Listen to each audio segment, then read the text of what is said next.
Alright, good morning everybody, I'm Old Man Sugarheart. Today we're playing Final Fantasy XIV. I've moved over to the Primal Hyperion server so that we can fight Ravana. Also, happy Final Fantasy XIV, the movie, part 8. This is part 8 in my like 10 to 12 hour video series where we're just playing, where I mash everything together into one giant video. Like right now, if you find my like Final Fantasy XIV the movie playlist and you hit play, it will go for over 3 days. We've got so much longer to go. Whew, I am so filled with anxiety today. Can you hear it in my voice? I can. This is going to be the first time this playthrough that I've healed other living human living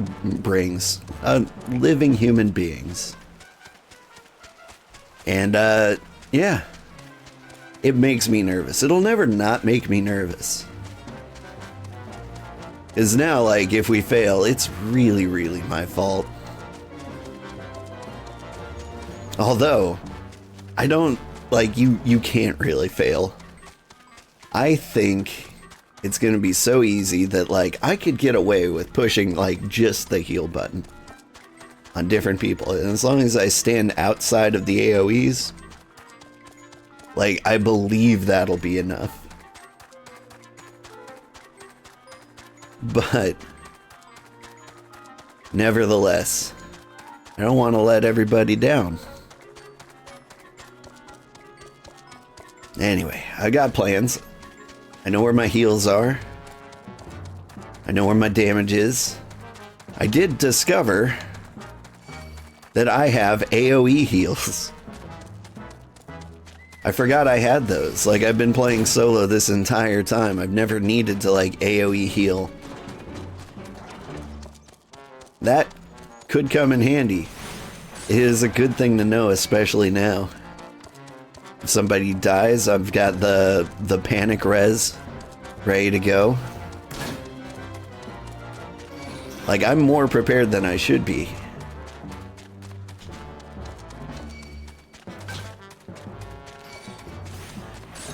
My goodness, will you guys get off of me? I can't get off my mount. It's locking on instead. I'm gonna die.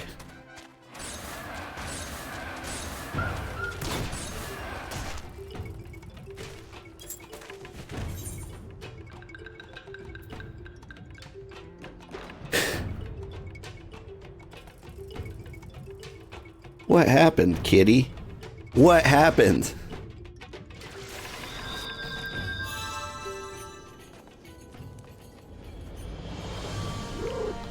Alright. This is not a good sign.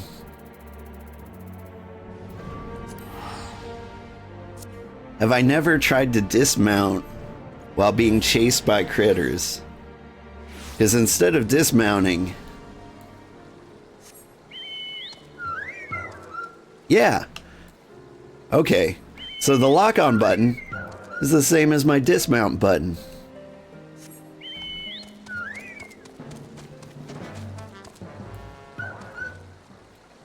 Alright, from now on we dismount via the actual button.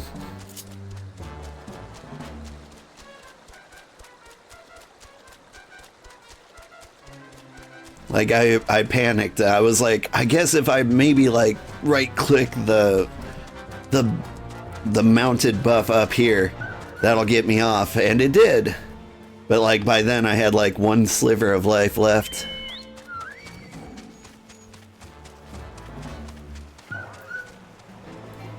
See, now I was not looking at that guy. I was able to dismount. I'm losing my mind.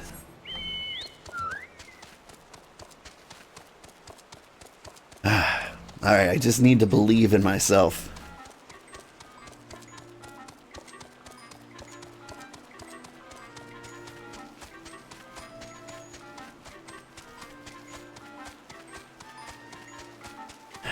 But maybe it's good luck. You know, you shake off the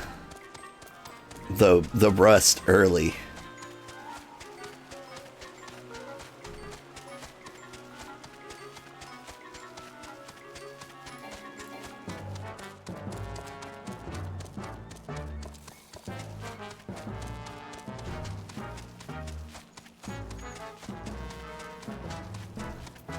Just memorizing where my keys are.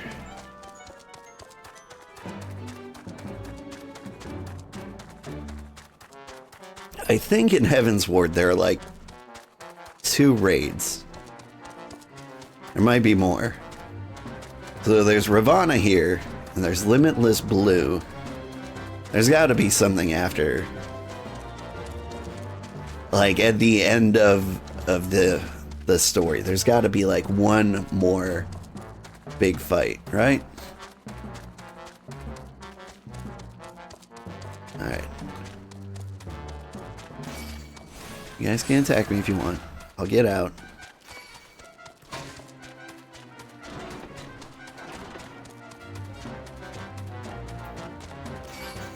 I'm sneaking, you can't find me.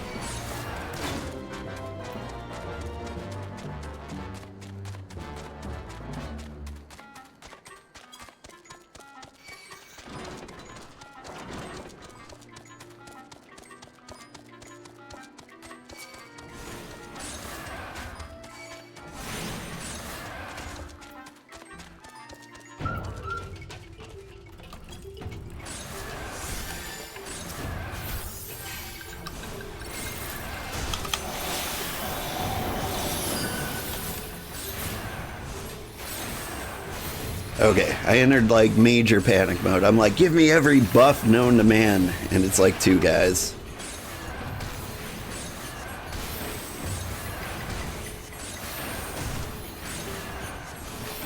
Man, you guys hit hard today.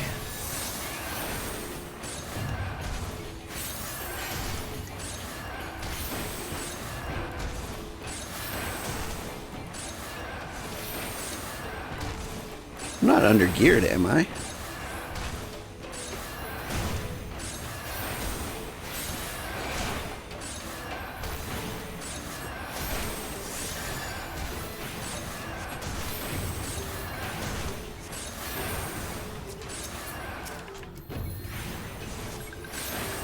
Like, at one point, I stopped to do up my glamour. It'd be really embarrassing if I did something stupid, like, I don't know, put, like, weak armor on instead of actually doing my glamour. But I wouldn't do that.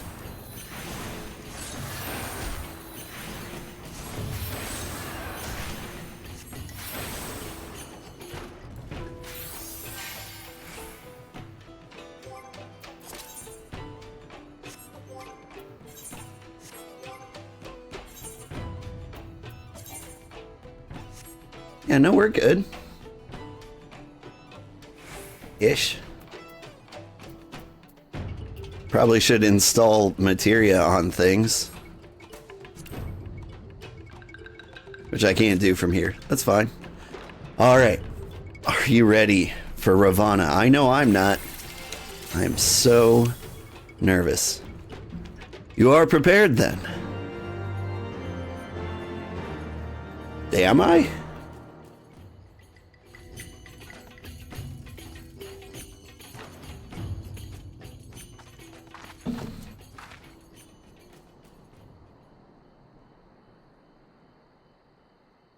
Hold here, old.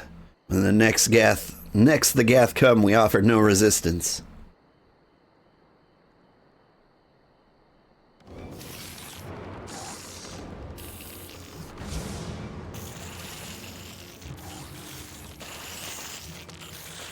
Surrender, intruders, there is no escape.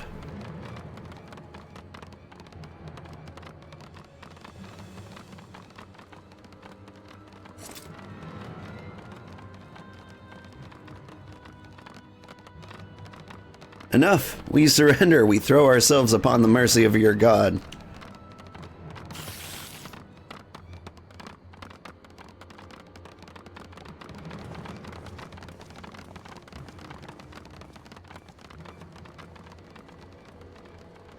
Alright.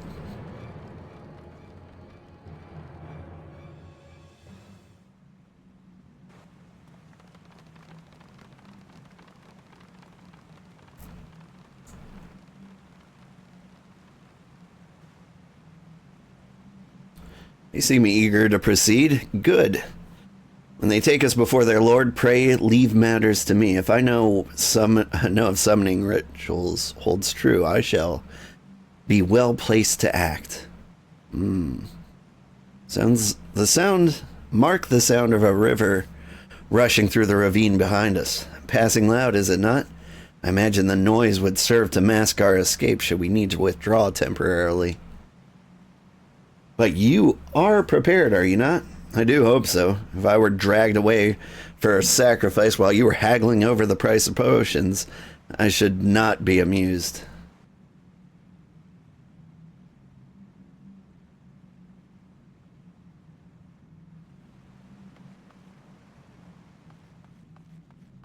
I do like that I can just straight up leave.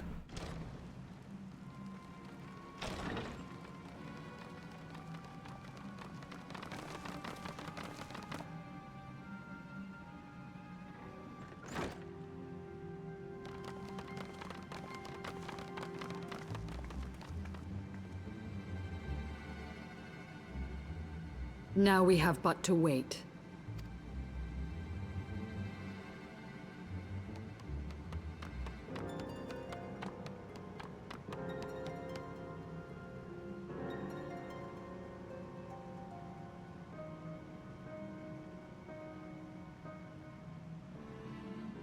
O Lord Ravana, master of the sacred blades, wrath of the colony, conqueror of the world, hear our prayer. Pray grant unto your devoted children the gift of your divine presence.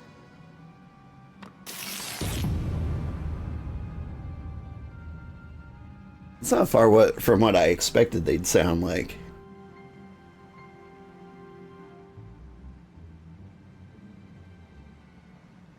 He comes.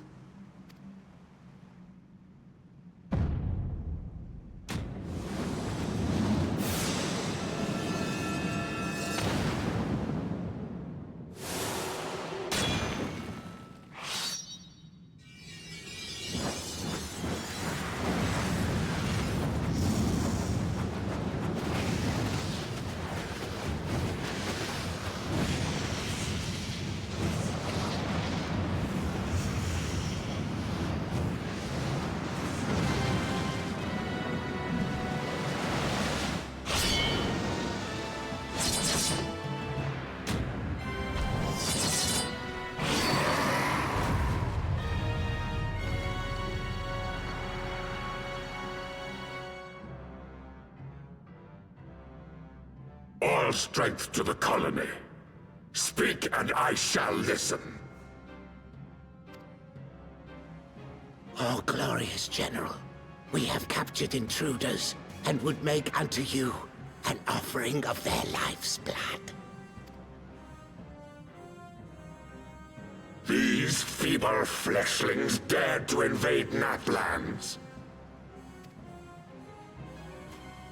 Hear me, Lord Ravana.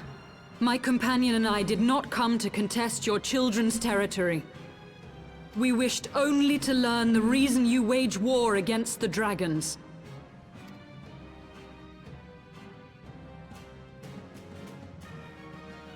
Thou wouldst flirt with death merely to satisfy thy curiosity. Wherefore should the glorious conquests of the Nath concern thee so, Elezen? Ah, mayhap thine own kind struggle against the worms fareth poorly, and thou art desirous of a pact. We crave no alliance, Lord Ravana. Only peace. We would bring an end to our war with the dragons. Yet so long as they remain embroiled in this conflict with your children, our goal shall remain out of reach. Never before have the Nath risen up in such numbers, and never yet with you at their head. Why do you lead them to war? Thy question hath no meaning. To live is but to fight. True.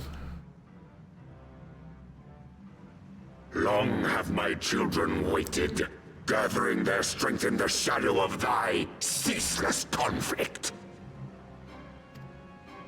The Nath would see the Dravanians slain, and their territory secured.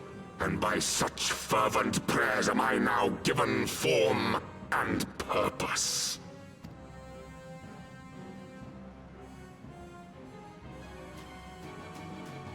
As I feared, your very existence is an obstacle to our goal. Since you are so fond of fighting, we challenge you, Lord of the Nath. And should we emerge the victors, I would have you swear to withdraw your soldiers from Dravanian soil. Thou art bold indeed to risk thy fleshy hide so readily. Very well. I, Ravana, fourfold Master of the Blade, do accept thy challenge. But should I emerge the victor, I would have thee swear to serve in mine army till thy last breath is spent. Do you accept?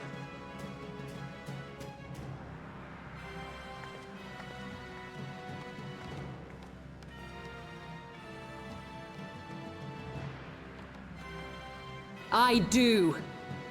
And I believe the first bout is mine.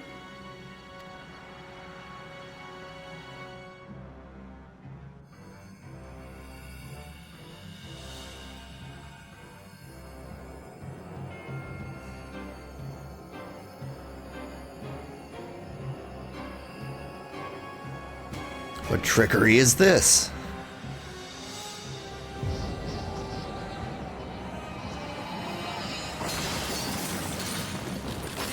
Yeah, I've seen this before.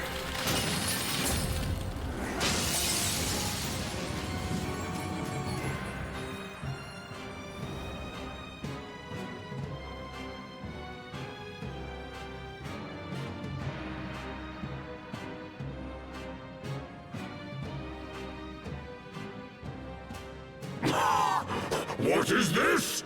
A god clad in flesh? Is aught amiss, my lord? Thou wilt not break thy word, I trust.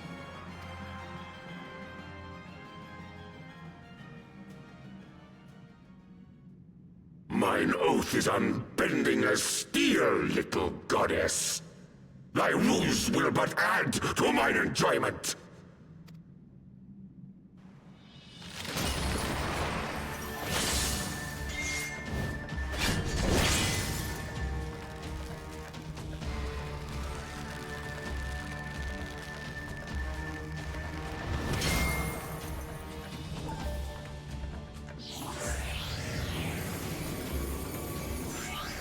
Do the thing where you step on his head.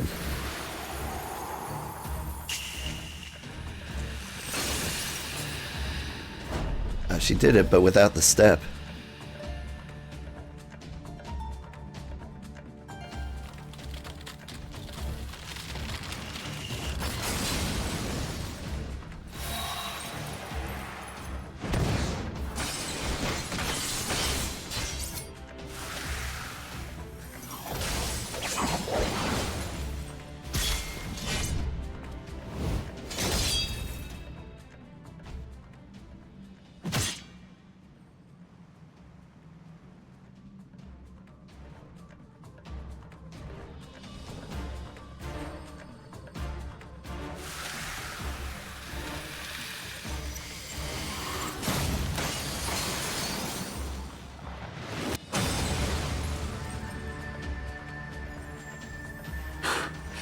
I thought myself stronger.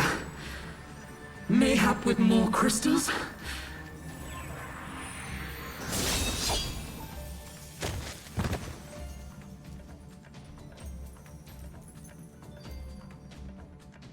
thou god or maid, thou art nothing to me. And what of thee, mortal? Art thou warrior or craven? Healer, actually.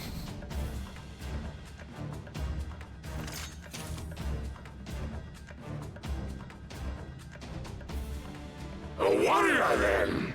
Good! Mayhap thou will provide more sport than thy feeble companion.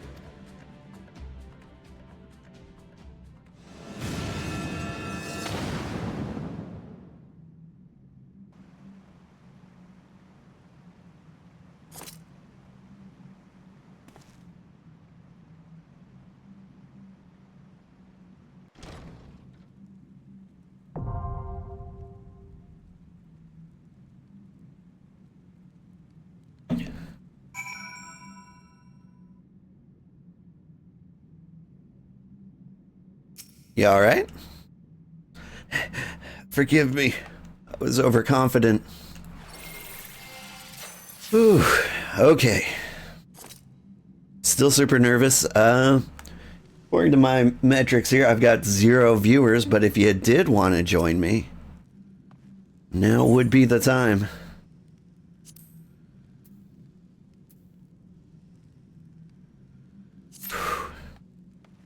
I am registered for the duty.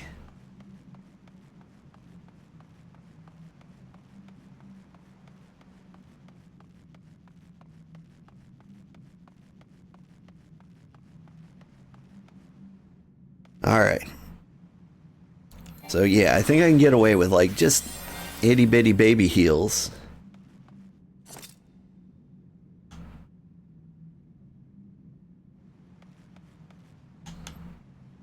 I am going to try to distribute cards properly. Which means, like, the guy on the left there, on my astrologian icon, goes to melee. If it's blue, then it goes to ranged DPS. Everything else goes on the tank.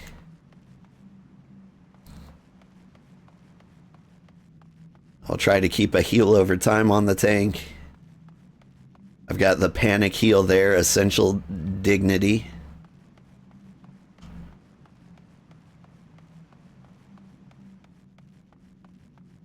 I just don't want to let everybody down. It is quiet here. We just chill out in here. Is everybody asleep? Or is everybody playing Monster Hunter Wilds? That did come out last night.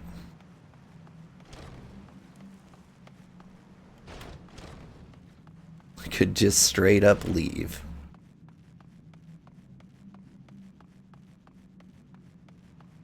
And I might have to do that, because it is boring in here.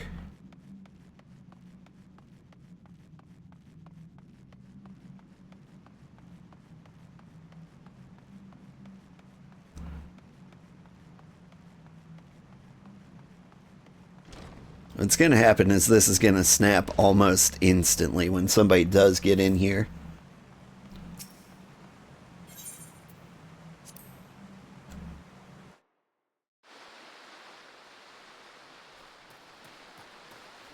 Because they're usually waiting on, like, the healer, right?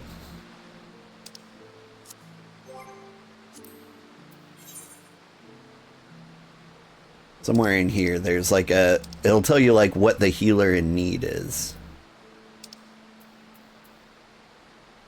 And it says tank. But that is a lie, I'm told.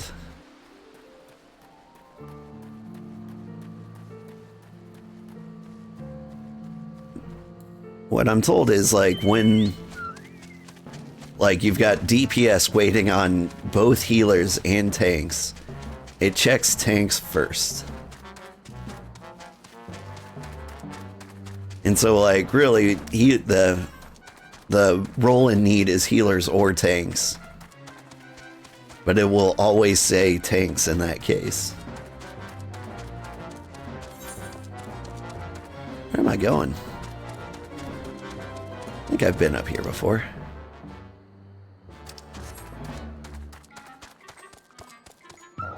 What's the funnest place to go while we wait to go to Ravana? I think that would be the Golden Saucer, right?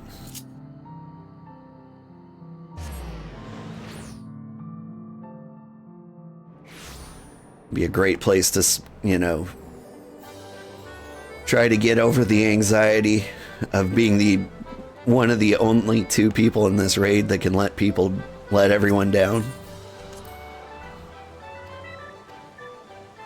Oh, did I? I gambled last night.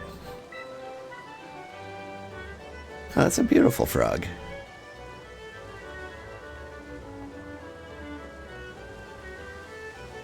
Still trying to think of what to do with my winnings when I actually get enough. I can get the Sabotender Eely Deely. It's in here somewhere. The Planisphere.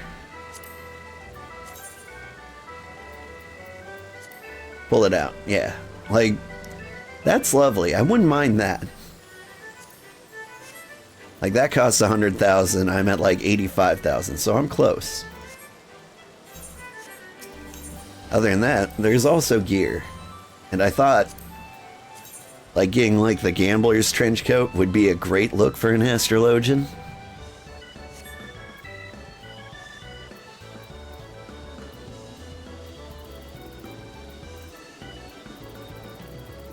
I think that's like the only thing I want here. Far Eastern Smock. Ishgardian gown. You have like a Far Eastern dude ninja outfit? Because we're going to be a ninja in Stormblood. What else you got? Weapons, gears, registratable miscellany. Last time I played, I used to ride around on a giant turtle. That was pretty cool. I think I got Fenrir and the Throne eventually too. What is the Blackjack? Oh, I know the Blackjack. That's is one of the airships. I wonder if, I don't think it's from Final Fantasy VI, but it might be. So with 4 million, a mere 4 million, I could get that. What do I need to do to get that? Need to win like the jumbo cackpot.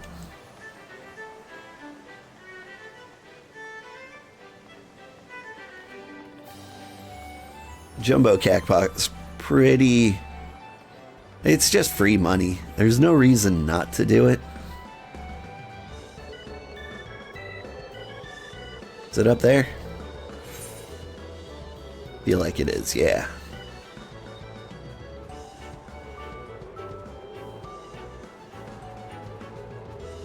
Like every week somebody wins. And I want to say like maybe 1,500 register.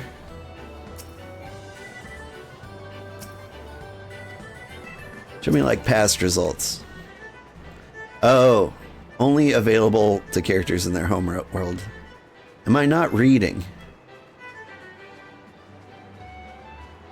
There's no way they said that with a mini cackpot too.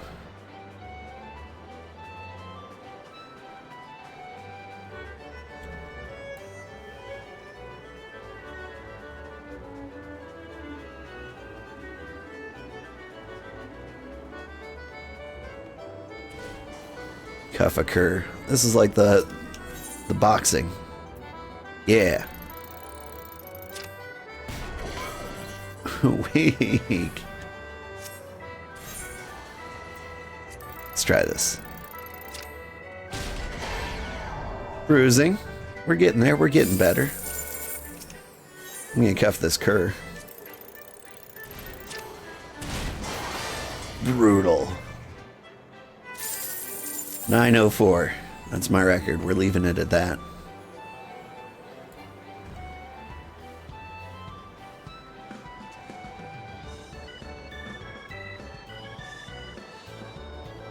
Now, is this just a claw machine? Yes?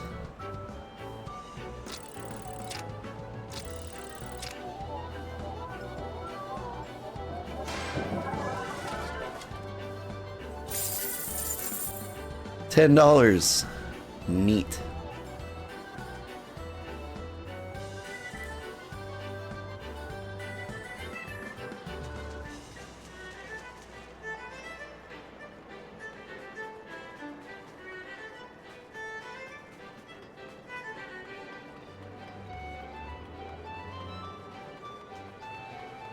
Might be able to play triple triad?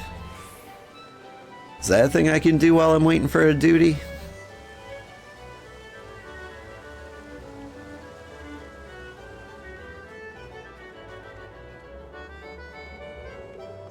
Guthwint, how are you doing?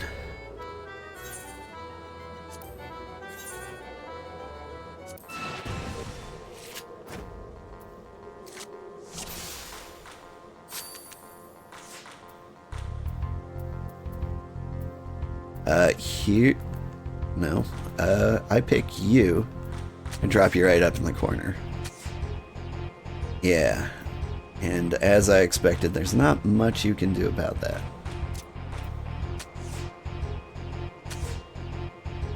You don't seem to be trying very hard.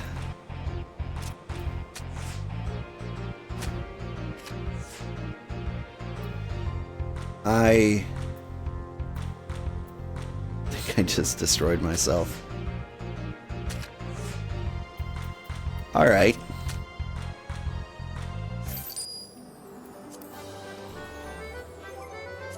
You think you're tough, huh?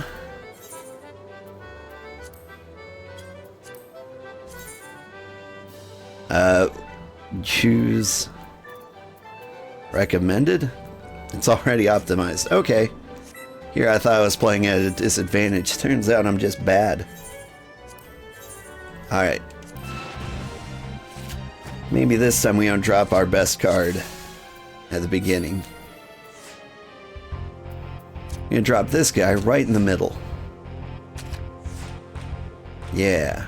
And you hit me with that.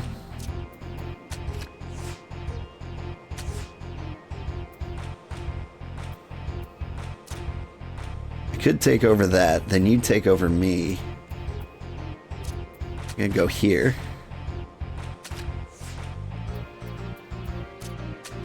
Got the safe takeover over here. And there. Haha. And now I've got a chocobo.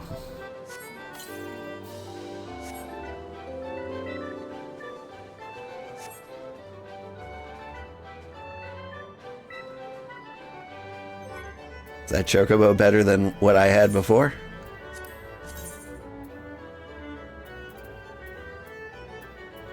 I mean, yes.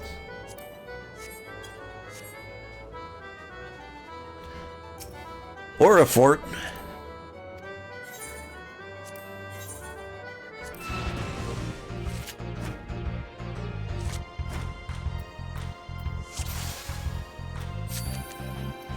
Alright, I think what I actually want to do is drop the Mandragora in the middle. Is that Ravana? No, that's the ultimate weapon. They kind of look the same.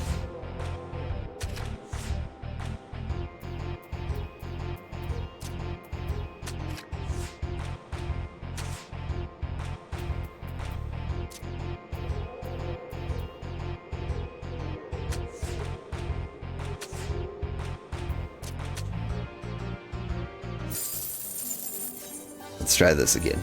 I'm gonna take your stuff. Reopen order. Gotcha, so I don't get to choose what I play. It just comes out in whatever order.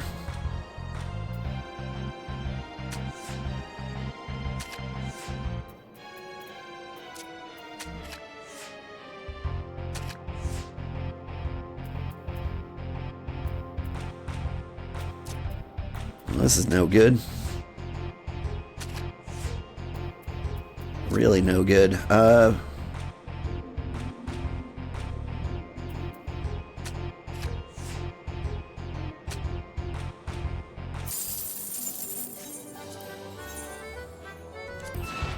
You know, try to win doing different tactics.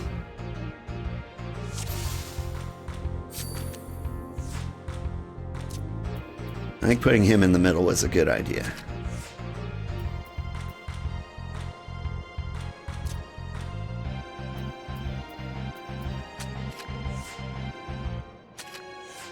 I'm just taking over my own guy.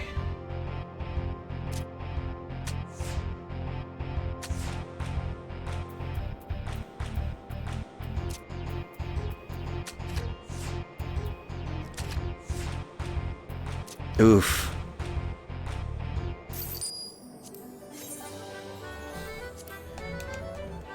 Let me try somebody else. Need to get better cards.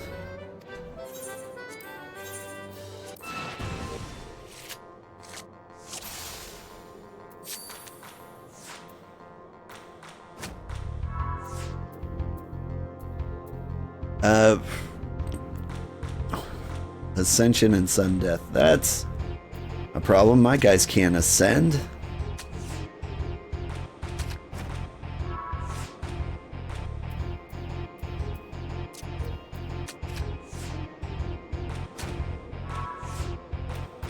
Your cards are so much bigger than mine.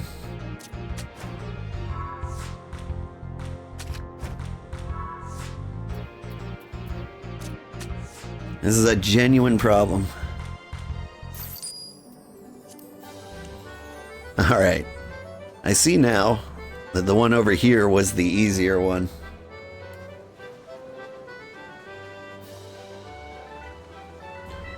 We can learn how to play Mahjong.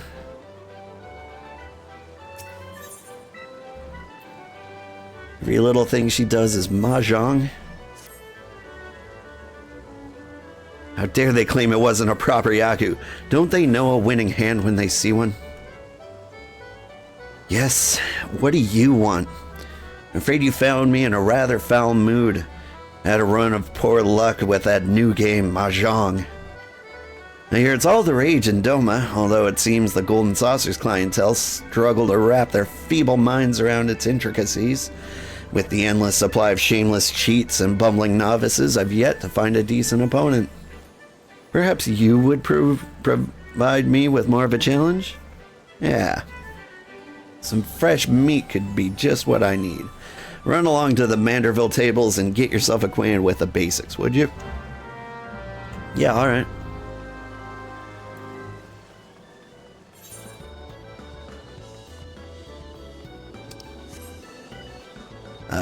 Where is Mahjong? Up here?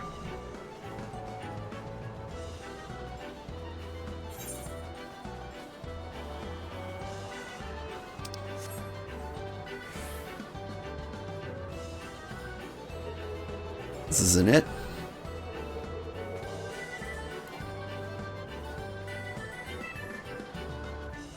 Yeah, here it is.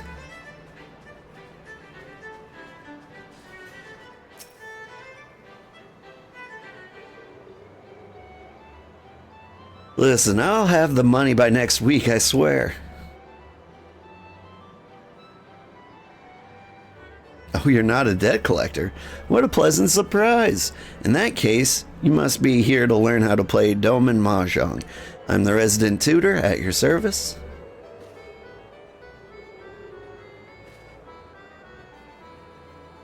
Are you by any chance familiar with the game?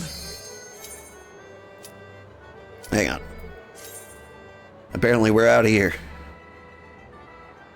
I know my pawn from my Ron, if that's what you mean. I don't actually know if I do know that.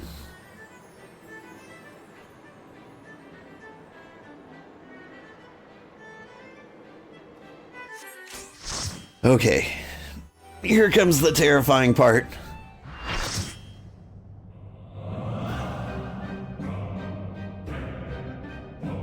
Alright. Keep my back somewhat to the wall. Heal regularly. That's all I need to do. We'll all get through this. Don't step in the yuck.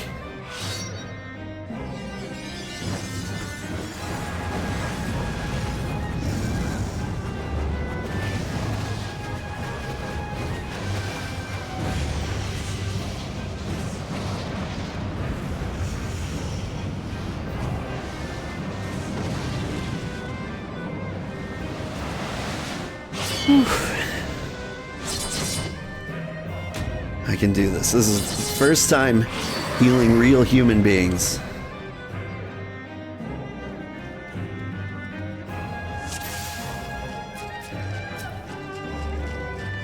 Back to the song of a ringing spear.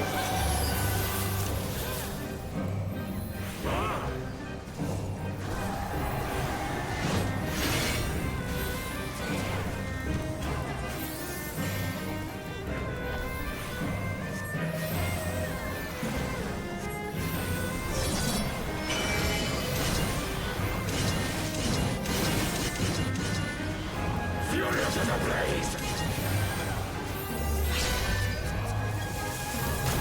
No one's getting hurt too hard.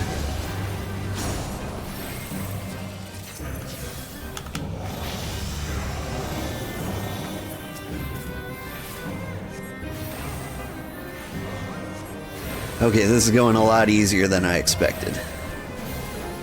Perish. Ew.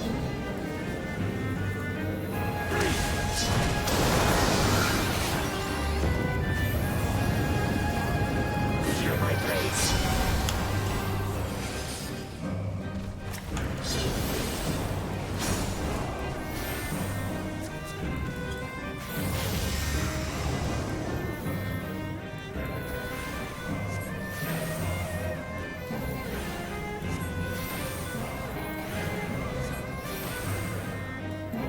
I am invincible.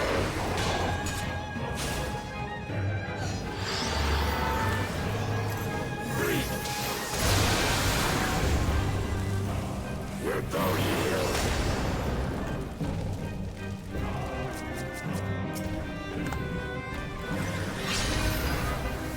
Take wing, ye sons of war! Would be really nice if you accepted my heal.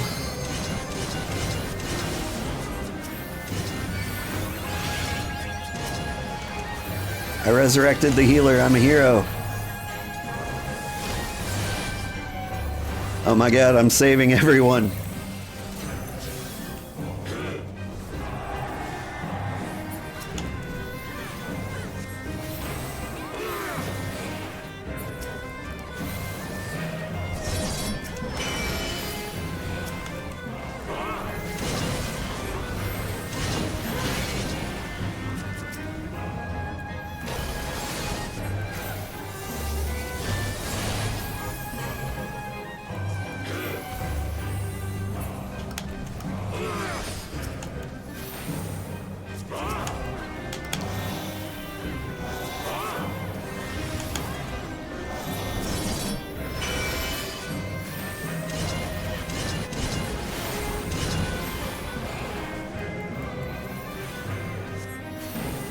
Prepare thyself. Rejoice in the glory of combat. Alright. So this, he hits everybody a number of times based on the amount of swords that were up and how long they stayed up. But hey, that wasn't bad.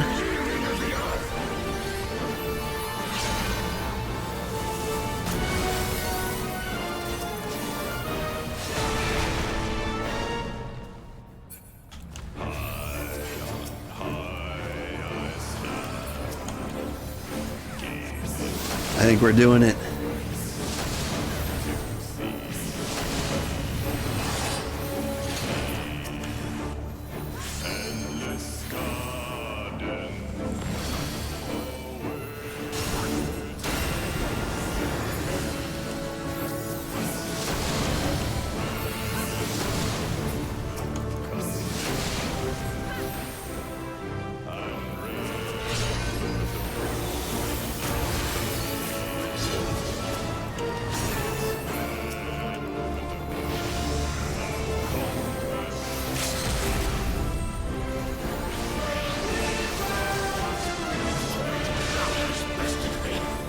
Whew.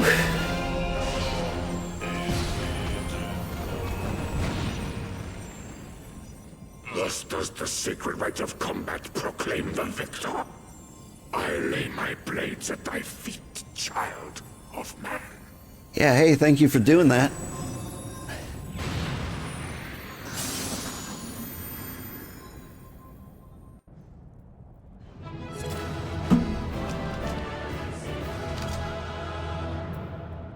Is everyone gone? There's no one to commend. Ah.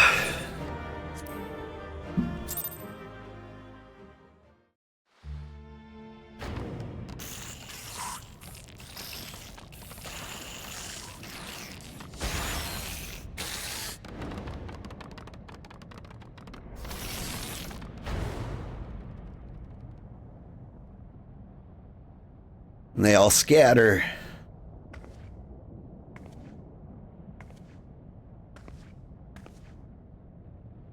You do not disappoint, warrior of light. Would that I had your skill in battle. I do begin to see why so many place their faith in you.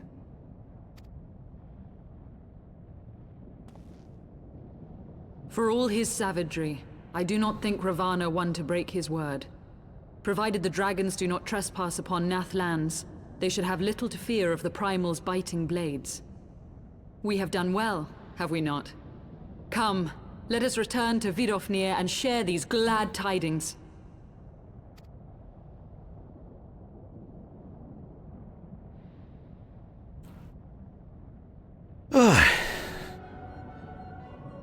Oh, you got something to say. Once more you achieve the impossible, bringer of light.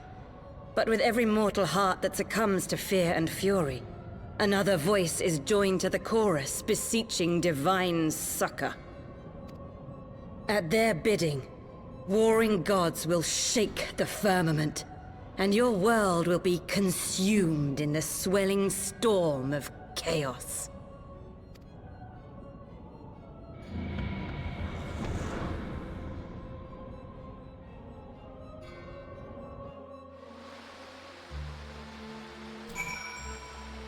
Ooh, I want to toot my own horn. Like, I feel like I saved the raid by resurrecting the other healer, but truth be told, I probably should have never let them fall to begin with. Like, that one's kind of on me. Yeah, it's on them a little bit, but it's also on me. I just never expect to heal a healer, because I feel like they can do it themselves. I know I prioritize keeping myself alive.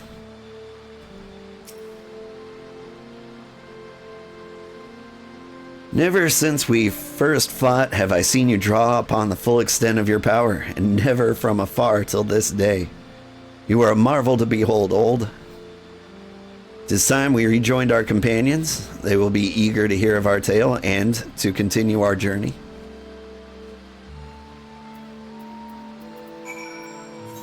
I'm going to go ahead and abandon Mahjong. You never need to do that.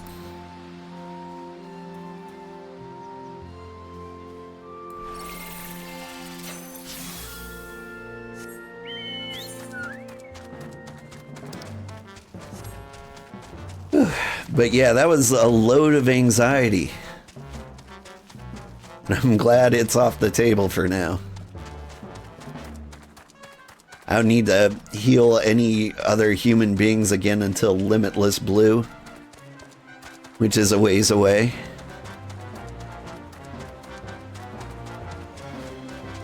And I'm excited to get nervous about that one.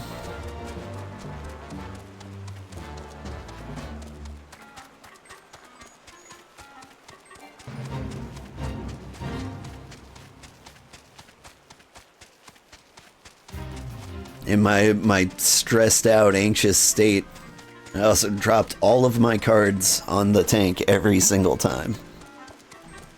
It's not optimal, but it didn't, you know, like ruin my life or anything.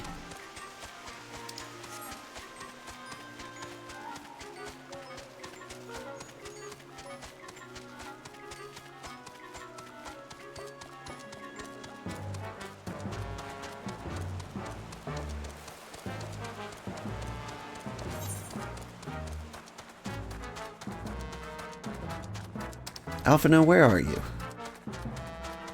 You're hanging out with the Vath. Why would you do that?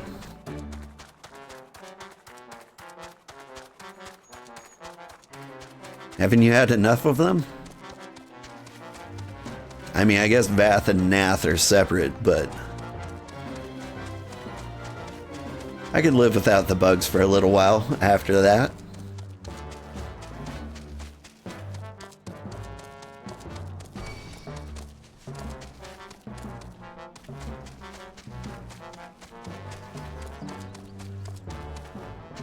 Hang on, I do want to check something. Usually I have a YouTube audience.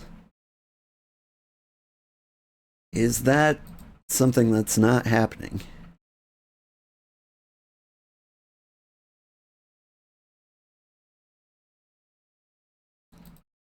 Do I have it set on private or something? Nope. There's just nobody watching. This is all fair. Everyone should have stayed up super late last night playing Monster Hunter Wilds.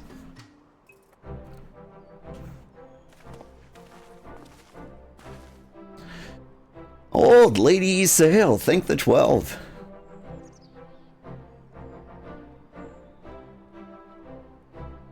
Lord Ravana, you say? How curious that the Vath never mentioned his name. Are you quite certain he will keep his word? There was honor beneath his savagery. We survived that encounter. That we survived the encounter at all was a miracle. A miracle I must attribute to Old.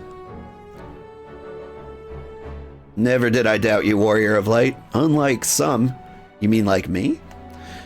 You were gone so long, Master Alphino here nigh lost his wits with worry. Fretting like a maid for his sweetheart he was. Istinian! Was that truly necessary? Not truly necessary, but certainly true. What matters is that the primal is banished and our promise fulfilled. We should return to Vidofnir without delay.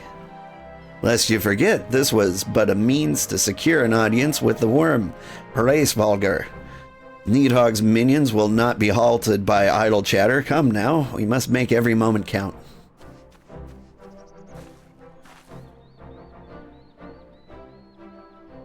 You are unkind, Istinian. For all his experience and intellect, Alphino is still but a boy. I think we should make constant fun of Alphino.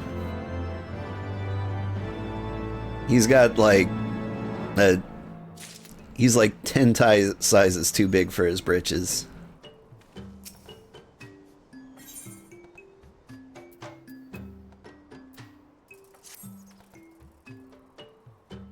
Shall we be on our way to Annex Shrine then? I would not have the dragons think that we have forgotten our bargain.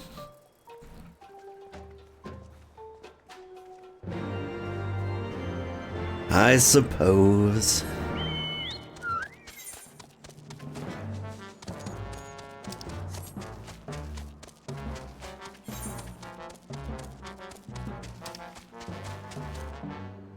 Wait, there's a summoning stone there. Can I speed things up? I can at least make the travel go automatic. But now we'll walk. It'll be fine.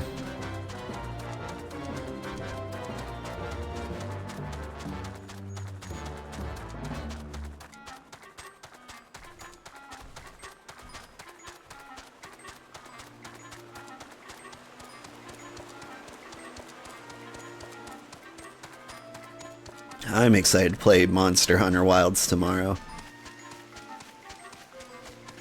I'm really into 3 other games right now. Like, I'm playing Avowed, and it starts off bad, but it gets better the longer and longer you play it. And I'm now heavily invested. And when I say it starts off bad, it doesn't even start off that bad. But they're charging $70 for it, and so it's supposed to be amazing. And so, like, it's a $50 game masquerading as a $70 game. But the more I play it, the more I'm like, you know what? Maybe $70 is fair. Really kind of depends how it shakes out in the end. Other than that, I'm playing a hot indie game, Keep Driving. And currently, it's the most popular of the games I'm playing. I asked in my Discord, like, what game do you want to see me play more of? And they were like, that. They're like, you just keep on driving. I'm like, okay, fair, fair. So Avowed, even though I'm way into it at the moment, may have to go to the side. Because there's no way I'm not playing Monster Hunter Wilds, or at least not avoiding diving into it.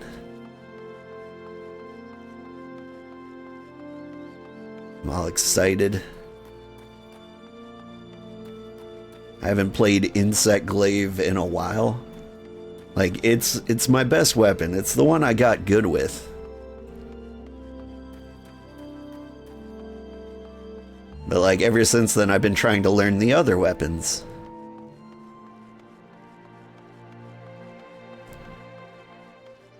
Here's what I'm gonna do. I'm gonna go attune to that crystal. So the next time I have to make this journey, I don't have to walk.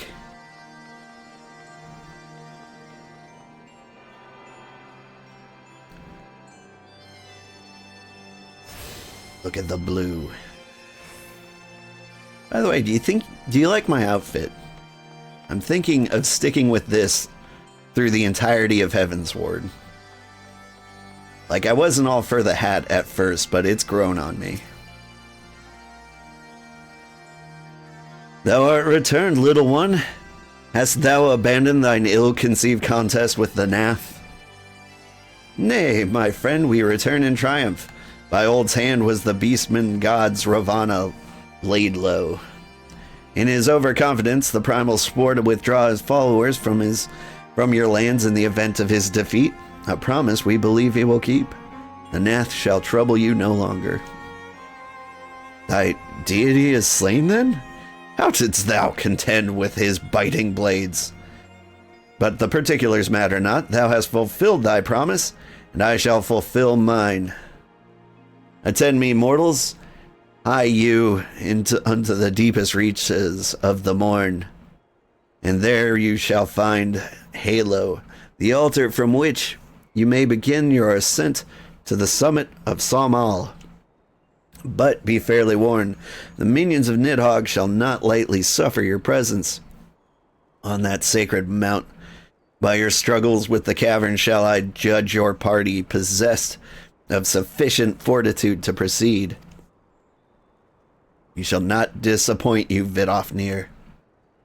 If memory serves, the Cave of Morn is entered from the second floor of the central tower. Let us begin the climb. Hawkeye. Realized I'm still in the Primal Data Center. I don't know if that's a problem. Like, I'm probably not getting the EXP boost that I would get from Dynamis. Where's the stairs? There they are. So non.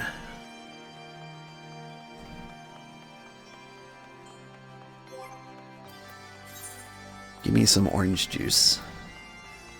Where did I put it? There it is.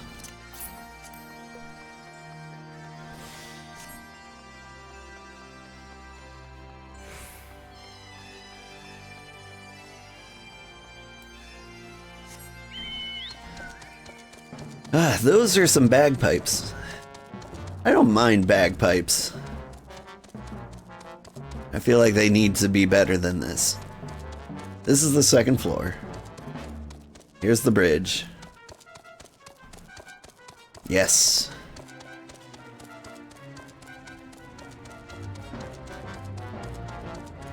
Hydrovanian's dead.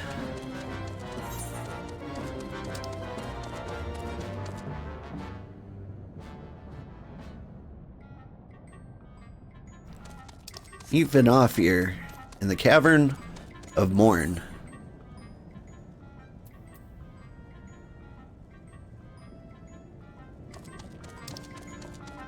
Where is that?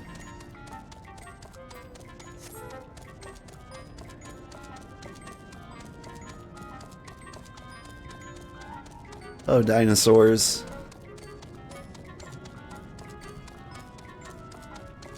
Don't bite me. He's gonna bite me. The vinegaroon.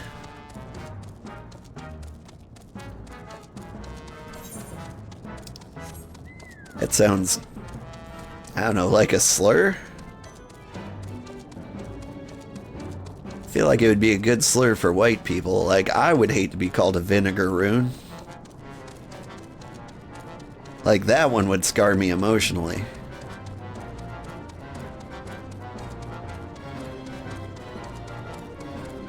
Because vinegar is weird. I don't understand it. Some of the most delicious foods I've had have been vinegar-based glazed. And yet, vinegar is the, like, worst smelling, like, weirdest tasting thing on its own. Like, I don't know how you even make vinegar, let alone what inspires you to put it in food. But I don't know, like, how it came to be delicious in, like, I don't know, honey glaze.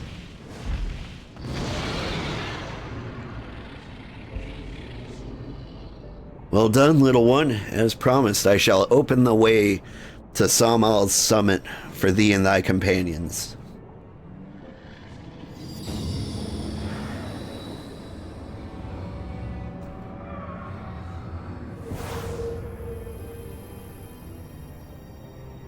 Whoa, is it straight up there? Heed me now, children of man. The domain you seek to enter hath not seen visitors of your kind in nigh on 1,000 years. Though I freely grant you passage, your presence will not be welcomed. To my kin, the mountain is revered as a holy ground and resting place both. Wear you the minions of Nidhogg during your ascent, for 'tis certain they shall take great offense at your intrusion. We are grateful to your warnings, gentle Vidofnir. My final words are for thee, Dragoon. Have care not to keep the stolen power thou wieldest in check. Or have care to keep the stolen power you wieldest in check, lest it breed further despair.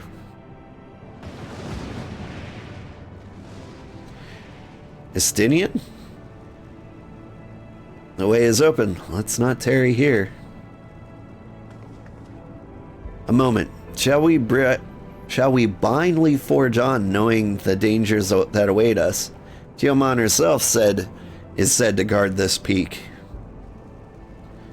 I do not fear Nidhogg's consort. Any dragon foolish enough to bar our path shall feel the sting of my lance. Spoken like a true butcher. Need I remind you that we're come to parley a peace? Let's be clear, heretic. 'Twas to save Ishgard and her people that I first lent my support to this doubtful adventure. And 'tis for their sake that I go now to speak with Hraesvalgar. But I said nothing of Teomon. Should the opportunity present itself to rid my people of one of their deadliest enemies, I shall take it. That is my duty as an Azure Dragoon. You are beyond redemption. We will accomplish nothing by bickering. If we're to meet Hraesvalgar, our path leads up the mountain. We shall defend ourselves if attacked, but avoid conflict where possible. What other choice do we have?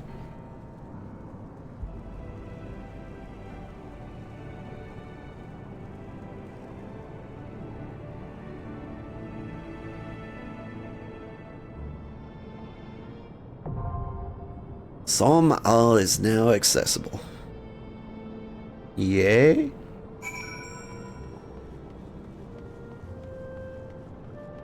Whew.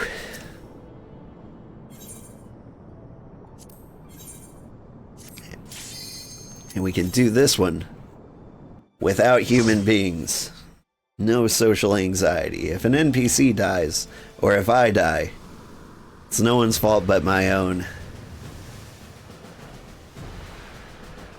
And that's kind of the way I like it.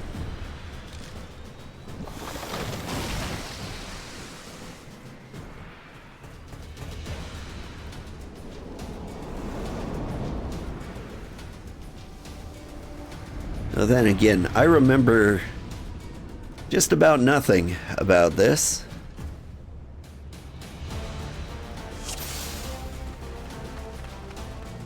So how it's gonna go down, I can't say. Oh hey, the NPCs it gave me are just straight up these guys. Okay, fine, we'll kill them. Release!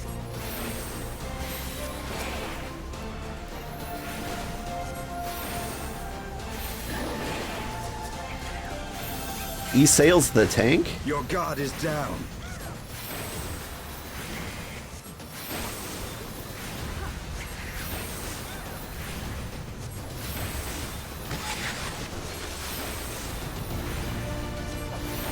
Know your folly.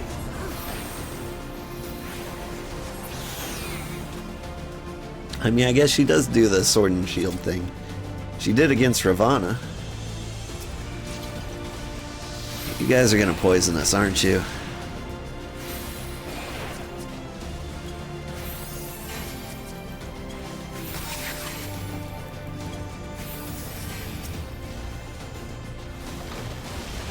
Add an Asuna.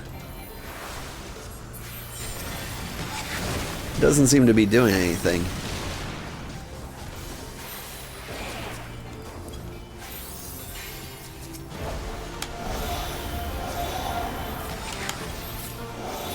Shiva, aid me!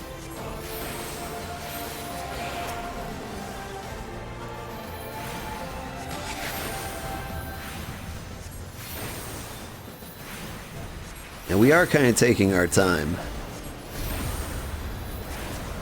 I feel confident enough in my abilities that I can do almost full pulls most of the time. Like I can attempt to do full pulls and then pivot when it all goes horribly wrong.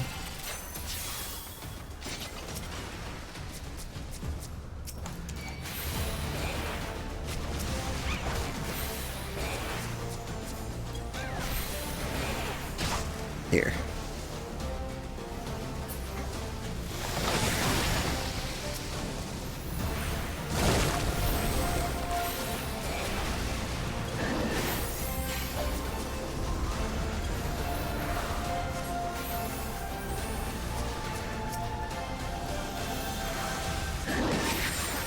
Shiva, aid me! You gonna shout that a bunch? Focus. Release! Like, these guys are the weak ones. Like, when you're attacked by a mosquito, do you just shout, Shiva, aid me?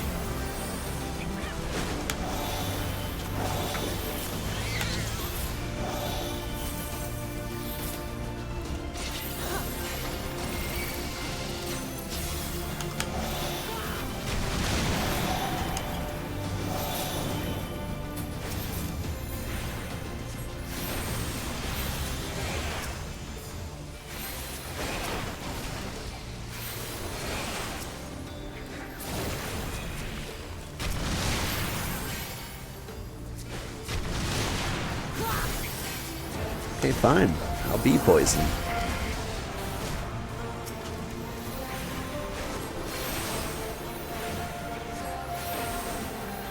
Oh wait, what am I doing? I've got an AoE attack. A little late now, but...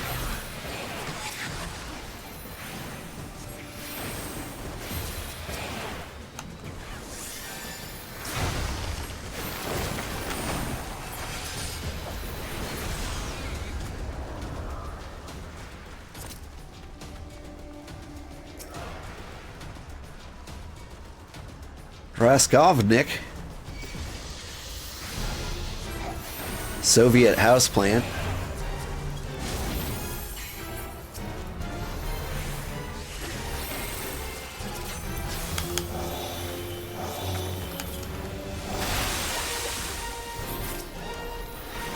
Oh, hi there.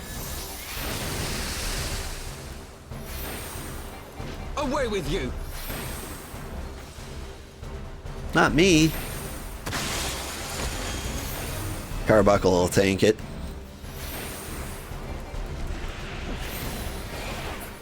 Focus. Release!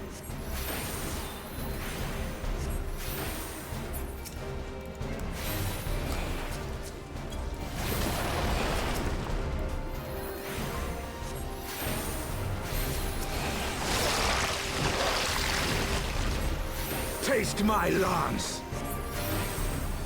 Yeah, I was gonna say, don't let that bee pollinate him.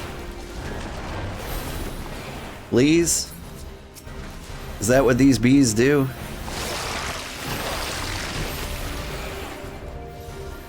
That doesn't look good.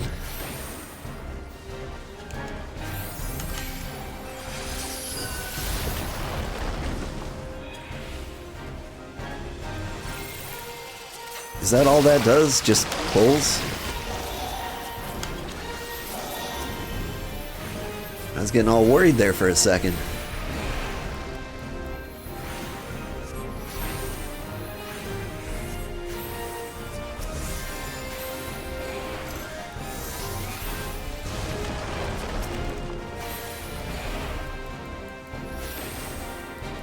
I have my pride!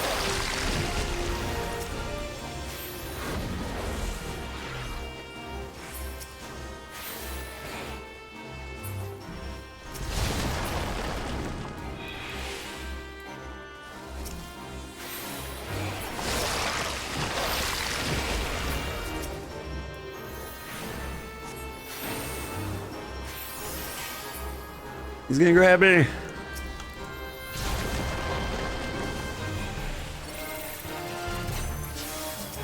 He just activated my trap card.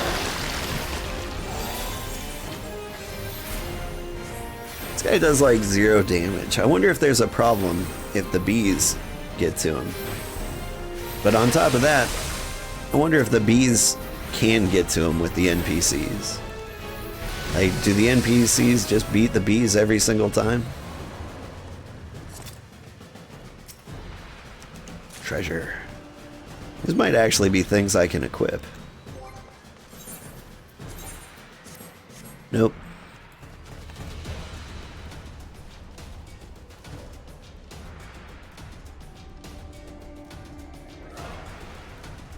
Woad Sky Raiders boots.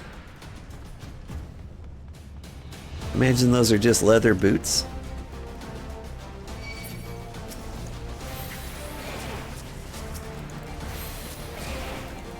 Okay, I think this part is familiar to me. I think you can go through here without attacking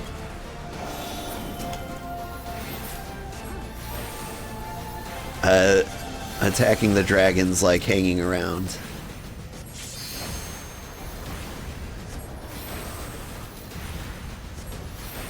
Like, I want to say maybe there's some sleeping dragons and we can let them lie. You guys don't seem to be sleeping. Okay. It is like this, is it? Alpha, no. What is happening here? Why is everyone getting hit?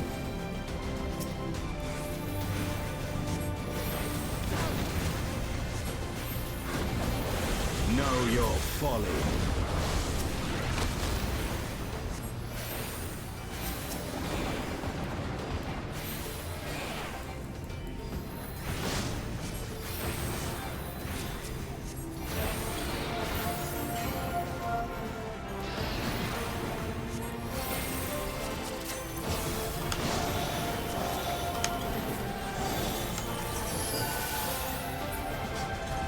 Oh, are we good?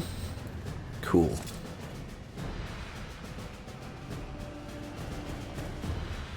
Is we a Monster Hunter? I remember this place from Monster Hunter World. Or was it Rise? I think it was Rise. What did I fight there? Feel like I fought the same thing over and over and over again. Was it an armadillo? If it was, that was Rise.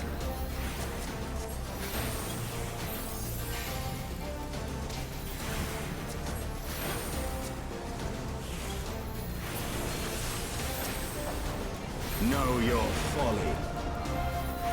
Away with you!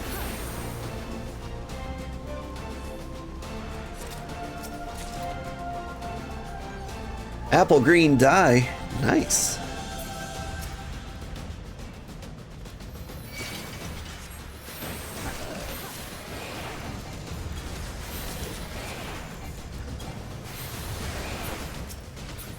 Do I need to be concerned with the ice boulder?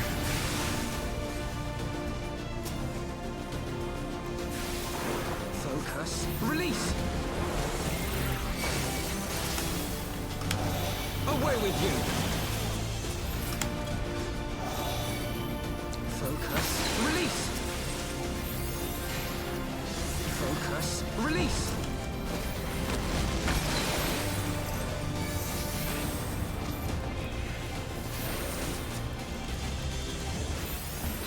It's a lot more yuck on the ground than I imagined.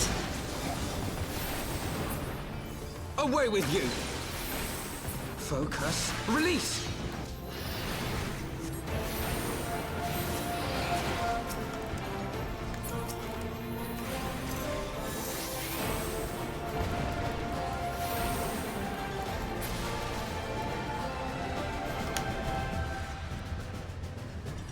Are we good?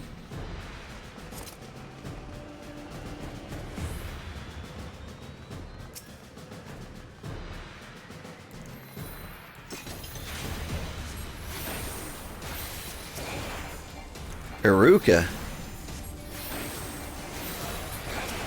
The spoiled girl from Charlie and the Chocolate Factory?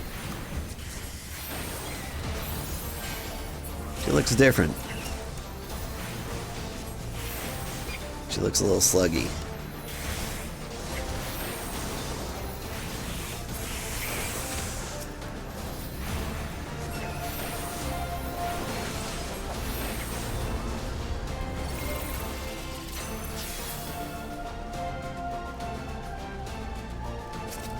Treasure. Meath. I hate Meath class. For the House of Leveilleur!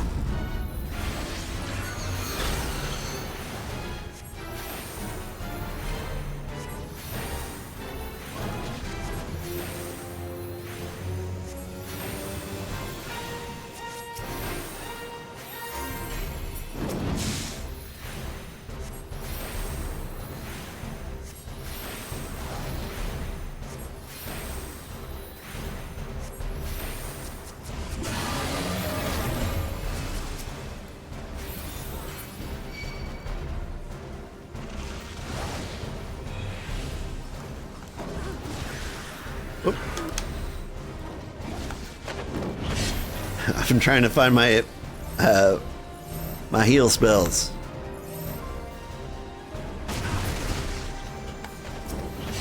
Forgot where I put them.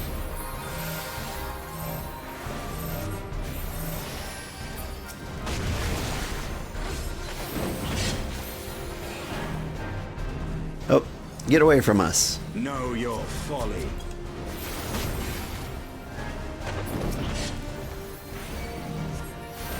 Oh, my turn, is it?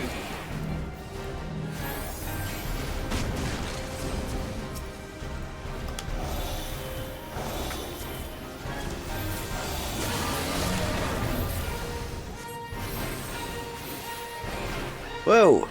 Oh.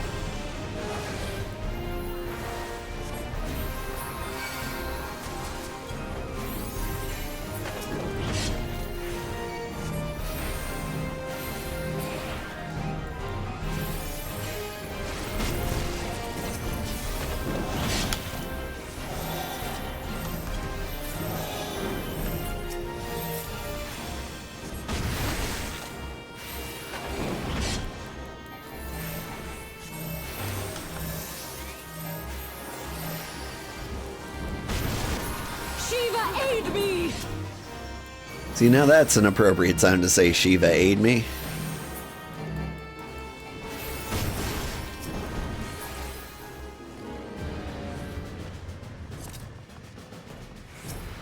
Whew. Woad Sky Lancer's helm. I don't think I've found anything for me. I picked up some earrings. Maybe I could wear those?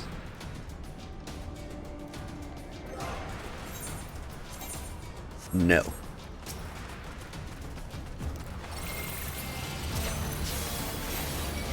Alright. Let's step up our bravery a little bit. We're gonna do a 2-pull. I know, the confidence, boundless it is.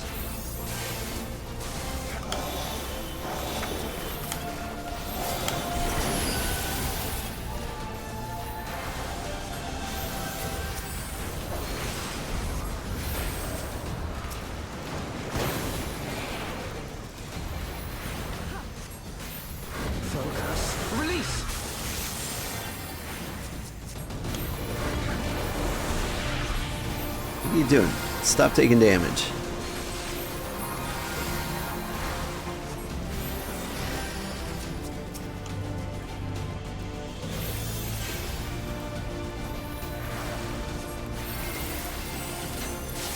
I need to reread my tooltips. I don't know what I'm doing there. I feel like I gave everybody dots. I thought it was like a base heal. Maybe it is, but it's just super weak.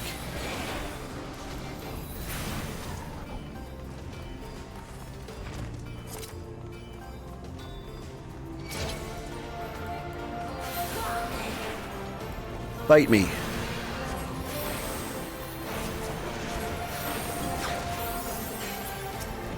That's what I thought. Defeat Teomon. So he's the next minor boss. Release.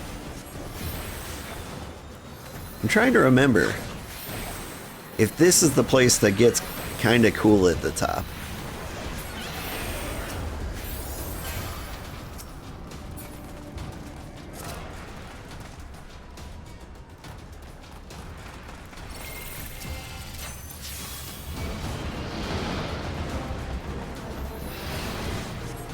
Like, not gonna lie, it's pretty lame so far. But if it's the one I'm thinking of, like at the top you get like some really pretty, like, unspoiled ruins.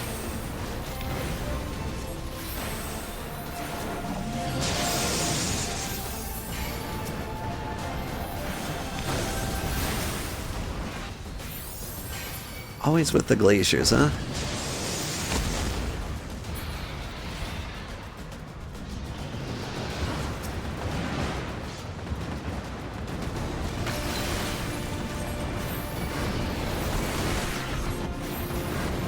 Away with you.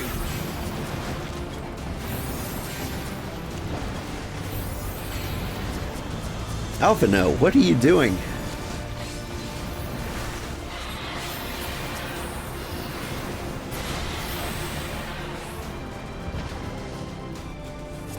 There treasure for me here? No.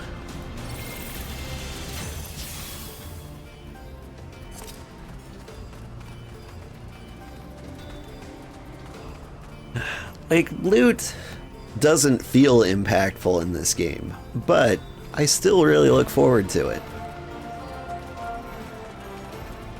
Like, the only thing you get is appearance, it feels like.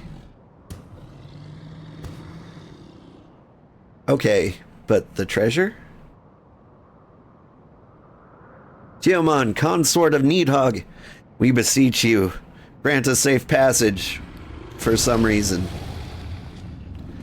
As I thought, blind to reason like all the rest, if you would see our mission to its conclusion, you know what must be done. That's rage and rancor. Is there truly no other way?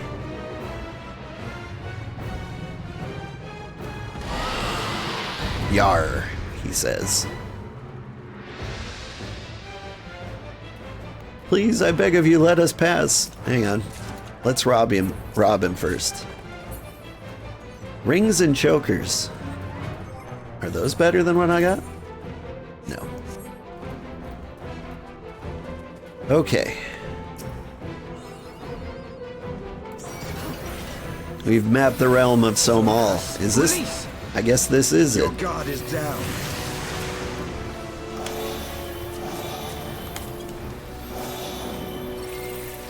Your guard is down.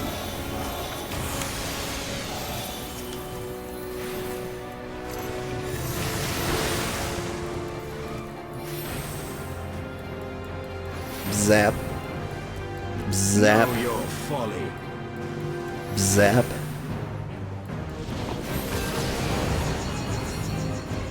That looks problematic. Release. What are we doing, Istinian? Are we running away from everybody? Oh.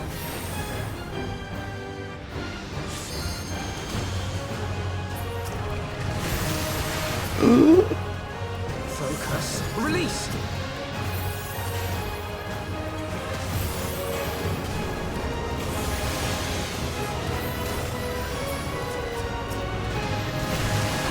Know your folly. Okay. That feels like an untelegraphed cone. Away with you.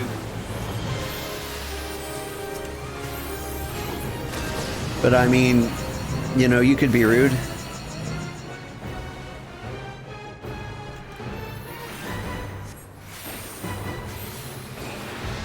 Run!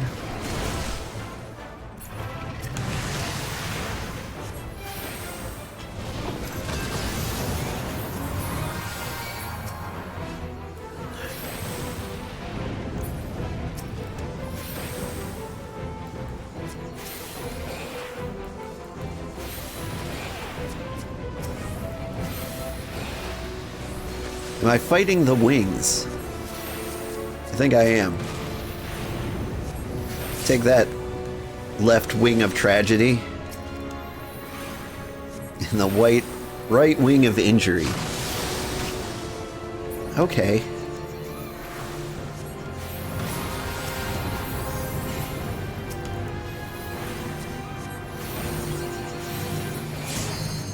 I run away. Know your folly.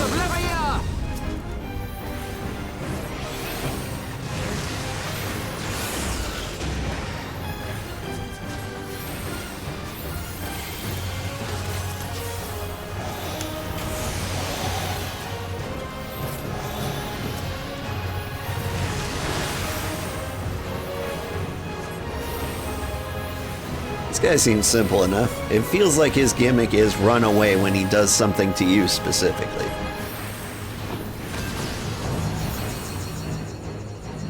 Okay, I don't want to be too far away. And now I want to sprint over here. But I don't want to be over there, because then I'll get hit by that. Or maybe we were all hit by that. Whew. Hi, Duncan MacLeod. How are you doing?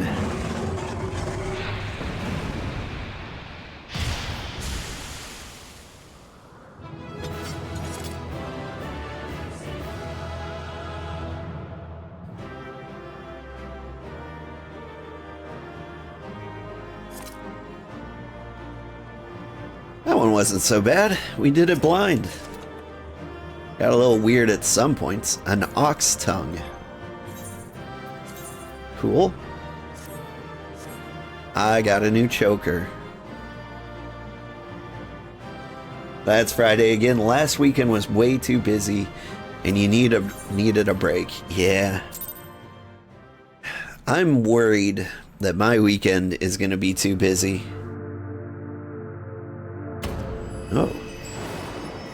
What is happening here? I'm getting my crystals back.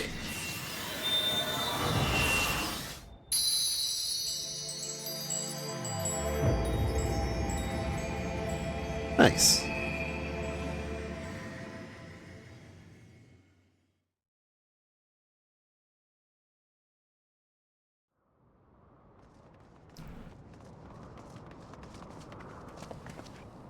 Old? Yep.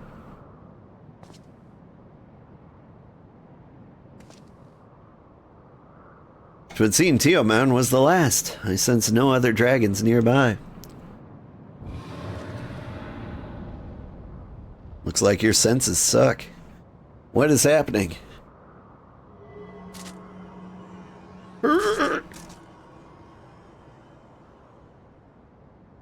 Needhawk, he roars. He knows we are here then. His fury, it bleeds through the eye.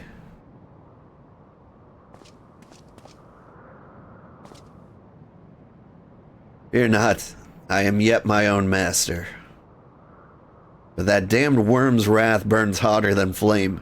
Come, the heart of the dragon's homeland yet lies before us.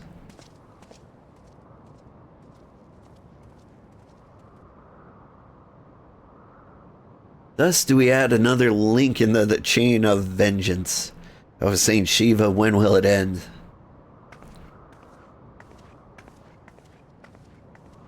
See, Monster Hunter Wilds came out, and I want to spend like... To the peak of Som Al, at the end of a perilous mountain path, whence could be seen a string of pearl-like islands, floating impossibly atop a sea of clouds. To a domain where dragons and men had once lived in harmony, whose majesty no mortal eye had glimpsed for nigh on 1,000 years, they came.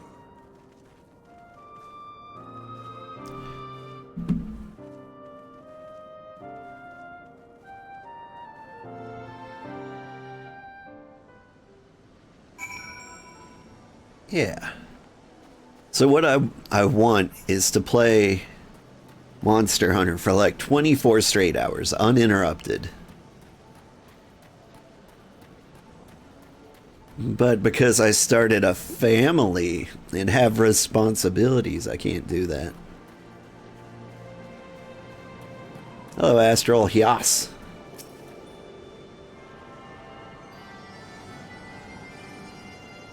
Oh, I know this place.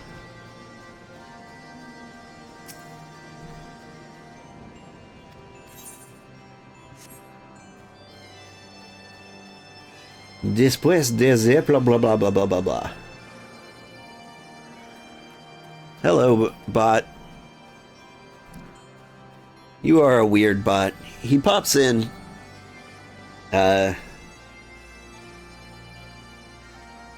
He pops in, names a bunch of other streamers, dislikes the video, and then leaves. Such a weird bot. I don't see any real benefit to it. We've reached it at last, the peak of Somal. 'Tis said to be the highest mountain in all of Eorzea. Oh yeah, all of Eorzea. You know, though, I thought it cold in Korthus, but the air up here carries a chill of a dozen winters. They feel the need to say that, like, every single time we're in a place that's not snowing. They're like, despite it not looking cold, it is cold. Trust us.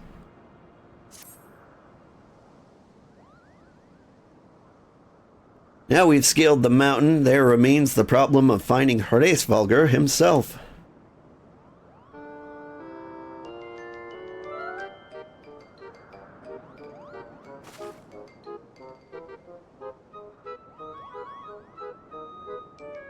That's a nice little booty shake. What manner of creature is that?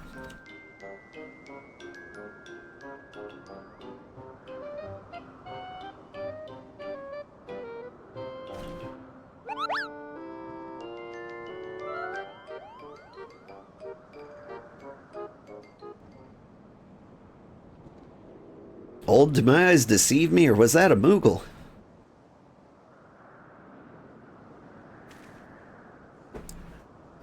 It was my understanding that they dwelled within the Twelveswood. I certainly never expected to see one in the churning mist. If the Moogle does live here, however, he may know where Hraesvalgar makes his lair. Quickly now, before we lose the creature completely. Maybe trying to mess with some kind of SEO or algorithm results, no idea why. Those are all major Final Fantasy XIV channels, to my knowledge. Yeah. I at least know Zeppla is. Jesse Cox is a variety streamer.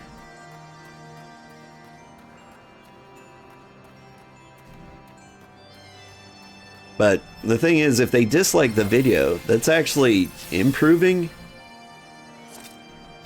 like, my chances of being served. Or at least that's what I'm told. Like, dislikes and like have the same impact on the algorithm.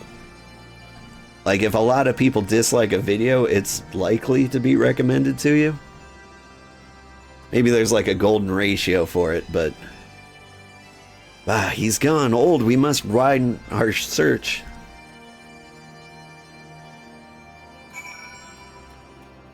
I don't know, I try to ignore dislikes. I try to, like, assume, like, the most positive possible, like, interpretation. Like, somebody just doesn't like this particular game that I'm playing. Or they, like, hear that my kids are sick and they're like, oh, I'm going to dislike on that for that reason. I am sad that your kids are unwell. The nearby air appears warped. You sense that concealing magics are at work. Because I know that's not always the case. Somebody out there is just like, man, this guy sucks. But it's healthier for my mental state if I pretend. I have heard tales of these Moogles, but 'tis the first time I've ever laid eyes on one. They are rather adorable, aren't they? What? Why do you stare at me so? Can I not find a creature adorable? My heart is not truly made of ice.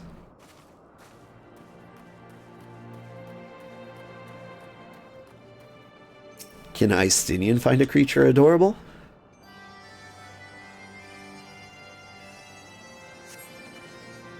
I see no evidence of this Moogle of yours.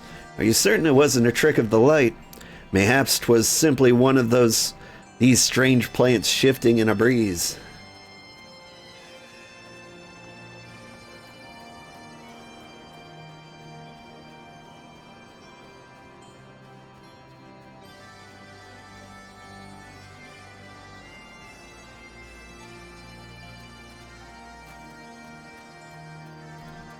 This etheric disturbance. The air appears warped.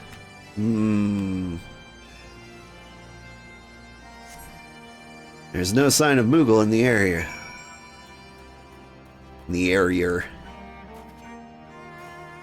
I guess we imagined it. I'm sure that I glimpsed a Moogle fleeing in this direction. Could he be concealing himself with magic? You know, maybe. Weapons. Neat.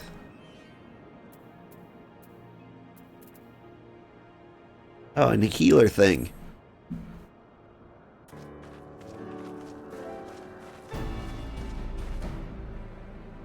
Haven't found it? Could we but enlist the aid of one of our local Moogles? I'm certain Hraesvalgar would not elude us for long. Though the eye enables me to see the presence of dragons, I can only identify Needhogs with any certainty. We must wander the mist for days and not know if we are any closer to his brood brother. And those are days we cannot well afford to squander. Shall we divide our forces then? Lady Isael, might I ask you to question any dragons whom you judge it safe to approach? I shall try, yet I feel the influence of Needhog's rage will render most of the Dravanians in the area deaf to reason. And what of you, Master Alphino? I have not yet given up on the Moogles. Old, come with me to Gridania. I meant to petition the aid of the Moogles' kin in Dwellswood. After that business with Moggle I dare say they will be glad to help us. Assuming you have no need of me, I shall remain here. Needhawk senses both the loss of his consort and the coming of the Eye, and his attention is firmly fixed in this direction.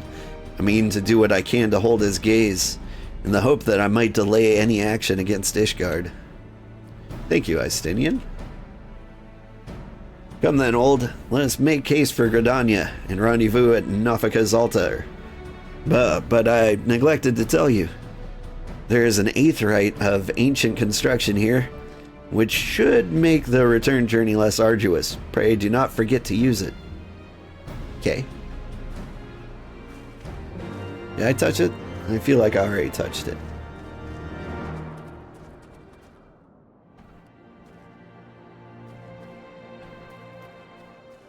I believe...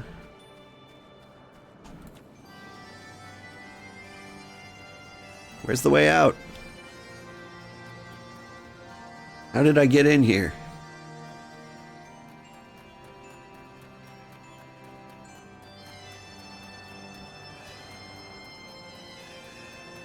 I'd completely forgotten going down these stairs.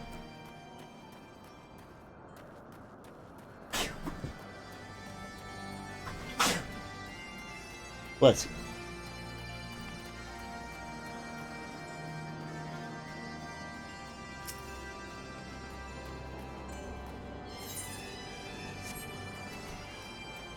Nope, we're good here. So speak with Alphino at Nofika's altar. That's in Gridania. I thought it was.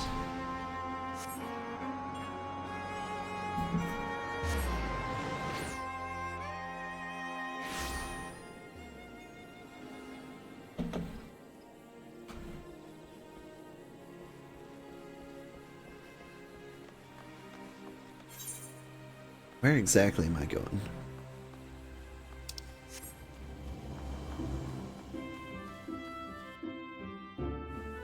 Is Nofika's altar that place where the Elder Seed Seer likes to hang out? Or is it where, like, the Black Mages hang out? Or is that the same place? There it is.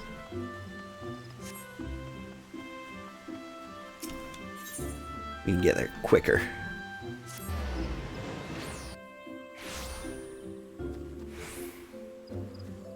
Yo. I sent word that to the Elder Seed Seer upon our arriving in Gridania. I am pleased to report she's agreed to grant us an audience. If anyone can help us contact the Twelveswood Moogles, it is she. We are expected at the Lotus Stand. I trust you're familiar with the Conjurer stationed at its entrance. We have done this before. The Elder Seed Seer awaits you. Pray, follow me.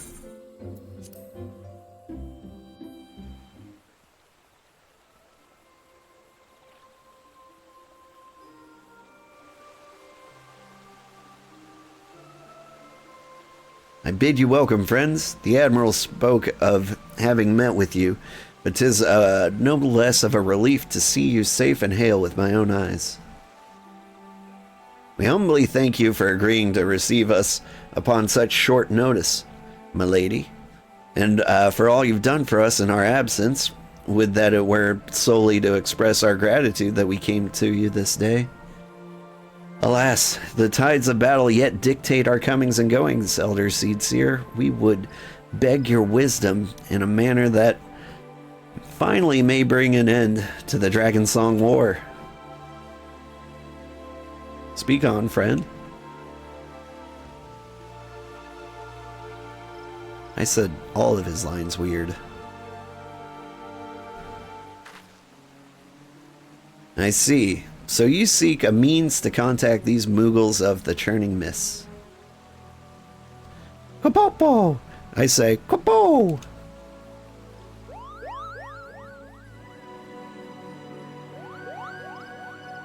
Greetings, Kuplokop. To what do we owe the pleasure of your company? I was struck by the sudden urge to bring you some fruit, Kan-E, and I'm jolly glad I did. Tell me more about these Moogles in the sky, Kupo. I'll gladly tell you all I know. Though it amounts to precious little, we encountered a Moogle high in the clouds of Dravania, and had hoped that you and your kin in the Twelveswood might agree to facilitate a meeting. Pray correct me if I'm mistaken, Kuplo, but there are legends, are there not, which speak of Moogles who dwelled beyond the clouds? Indeed there are, Kupo. Long, long ago, back when the world was still young, they say my ancestors served the gods up in the heavens. Of course, that was before their masters took to bickering like spoiled children. Ah, yes, the tale of good King Mogglmog the 12th. He is revered for holding fast to a rope of miraculous length that his subjects might climb down from the sky and escape to the world below. Ignoring the more fanciful aspects of this tale, may well be that Kupla's ancestors hailed from the churning mists. Given how long his kin have resided in the Twelvewood, it's perfectly possible that the details of their history have faded into myth. Indeed, Master Alphino, such stories oft contain a measure of truth.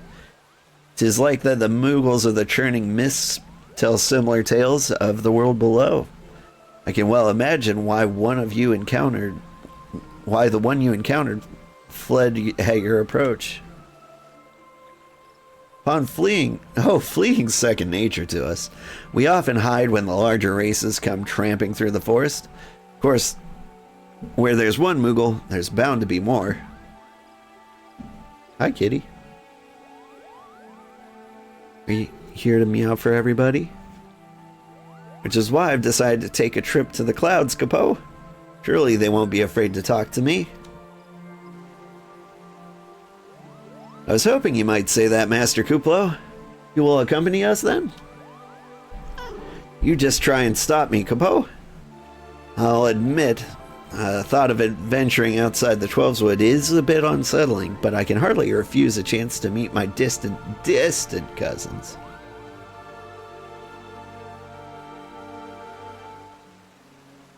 If you will have me, I too will accompany you on this venture.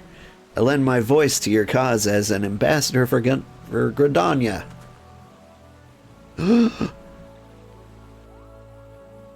My lady, are you quite certain?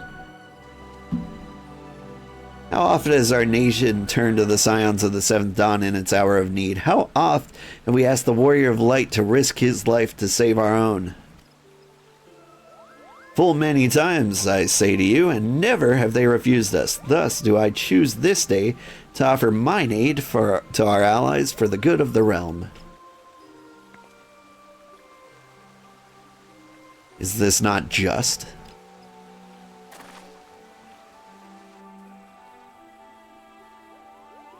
Most unexpected and most welcome offer, Elder Seedseer. We would be honored by your presence.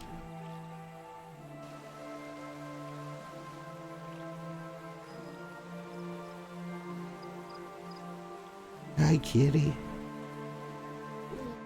Yeah, he's being very cute today. He is a cute little meower guy, that is true.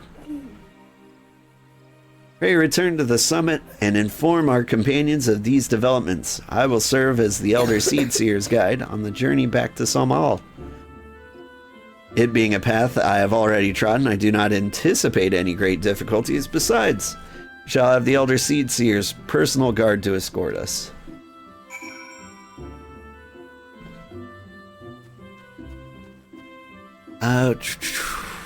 Back to Mogholm, huh?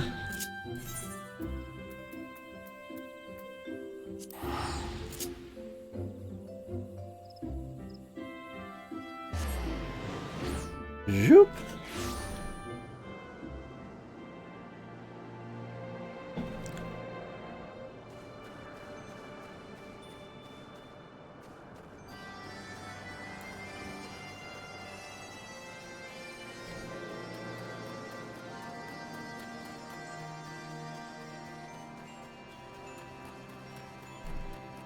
Been so long since I've been to the Churning Mist, like I barely remember anything about it. It's It's more difficult to navigate than I remember. You have to get ready for school. You can open that when you get back.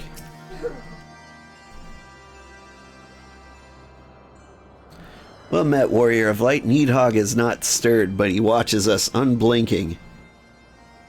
I bought a bunch of art supplies for my daughter. She got a big painter's easel, and she wants to open it up.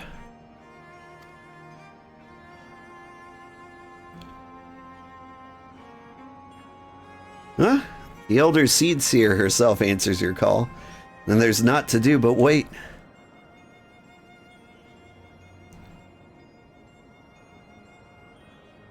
They are here, old. Greetings, my friends. I'm happy to report that our journey was mercifully uneventful, devoid as the road was of Dravanians. 'Twould seem the dragons have abandoned some all for the turning mists. Elder Seed Seer, may I present to you Sir Istenian, Ishgard's Azure Dragoon? 'Tis an honor to meet you, Sir Istenian. I've heard many tales of your order's extraordinary skill and courage.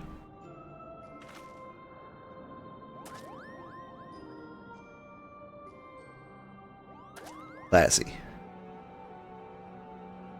Friends, I feel it only right to inform you that we are not alone. The Moogles are all around us, even as we speak.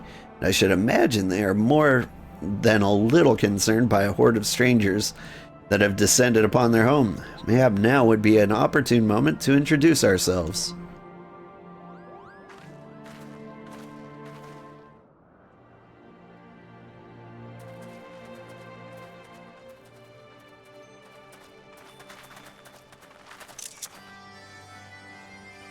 This should serve.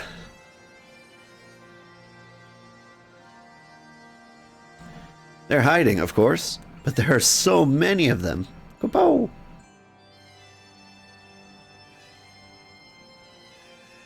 I am Khan E. Senna.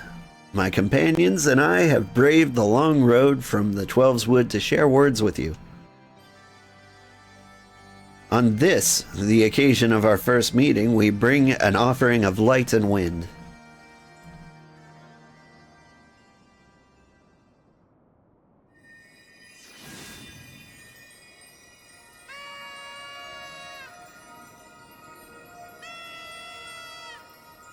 Cute. Oh, such gentle and pleasing glow, Kapo.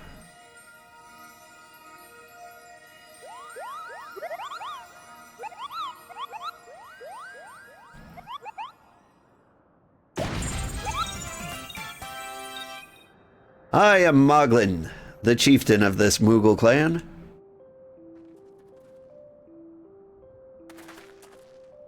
Chieftain Moglin, it is an honor to meet you. Greetings, I am Kuplo Kop, ambassador of the Twelveswood Moogles.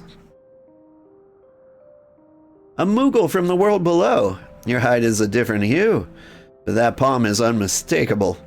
I might need a moment here, Kupo. My companions were no less surprised to learn of your existence here amongst the clouds.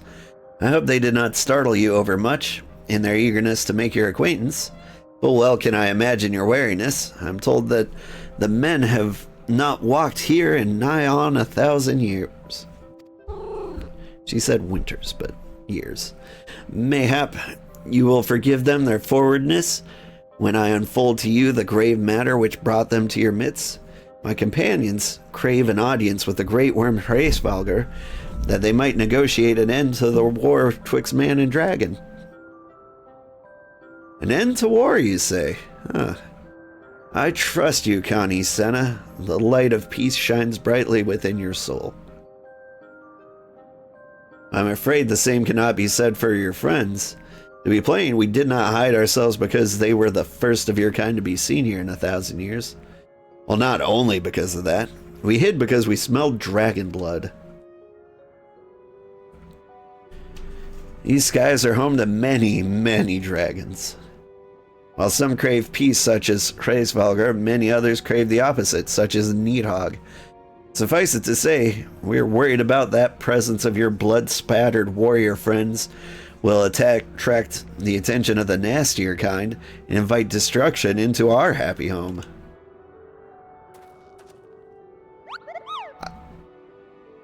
Now, just a moment, Chieftain. Old here may have doled out the odd thrashing or two, but it's always been for a really, really good reason. He's the champion of the 12-Wood Moogles, and I'll not hear his good name slandered. Now, Ambassador, let's not ruffle each other's fur. I shall, of course, take your testimony into consideration. If I may, Chieftain, there's little room for trust twixt strangers. Might we not take this opportunity to learn more of each other?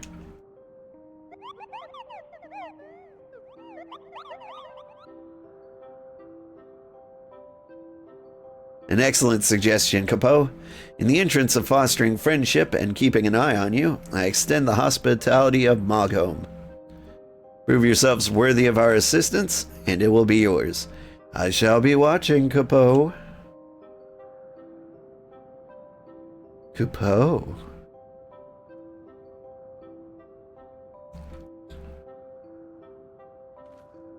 He's a cute one.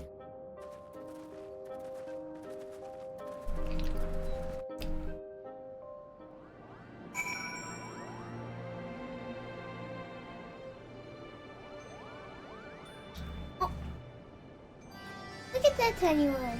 Speak with Moglin. Okay. Tell me, in the world below, do all your kind look so different from one another? Must be terribly disconcerting. What was it Kuplokap called you again? Old. Your names are as odd as your appearance. Have you ever considered a nice Moogle name? Moglin is taken, by the way, Kupo. As are Moghan, Mogmug, and Mogwin. These are names that three wise Moogles who will administer the momentous challenges that I have devised that measure your worth. I call them the Trials of Trustworthiness. Undertake these trials, and we shall soon see whether or not you are worthy of our aid. Hawkeye.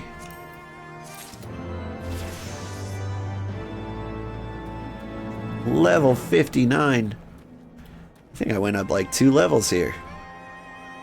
Really close to unlocking some particularly cool skills. I want to say like Earthly Star and maybe Collective Unconsciousness. Anyway, thank you so much for watching, everybody. I had a great time, and I look forward to playing more of this next Friday. Okay, good morning, everybody. I'm Old Man Sugarheart. Today we are playing Final Fantasy XIV, and there is like no music in this place.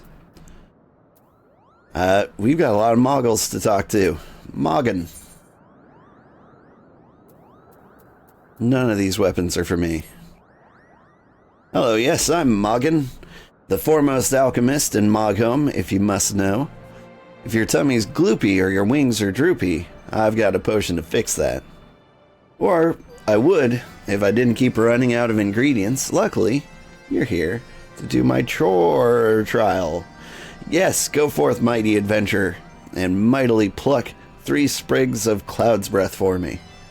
I'll find it blooming near the entrance of Il Tom. It's not the safest of places, so don't let yourself be distracted by the pretty flowers, Capo.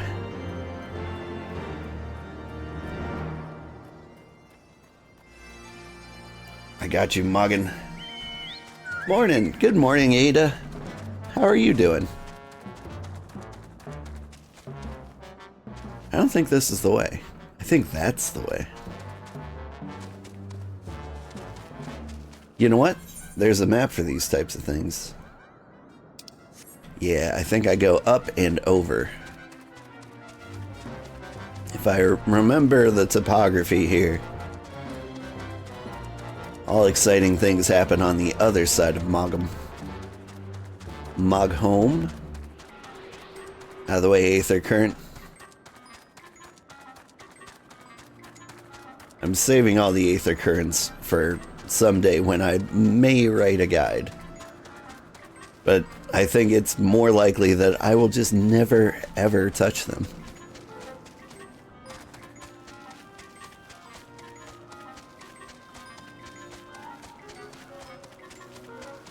So, Ada, how goes the monster hunting?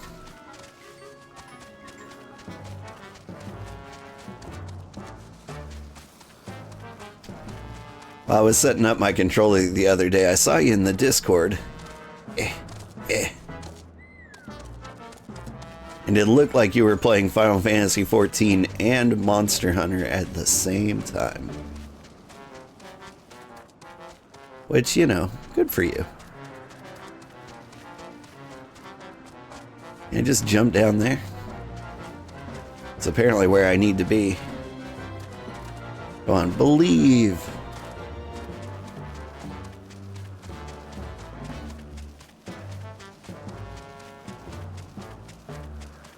Good murdering tempered monsters now? Nah, you took a break from Monster Hunter Wilds for a moment.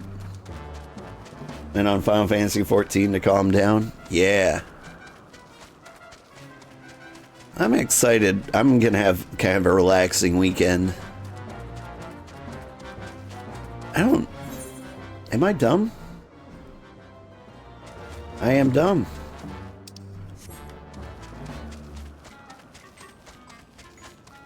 This is not where I go. I thought this was how you got everywhere.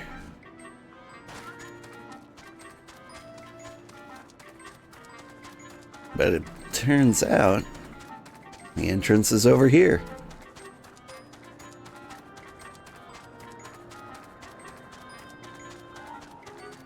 Yeah, I missed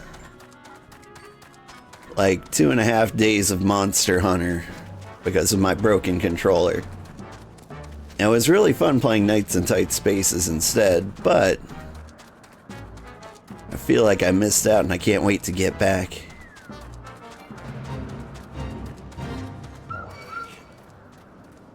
You leave me alone.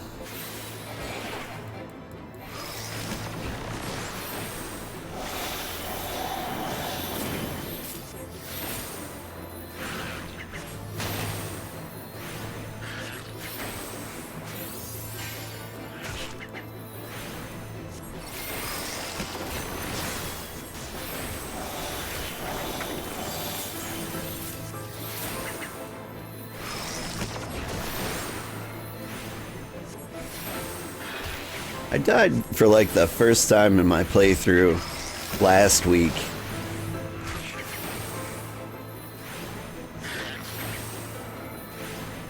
And it kind of dawned on me like, the monsters got a little bit tougher. Like somewhere in Heavensward is when they like started doing actual damage. Like they shouldn't kill you, but they could if they felt like it.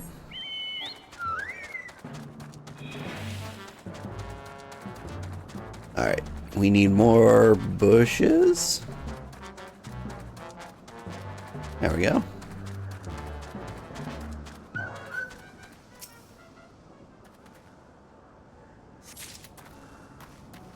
I died for really dumb reasons too. So I always dismount with my left thumbstick. It's just like boop. But it turns out you're in combat, that button changes to lock on. Feel like I have to go up there. Is that crazy? That might be crazy, but I'm doing it.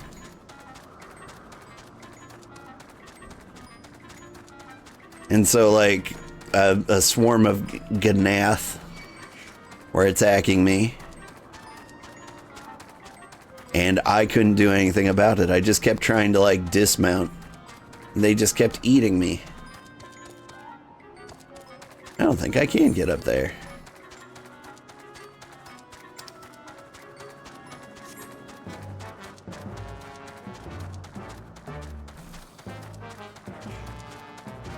But yeah, it was a very embarrassing and tragic death.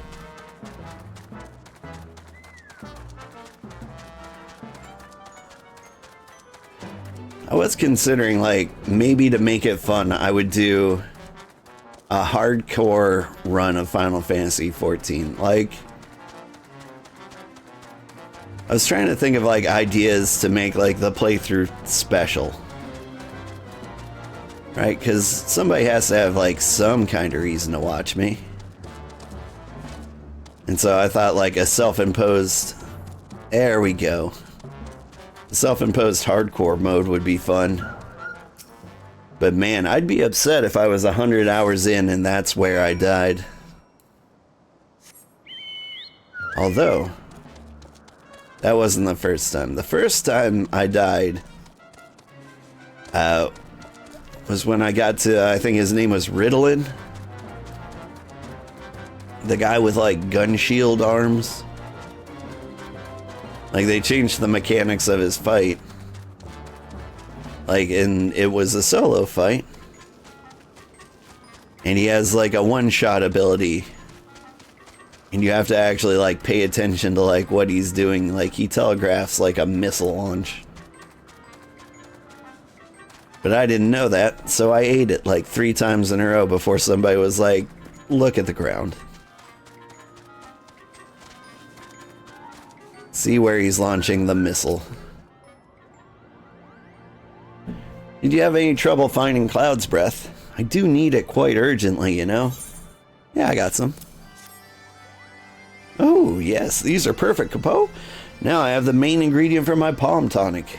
Speaking of which, how are you feeling, sir? Should you ever feel your palm losing its bounce, then I'm your Moogle, Capo. Capo.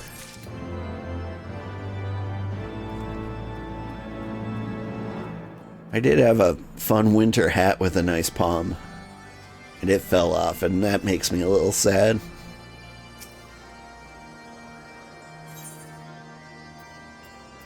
Ooh. A slightly better weapon than the one I have. Mogwin's the name, and art is my game. When it comes to painting, there are none in Mogholm who can match my talent with a brush, Capo. I know why you have come. Chieftain Moglin has demanded that I test your trustworthiness. I trust no one to create art that will satisfy me. I instead charge you with retrieving a masterpiece I seem to have misplaced. It was an ambitious and innovative work, guaranteed to fetch at least 4 Kupo nuts on the open market. You must find it. Question the masses. Surely a pebble painted with such vibrant color and unmistakable panache cannot have escaped the notice of every Moogle in Mogholm.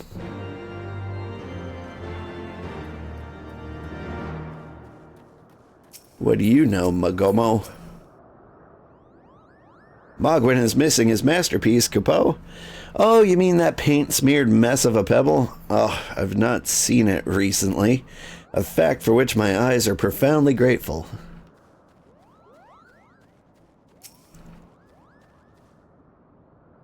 Maestro Mogwin misplaced his masterpiece, Capo. Oh, happy day. If I'm the swifter of finding it, I will soon have a genuine Mogwin for the price of a little perspiration. Honestly, what is 4 Kupo nuts just lying around to spend on such luxuries?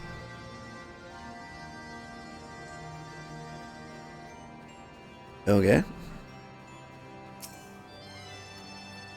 Mogto. I don't know much about this stone, but I do know Mogwin's been creeping out the back way to Salmal's summit for some time, Capo. Maybe you left it up there.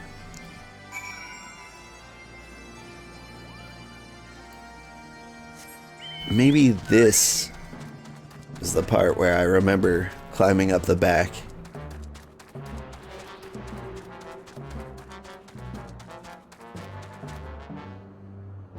No, according to the map, no. It's around this level. Oh, wait. Apparently I'm talking to you again. Well, what did you find out, Capo? Ah, yes, now that you mention it, I do seem to recall leaving my pebble out in the sun to dry. The second part of your trial commences. Go, adventure, and retrieve my masterpiece before some art-starved admirer swipes the stone for himself. Alright, now we're going up there.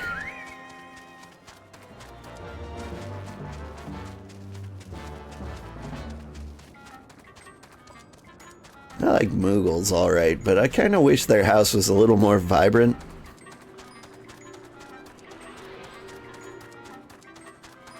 Like, this is just some hole in the ground. Quite literally.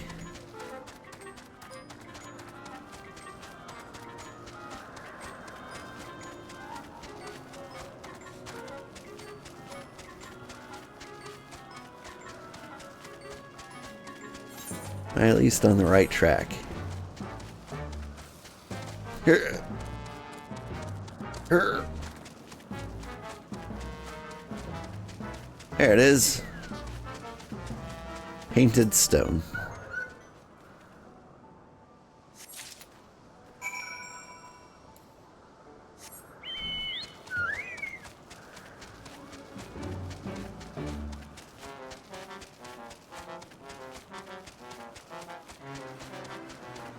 Yeah.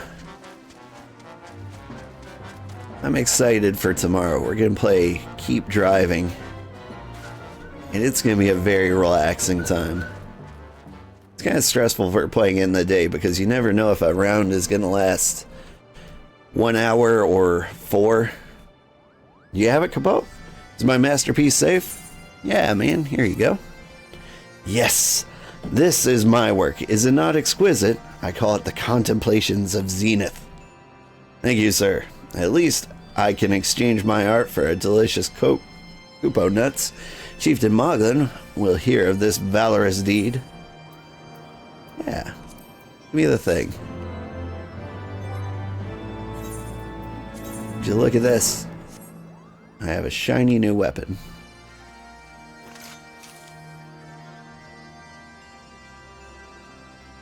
You know, I kind of like it.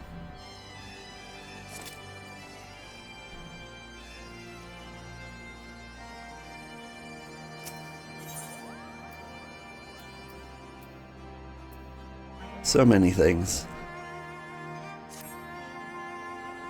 Huh? Yeah? You have the pleasure of speaking with Mogmug. I know. I am the fluffiest, most enchanting creature you have ever laid eyes upon. Kupo? It isn't easy being this adorable. I can barely take a stroll outside without those relentless Dravanians throwing themselves at me. Why, they look as if they might just gobble me up. In any case, fleeing their overbearing adulation is growing a bit tiresome. Your trial, sir, is this. Find these ardent archosaurs and slap some manners into them, Capo. Perhaps a firm smack on the snout will teach them to appreciate my charm from afar.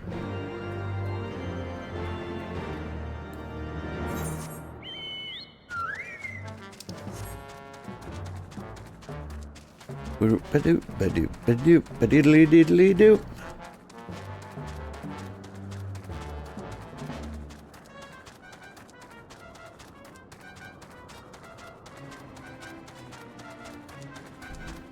Yeah, I've liked Moogles for a long time. I feel like their house could use... It just should be better.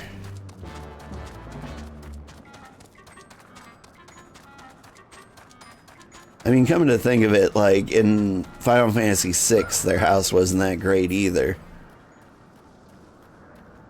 What's up?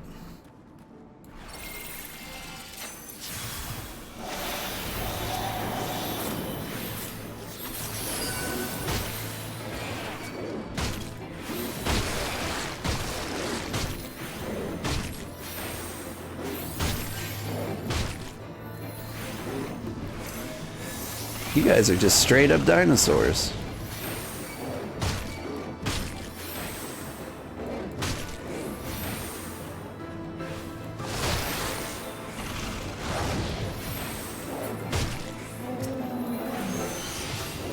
Like, is it bad for your self-esteem to be around so many dragons? Like, they can straight up fly, but you got, like, the tiny arms. You got the chicken wings, but, like, no wings.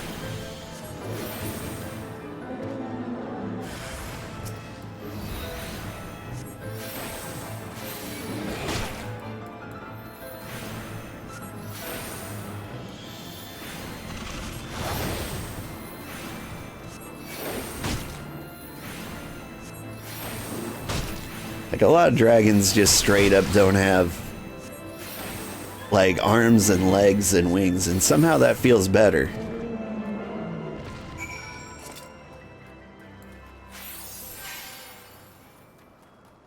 It feels like you've got all the gifts it takes to be able to fly.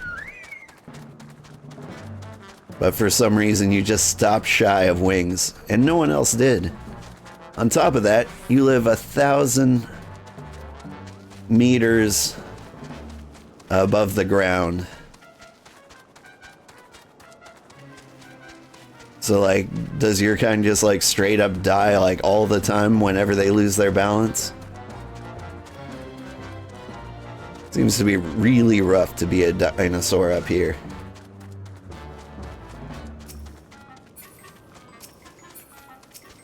I got him. You were able to humble my Dravanian devotees. Wonderful.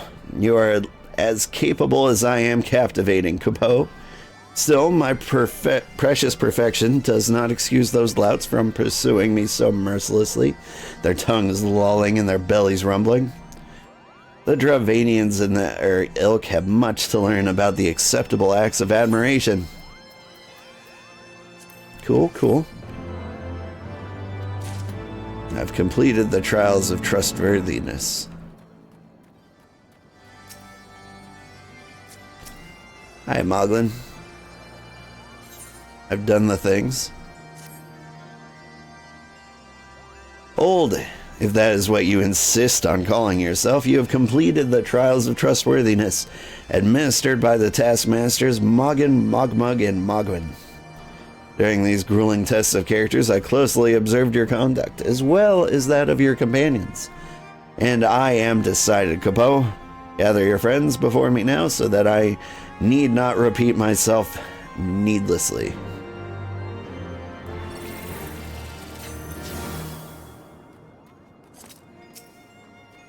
Fellas. What sorcery is this? That my heart should stir at the mere fluffiness. Uh-oh, old. No matter. What is it? Chief Moglin has made his decision? Well, let's not keep him waiting then.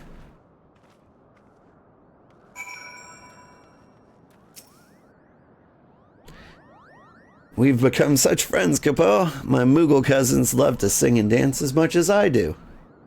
Chieftain Moglin has finally come to a decision, has he? Well, I suppose I better flutter over there and see him then. You go.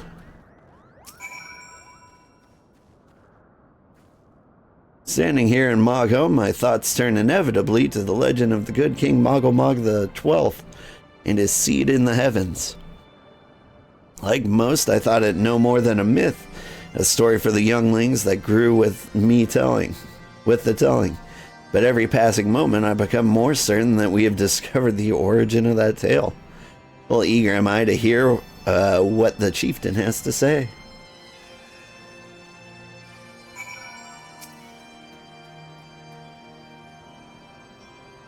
Are these trials over then? My tasks have been little more than household chores. If our host elects not to grant their aid after working us like a pack of chocobos, I shall demand compensation and copo nuts out of principle. I hope it will not come to that. Let's hear the chieftain's verdict, shall we? Alphino, you better not cause an international incident. I was worried it'd be Istinian. How go your trials, Warrior of Lights? I myself had sent a number of expeditions to chastise the local dragon population. Did not their chieftain wish to avoid inflaming the Dravanians? Such contradictions aside, our host seemed entranced by the height of my leap and compared me to Mog, a lance-wielding Moogle warrior of the Eld who favored such attacks. 'Twas meant as a compliment, I expect, but I doubt these fiery lumps could outleap a Karakul lamb, much less a dragoon. Conclude your business here swiftly, old. I like not this place.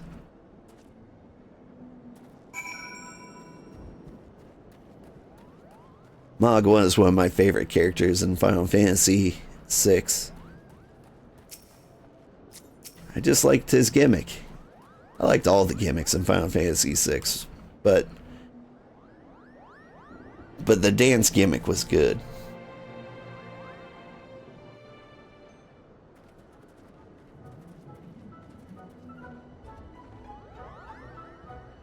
Never have I seen such determined workers, Capo.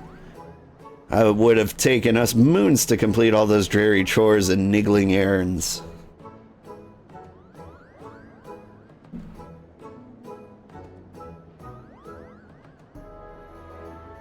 And have our labors proven the purity of our intentions, Chieftain? Without a doubt. In fact, there was never really that much doubt to begin with. You were, after all, already friends with a fellow Moogle. But you see, before meeting with Heavensward could take place, certain preparations needed to be made. And what better way to help you pass the time by having you perform all the tiresome tasks that no one ever wants to do, Capo?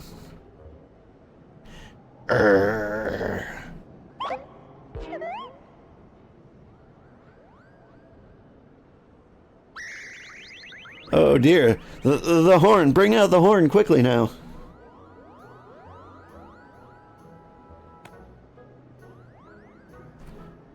We blow on this wondrous instrument whenever we wish to speak with the Great Worm, Capo. We haven't perhaps been treating it with the care it deserves of late. I think Moggen may have sat on it, so we need some time for cleaning and polishing. And straightening. No lasting harm done, though. Now you need simply head to the Zenith, the worm's dwelling to the west, and give that horn a good toot. We're on your debt, Chieftain. Thanks for your noble gift. We shall finally have a chance to plead our case to Heavensward. Very possibly, yes, but I wouldn't get my hopes up too high, Capo. The old worm isn't terribly fond of, Your concern is appreciated, but I'm quite certain Heavensward will welcome our overtures.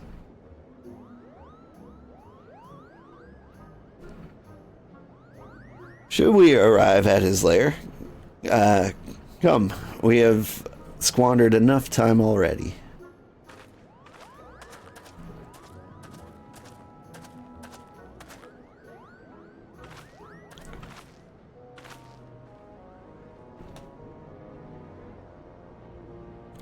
Chieftain Moglin, we thank you for your gracious hospitality, though we must soon take our leave.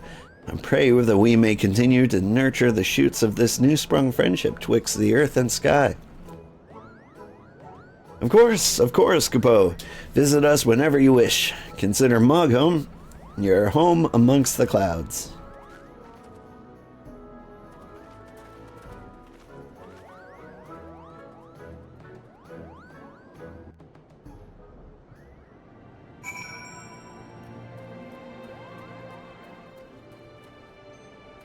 Moggen, what have you got for us? Thanks for the help, Capo. Doubt I would ever have found the time for all those rotten chores. Hey, it wasn't my idea. The chieftain had spent a little less time sitting around and a little more time chieftaning. Things would have never gotten so messy in the first place. And he was the one who sat on the horn, by the way. But now all the errands are done and the horn is fixed, so all is well that ends well. Hey, Kupo?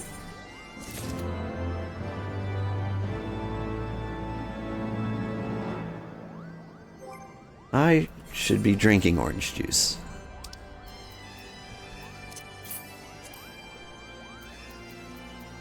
Hey, when did I get this? Neat. Well, I expect you're eager to be on your way. Did I mention your friend was looking for you, Kupo? If not, Alpha Noah's looking for you. I'll be waiting just outside, stretching my wings. Let me know when you're ready to depart. Hawkeye.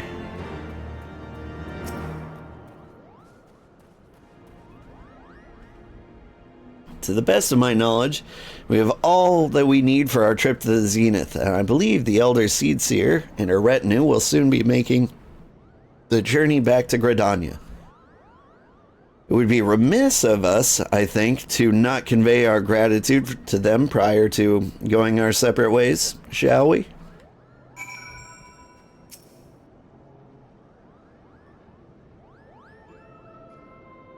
Alphino, old, I do humbly thank you for what has been a most enlightening experience. Were it not for your pioneering spirit, the existence of these Mughals might have never been revealed to us. 'Tis we who should be thankful, Elder Seedseer. Were it not for your timely diplomacy, they would never have had the chance to reveal themselves at all. And 'twas your presence, Kuplokop, that ultimately won us their trust. It must have taken great courage to leave the sanctuary of the Twelveswood, and we're exceedingly glad that you did. It was my pleasure, Kupo. I've made so many new friends and have so many fantastic tales to tell my kinsmuggles back home. And it is our home that we must now return. May you ever walk in the light of the crystal, my friends. Hawkeye. Safe journey, Elder Seedseer. We too must be on our way. Hooray, Svalgar awaits. Yeah.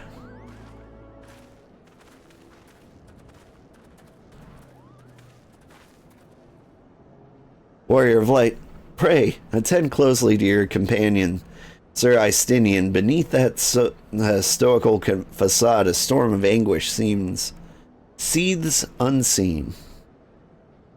Yeah, I noticed. It's actually pretty seen.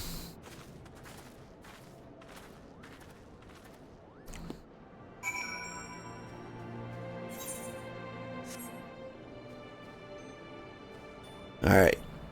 Can we go do the things now?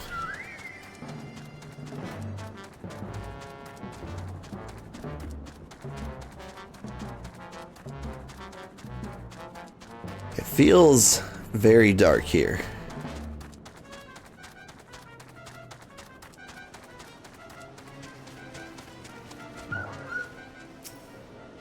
Moggin? Have you said your goodbyes and dabbed away your tears, Kupo? Then we are indeed ready to go.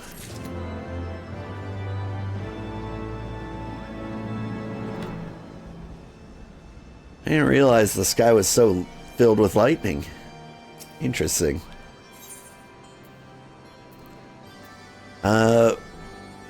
New outfits, huh?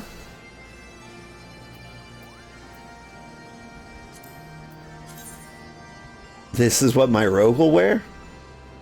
Sexy.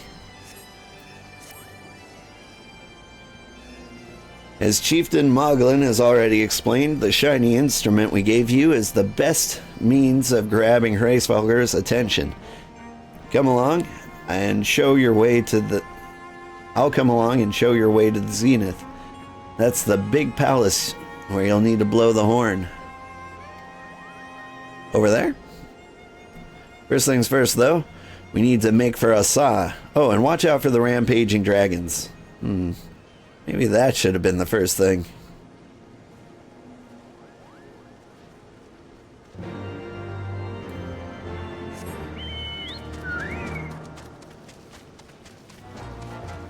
Doo-da-doo.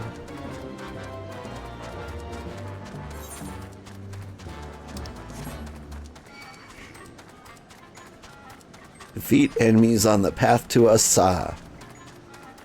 Alright.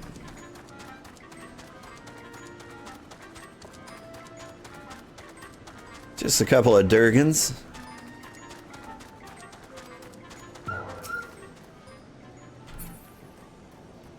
Which which I can't seem to target.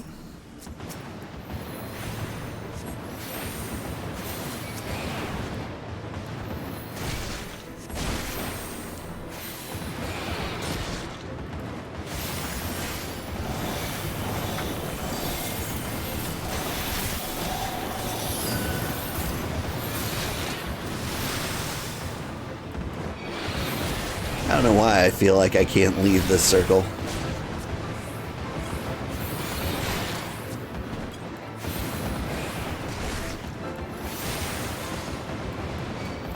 I could probably run far, far away.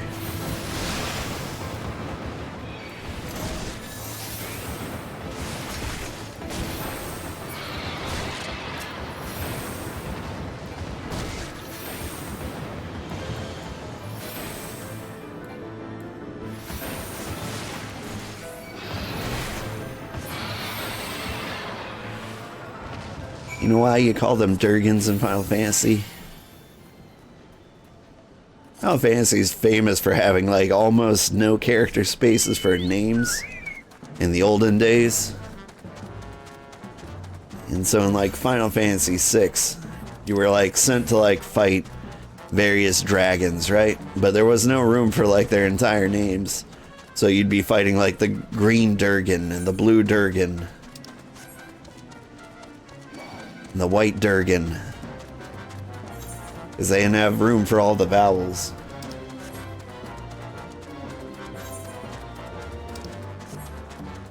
And it's kind of become a little bit of a meme. As if anyone ever actually played that game.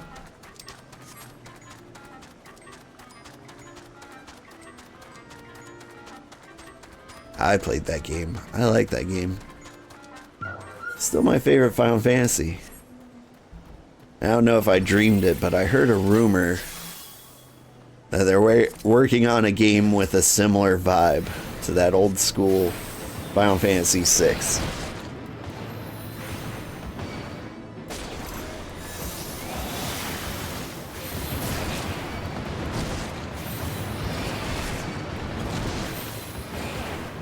It was an ambush.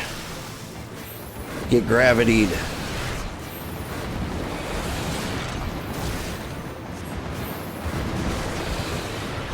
My God.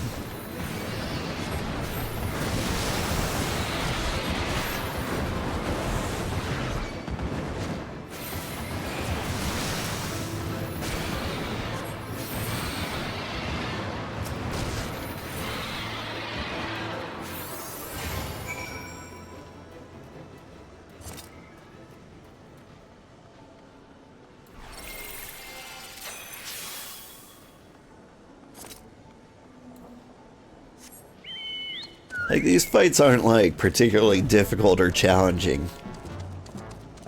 I feel like if you panicked and you forgot what all your buttons do, you could die there. Like, in A Realm Reborn, not so much. But here...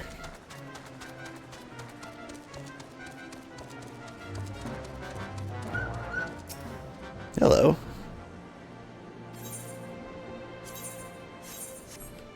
You could hire a chocobo.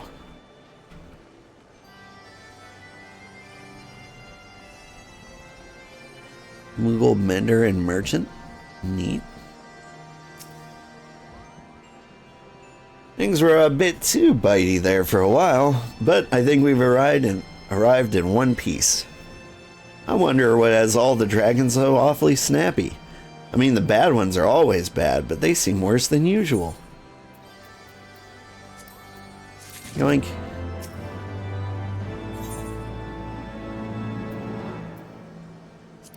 What does this robe look like? That's very pretty, but I think I'm gonna stick to my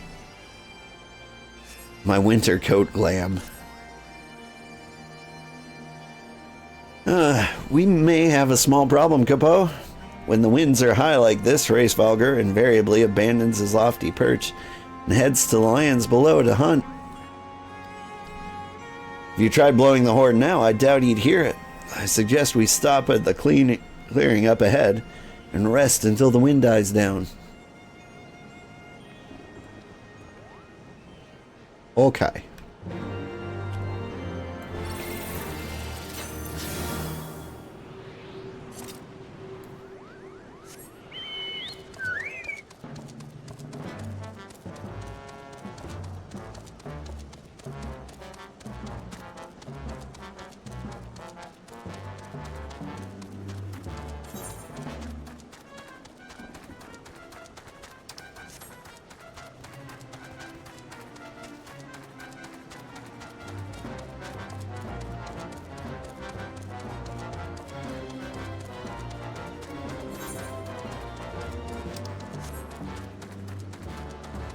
Oop.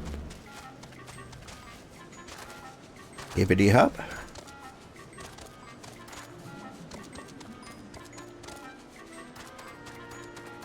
This does look like a fun place to camp.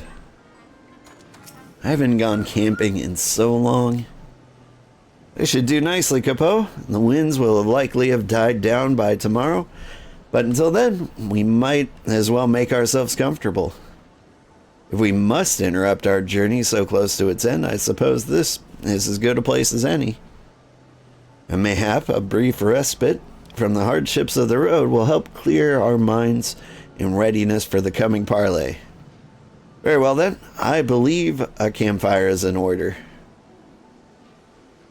Leave the gathering of fuel to me. I acquired a keen nose for firewood during my time in the frozen waste of Corthus.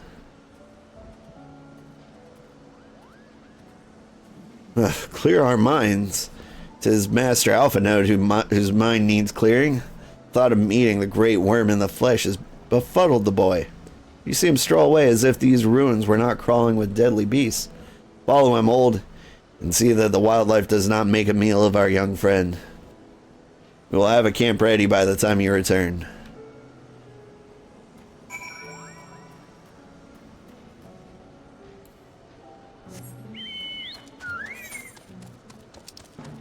Now that just sounds like he's gonna murder Ysayle and need an excuse to get us away from camp.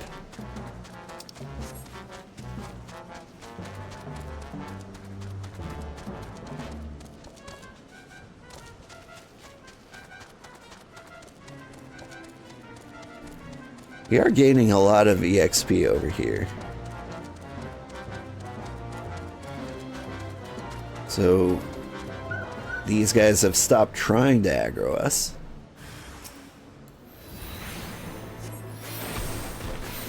Melamatron. Whoa. I deserve that one.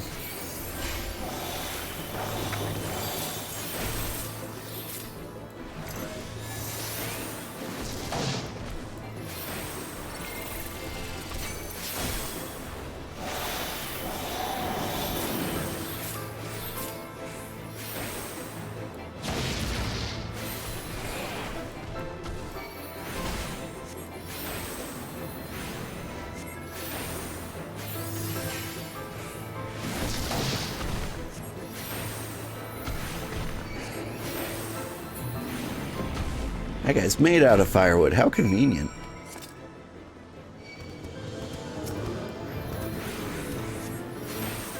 So you will still attack me if I'm exactly 5 levels above you. Good to know.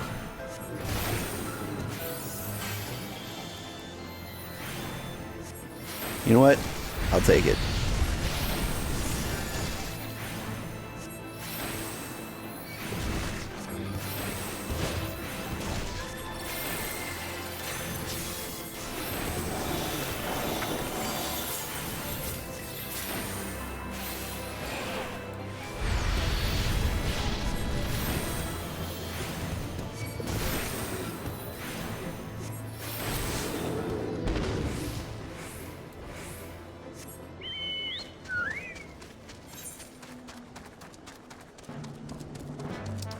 There he is.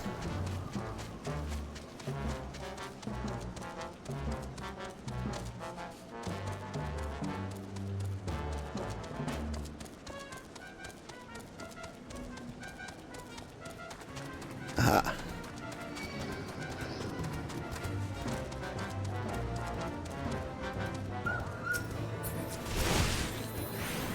See, that time left stick dismounted. Why didn't that focus on him? Like previous iterations.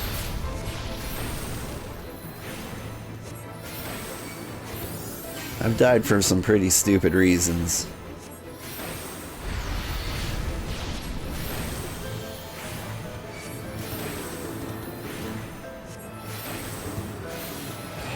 I don't know. Like, lately, things have been happening that have made me feel like I'm crazy.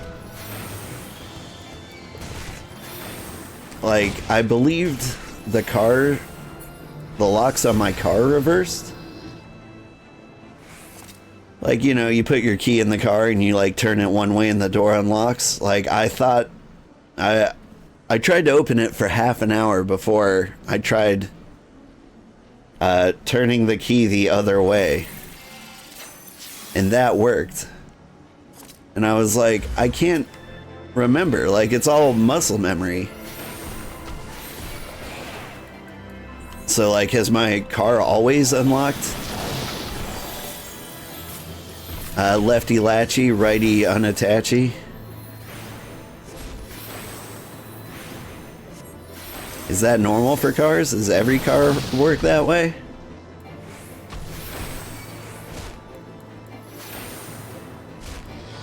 Like, you know, it's kind of like breathing manually.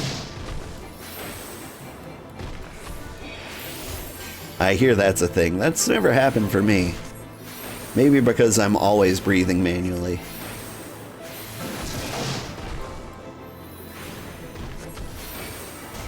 But, like, I legitimately couldn't open my car for, like, half an hour. Because I couldn't figure out, like, which direction to turn the key. That's never happened to me before.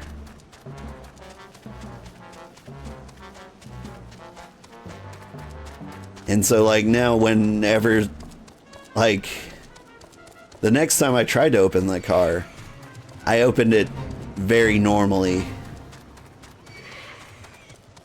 Like, I put my key in, I turned it, muscle memory and all, and it opened. I didn't even think about, like, what direction to turn the key.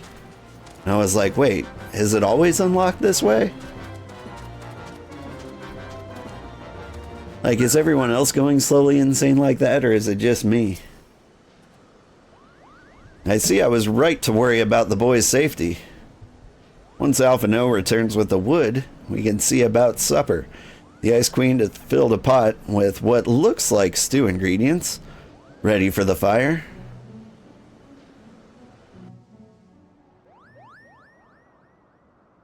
I'll never complain about a home-cooked meal. That mushroom definitely looks poisonous, though. Like, bright red like that? I don't trust it.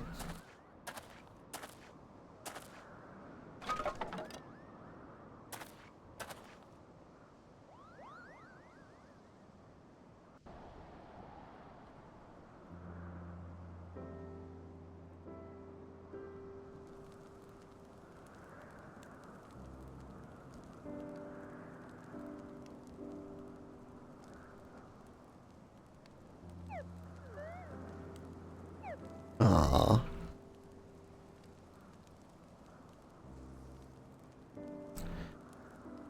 A few things compare to the simple pleasure of sitting beside a crackling campfire of one's own making. Ha! So speaks the great explorer. Until recently, you wouldn't have recognized firewood if it came with the kindling and flint. As well, you instructed me so patiently then. But yes, left to my own devices, I would have been compelled to signal to E-Sail with a pile of damp leaves.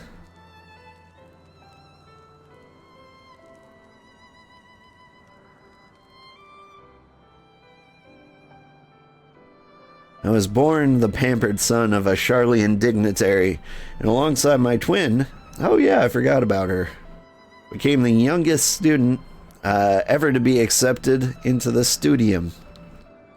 How proud I was to match wits with the scholars and philosophers, How ignorant of mine own shortcomings, that hubris invited manipulation and betrayal, and led to the downfall of the Scions. We all of us are guilty of similar ignorance. How many men have laid down their lives never knowing what it is they fought for, never questioning that which they have been taught to believe? That sounds like a dig at you, Istinian. It was only upon meeting Hraesvalgr that I learned the truth hidden within our history. Were it not for our chance encounter, I would have never have vowed to tear down the Holy See and expunge the falsehoods with which it fans the flames of conflict.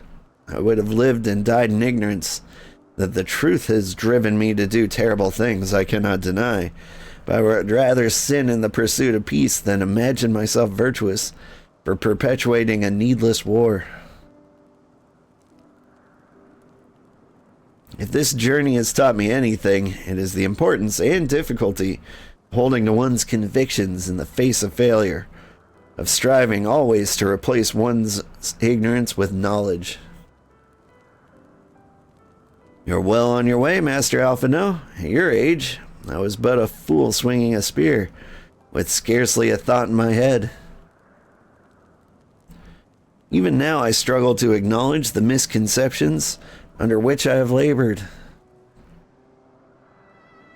Sitting here amongst the grand ruins, how can I deny that man and dragon once lived in peace? Before all that, such an age existed. We are now in a time of war. Needhogg killed my family, and no quirk of history will exonerate him.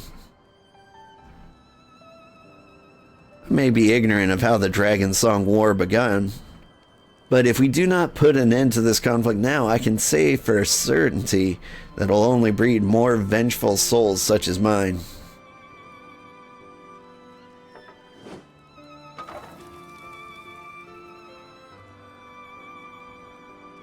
I rest my hands. In my hands resides the power to vanquish a great worm. If Ishgard's survival rests on me wielding that power, I'll slay Needhogg myself, orders or no. Istinian, you gave your word. My word is contingent upon the success of our parley. Show me the strength of your convictions, Lady Iceheart. Convince Hraesvalgr of the righteousness of our cause.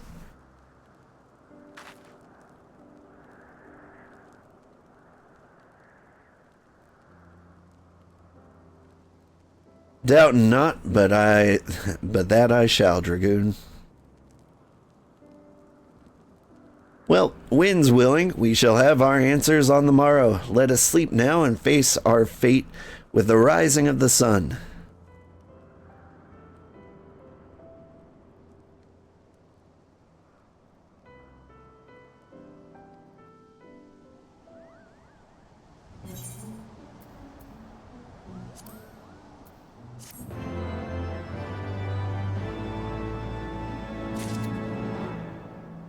Alright, let's try on the new shirt.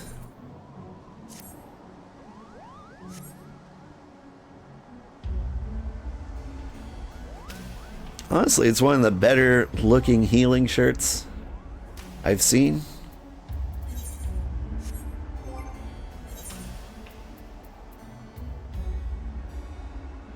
Can I make you pretty?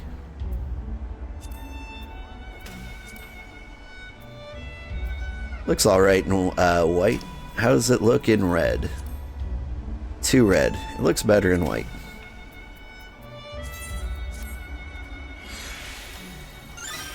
There we go.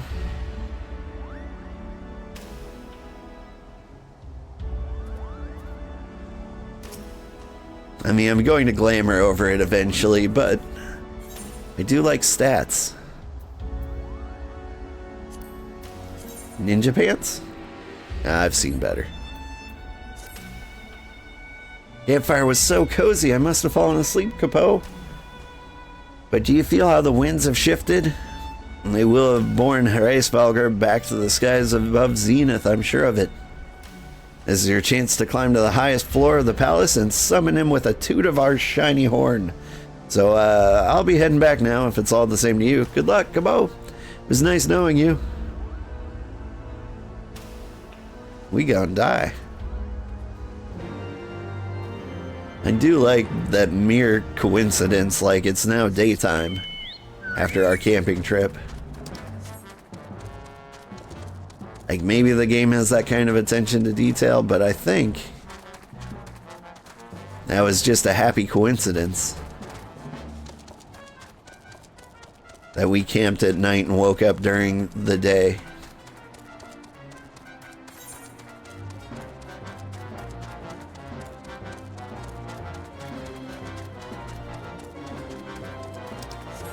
We've got an hour and we're cruising through quests. I don't think we're gonna make it to the area, but we could.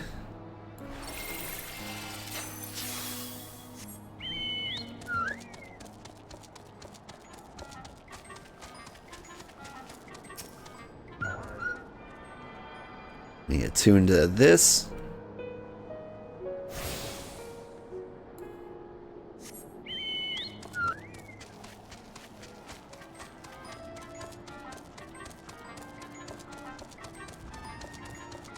There's a particular dungeon I remember, and I think it might be the area.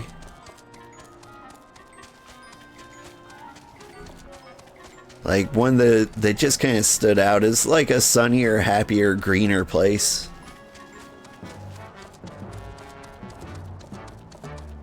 I thought it was some hall, but it turns out no. That was very dark and mountainy, which makes sense.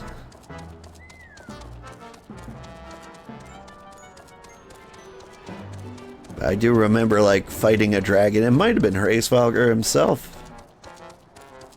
That might be a spoiler. But then again, I'm very likely wrong.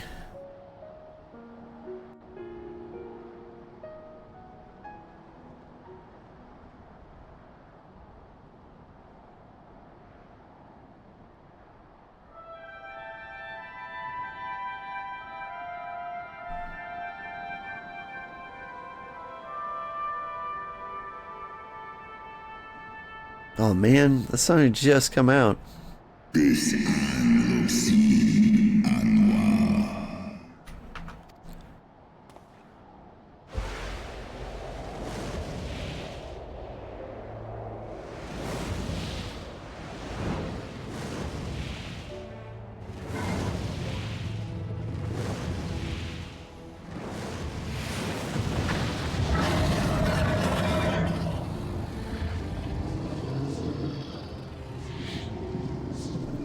Svelga.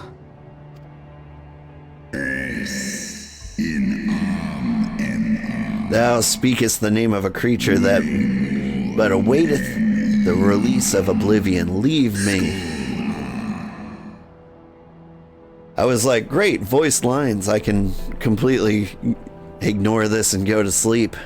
But then I forgot that Heavensward speaks in dragon language. And you can't actually understand what he's saying. By the 12. Mine ears hear the tongue of dragons, yet the meaning rings clear within my mind. How can that be? That's what I just said. Heavensward, do you not remember me? 'Twas I whom you found in Dravania. I who glimpsed the truth. The truth about your past. About Shiva.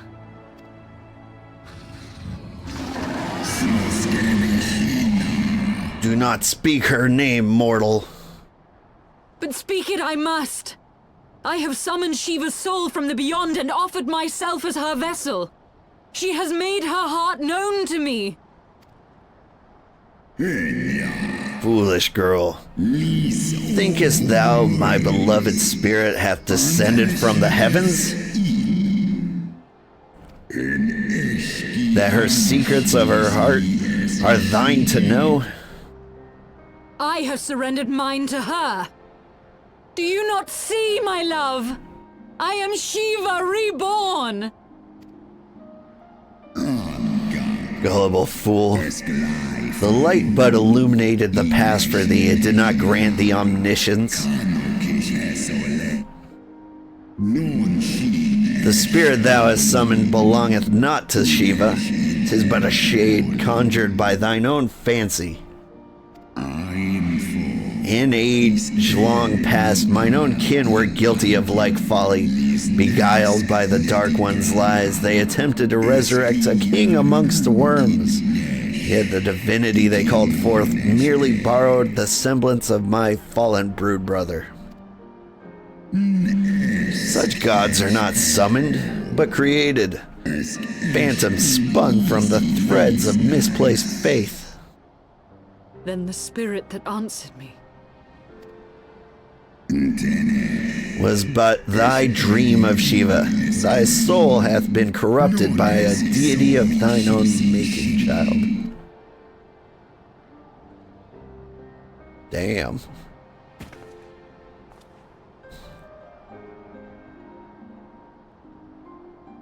Be that as it may, Lord Hraesvelgr, Izel's desire to heal the rift between man and dragon is real, and it has borne us this far. We would spare both our kind and yours the ravages of this senseless war. Pray join your voice to ours in a call for peace and forgiveness. The tale of thy kind is one of avarice, treachery, and death, and thou wouldst speak to me of peace?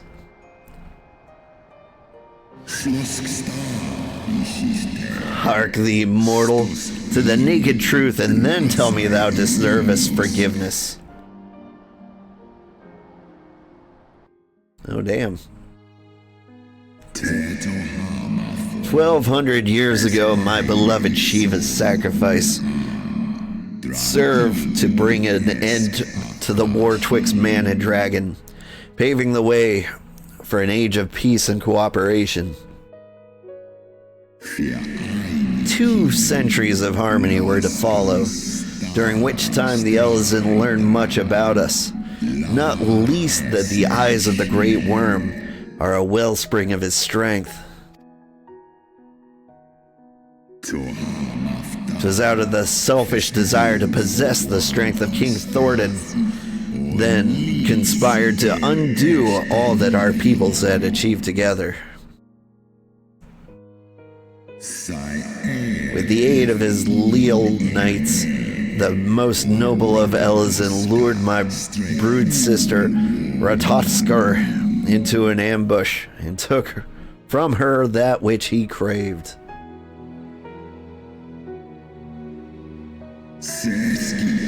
Fain would I strike the image from my mind, yet still the scene doth linger, of my brood sister's tattered corpse defiled by her Elezen allies. They had torn out her eyes and feasted upon them in a manner of wild beasts. Yet that was not all, for from their bloody banquet, the fiends had gained strength beyond that of mortal men. Even now I labor to comprehend the enormity of their betrayal.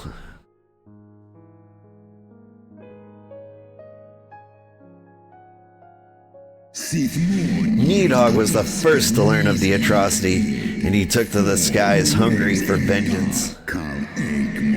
But though he slew Thordan and some few of his knights, their fellow butchers knew only too well where to aim their spears and with now practiced savagery, they set about my brood brother, sending him flailing from the field. Such is the truth the Holy See would keep hidden. Such was the beginning of the Dragon Song War. 'Tis a song my kind shall never forget, even should 10,000 years pass and Ishgard crumble into dust.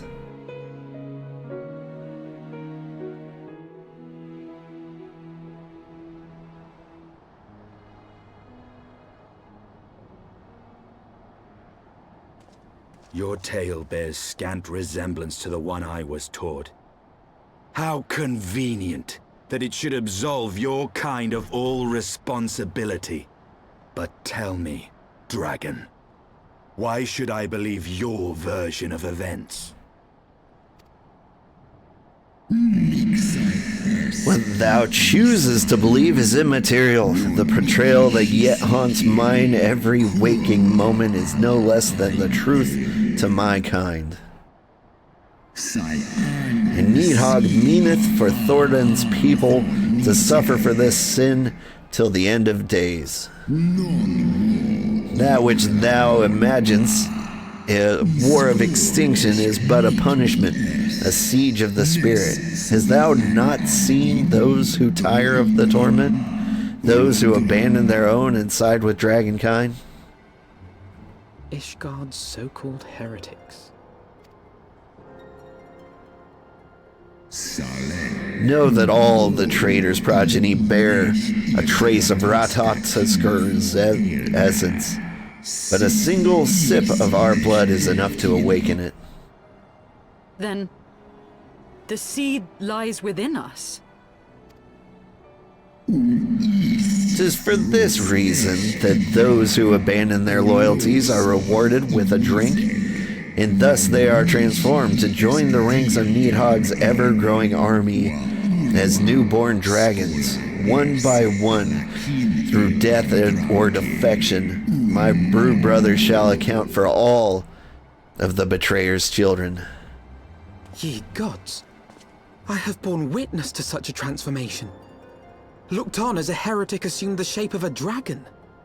I imagined it some manner of Dravanian enchantment. But if any Ishgardian, regardless of allegiance, has such potential within them, 12 forgive us. To think of all the dragons we've slain.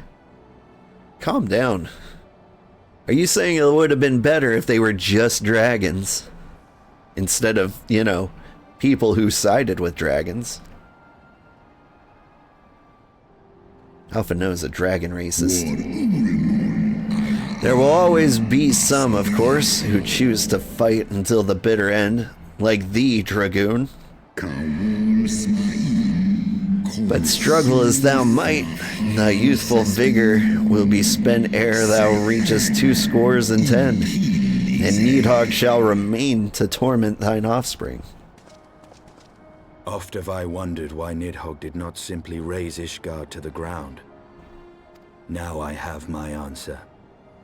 He has no intention of winning the Dragonsong War, for it is no war at all, but vengeance. An eternal requiem sung for his murdered sister. Thou hast the right of it, Dragon Slayer. Comprehendest thou now the futility of thy quest?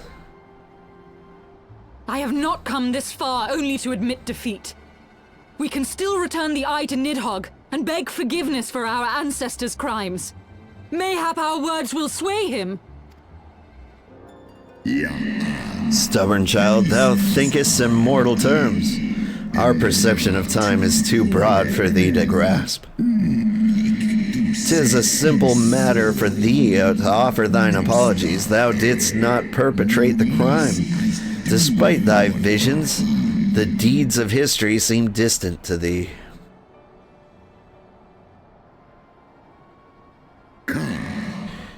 For a worm such as Needhogg, however, that history is yet a part of his present, as fresh as the blood that did gush from Ratatoskir's wounds. How could he not be driven mad? 'Tis only by the calming embrace of Shiva's soul that mine own fury hath not consumed me. But let us speak no more of what is done. My faith in your kind is spent, and I would be alone.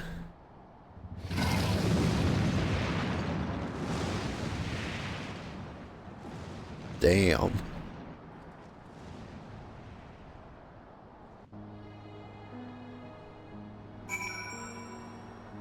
Alphino is like, oh no, the dragons we slayed were people.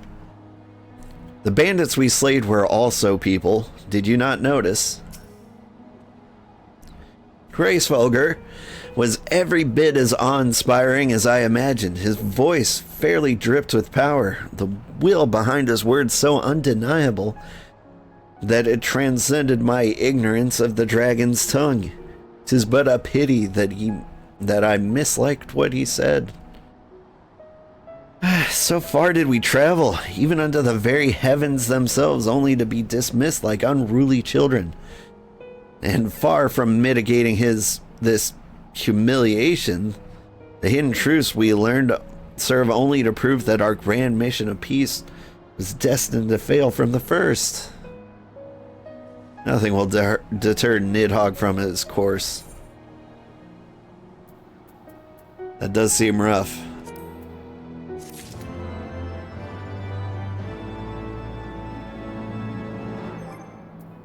I need to drink more orange juice and think on this.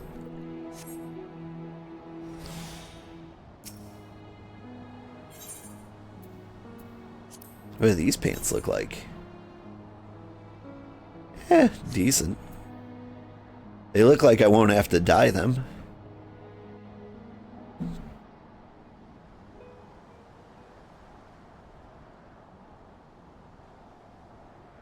Well, what do you propose we do now? I, for one, am intent on continuing to the east. What is there to be found in the east? Nidhogg's lair, the Eyrie, is said to lie in that direction. And the eye tells me he is near. You cannot still mean to slay him. You cannot still mean to stop me. I have been true to my word, and aided you in this fool's errand with Hraesvelgr. But your efforts at parley have come to naught, Lady Iceheart. I would see Ishgard saved, and for that, Nidhogg must die. With the tale of our ancestors' vile betrayal yet ringing in your ears, you speak of continuing this war? Nay, lady. I would but pierce its vengeful heart. When Nidhogg dies, this war shall die with him. I doubt that, but A moment, Estinian. he does have a point. You yourself spoke of the Great Worm's strength, that you believed him powerful enough to raise your city to the ground. How then are we few to challenge him? Even behind the stout walls of Ishgard, with an army of knights manning the defenses, our victory would be hard won. Yet you propose to contend with the beast in his own lair. In close combat, this will afford us an advantage. And if the tales are true, the Warrior of Light has bested many an invincible foe. Oh, I see. Your plan is for me to do it. But such speculation is meaningless if we cannot even find the worm. Our first task must be to seek out Nidhogg's lair. The story of this nation grows bloodier by the moment. Must death always be answered with more of the same? Such is the way of things, I fear. I shall consider it a miracle if mine armor is not stained crimson ere this conflict is ended.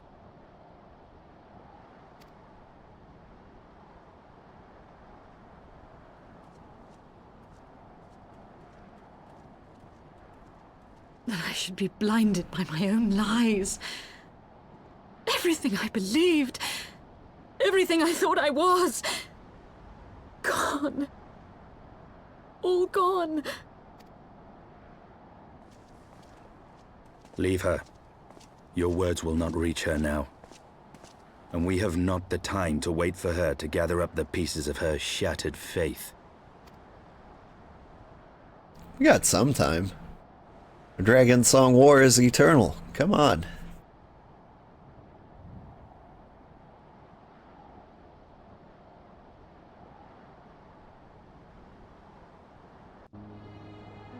Yeah, good morning.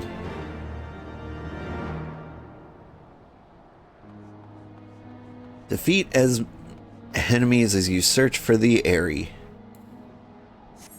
Got 40 minutes. We come across the dungeon, I won't have any actual time to do it. Have I done that many quests?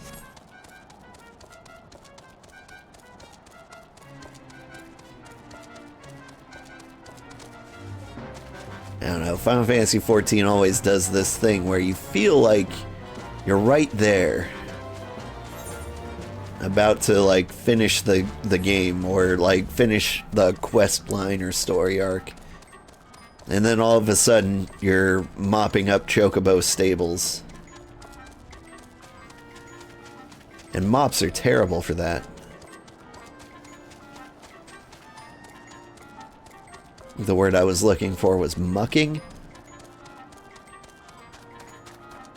I don't know, I was never much of a horse girl.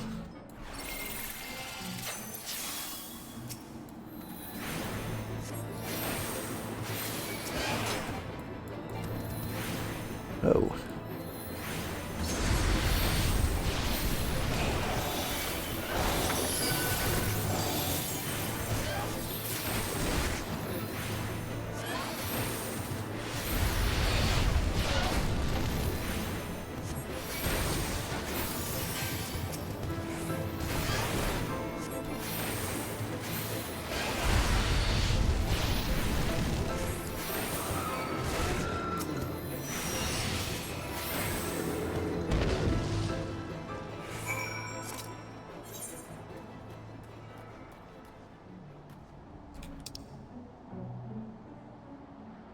That's a long way away. I'm gonna take a Chocobo. We haven't gotten to ride on a Chocobo Porter in 100 years.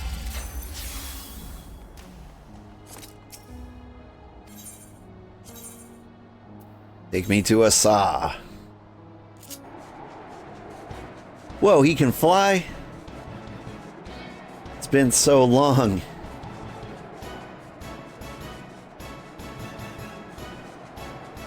Barlins.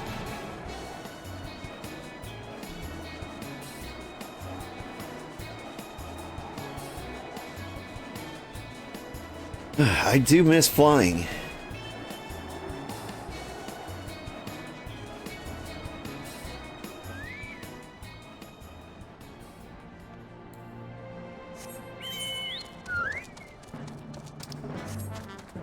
I was just thinking, like, it feels like the grind from level 50 to 60 is a little more intense than the grind from 0 to 50.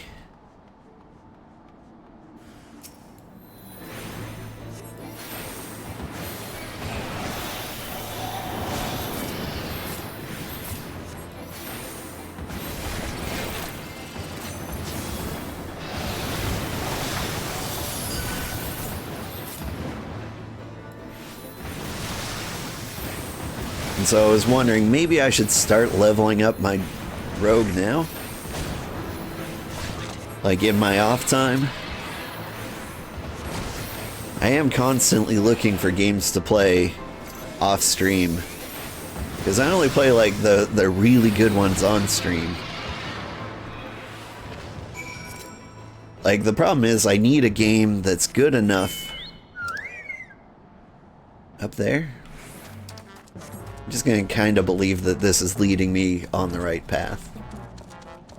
I need a game that is good enough for me to enjoy, but like not so good that I feel like I have to stream it. Does that make sense? Right now that game is Storage Hunter Simulator, where you're basically playing like, I don't know, Storage Kings? Is that what it's called? And I gotta say, the game's actually really fun. Like, it's cheap and dumb, but like, I want to do everything in it. I've bought 3 pawn shops. I've got a shiny new truck.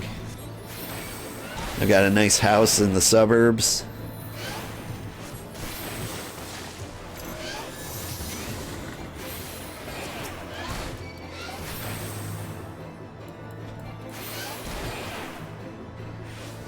I've learned the mechanics of every bidding war.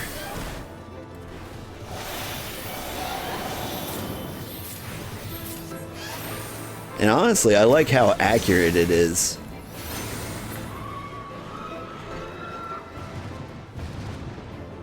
Like, I'll see something like a sewing machine in a storage container or a storage unit, and I'm like, oh man, this can be worth like a ton of money if it's like the right brand.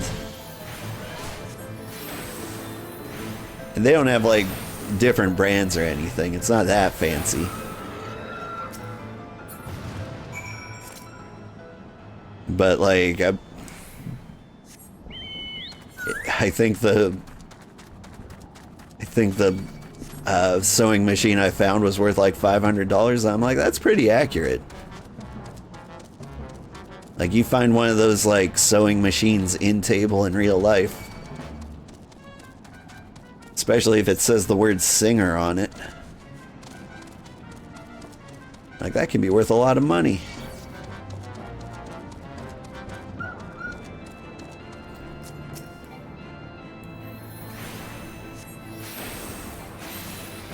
Tulahan. That's a cute name. Oh. Bye. We're not gonna fight? We are gonna fight? Cool. We're not gonna fight? Okay.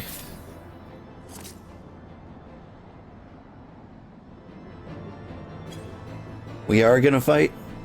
Alright. We're not gonna fight? That's cool. Alright, my dot should have worn off by now. There. He is chill.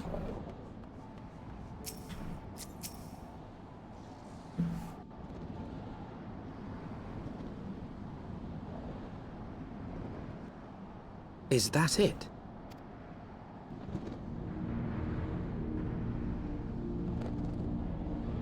Faramazula? Aye, that would be the Eyrie. I feel Nidhogg's presence through the eye, his caustic hatred gnawing at my soul. 'Twould seem the death of his consort has put him on guard. Mark how he wards his lair with tempestuous winds.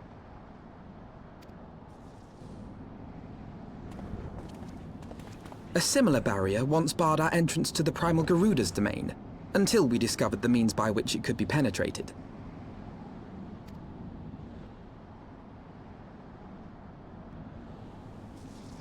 Mayhap it is time we called upon Master Garland. 'Twill be just like the good old days, no? Yes.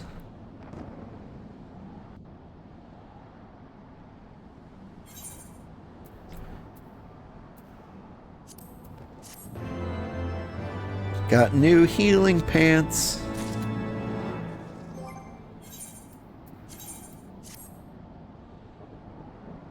And my boots cover them up. Looks great.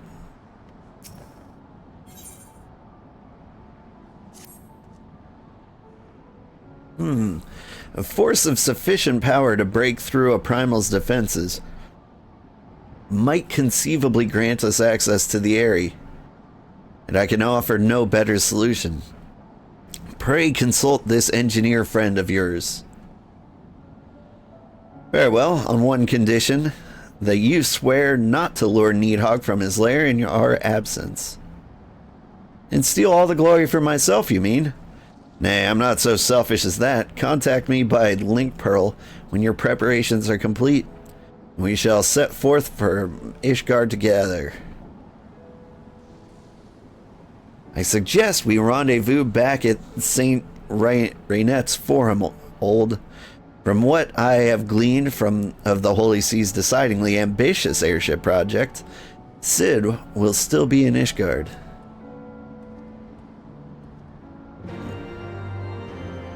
Alright.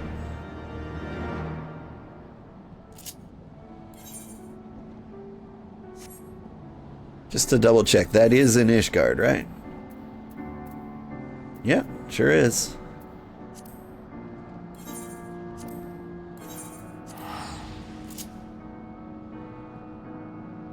That's where he said we were going.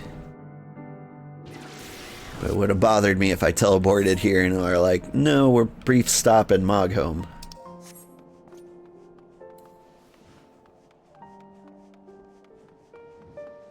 It occurs to me that I can't play Rogue early because you guys would miss out on the job quests, which are like the only quests I'm doing aside from the main storyline. So, when you last saw Master Garland, he was advising the Ishgardians on their ailing airship, correct? In that case, he might still be at Camp Cloudtop.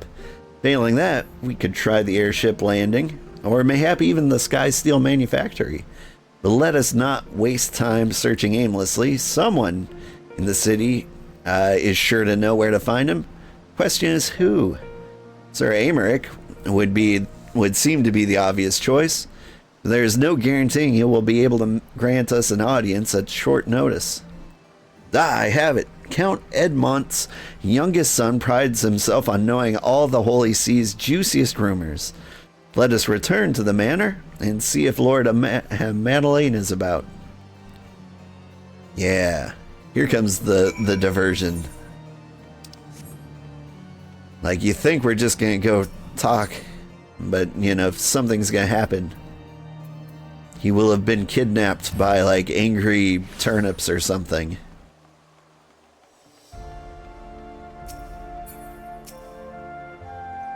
I was gonna say, it's way too early to get to the Eyrie. Welcome, Master Sugarheart. Shall I show you inside the manor? Yes.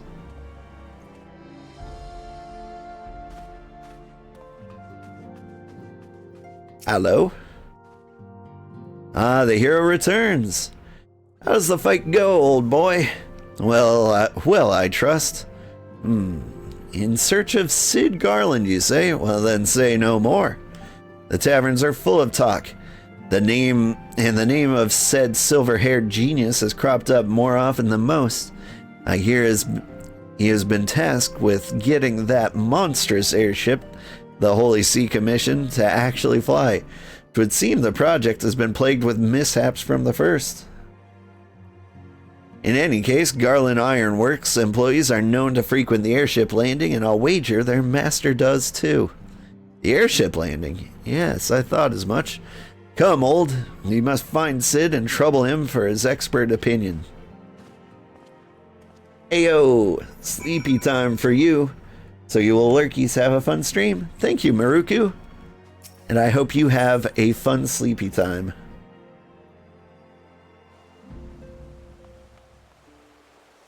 I'm curious where you live that sleepy time is 6 a.m.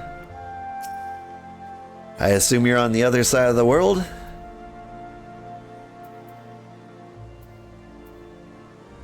Where am I going? The airship landing. Gotcha. I know the story said it, but I got distracted. Thinking about international time zones and where it is nighttime. What do you think, Sid?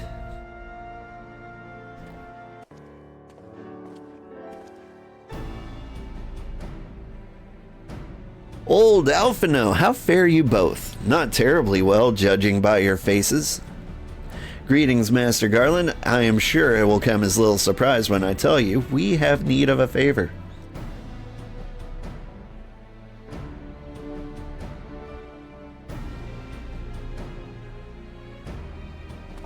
Another wind barrier? And you say it was conjured by Nidhogg?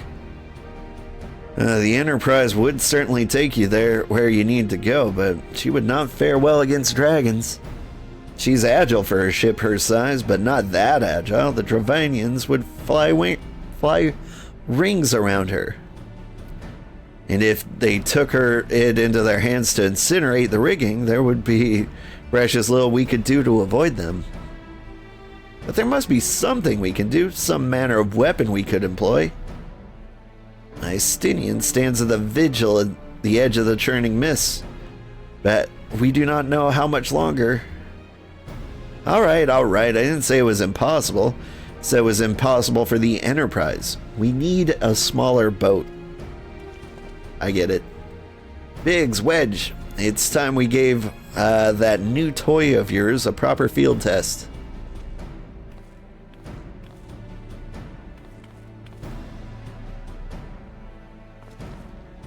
probably best if I let the lads show you. Come, the manufactory is not far.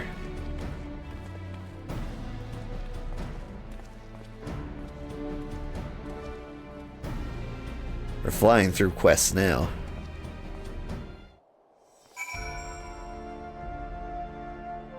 Speak with Biggs outside the Sky Steel Manufactory.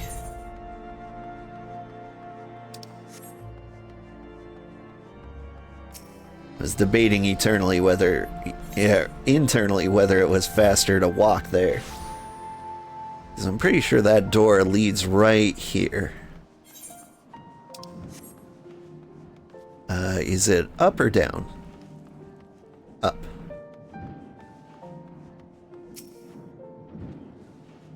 Our little project's just inside. Oh, you're gonna like this one.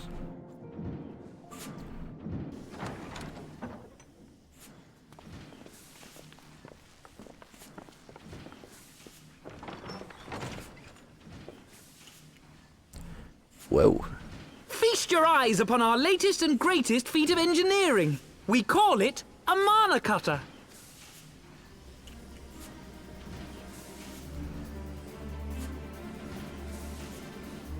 After you put down Gaius, Wedge and me struck out on our own for a bit, and started work on the successor to the tiny Bronco. Impressive little thing, isn't she? My talent for ship design has plainly rubbed off on them.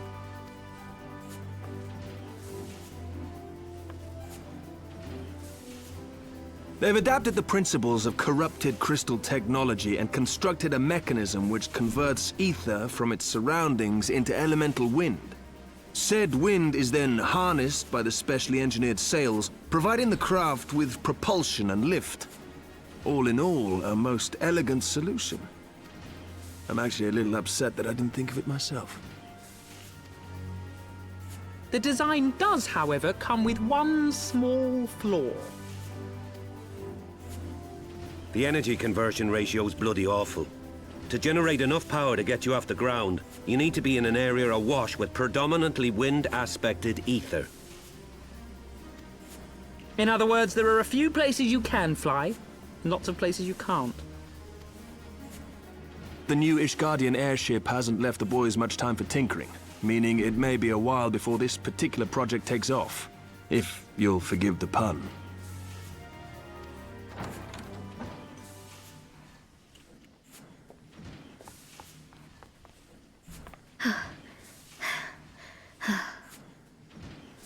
Tataru, what's happened? I've been looking all over for you. There's been word from Aldar. It's about Her Grace the Sultana. What? It seems you're required elsewhere. Leave the mana cutter with us. We'll see that she's airworthy and suitably equipped to slice through those winds.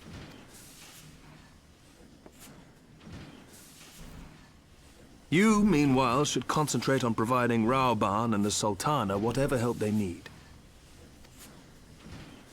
Okay. Good morning, old man Sugarheart. Good morning, sleeper. How are you doing?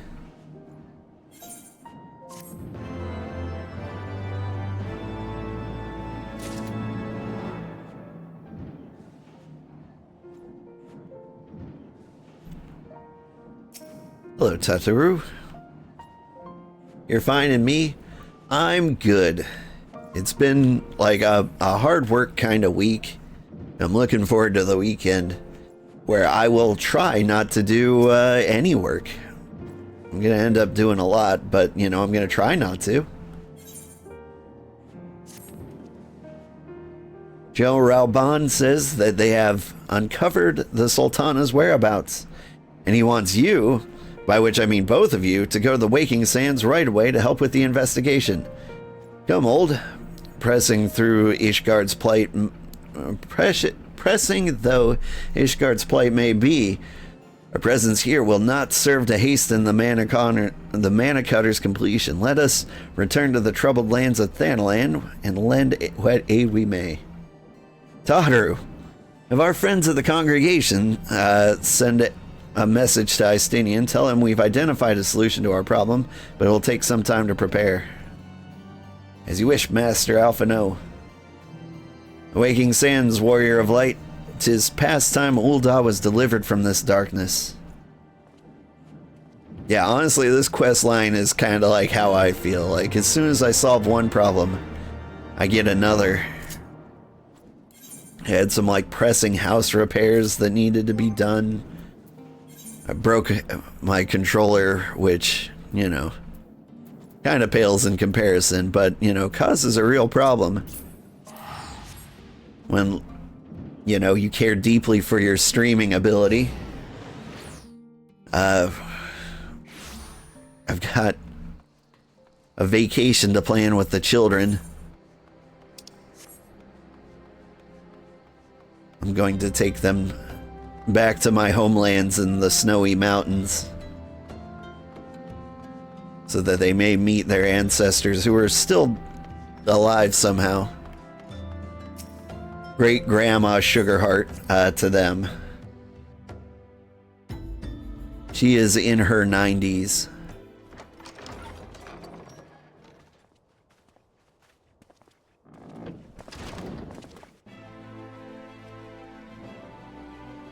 Thank you for coming. No thanks are necessary, General. I trust your recuperation continues apace. I cannot complain. Thanks to Higiri and her ministrations, I've regained much of the strength I lost during my imprisonment.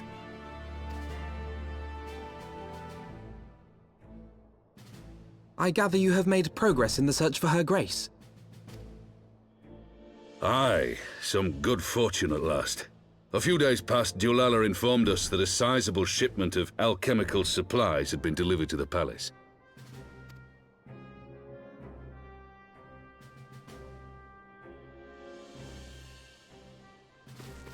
With Papa Shan's assistance, I set out to ascertain the source and nature of the shipment. My inquiries led me to Frondale's frontistery. There, I learned that an order had been placed for a curious substance designed to sustain patients trapped in death-like slumber. An invention of the former head alchemist, apparently. A death-like slumber? This cannot be a coincidence. It lends some weight to Dulala's claims, aye. Her Grace is likely somewhere within the palace, abed but alive.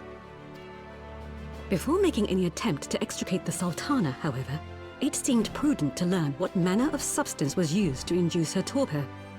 To that end, I made inquiries as to the whereabouts of the one most like to have administered it. The lady-in-waiting, Meriel. We sent for you as soon as we learned of her location. All that remains is to apprehend the woman. We shall find our cat's paw in the Silver Bazaar. But we must tread carefully. The market is not the bustling place it once was, and someone is sure to mark our coming. Should they inform the monetarists, we'll have a fight on our hands. We must be prepared for the worst, and being short an arm, I thought it wise to take another in its stead. What say you, Warrior of Light? Will you lend me yours? Okay. Then I pity the bastard that stands in our way. Come, my friends, for Nanamo and for Ul'dah!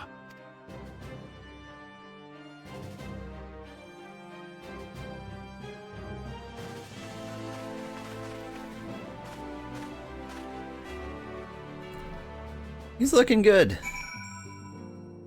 His face is looking a little dirty, though. Did we not give him a shower out of prison? Our target is Meriel, the Sultana's former lady-in-waiting, a woman of Midlander heritage. I am told the two of you have met. Our sources indicate that she left the palace shortly after the incident and quietly rejoined the dwindling population of the Silver Bazaar. I suggest we begin by questioning the market's residents. I can confirm Meriel is still in hiding there. Okay.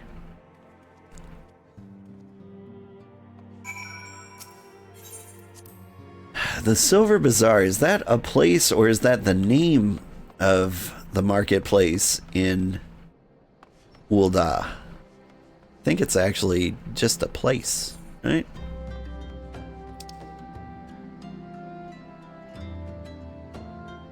Yeah. It has been a long time. Is there a chocobo porter?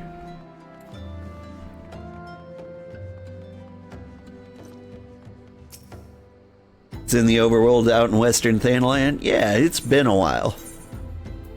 Oh, you don't go there, do you? What do you mean you don't go there? Chocobo porter right there. Maybe I've never been there? The name sounds so familiar. I've probably been playing this game for a year now. Or close to it.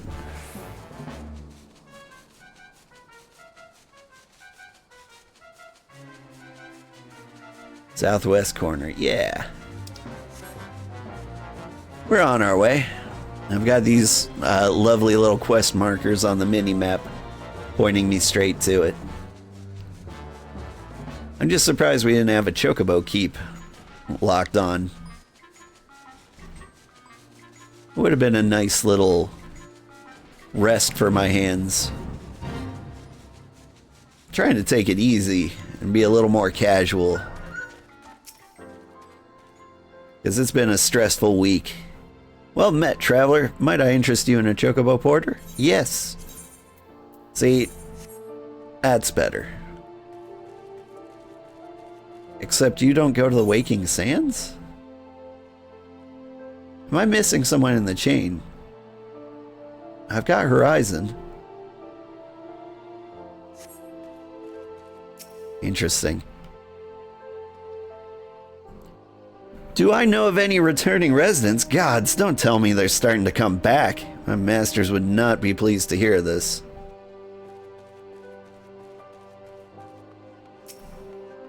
Kickapoo. I loved you in The Pick of Destiny. And what brings you to our lonely little hamlet? I believe the arrival of our entourage just about doubled in population. Looking for Mariel, you say? You're hoping to lure her back to Ul'dah. You may as well give up now. The girl's done with city life.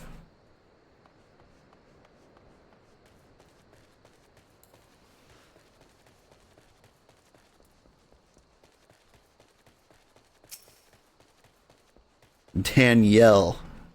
I love the spelling. Muriel, aye, she's here. Left the city for good, she says. Barely leaves her house, though. It's one of the closest to the market entrance.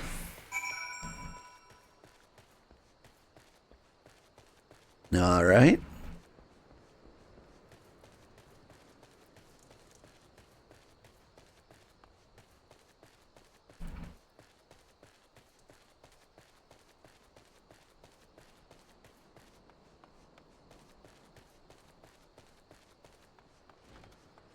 There's a bird making a lot of noise out of my window.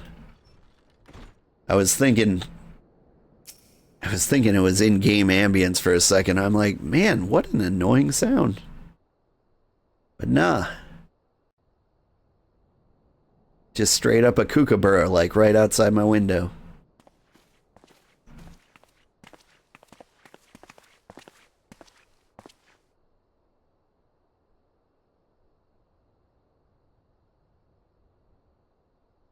You are Mariel, the Sultana's former lady-in-waiting?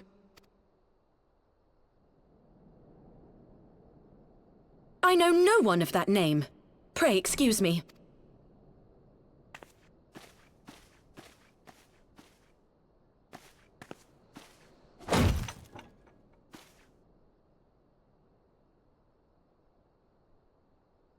General Alden!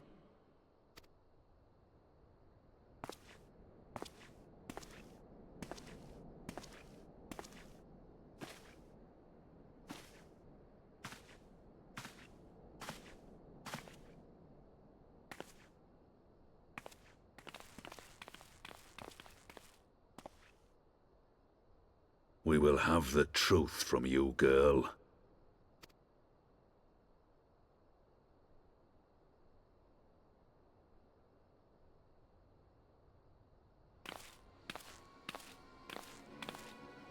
Mayhap 'twould be better coming from me.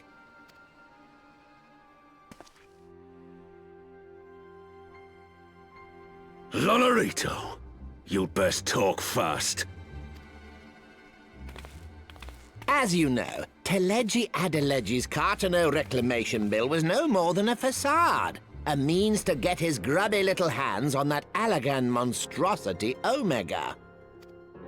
When he learned of Nanamo's intention to abdicate, however, he was forced to amend his plans. Suddenly, assassination seemed the most promising way to further his ambitions. I am told Teleji had discovered a maid in whose veins ran the blood of House Thorn, a new, more pliable puppet to sit the throne. 'Twould have caused an uproar, of course, but few could have contested her claim. Oh? 'Twas plain that Teleji's wild machinations had outgrown our ability to control them. So I decided to usurp his scheme and left the fool to seal his own demise. And what of Nanamo? Oh, I have no desire to harm her grace. 'Twould profit me little to destabilize our government. Thus did I employ young Mariel here to administer a potent sleeping potion. In her place. You should Sorry. know, General, that your dear friend Ilberd was fully aware of my plan. I had him lie about the assassination as a means to prime your rage against Teleji. We weren't entirely sure how you would react, but things went rather better than expected.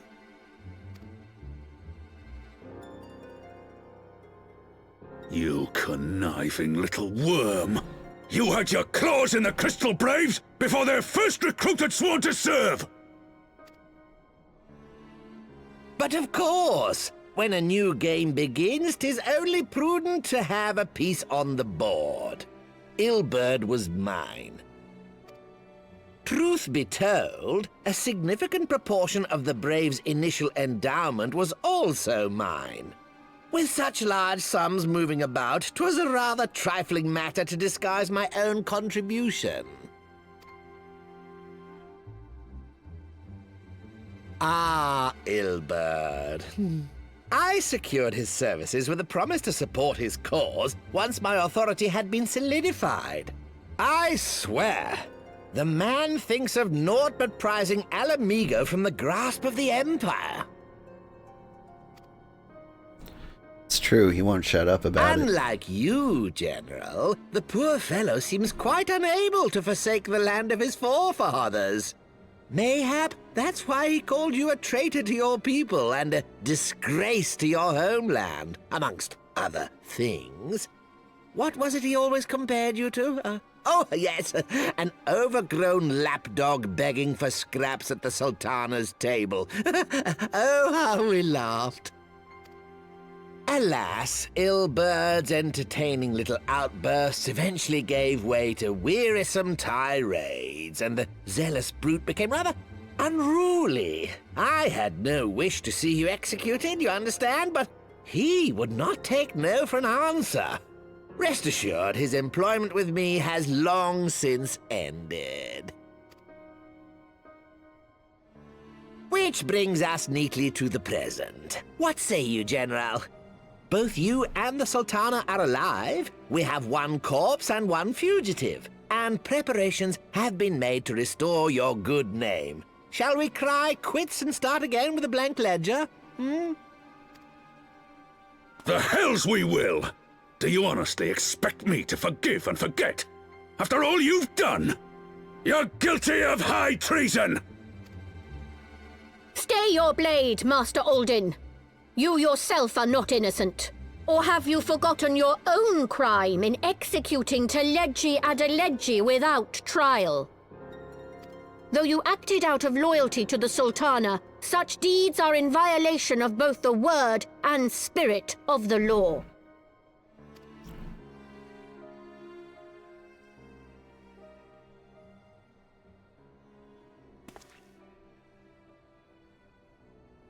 if you would, Lord Lolorito?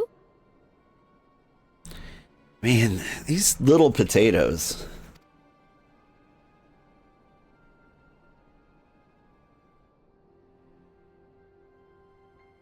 We just julienne them right now.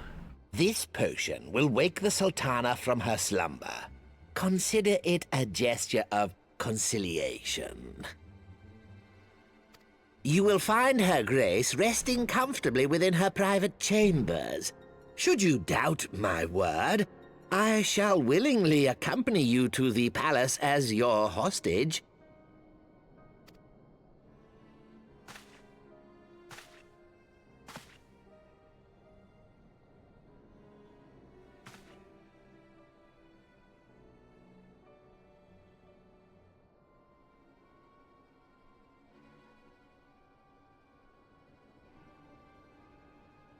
I like not your motives, Lolorito.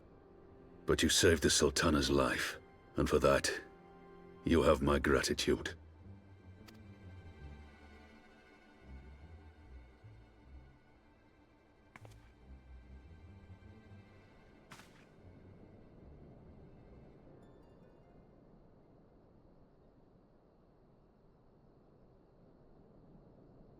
Rauban Aldin, you are hereby reinstated as General of the Immortal Flames. The citizens of Ul'dah shall once more be united under Nanamo Ul'Namo, and together we shall usher in a new age of prosperity.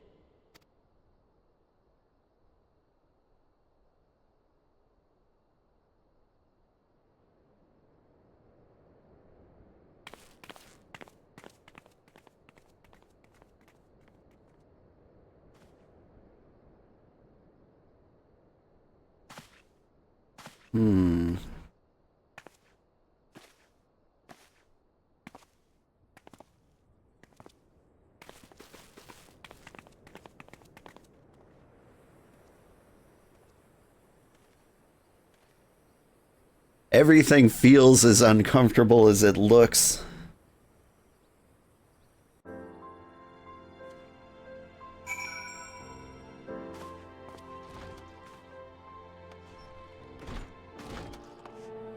Like, it would still be nice to, like, hear from Muriel. And, yeah, I still kind of want to chop Lolorito in half. It just feels prudent to do it now. By the 12, I feared Lord Lolorito's arrival would have heralded another bloodbath. Little did I suspect that he, of all people, would gift us the means to rouse the Sultana. Hey, good morning, buddy. I think we have time for one more quest.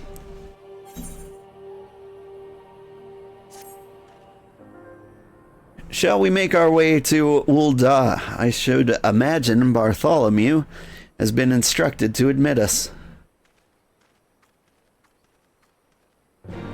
Not without my orange juice.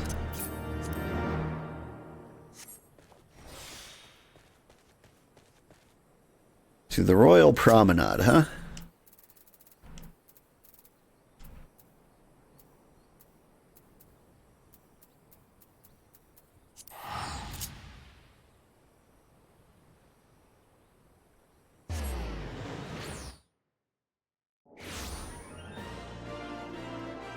You created a monster of a hunter?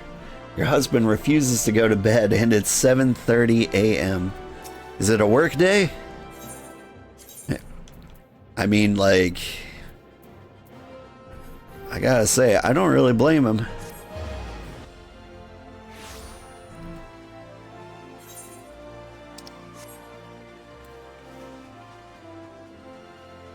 I had a day like that. I think it was Monday. Like, I went to bed at like midnight and I wake up at 4 a.m. You're gonna slink off and hope he follows? Good luck. Have fun. Have a fun time on 14? Yeah, just for a little bit longer. Flame General Rauban mentioned you might be coming. Please, this way, if you will.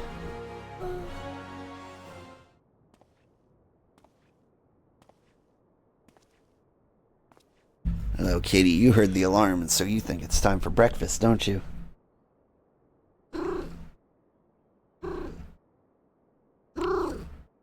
Meow for everybody.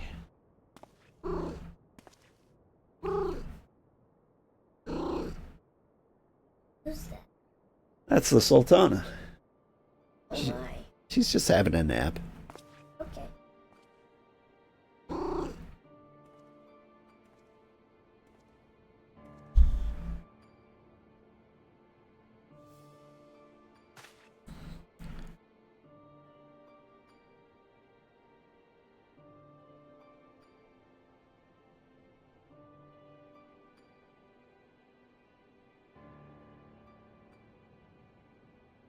Wouldn't it be hilarious if this was poisoned?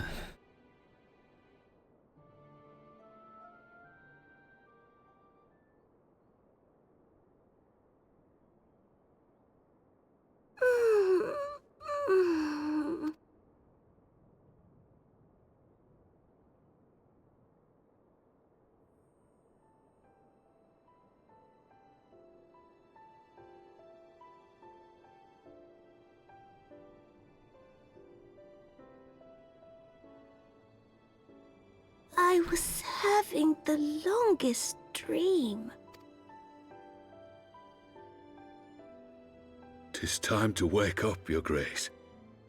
Another day begins in Thanalan, and the sun blazes bright upon the sands.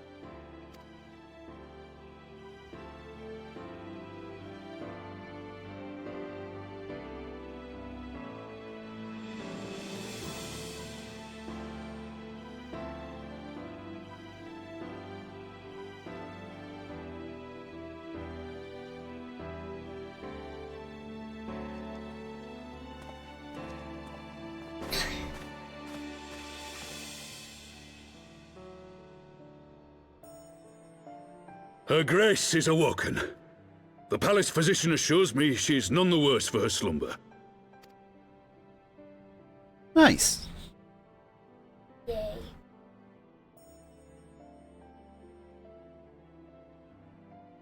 I believe Her Grace will soon resume her plans to place the government of Uldar into the hands of its citizens.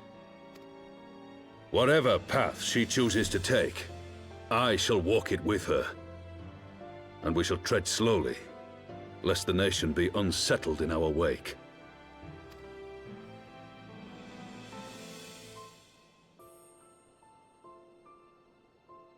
Her Grace's compassion is a shining beacon to us all. But what our city truly thrives upon is competition. 'Tis in the struggle against our rivals that opportunities are seized and fortunes made. And with the Empire on the offensive once more, now would hardly seem the time to turn our system of government upon its head. Are you privy to new intelligence, my lord?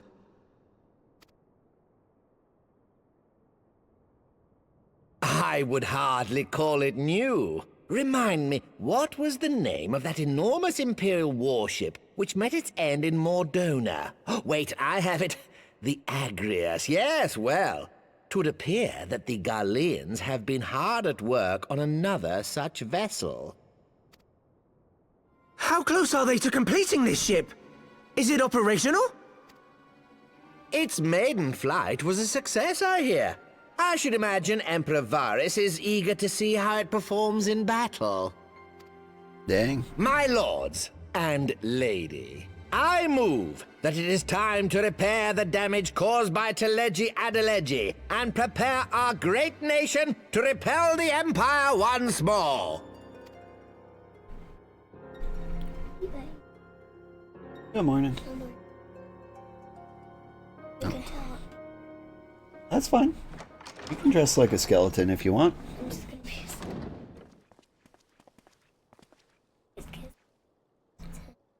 "'Tis well that the Sultana has awoken. The Syndicate yet needs to put its house in order, but 'twould seem the worst of the confusion has passed. Uldar has taken control of its future, and I must do the same.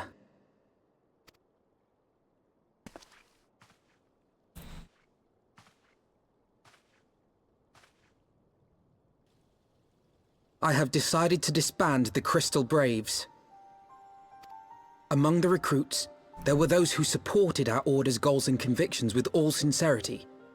'Tis my hope that these loyal men and women will choose to remain our allies in the battles to come. As for those who sided with the traitor, Ilberd, they shall be hunted down and held to account for their crimes. It is my earnest hope that they will surrender themselves peaceably when the time comes, though I think it unlikely. Ah, my all-conquering Crystal Braves. The model army meant to pave the way for a single unified Grand Company of Eorzea. That so high an ideal should be brought so low. I need not tell you how deeply the betrayal stung me. Yet I see now that it was mine own naivety and pride which allowed the Braves to fall prey to corruption. As ever, it is to your own shining example that I turn for inspiration. Whoops. Let us resume the search for our missing comrades, that we might come together to shine the light of dawn across the realm once more.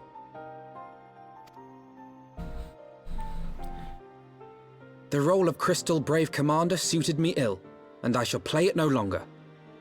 Henceforth, I shall be no more or less than Alphino, proud member of the Scions.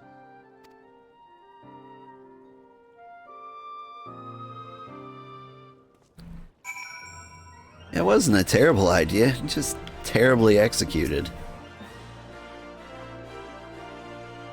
I blush to speak thus of mine inner turmoil. The fact remains there is no man alive whom I would rather confide. Were it not for your shining example, I might never have emerged from beneath the pall of my despair. Neat. Yep.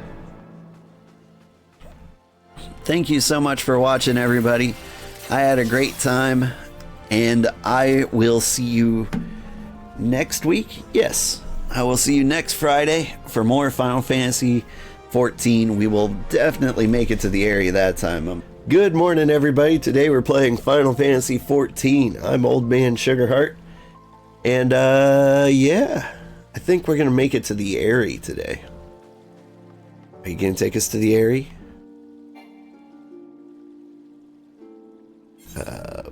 Boop.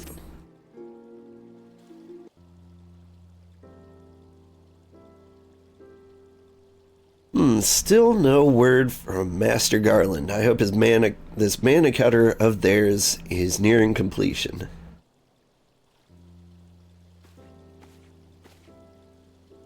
You take Alivert for sinuses? That's I've never heard that. I will keep that in mind. I'm assured that her grace will make a full recovery. Yeah, that's right. Nanamo, the Sultana, is awake again. She's not dead. Aye, and Ul'dah too shall flourish once more. General Roban and his colleagues have matters well in hand, I believe. Lady Yugiri, a question, if I may. I believe your people have been keeping a close watch on the Crystal Braves. Might you know how things started and how things stand at the Rising Stones? Man, I do need to wake up. Yes, of course. You'll be pleased to know that the 3rd Unit Braves abandoned Revenants told when they learned of Captain Ilberd's defeat. The only blue uniforms to be seen there now are those worn by soldiers loyal to you, Master Alphino. To me, I see. I'm grateful to hear at least some of our members were true to their oaths. Ere we return to Ishgard, I must go to Rising Stones to thank these stalwarts for their service. It shall be my final act as Crystal Brave Commander. Will you join me, Old? You were there at the company's inception. 'Tis only fitting you will be present at its end. And I would appreciate the support. Yeah.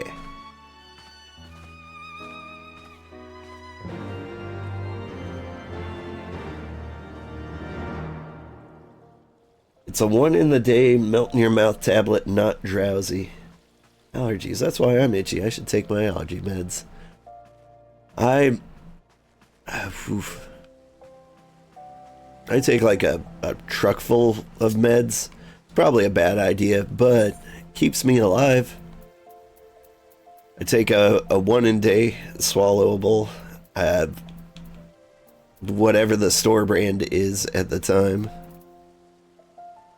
I also, take Benadryl. They help. Various things I spray up my nose. I take Mucinex. I try not to overdo it.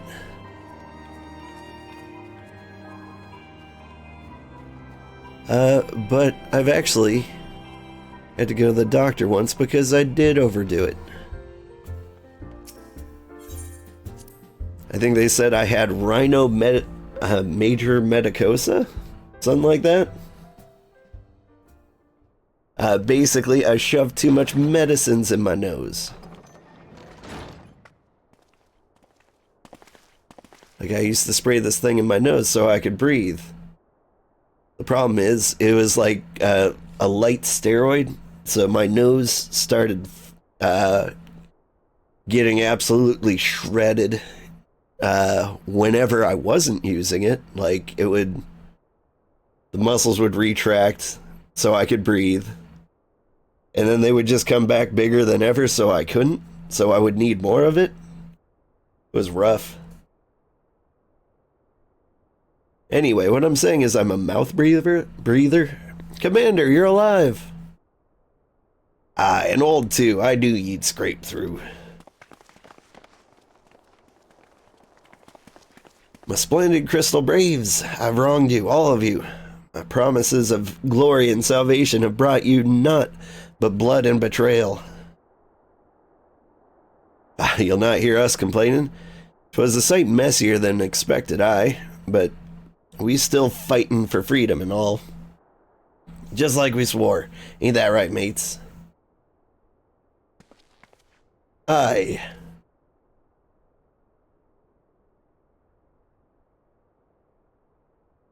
You humble me. I'm truly blessed to have such steadfast comrades. It is with the most profound regret, then, that I must... That's enough of that, Commander. We know what you've mind to say, and you ain't having none of it. We talked it over, and we all agreed. You can take our uniforms and strip us of our ranks, but we won't be no less of a company. But the Crystal Braves. The Crystal Braves may be finished, but the ideals upon which the company were founded live on. They bind each of us, bind us to each other and to you. Commander, Alphino, our minds are made up, so ye may as well get used to it. Let us help the Scions, let us help you find Minfilia and the others.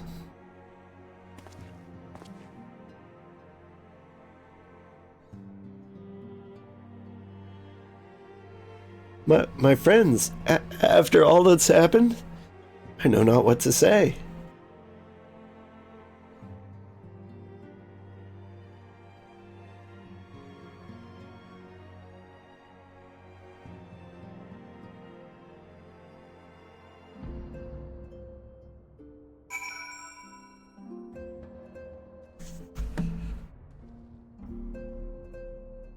Nasal sprays are tricky that way. You breathe through your mouth because if you don't, then you can't breathe. Yeah, that is true at least twice a year for me. Like, ever since I got sent work from home from the pandemic, my allergies got really, really bad. Like, I thought I was getting COVID like twice a year. Because, like, I'd be super congested, my throat would be super scratchy. All my muscles would ache, and like the weirdest thing were like the the cold sweats, the shivers, like the internal heating problems, which I didn't think would come from allergies. But that's what I get. Pray excuse me. I thought my tears spent.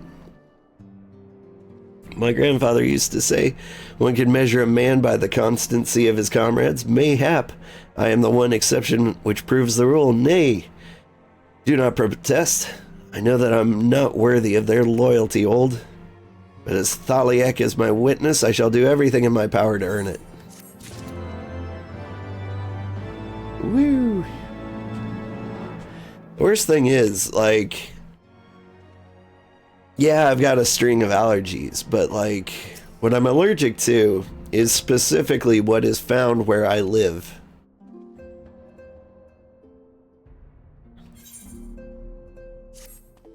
Like, I am allergic to the grass that grows in this state, the flowers that grow in this state, the weeds that grow in this state, the trees that grow in this state. Like, basically, outside is what I'm allergic to. But, like, I'm gonna go visit my hometown soon. I'm not allergic to anything out there. It's all pine needles and a different variety of weeds. It's gonna be great. I'll be able to breathe. I must speak of future plans with the remaining Braves. Any information we uncover on the missing Scions will need to be shared with our allies across the realm, specifically Urianger and the Waking Sands, and Tataru and Ishgard. While we are organizing our various channels of communication, I would ask that you call upon Master Garland at the manufactory. I will join you in Ishgard as soon as I'm able.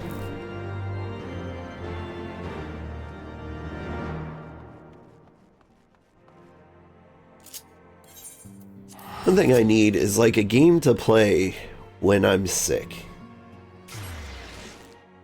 Like, I tried this week to play Shadows of Doubt because I thought my voice would be all scratchy and cool.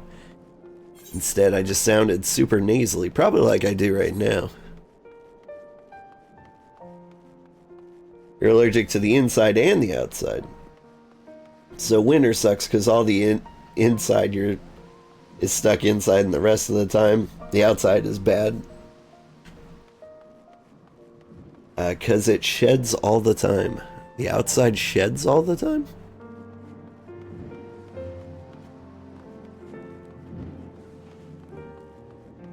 I'm not sure I understand. Hello. Sinwa?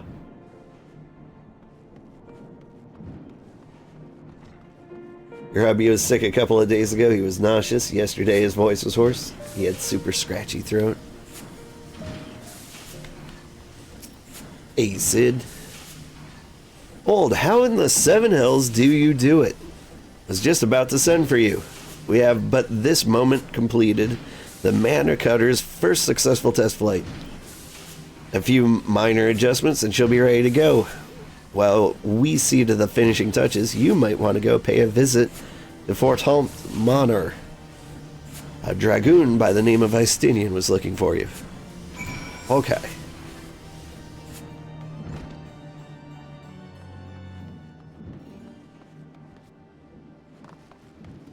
Pollen, leaves, weeds, yeah.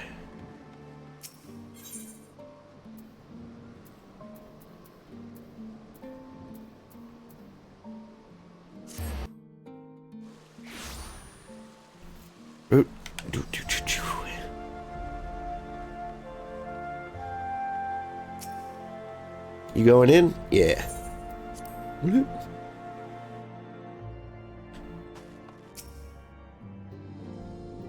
You have fulfilled your obligations to the old ones, then. Mr. Stottero has been keeping me appraised of the situation. Once I learned that these mana cutters of Master Garland's were nearing completion, I saw no reason to tarry in the mists. For the present, Nidhogg seems content to remain in the area, plotting his revenge. Might not be an apt moment to unfold our plans to... Might not this be an apt moment to unfold our plans to Sir Americ? I think we have kept him in the dark long enough. Okay.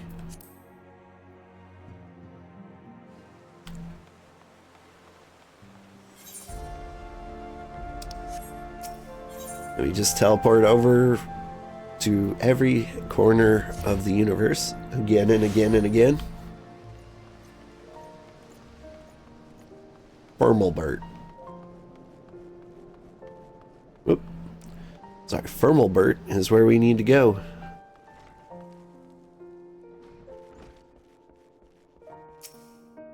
Hey, Sir Amaric has been eager to speak with you. Pray proceed. Yeah.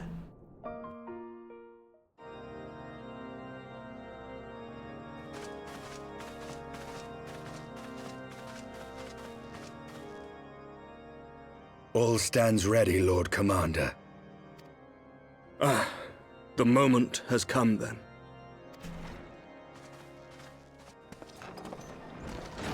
Pray excuse my lateness. I paid a brief visit to the workshop to inquire about the mana cutters. The engineers assure me that they're ready.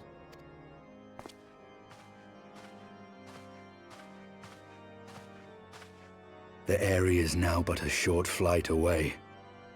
Yet what a long and winding path we took to reach this point. Were it not for Master Alphino's proposal, we never would have attempted to parley with the dragons. Though our negotiations yielded little, our expedition with Lady Isa taught us much.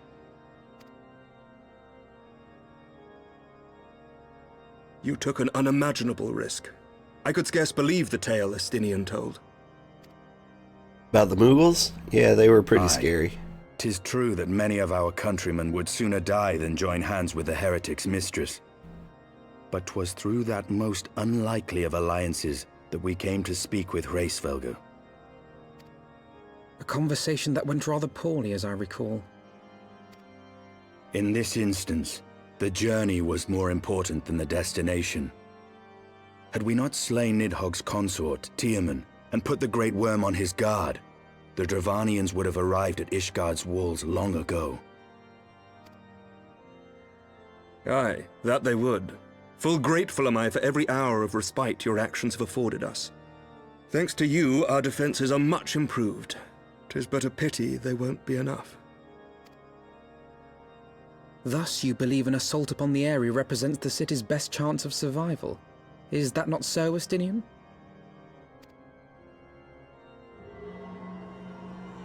I am under no illusions. Nidhogg's might is legendary. But with his eye in my possession, I can stifle his strength at the source. Victory will be hard won, even so. And I shall be glad indeed to have the Warrior of Light at my side.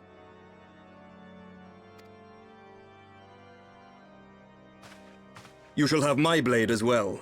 There are more of these mana cutters to be had, yes? Lord Commander, no! How can I, a proud knight of Ishgard, stand by and do naught while an outsider risks life and limb for our homeland? I swore an oath to protect this city. Pray leave the slaying of dragons to dragoons, Sir Knight. Your duty to command the city's defense is no less vital.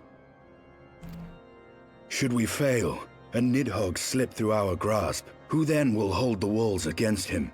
Will you leave Ishgard in the hands of the Holy Sea's zealots? There are others. Who but you has the authority and the standing to orchestrate a city-wide defense?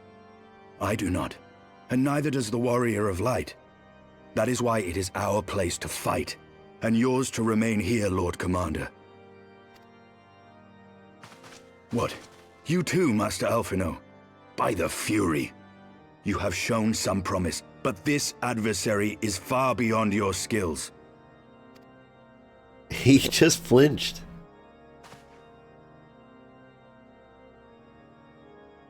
And now he's huffing like a Candor child. is appreciated, Sir Dragoon. I shall remain then and cheer you from afar. Well, my friend, it would seem I have discouraged the last of the volunteers, and claimed the task as ours alone. But if any alive can best this worm, 'tis surely we too.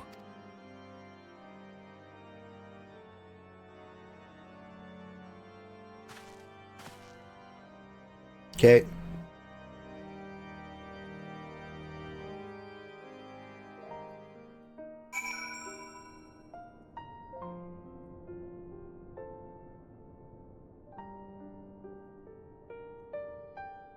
Woo. I have pricked Master Alphinaud's pride, I fear, but had I been less forceful, the boy would have insisted on accompanying us to the Eyrie. Not think me blind to his talent. With a few more campaigns under his belt, I have no doubt Alphinaud will make a fine field commander. But one does not practice on an adversary such as Needhog.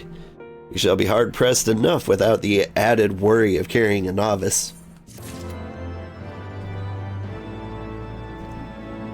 You don't know when you're heading to bed, but if I get to the Eyrie, you can help run through if I want. No, I think I prefer to go the dungeons with the NPCs. Not because I, don't want your company or something, but I kind of like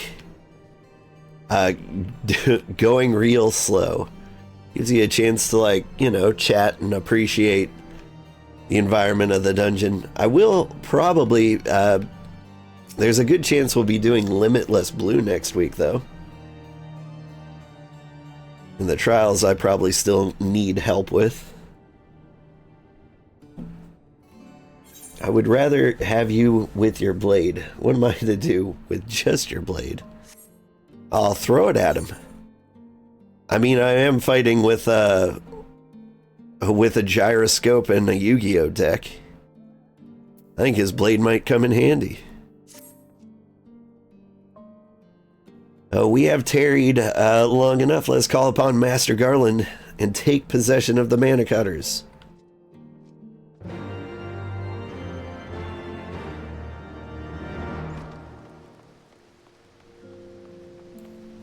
You're home. Choof. Psych. I will run right by it.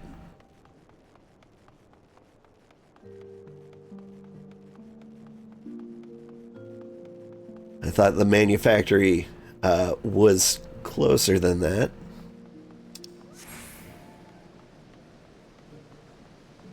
I'm so used to taking the Aethernet that I remembered everything being closer together than it is.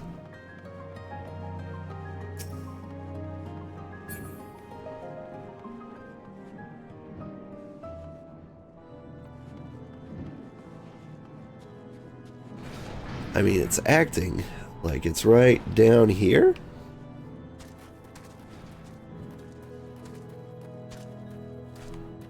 Sid?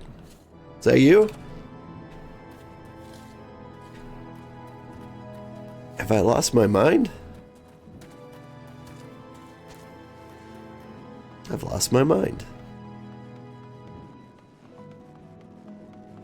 Oh, is the green arrow pointing me out through the door?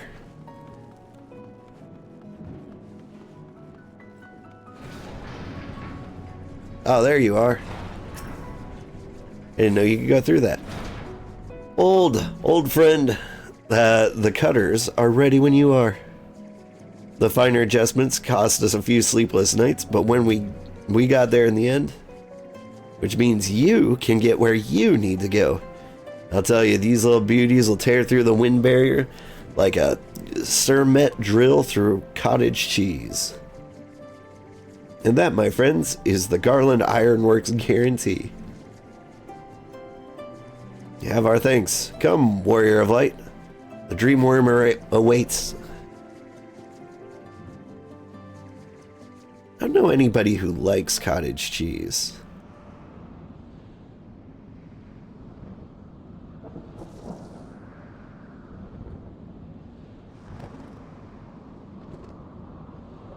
Hey, sleep is important. It's very clear that I am not well rested.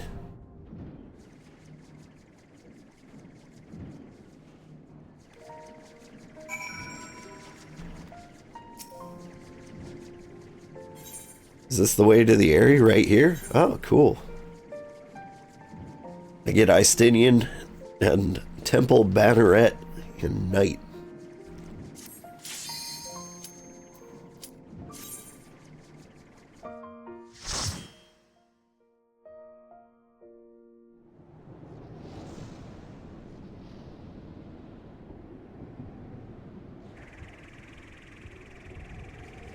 My wife, who also has allergies and hasn't been sleeping well, kept shaking me whenever I started snoring. But, like, that was just when I started sleeping.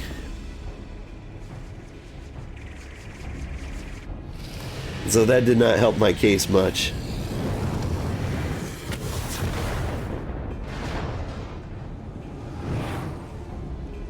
Your sister loves cottage cheese, but she's lactose intolerant and can't have any? I think that's her body just protecting herself from her own weird habits.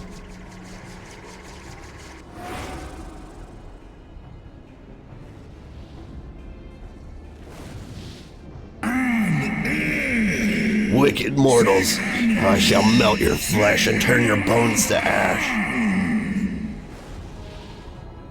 Okay.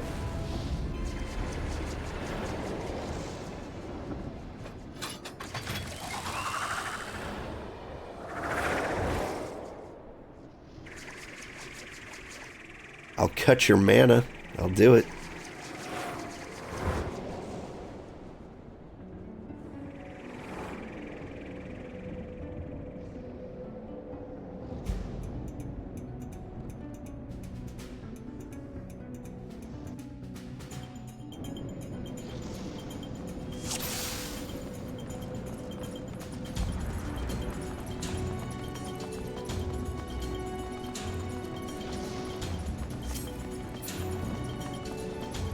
That the music. It's kind of nice.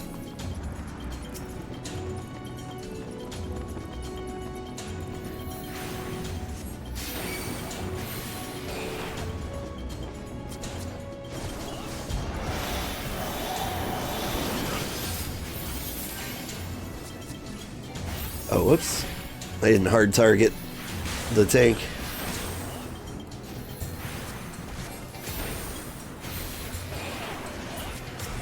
I think the music is nice, though. A weird thing that's been happening to me with the allergies, my ears have started getting stuffed. Like, I'm having a hard time hearing things at what is the normal volume. Treasure Planet vibes? I haven't seen Treasure Planet in forever.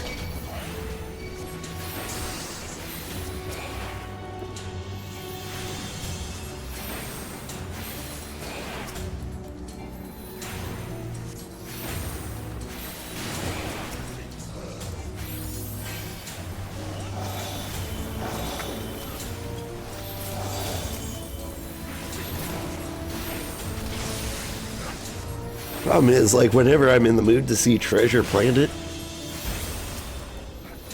since my kids are younger, I tend to go Muppet Treasure Island instead.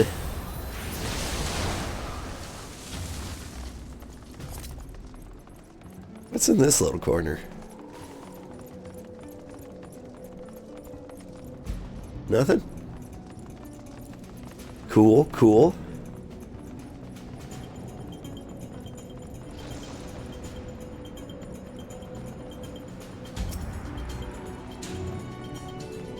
Like, Muppet Treasure Island might be my favorite Treasure Island interpretation.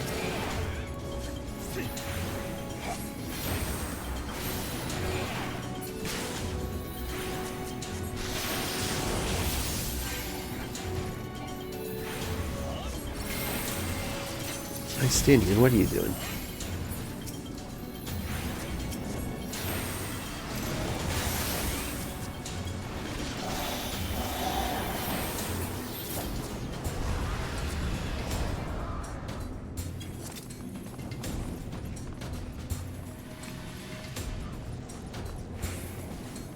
Like, we're checking all the side paths. That's the thing. That's the thing I can do when I play the dungeons alone. There's nothing there. For some reason, there's lots of dead ends. Maybe they had things, but they stripped them out over the years. You know, to help streamline things.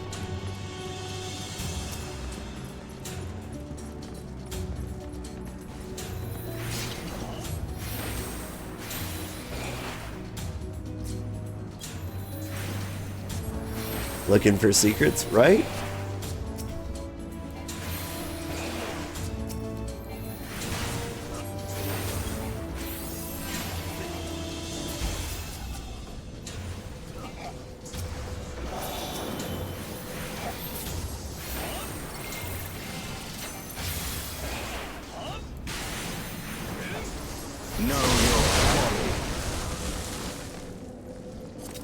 Plus, if I feel like I can just kind of peek over the edge, take a look around.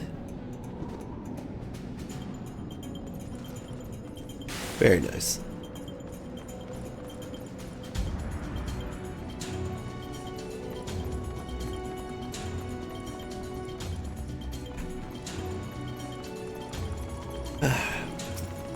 Rhonda. That's what they call him.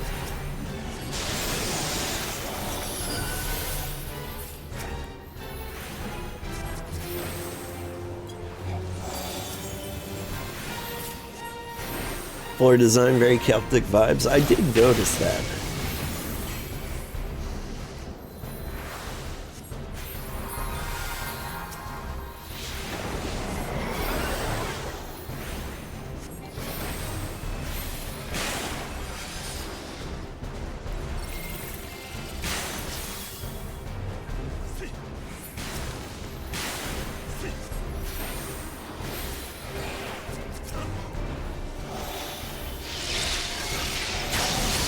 Oh.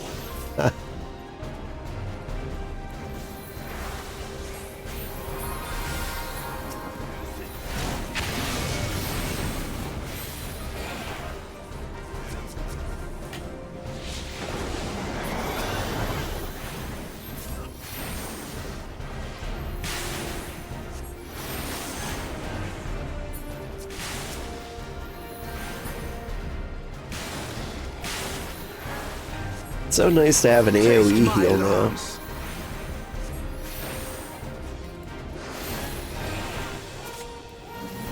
Like once I get used to using it, I feel like in dungeons I'll never need another heal. As long as they're the easy ones. Which they should all be.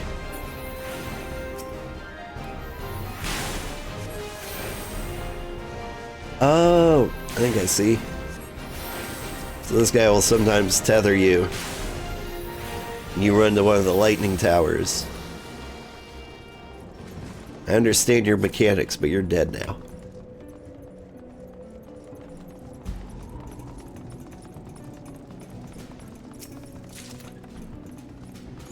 Those legs are spikes.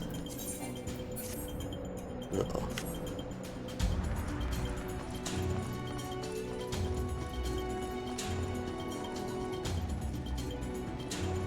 We just jump down here? Wow. That was kind of a lucky guess. I mean, the road just didn't go anywhere, so I was like, it's gotta be this way. Terrible dragon appears before me. Hello.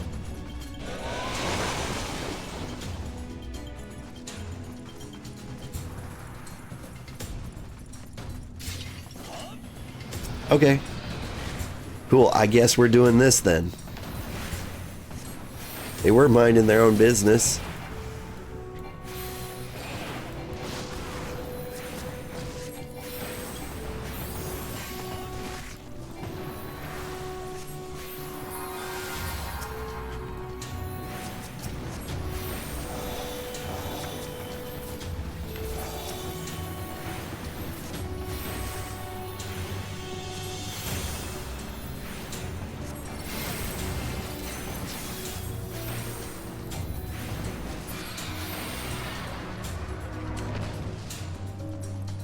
Like, one of these dungeons has sleeping dragons. I don't know if I've been to it or not.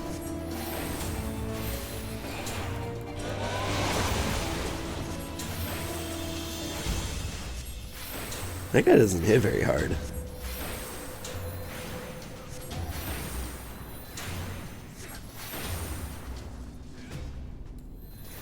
That is a terrible slide. The slide down to get here? Yeah. I've got a clear prism.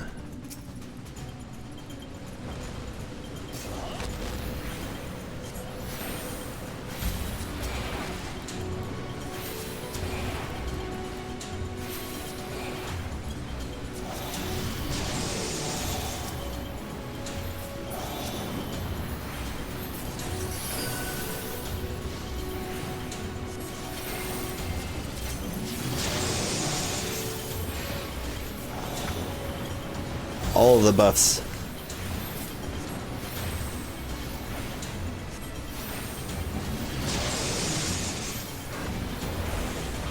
Then we gravitoire. I like the little hop I do when I do the gravity.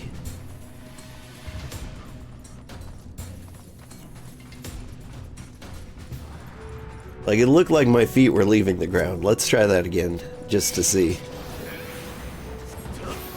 Yeah, they straight up do. Whoom. Whoom. Okay, fine, I'll save your life.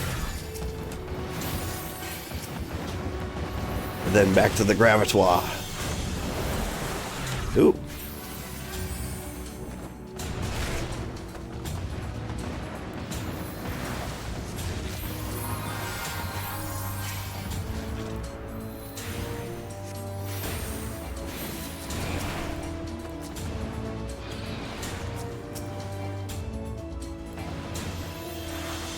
Forgot where my regular healing spells were. It's not a good sign for a healer. It's what I get for playing like once a week.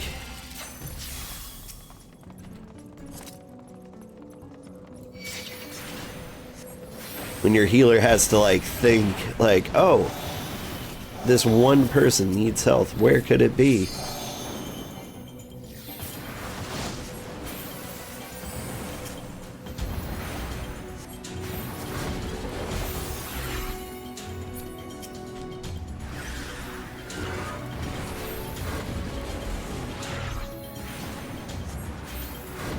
Back to the gravitoire hop. Quit peeking up my skirt.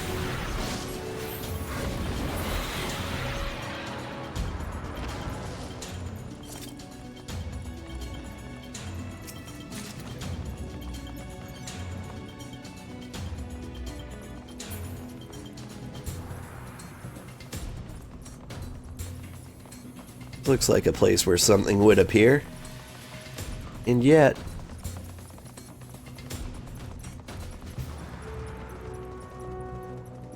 Jasticus.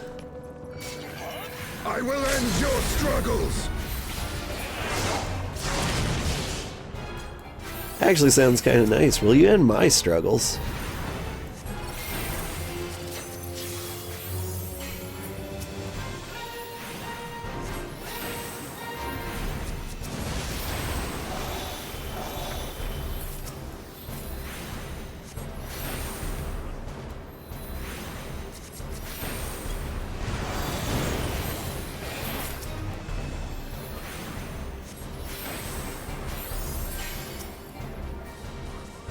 I got cheese puffed. Is that a Voln stack? Or what they call a Voln stack?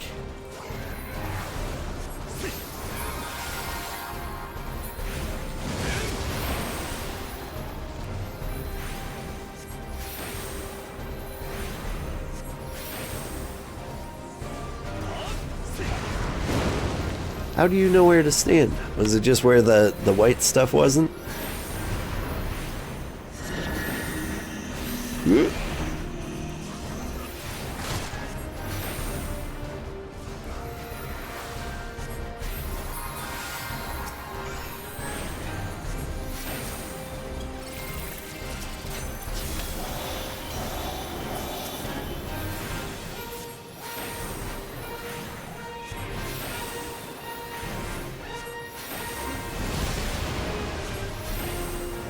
I can't see. So there's gotta be like a hint of where everyone's supposed to stand, right? See, I think some of those shadows were fake.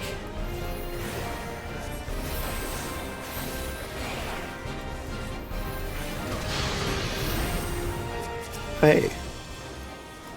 It's an Astri.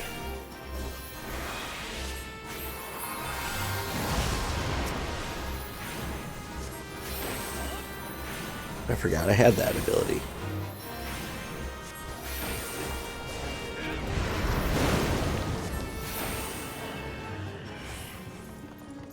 Yeah.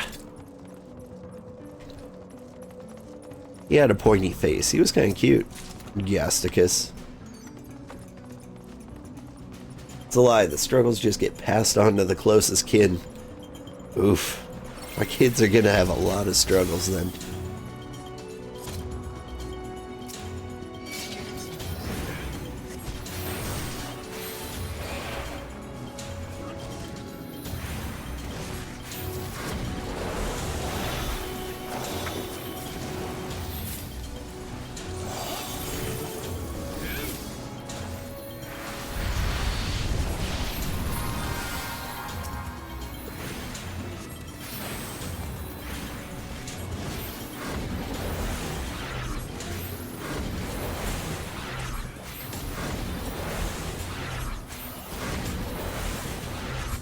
Hop.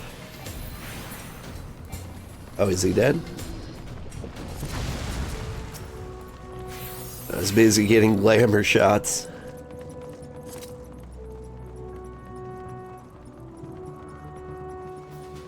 Weirdly enough, this small stretch of land is familiar to me.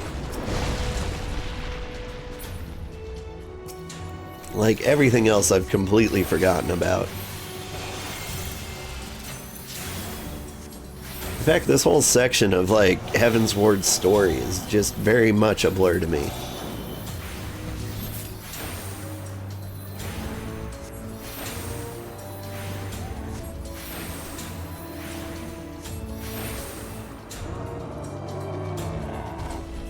think it's because, like, even though I had, like, the collector's edition since the game came out, I only beat A Realm Reborn once.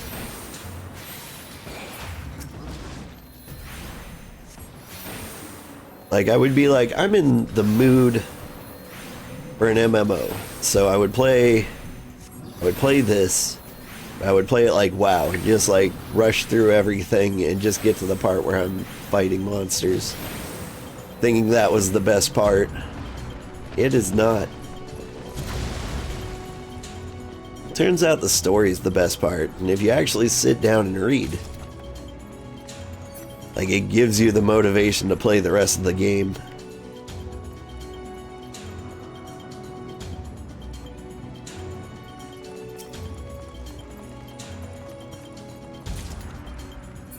And so I'd be like, I want to play an MMO. I'd play this. I'd be like, 90% of this is just go here and talk to person. But weirdly enough, if you hear what that person has to say, it's a lot more entertaining than, you know, go slave 5 walrus tusks. I don't know why it would just be the tusks, but, you know, I don't make the quests. Know your folly.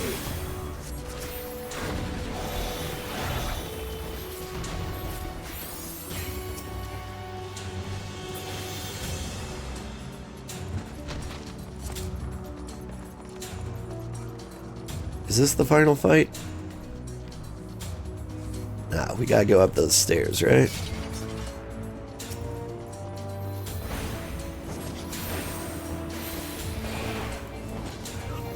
I think I'm starting to remember a gimmick.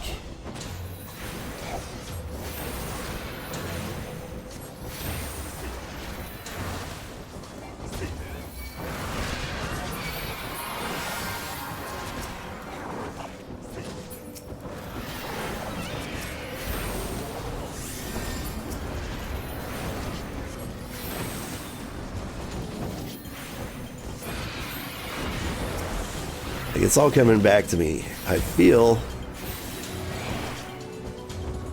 Like there'll be some kind of bubble. Okay. Your guard is down.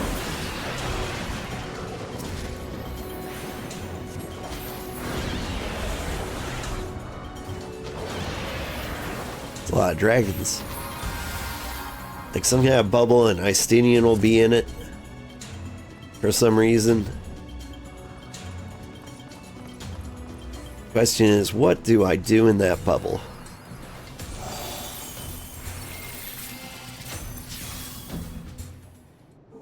Give me a gimmick after midnight.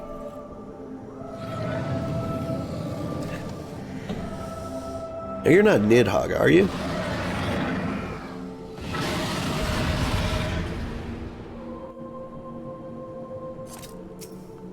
Oh, you are Nidhogg. I mean, you looked like a Nidhogg. I just thought, like, maybe it was a little too early.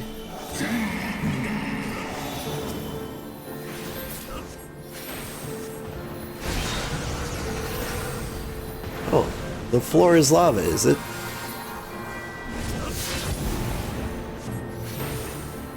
Oh. Not screwing around.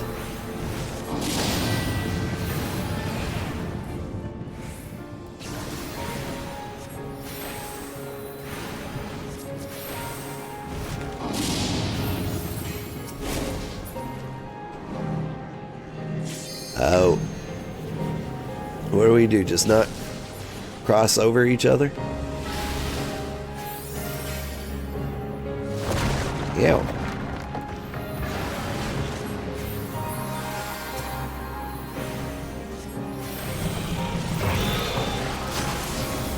Hey, get me down.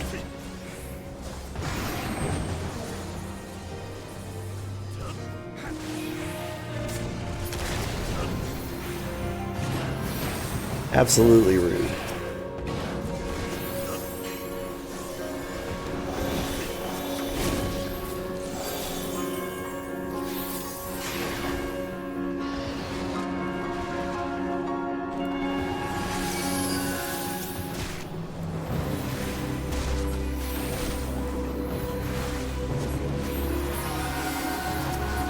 Your guard is down. My guard?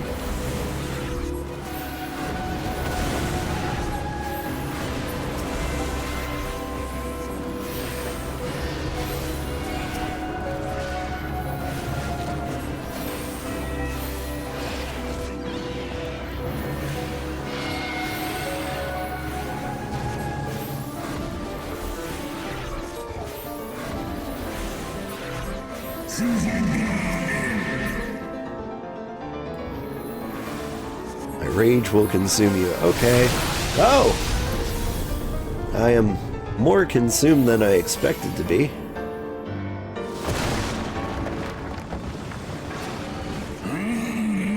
Taste my loss.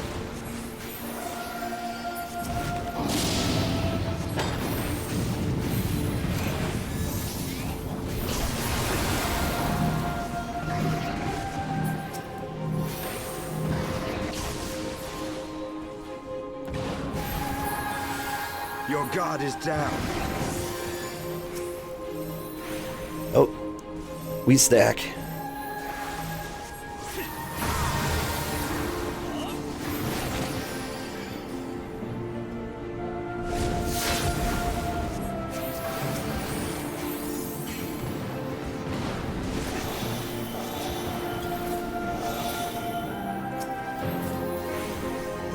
He hits harder than I expected. This is actually more challenging than, well, I mean, it is.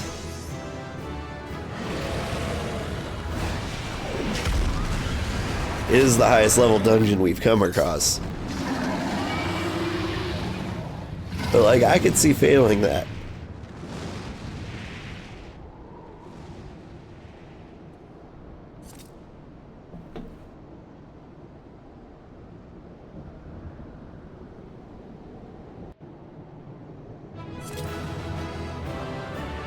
Like, when we get to Stormblood, we're gonna be like a DPS for the first time.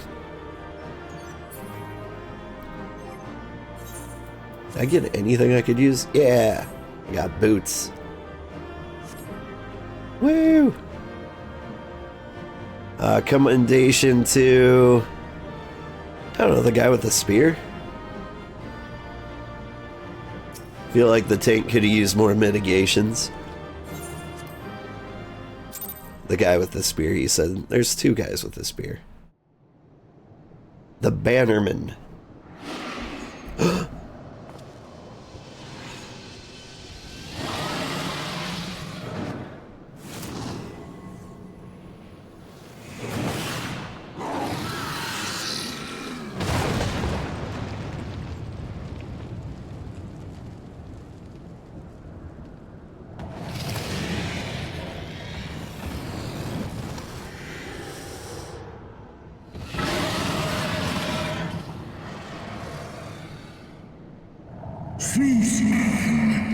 Thou wouldst use mine own eye against me? Time hath done naught to dilute thy kind's depravity. I have not forgotten thee, Dragoon. Mine essence claimed thee once, and I shall do it again.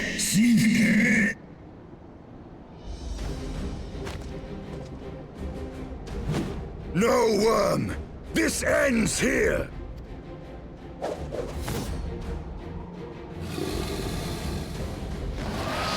Do the jump. He did the jump. Whoa.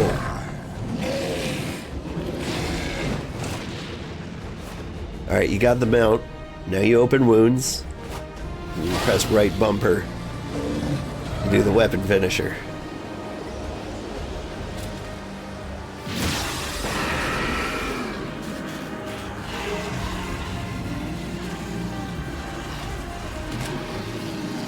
Been playing a lot of Monster Hunter recently.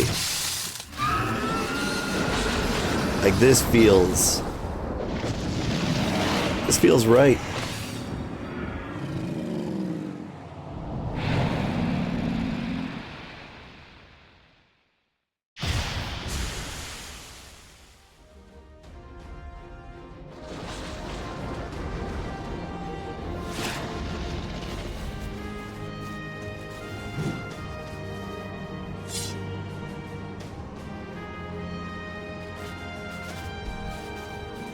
You gifted my people 1,000 years of suffering. Now I gift you an eternity in darkness. Metal.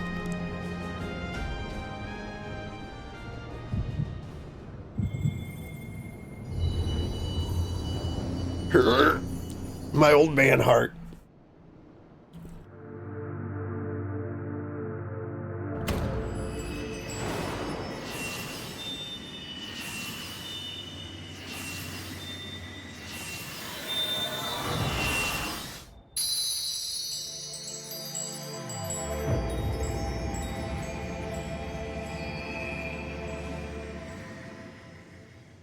We got the whole magenta, cyan, and yellow.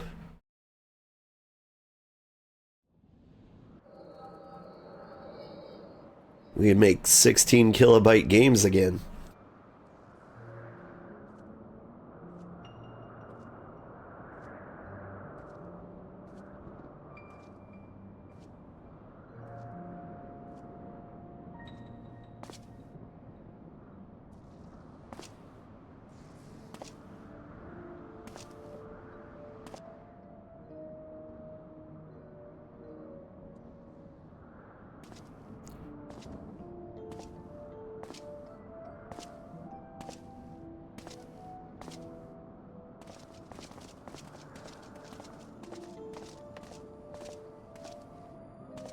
They are ours, Lord Eldrath. The eyes of Nidhogg.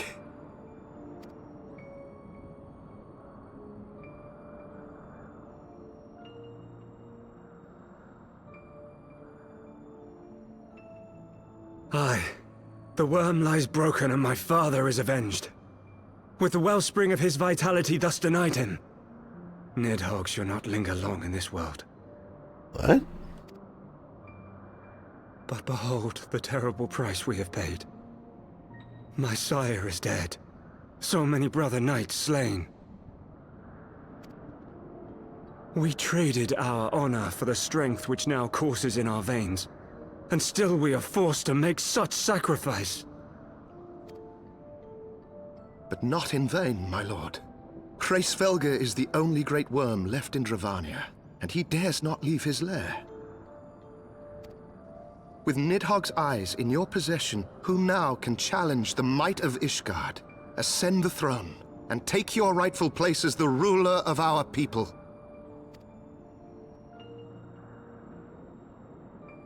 How many eyes did Nidhogg have? Am I missing something? Nay, my friend. I must forsake the mantle of king.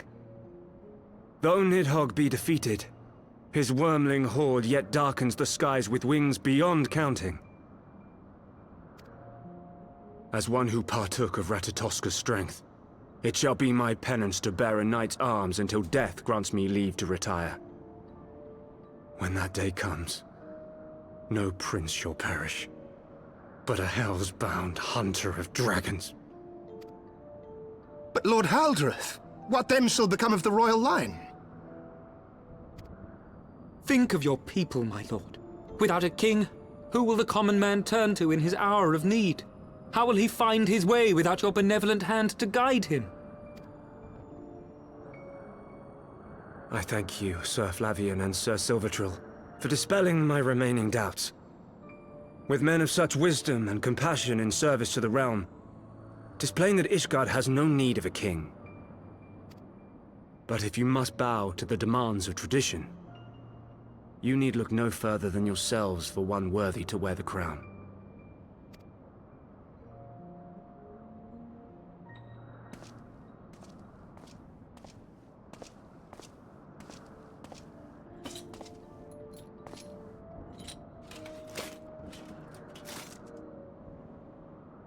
Fare thee well, my brother knights, my loyal friends. On these shoulders shall I bear the weight of my father's sins. And then he With this pogos lance away on his lance. shall I repay the debt accrued through our misdeeds.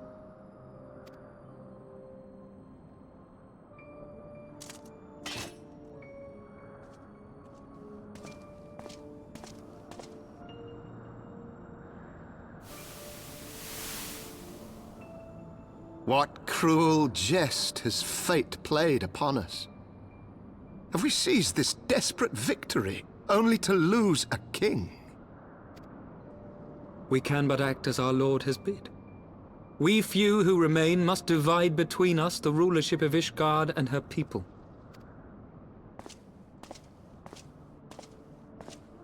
Not I. My oath was to Lord Haldreth and he alone. If he is not to be king, then I would hang up my shield as well.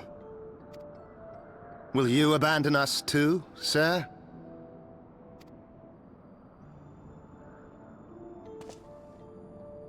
I would wash my hands of blood and betrayal and take up an honest trade. Mayhap I shall serve ale instead of sharpened steel. I get it.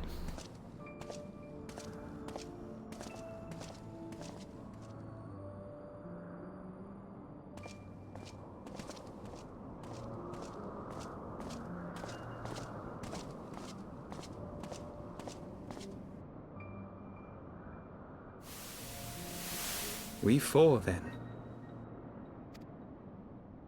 Forton, Hylanat, Dyrendare, and Zemail.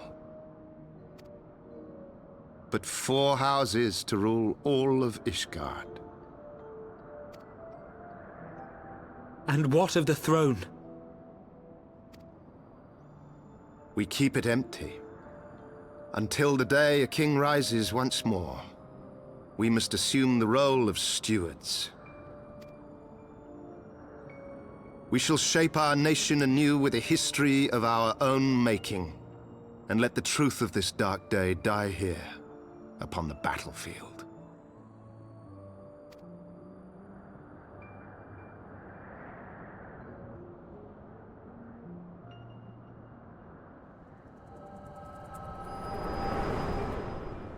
Alright, now let's go make lots of babies to maintain the family line.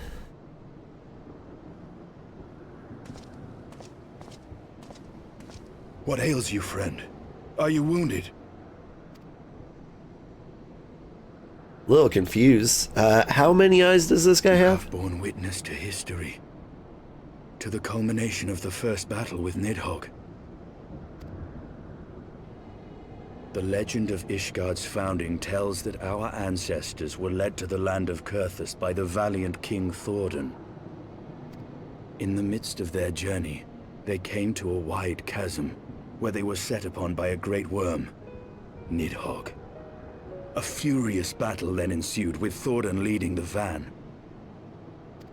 Though the brave king was slain defending his people, his son, Haldrath, the first Azure Dragoon, fought on undaunted.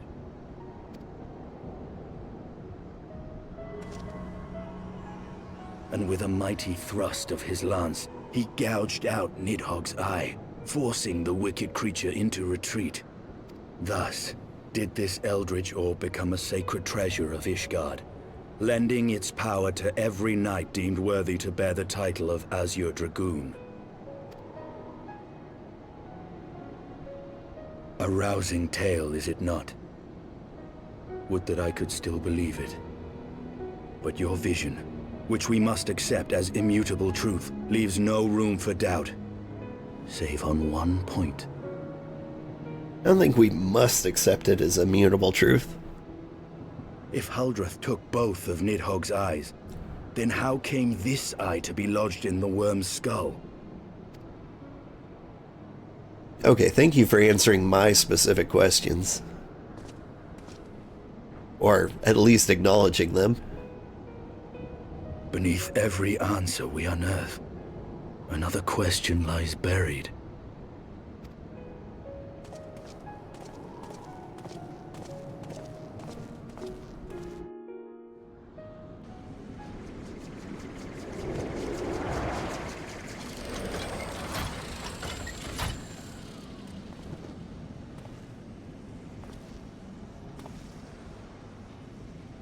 "'Twas a fierce battle, but one I knew we would win. Your fame is well deserved, warrior of light.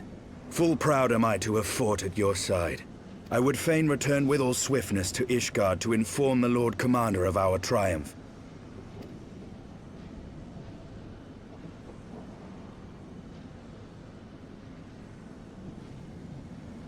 But we must first have words with Hraesvelgr. There are parts of this tale that the worm has kept from us, and I would know wherefore."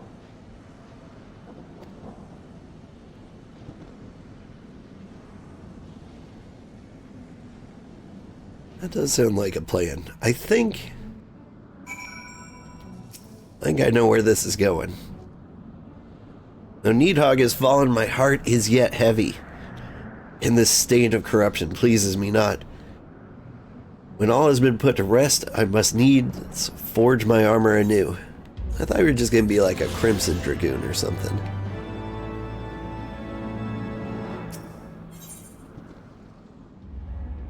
Going to sleep now. Have a good rest of my stream. Excited for my stream tomorrow? Yeah, we're playing Wanderstop tomorrow. Should be a good time. I think I hear the game short enough that we should be able to beat it in one night. With Nidhogg fallen, none save Hraesvelgr remains to answer our questions. Let us trouble the worm yet again. And if Iceheart yet lingers in Zenith, all the better. I would have her hear the truth from the dragon's maw.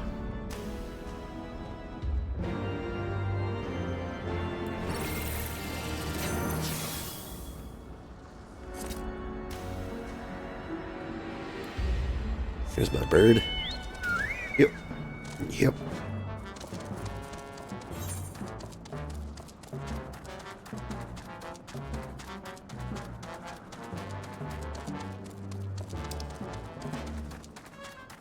Where are we?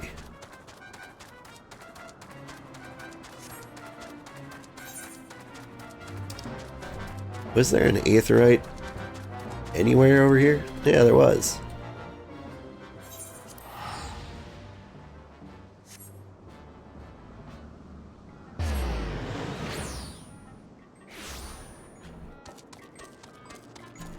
I didn't know you could teleport mounted.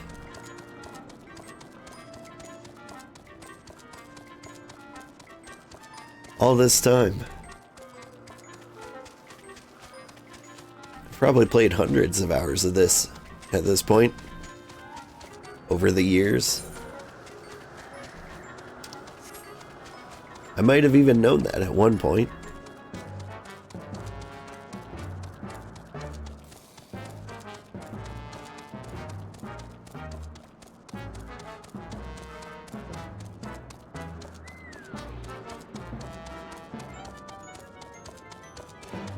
Whee! Alright, yeah, I am curious how Isil's been dealing with the news that, she's not the real Shiva. It was you, was it not? The furious screams of the dragons carried far? You've slayed Needhog. What more could you desire from this place? Will you not allow Hraesvalgr to mourn the death of his kin in peace? Spare us your sanctimonious judgment, Ice Maiden. Excuse me. We have a gift for the Great Worm, and a mystery that can no longer be buried. Lady Iceheart, the Dragon Song War has all but consumed your life and claimed many of your followers. 'Tis time you learn the truth of its beginning, the whole truth, that we may at last bring this bitter conflict to an end. Sound the horn, Warrior of Light.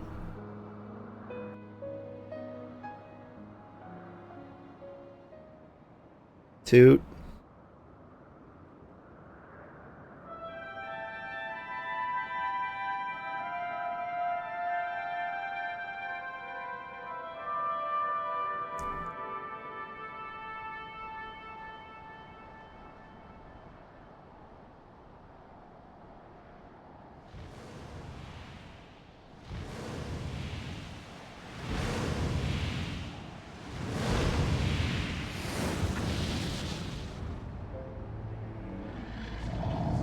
Oh.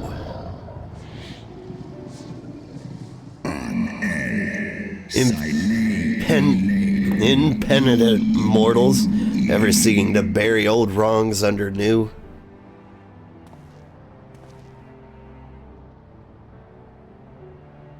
I did sense the moment of Needhog's demise. You mean the moment I prized your eye from his head? What?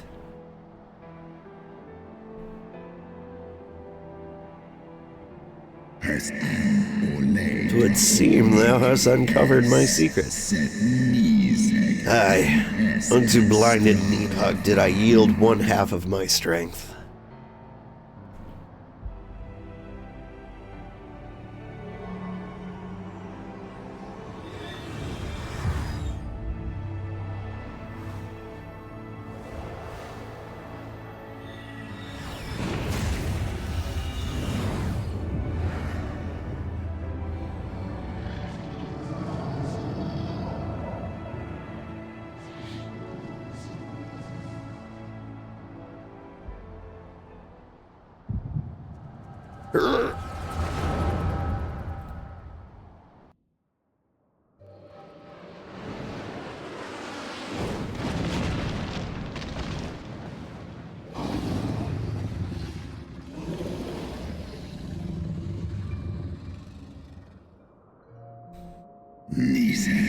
Needhog, what hath befallen thee?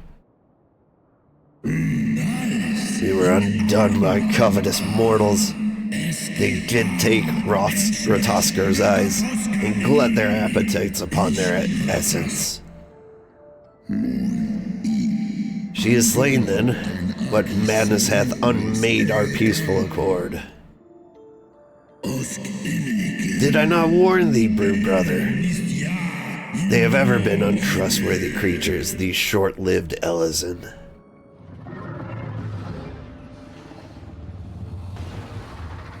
Going to sleep now. Have a good rest of my stream. Good night. But thou wert enchanted by thy mortal maid. Thy folly hath cost Ratotska her life in mine own eyes. Oh, my beloved Shiva, how swiftly are thy kin made bestial by their appetites. Praise Falgar. 'Twas thy blindness that did invite disaster into our lands. Surrender thee and I to me, and let that be thy penance. Nidhogg. They bested me once, but I was reckless. I shall need but a single eye to inflict enduring torment upon these traitors and every child of their line. Yield to me thy strength, brood brother.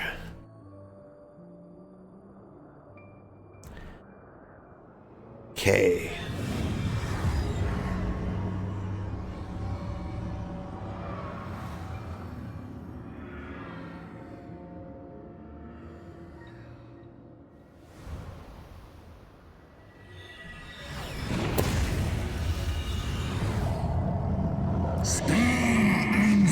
My vengeance is begun. Scraw. Scraw. That's what he said.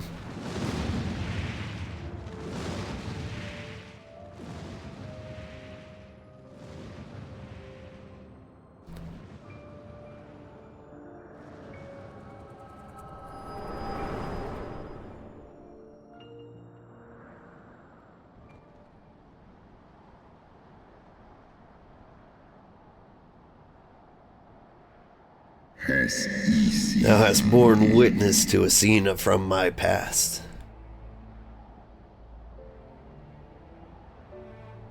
It was yours. Your strength that sustained Nidhogg all these years. Would that Haldreth had dealt the worm a killing blow.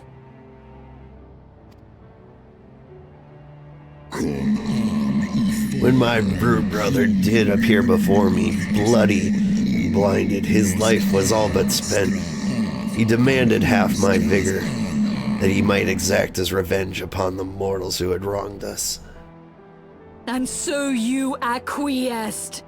You surrendered your eye to Nidhogg, knowing full well the suffering he would inflict. The peace my beloved so dearly desired had been shattered by her own kin. Their treachery claimed my brood brother's life, and my brood sister's life, and my brood brother's reason. Thinkest thou thy fits of indignation will move me to remorse?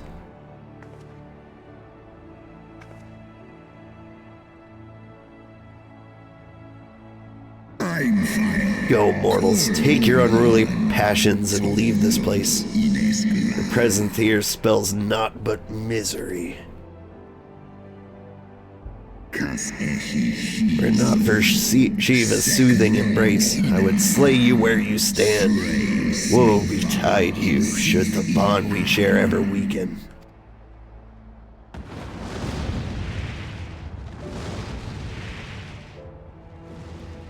Hey Allison, good morning.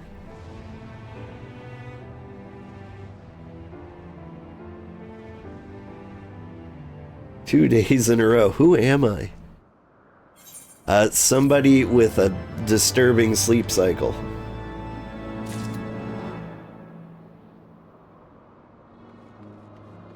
Yeah, it was quite weird hearing a dragon love Shiva. Yeah, but it made for a badass song though. Like, there are two songs I really love from Final Fantasy XIV, and that's Answers. It's one of my favorites, and the other is, I don't know the name of it, but I just want to say it's probably like the Dragon song. So good.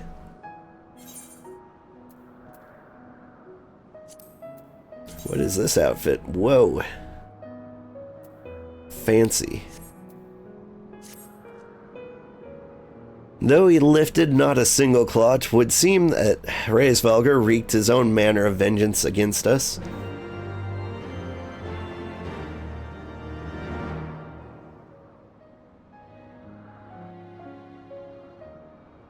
'Twas my life's goal to slay Nidhogg, but I find there is little joy to be had in its accomplishment.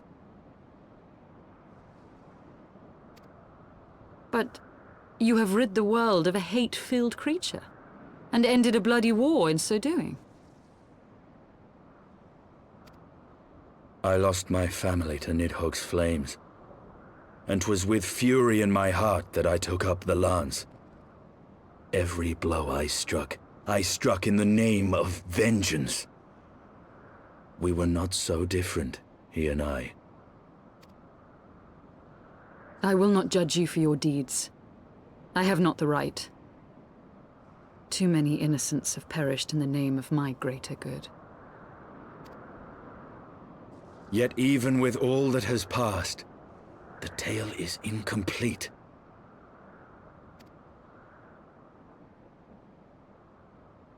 We are short a great worm's eye. Of the pair which Haldreth took from Nidhogg, only one is known to us, the one I bear. What then became of the other? Why did Nidhogg, who had taken such pains to prolong the Dragonsong War, suddenly decide to hurl his entire army against the walls of Ishgard?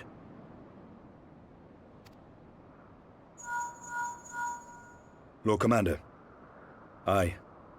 The deed is done. Nidhogg is what? slain. Sorry. In the city? A battle with whom? At once, Lord Commander. Hold firm till our return. Fighting has broken out in the city. Lord Emmerich was sparse with the particulars, but it seems some commoners threw open the gates to a force of heretics. I gave no order to attack. Are we to mark the end of the Dragonsong War by spilling the blood of our own? Mayhap Hraesvelgr was right about us. Let us away, warrior of light. The people must be saved from themselves. Wait! I would join you! There has been enough violence. I will appeal to my people in the city and make them see reason.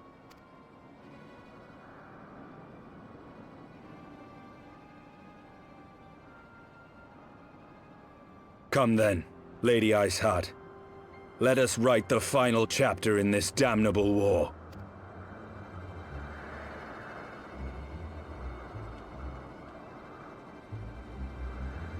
All this war talk with Icedian makes me feel like he voice acted someone in Space Marine 2.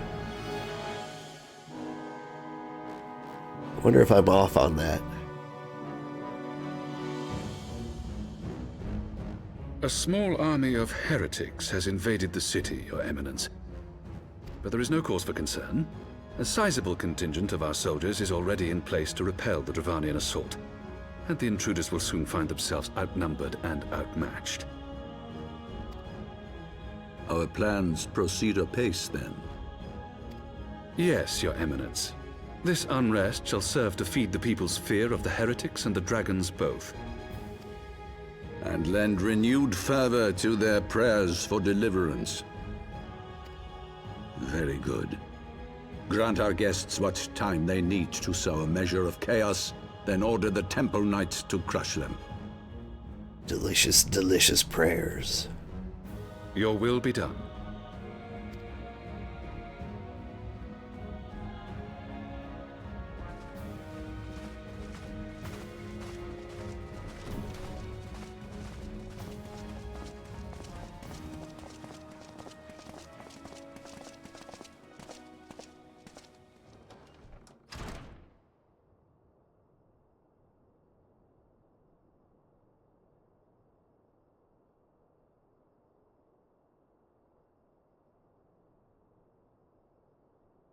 The moment is at hand.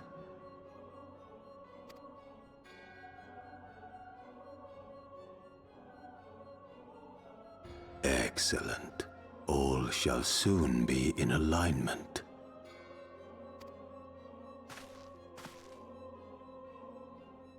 It is time for the Bringer of Light to die.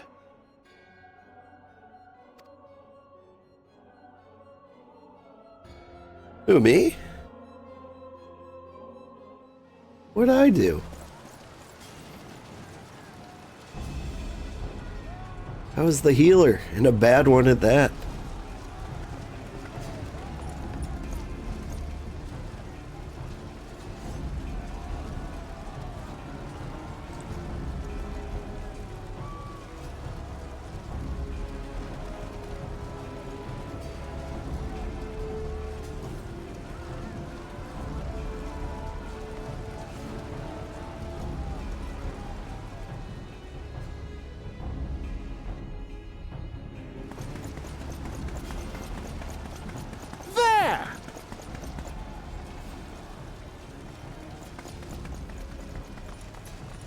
Comrades! Sheathe your swords! There is no need for further bloodshed! My lady! She has come!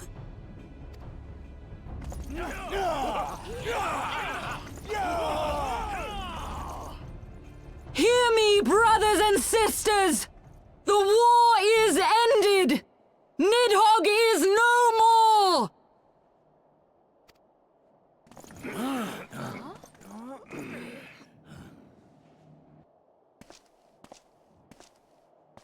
Aye, it is so!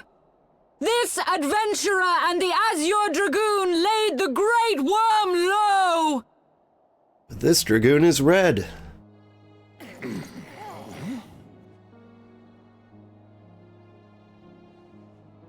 The endless cycle of violence between man and dragon was born of our forefathers' treachery.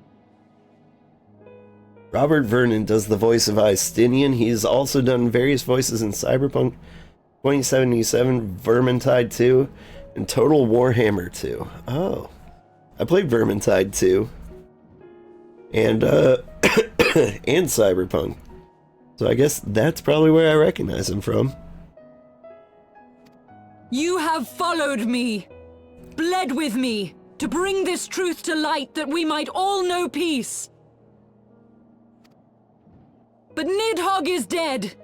Nidhogg is dead, my friends! He who bore such hatred towards Ishgard is dead! Let his hatred die with him, I say!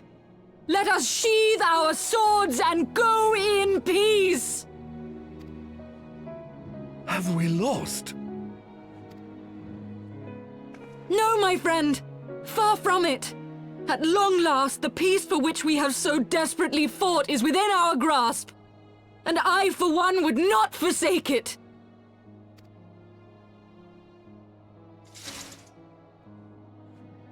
Peace?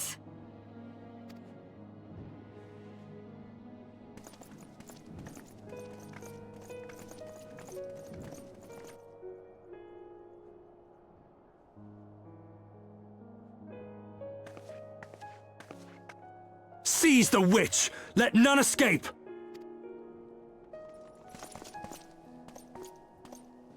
Providing aid and succor to the wounded should be our first concern.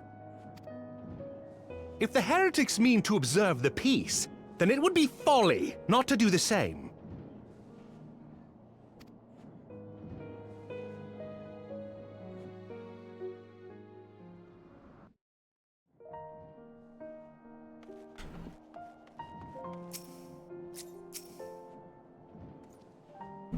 That was rather too close for comfort. But 'twould seem that calm is returning to the streets. My mind, however, yet clamors with 1,000 questions. You return to Ishgard in the oddest of company, my friend. Ah, well, that's clearly the end of Heavensward. And there was peace throughout the land, and a shiny new shirt for me. How does that look in red?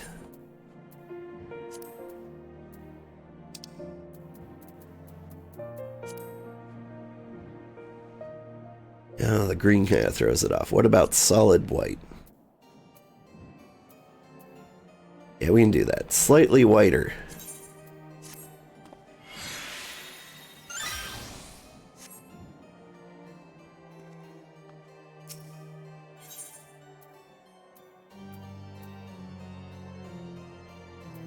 What are the ninja pants? These are the ninja pants. Not bad ninja pants. I confess, I was more than a little dismayed to see you in the company of Lady Iceheart. Whatever is going on, old?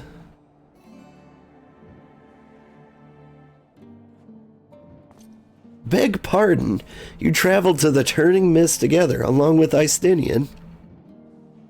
Never was there a more unlikely alliance, nor one so magnificently effective. Needhawk dead, the heretics pacified. Father and Sir Amaric must know of this. Let's break news of them together. I'll bring Sir Amaric to Fort Tom's Manor. Yes, an excellent suggestion. Farewell, old. I shall await you there.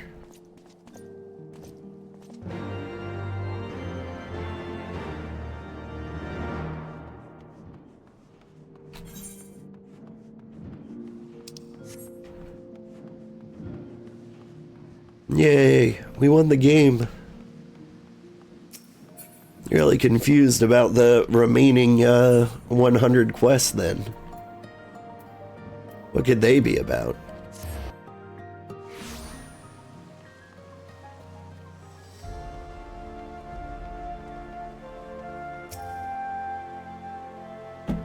Welcome, Master Sugarheart. Shall I show you inside the manor? Yeah.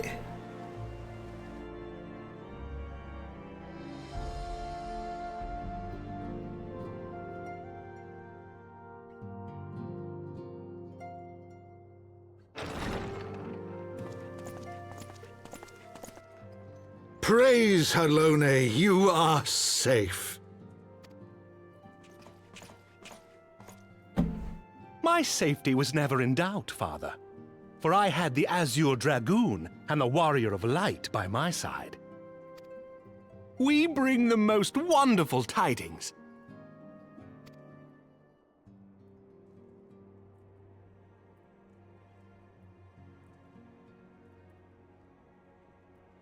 So then there were like a bunch of eyeballs. The infamous Lady Iceheart, here in Ishgard?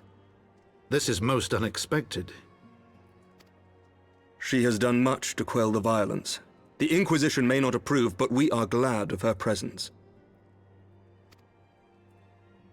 And with the Great Worm's demise, even our nation's more reactionary elements will have scant grounds to press for her immediate impeachment. My thoughts exactly.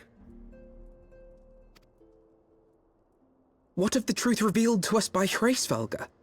That the origins of the Dragonsong War, a core tenet of Ishgardian faith, are quite unlike those depicted in the scriptures. That men and dragons once lived together in harmony, and that it was man's treachery which shattered the peace and plunged our peoples into war. The same scripture also describes the origins of the High Houses. Were it exposed as false, the legitimacy of our rule would be called into question. If both Highborn and Lowborn can trace their ancestry to Thordan and his Knights 12. But a single sip of dragon's blood is required to confirm their lineage.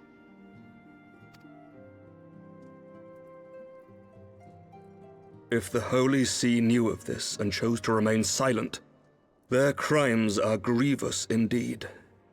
Regardless, this state of affairs cannot be allowed to continue.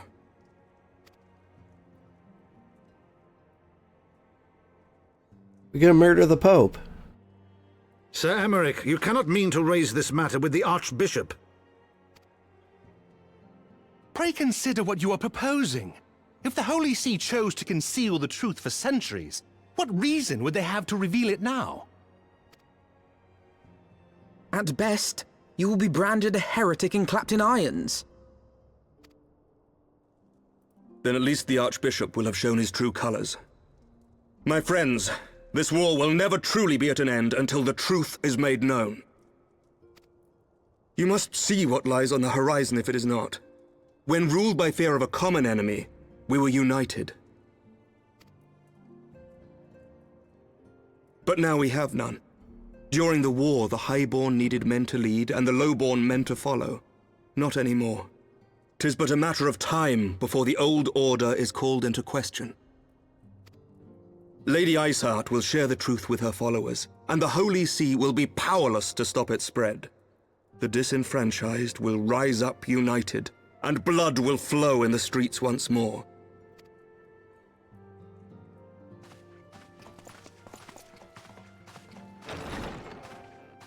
A divided Ishgard will not survive. Tread carefully, Lord Commander.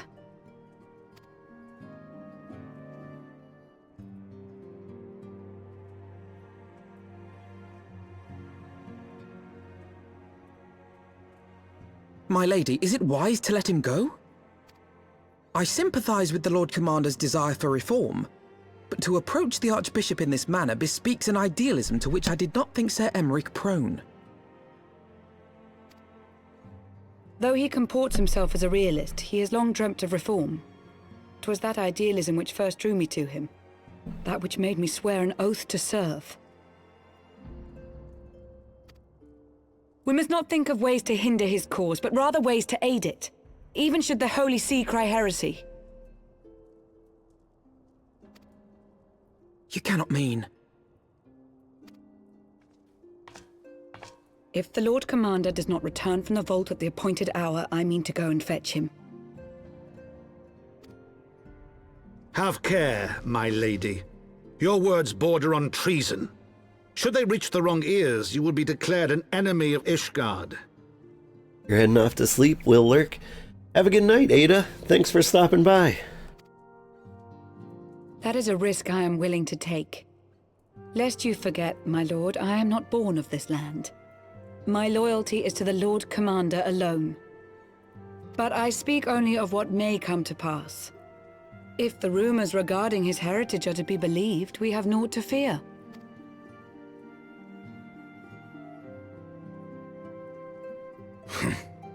Lies and slander.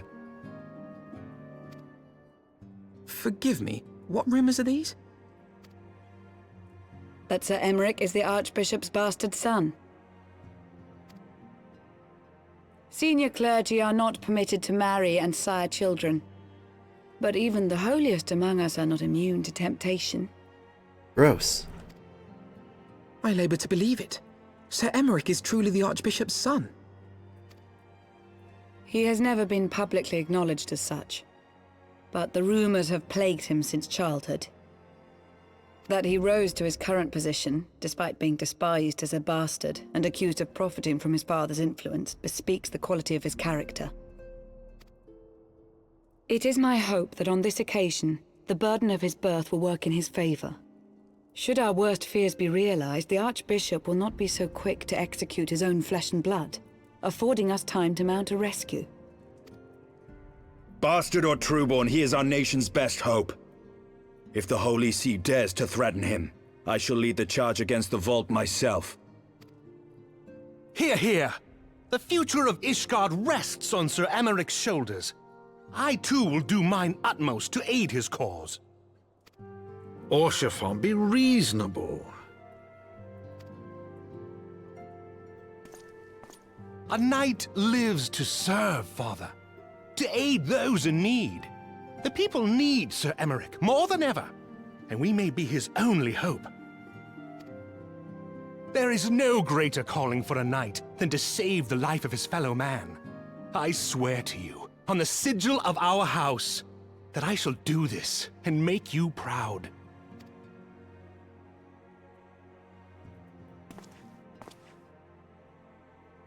Even you? Romantic, reckless fools, the lot of you. So be it. Make your preparations. I thank you all for your support.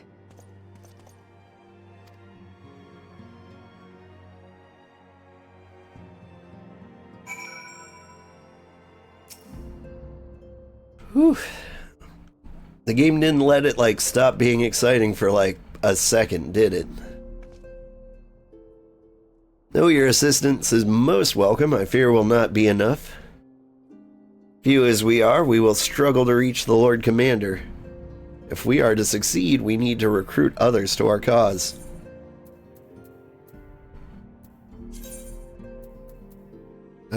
Yeah, give me the scout pants.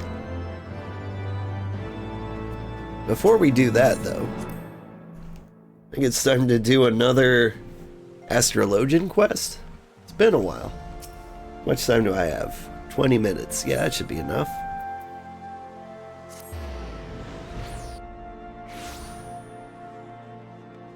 Here we are at the astrologium.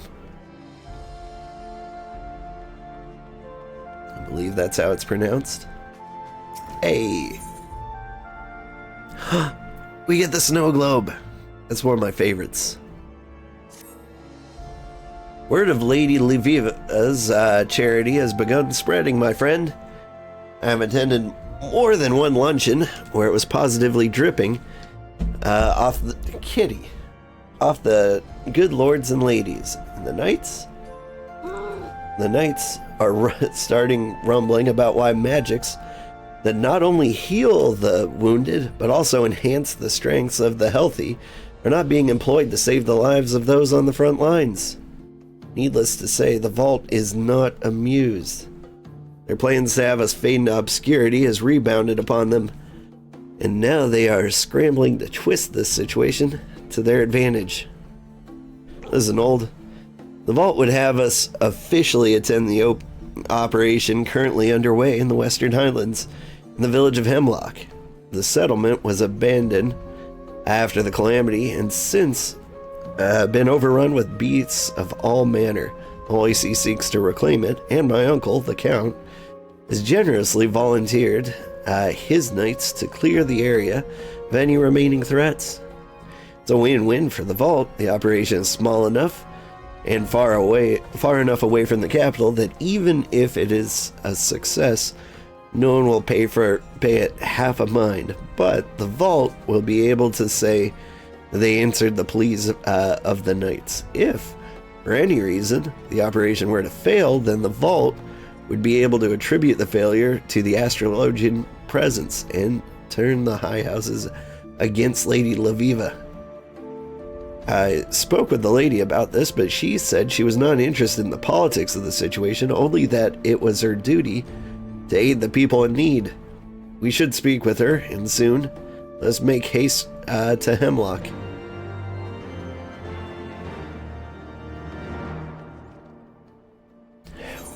Where's Hemlock? Have I ever been there?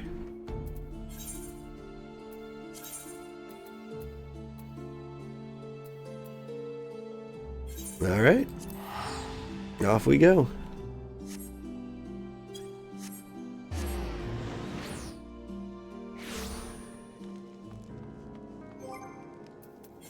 Let me have a sip of orange juice. Also, what do we have here? A Needhog. Nice.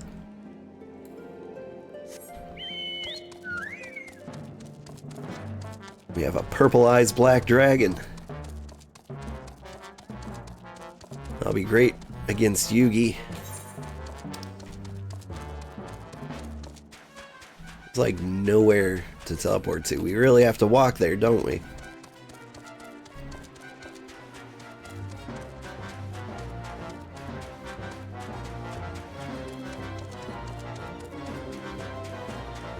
I'm trying to remember what was the last quest we did for our job.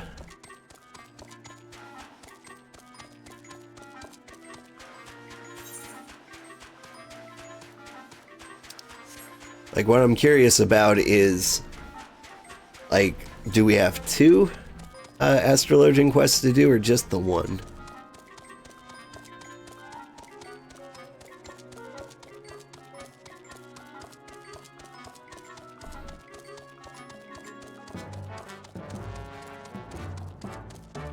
You should also sleep because you have work in a few hours. You hope you have a great stream, though. Thank you. I hope you have a great sleep. Damn, a Yu-Gi-Oh! Reference in 2025? What is the little thing I'm riding? You love it. Okay. This is a fat chocobo. I forget exactly how I got him.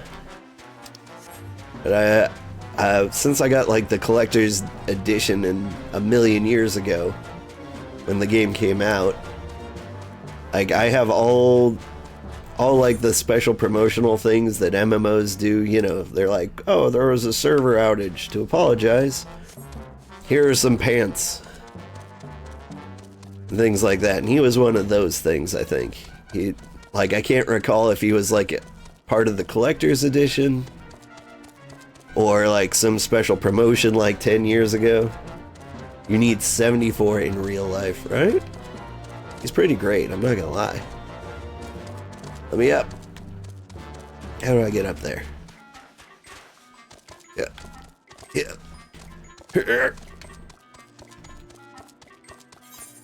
Is this the way?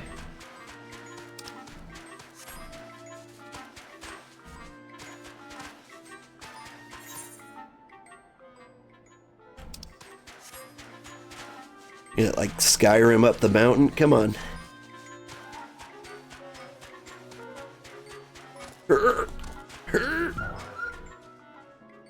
Hey.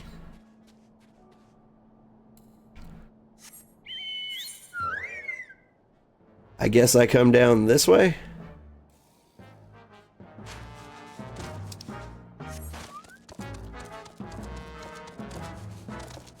Like, I have no idea what that blue icon is, but it does seem to have something to do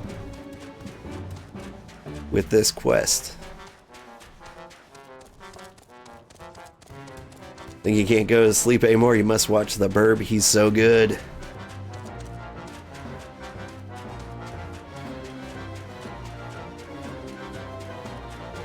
Like, I don't think in, like, the pursuit of the main story you ever find a mount better than the Burb. Right? I mean, I do, like, pop into the Golden Saucer occasionally. Maybe I can find something cool in there. You here to help with the operation? Word has it that, the battle has taken a turn for the worse. Yeah?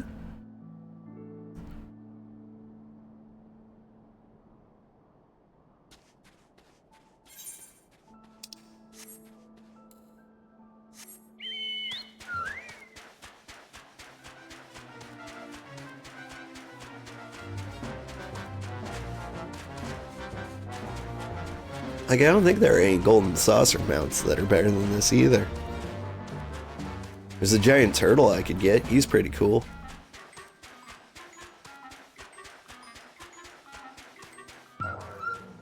I could ride around on a chair. You love a good turtle? He's a pretty good turtle.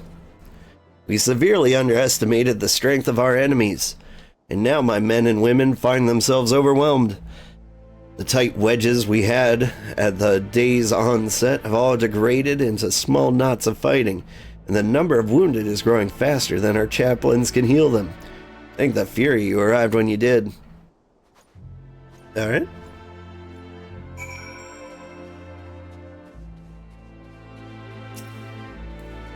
Yeah. Where am I? Where's my cup? Ah, my eye. You mind? Here, I'm just gonna buff myself to oblivion.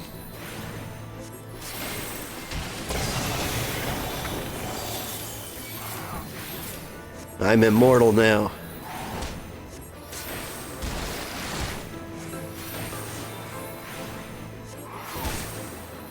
Grand Archaea Norris.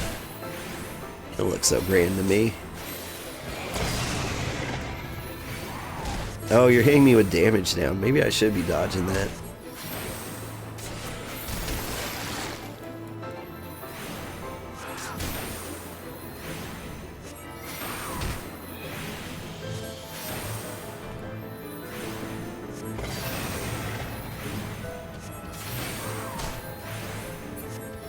Yeah. A chair? Yeah, you can get like a throne, and you ride that around. Where am I? Where is my company? I must return to them. I think it's called the Archon throne, something like that. It's pretty cool. It's a nice chair. Kind of like an old school Russian throne.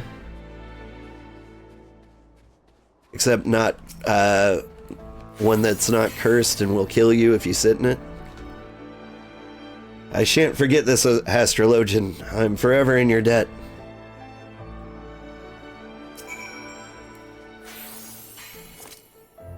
Yeah, my thanks, but there must still be more who require succor. I heard a woman scream from beyond this very boulder, not moments before you arrived. That sounds like the thing, that happens right before I get stabbed in the back. Oh, hello, overwhelmed companions. How are you?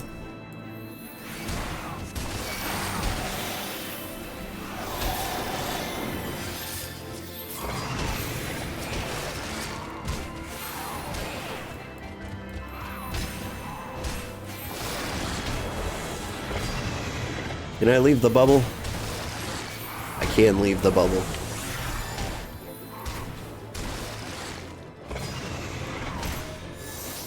There we go.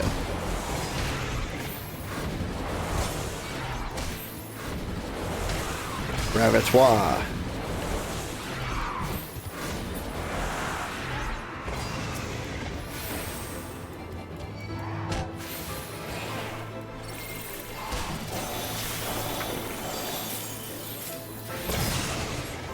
Yeah.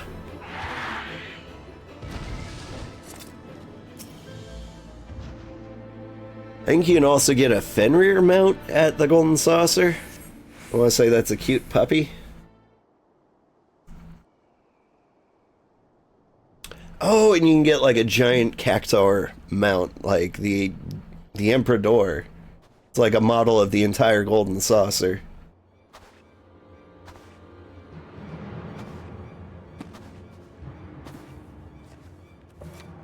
Who's this? What have we here? Sylvester.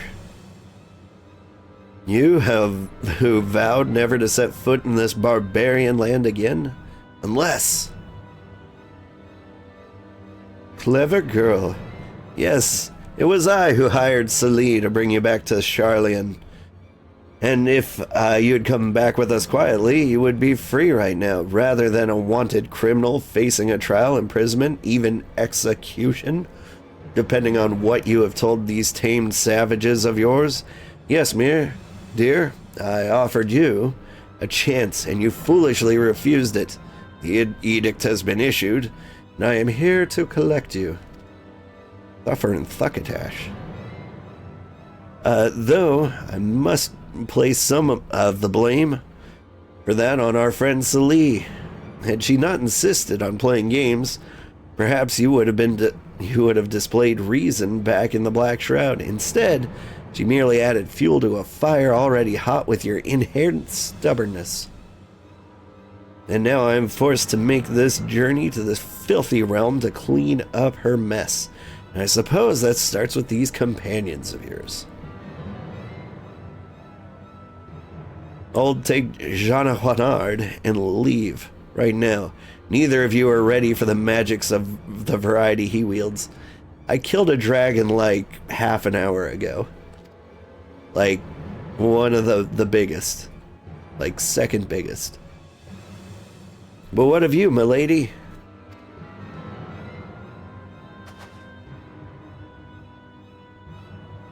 I am going to reclaim my father's journal. Nah. Brave, but your father was brave. Your father is also dead. Lady Laviva. Lady Laviva! Now I understand Celie's frustration. This realm is truly overrun with vermin. How we suffered here for so long, I will never know. Very well, Laviva, you leave me no choice. You may already know we have questioned Mace regarding your unauthorized passage into Eorzea. What you may not know is that we still hold him in the dark cells, just as a precautionary measure, of course. We would not want to see him flee again before the trial. Now, your grandfather is not as spry as he used to be. I am uncertain how long the sanity of a man his age will last in complete darkness. The longer you delay, the closer we come to finding out. If you wish to see your grandfather released, you will come to the abandoned city of the Dravanian hinterlands. There, my airship will be waiting to take you back to the old world, where you will be tried. Fairly, of course. I suppose you could run, but know that in doing so would have grave consequences for your grandfather, and possibly your mother as well, and we would still eventually find you.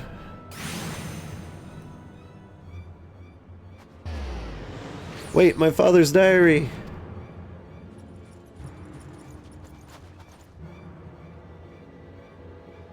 You may still be close. Wait here.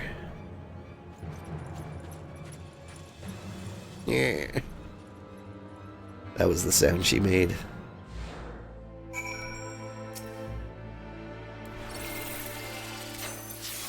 Lady Laviva, who was that?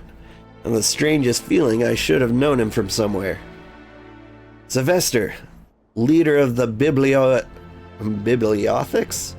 A powerful group of conservative fundamentalists who seek to control the whole of Sharlayan's knowledge. They believe that our people should not become involved in history, but only witness to it. Then analyze it until all the lives lived are lost are but numbers on a page. You may remember Sylvester Jean-Quinard, because he is the self-same man who has pushed old Sharlayan to batten its doors, and it used my father's death as his rallying cry. And now I am certain that he had my father killed. Near the end of my father's diary, he mentions being contacted by a young Sylvester, who happened to be an older classmate of his when they were both at the studium. Sylvester, looking to make a name for himself as a politician, warned my father against continuing to disseminate knowledge of Sharlayan astrology in Eorzea. A warning my father, of course, did not heed. Soon after, several attempts were made upon my father's life. When he subsequently looked into the matter, and he discovered there was a price on his head, and that Sylvester had put it there. I discovered a contract signed by the wretch folded in my father's journal. He had planned on revealing it to the Forum on his return, but never had a chance. Jean-Quinard, my father gave you that journal before he died, but you never once opened it? I did not think it was mine to read. But what you say, if it's true, we must get that diary back. Come. Seems the fighting has died down. Let us report to the captain of the knights, then return to Ishgard so that we may plan our next move. Oh man, are they going to leave me on that cliffhanger? Please tell me there's more to this quest.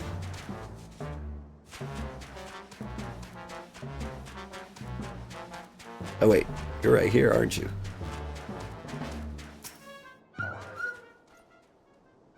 Many lives were saved because of you. If that is what we can expect from Sharlayan astrology, I see no reason why we shouldn't have knights trained in the field. I will recommend this to Lord Commander. I suspect he will be pleased to see the day is won with so few casualties. If you require our services again, you need only ask. Come, old, let us hasten back to Ishgard. Sorry, I read that as if the knight captain was continuing talking. That last one was Jean-Quinard. Alright, back to Ishgard.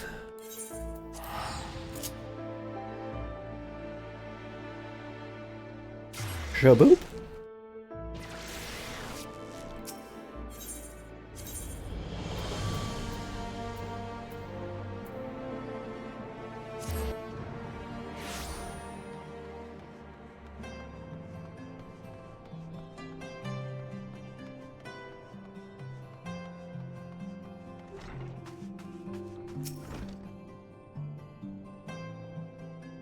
Okay, you for real have to go now? Well, have a good day, stream. You have a good day, too. I hope you get, like, at least an hour's rest before you have to go to work. Moments ago, we received a missive from the commander of my father's guard. He thanked us again for the assistance in Hemlock, and has formally requested that Lady Leviva train several of his knights in Charlian astrology. The vault, however, remains silent. I believe this silence can be calculated if the edict issued for Lady Leviva's extradition has arrived. They need only turn a blind eye to Sylvester's actions until he has spirited the lady from the realm, and the people simply forget she was ever here. But we're not going to let that happen, are we, my lady? I'm sorry, Jeanne Quinard. I no longer see how we cannot. Sylvester, my grandfather. Sorry, Sylvester has my grandfather. He's not my grandfather. He has threatened to take my mother, and he now has the one thing that could save them both, my father's journal. No, Jeanne Quinard, I cannot deny my fate any longer. I have done several readings since our return, and every one is the same. Deceit, manipulation, submission. My path is clear. You, however, can carry on. Sylvester has no authority over you, or you, old. See that my father's dream is fulfilled. Promise me that much. I shall promise you that and more, lady. Kimberrain and I will see you to this place of meeting and do whatever is possible to make certain that Sylvester keeps his word. You know by attending me you put yourself in danger. He has shown he will not hesitate to kill anyone who stands in his way, and now that he knows, I know, of his involvement in my father's death, but still, he would stand by my side in my last moments in Eorzea. I do not deserve friends such as you. Old, Aether is the building block of all that surrounds us, meaning that everything is connected. Someone so closely attuned with that Aether can, in a sense, link themselves with others, feeling their joy, feeling their pain. Scholars of the soul call this empathy. Crystal gazers and card readers call it the Wheel of Fortune. We astrologians call it a collective unconsciousness. Whatever you call it, I feel that bond with you. Both of you. Thank you.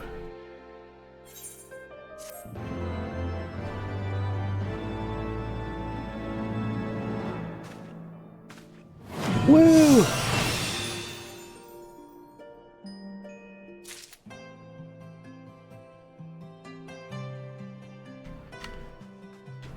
Oh man. The Hands of Fate. Is that the next job here? It sure is. And it requires level 60. That's great. Okay, so the next quest we do on our playthrough will be the thrilling conclusion to this nonsense. That said, there's my collective unconscious. Yes! My space bubble! I love my bubble. I feel like it used to be more grandiose than this. Maybe I'm thinking of Earthly Star, or maybe both of those in combination.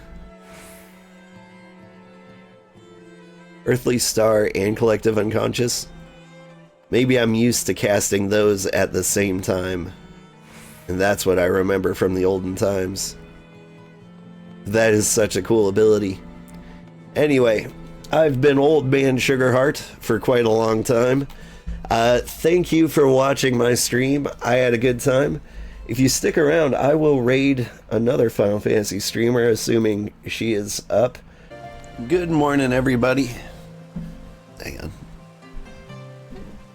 There we go.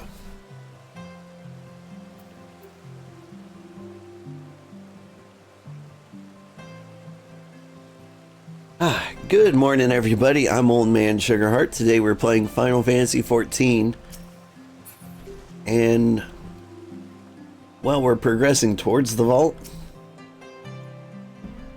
Welcome Master Sugarheart, shall I show you inside? Yeah. Like, we killed Needhog. And when we got home, they were like, let's overthrow the government. And I'm like, alright. Those are some nice pants. I like those.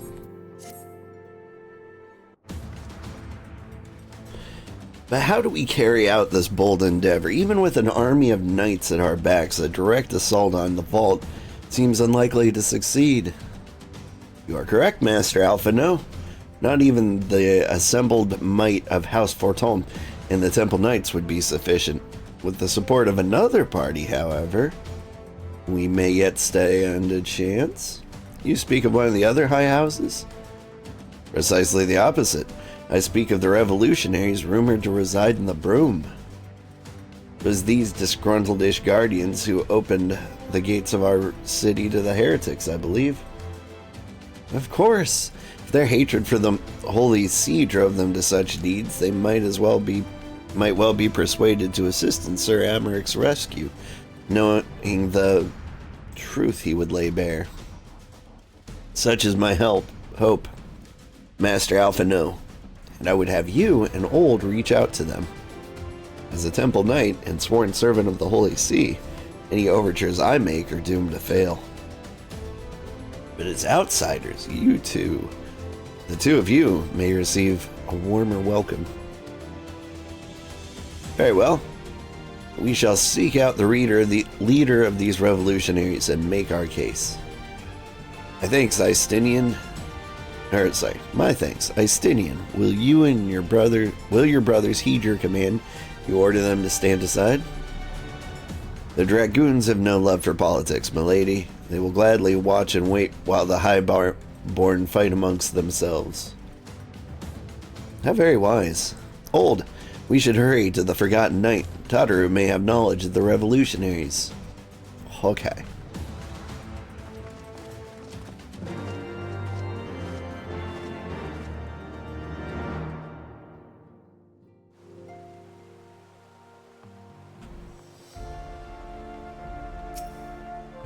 I really want to finish up the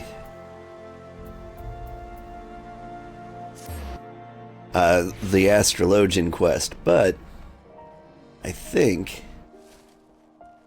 or at least I feel like I need to get to the next area first. I don't want to start it and get stuck halfway through because no one's opened the door to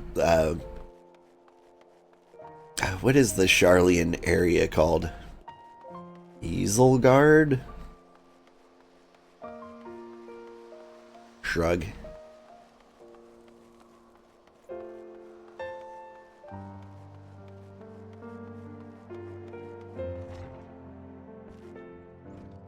So that's where we're going to try and get to today. What do you think, Tataru? Alvino, hold. Gods, I've been worried sick. It's good to see you. And you, Tataru? How'd you manage to escape the chaos in the streets? Gribberolan and the others barricaded the doors until the heretics left. No one was harmed, thankfully. But what about you two? What came of your journey?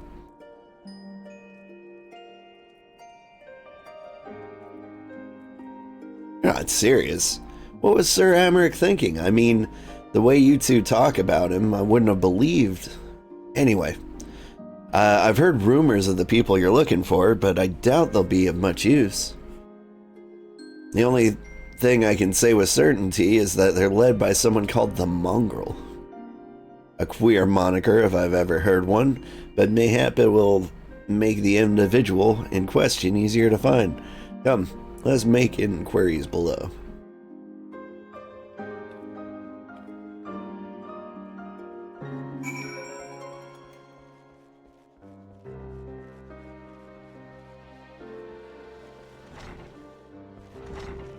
Is this the way out? Aha.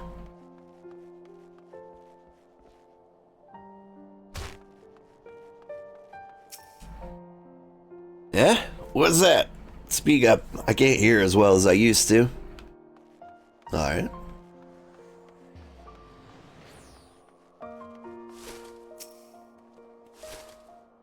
I don't know a god's damn thing about the mongrel, but if I did, you can be sure I wouldn't tell you.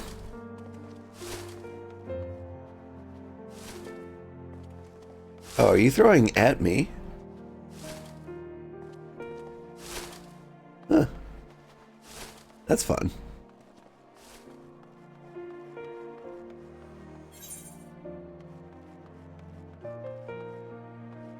Are they up or down? They're somewhere over in this area. Aha. A mongrel, not sure I catch your meaning. To a blue blood, we're all of us dogs down here.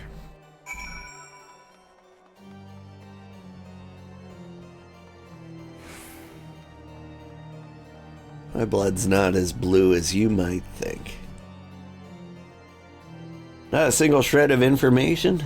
Just as I expected, these revolutionaries would not have evaded capture so long without a mass's complicity. Still, it is good to know that Tataru's ears are as sharp as ever. Those are some nice pants. Yeah, no visible difference at all.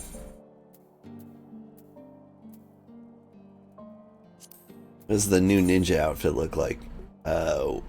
Whoa. It's got triangular abs. Frustrating though it may be, we must press on. While I continue speaking with the people of the Broom, why not go and see if Gibralont knows aught of value?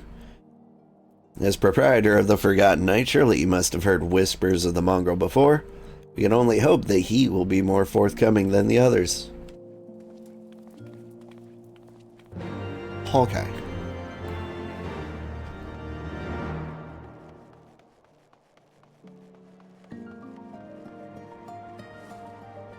Alright, I came out of a door somewhere around over there. You can head back that way.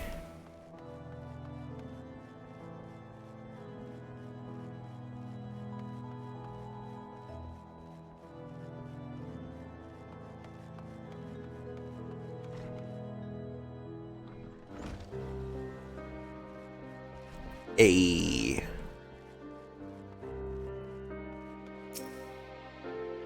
You know, people long for a sympathetic ear, but they need to know that it comes with tight lips. Discretion, old. That's what my customers expect, and if they don't get it, then I don't get them. That being said, not without my sympathies. I've heard the tales. I know you've done right by the highborn and lowborn alike. Least I can do is point you in the right direction, but to do that, I'll need you to do something for me. So happens there's a hunter up in the Crozier who owes me a fair bit of coin. However, I've agreed to accept payment in fresh herbs. You can get them for me. Agreed? The hulking hunter in the pillars.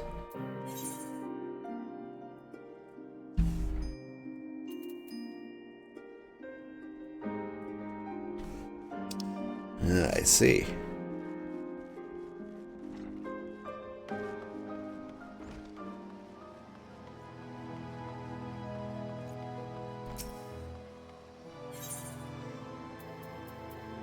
The Crozier is what they call their marketplace.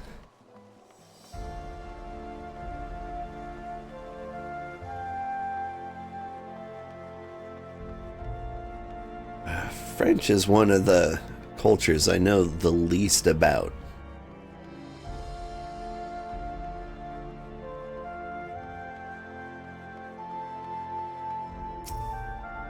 So I have no idea what Crozier might possibly mean.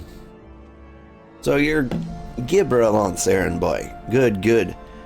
How's he doing? Same as always, right? Right. Any road. I hope he appreciates how much trouble I had to go through on account of his bloody herbs. Tell him to enjoy them while they last, because I doubt I'll be able to find any more till next year.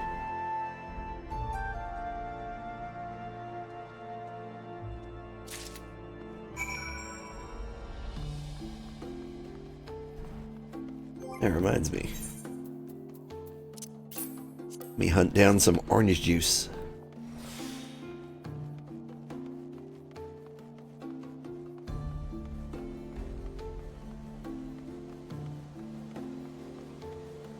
Wiggle, wiggle, wiggle, wiggle, wiggle.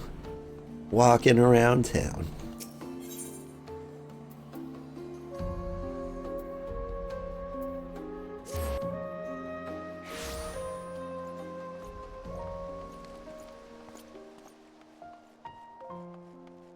Oh. Yes. Cleared them in one jump. Whoop. I mean you. Well, you hand them over or not?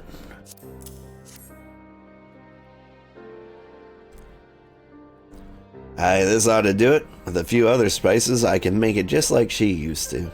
There are a few things that stir the hearts of men, like a sip of mulled wine. Share a glass with the right people, and who knows what stories they'll share.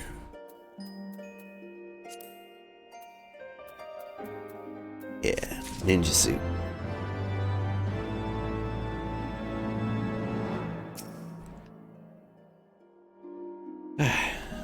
I used to drink, I used to drink everything, but one of the things I drank was barley wine, and it was the most disgusting drink. That's all. Now that I think on it, there's a woman who's rather fond of this blend. Hertha is her name. She resides in the Pillars. She's a maidservant to some noble house or another, I forget. Anyway, be a shame if she didn't get to try this wine. Why not give her a bottle?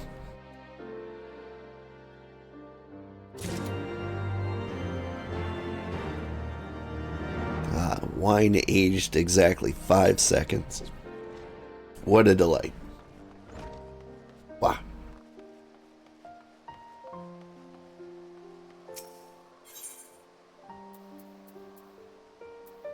Oh.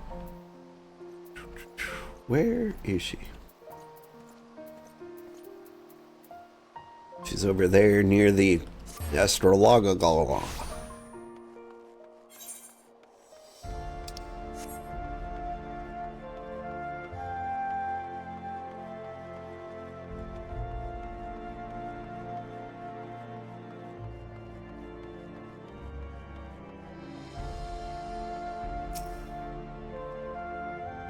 Yes, I'm here, Arthur. Beg your pardon, but do I know you, sir? Yeah. Got some booze. I know this smell. This is the wine that girl used to prepare, her special recipe. Must be decades since I last tasted this. Ah, the poor dear. Such a shame she was taken in by that baron.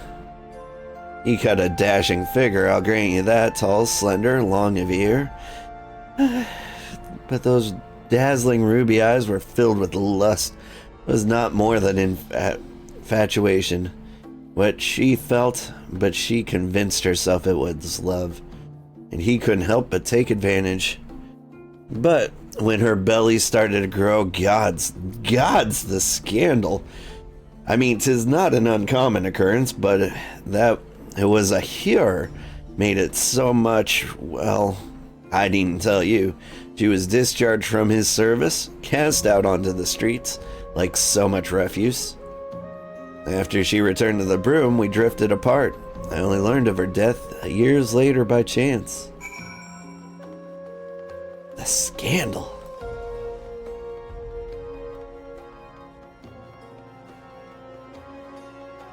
Imagine breeding with a filthy human. Not gonna lie, I've been there.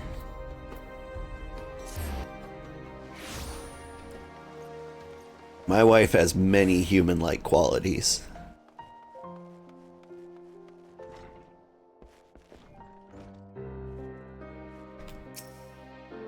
He keeps living, laughing, learning, loving. Ugh.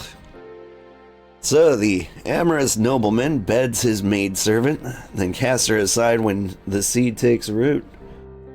Not the most original tale, is it? Cold, Cold comfort for the women and children who live it, though.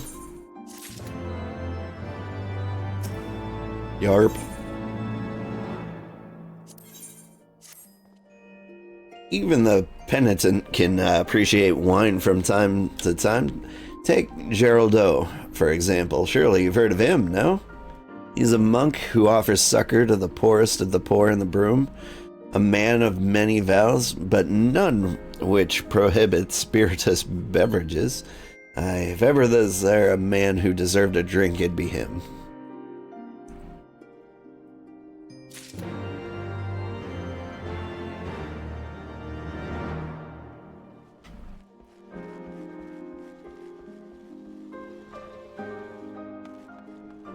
Yarp. Yarp. These are the sounds I make when I jump. Yarp. Yarp. Howdy. Haloni's blessings upon you. A gift? For me? Yeah.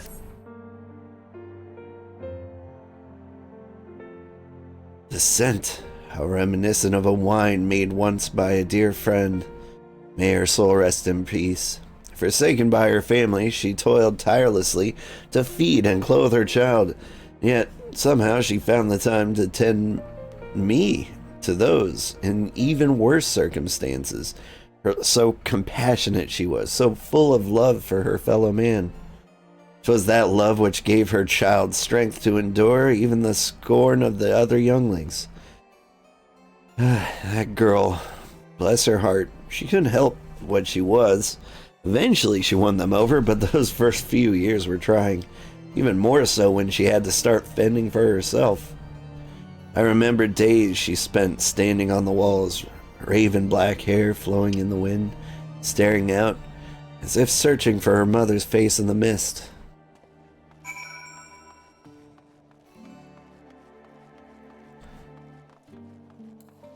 I know who they're talking about. My memory's super fuzzy about, like, this time in Heavensward. But there's one person I remember very fondly.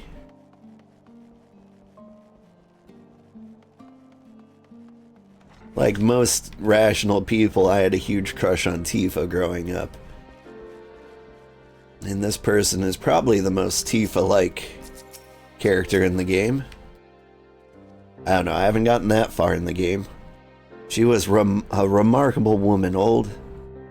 After everything she was forced to endure, she still remained hopeful for the future. For her daughter's future.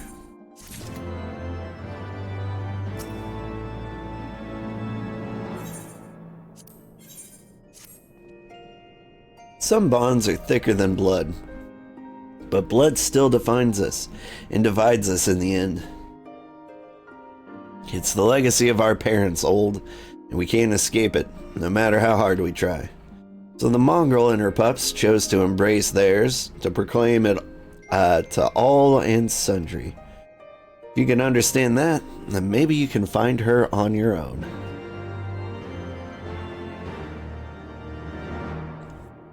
Speak to the broom starveling.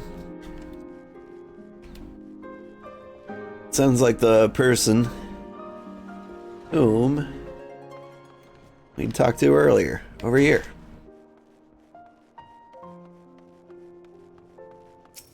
So, still looking for your mongrel? Like I said before, take your pick. Plenty around if you know where to look, or did you fancy someone specific? What? I'm curious what happens if we answer wrong. I'm looking for a mongrel with raven black eyes and ruby red hair. Doesn't ring a bell, sorry. Okay, how about the ruby red eyes and raven black hair? Oh, someone's got an unusual taste. Afraid I can't help you though. Won't, rather. It's bloody obvious you ain't from the broom. Did you think I'd just tell you, because you asked nicely? For a second there? Yeah, kinda did. Looking at my coat, maybe it's too nice.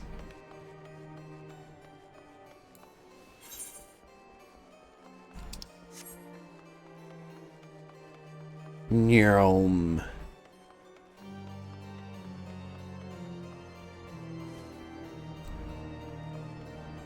You're about to sleep, but wanted to pop in and say hi?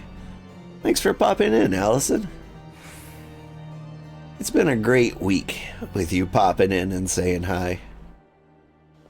You're quickly becoming one of my favorite chatters. Have you made any progress, old?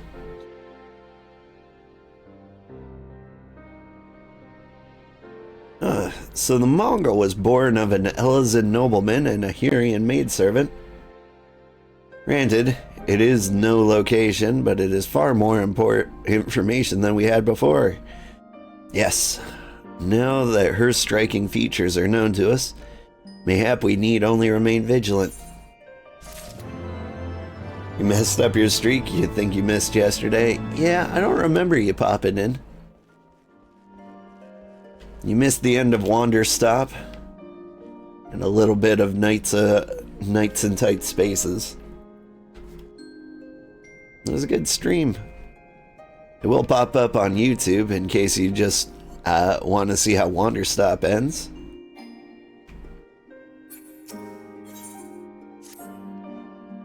There must be a way we can draw the mongrel out into the open. Mayhap we should discuss this with Tataru. Speaking of which, where is Tataru? Confound it. She went below to make inquiries on her own, didn't she? We must find her quickly, old. I have a premonition this is not going to end well.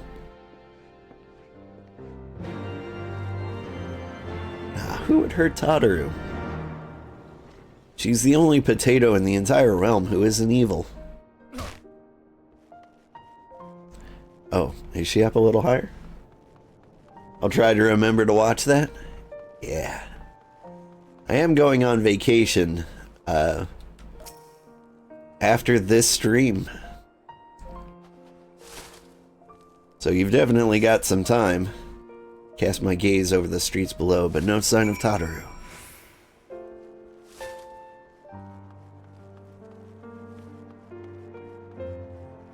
Ooh, right. Where are you going?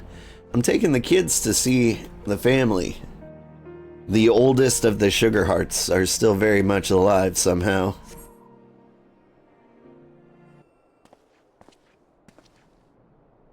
She must be around here somewhere. I take it, yeah, you've had no luck either. Nah. I like her striped socks. Ooh, I'm sorry, forget I said anything. Wait, down there, isn't that Tataru? Those men are chasing her. Quickly, old, after them.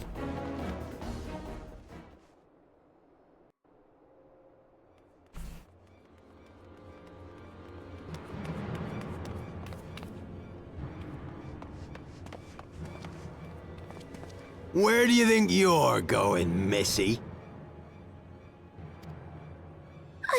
I'm sorry, I didn't mean to offend. What's going on here? What's it to you, boy? Piss off. Hold on. I've seen them around. They're in and out of House Four Tom's Manor all the time. Oh, I see. Skulking about at your highborn master's bidding, eh? Bloodhounds hoping to catch a whiff of heresy, is that it? You are quite mistaken, I assure you. We came here to help. And if you know what's good for you, you will let us pass. Haha! Listen to the pups yapping. Come here, boy. I'll give you cause to yelp. Enough! Leave threatening women and children to our betters. We don't have the knack.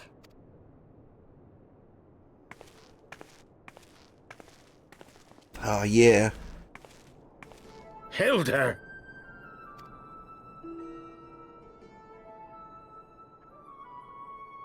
Best girl in the Lay a game. finger on the blue blood's pups, and you're like to lose the hand.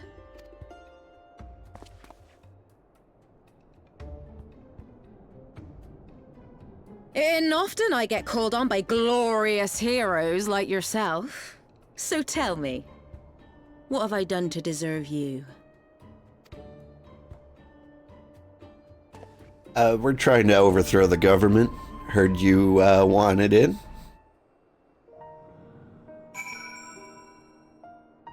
You want to visit your family, but Fragpunk is stealing all your money? Oh no.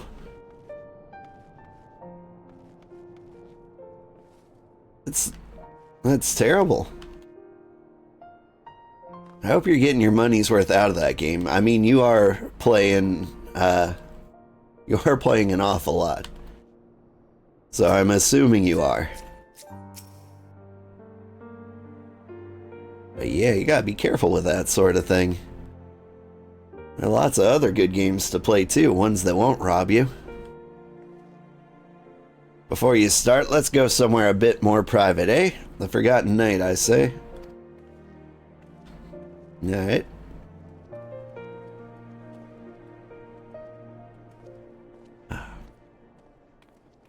You tried to play every day, Hall. You're still very terrible.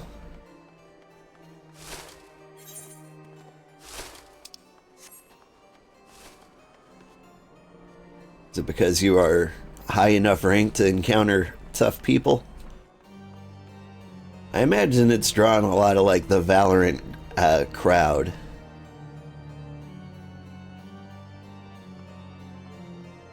I kind of like it though. I'm partial to card games if you can't tell by my class.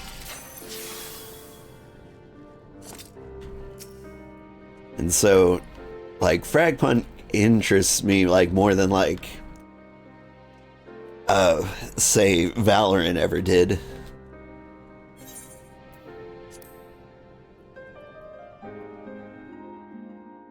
You're very new to shooters. You've only played Fortnite before. Yeah, that'll do.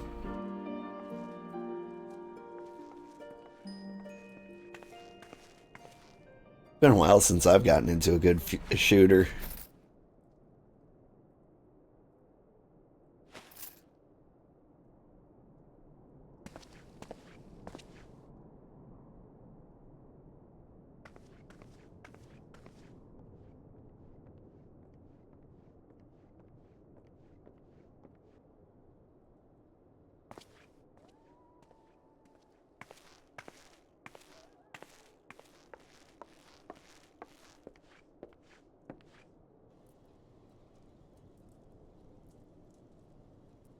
Some of the card power-ups are super silly. Good. They kind of should be.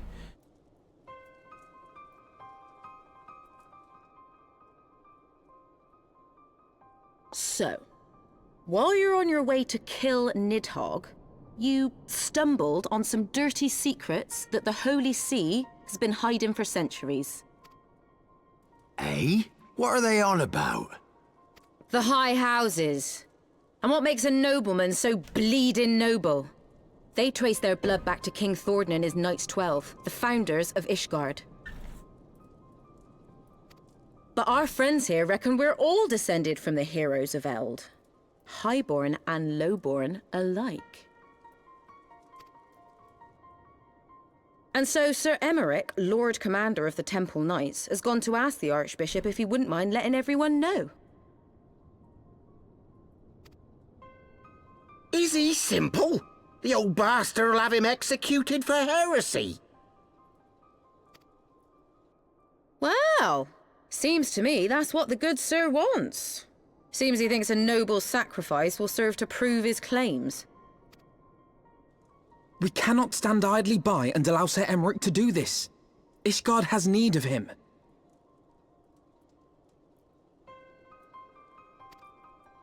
Look, you've a good heart, I can see that. Willing to risk your neck for someone else even when his troubles ain't yours. But what's this got to do with me? If Sir Emmerich is imprisoned in the vault, we will need all the help we can muster to breach their defenses and rescue him.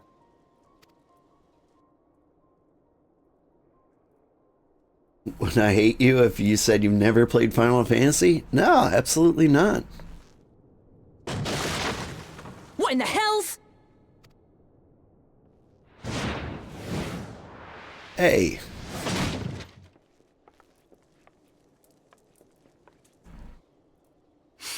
Ah, the unmistakable scent of heresy.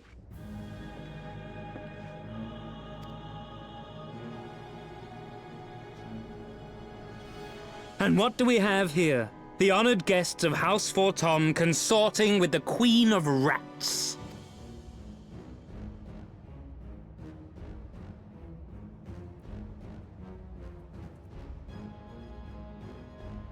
Ooh, plotting insurrection, I shouldn't wonder. That won't do. Sickness is wont to fester and spread. It must be burnt out ere the infection takes hold.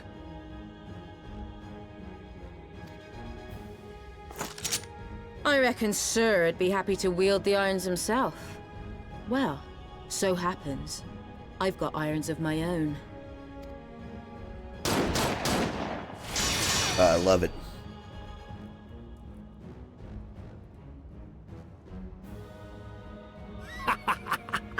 Such simple creatures, rats.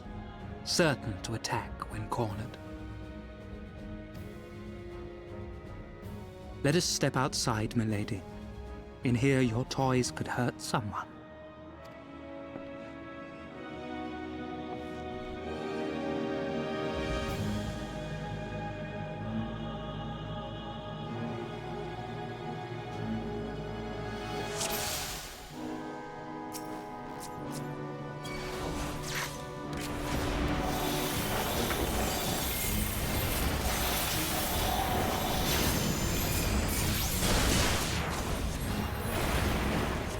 Get gravitied. My dude does like an adorable little hop skip when he gravities.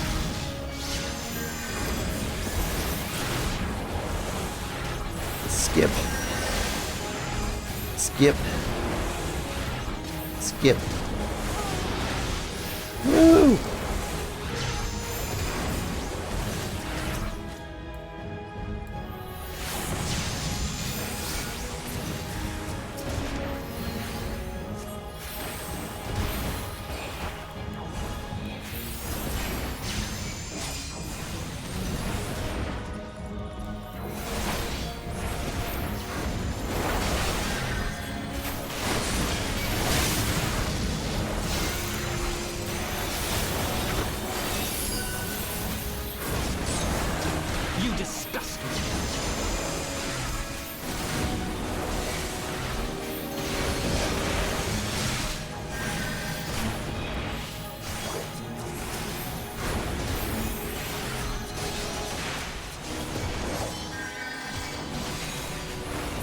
Oh, wait, are you a healer?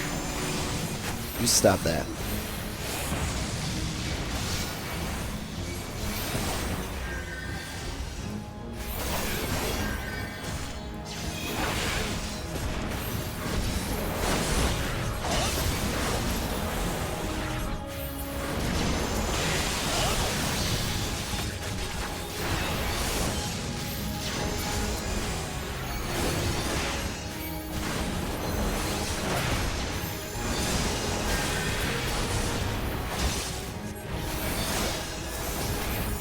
Stop this, all of you. This is madness.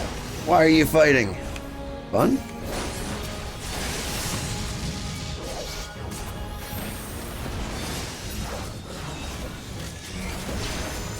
This mongrel bitch is gonna put a bullet between your eyes. See? She's so lovable. Best character. Helone, guide my sword.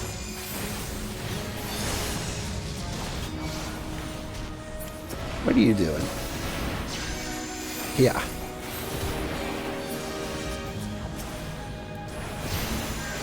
Filthy rats!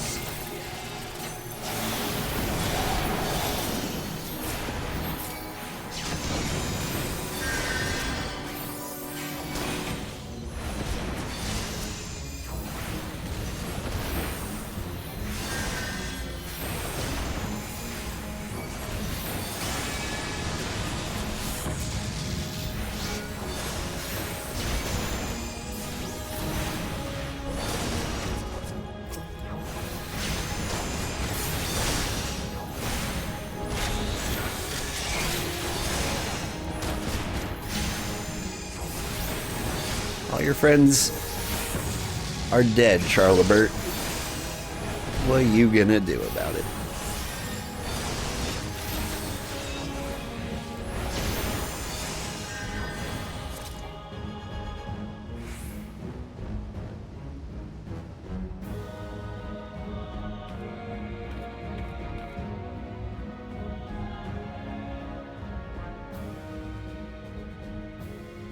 There's no denying your gifts. A well-deserved reputation indeed. I have killed several gods. Enough!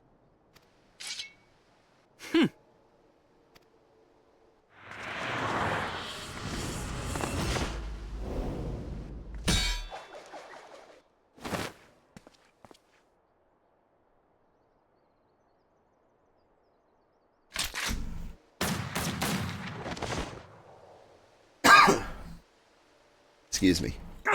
Lucky bastard. Nay, 'tis we who are lucky. Had we fought on, 'twas but a matter of time before our conflict claimed the life of an innocent bystander.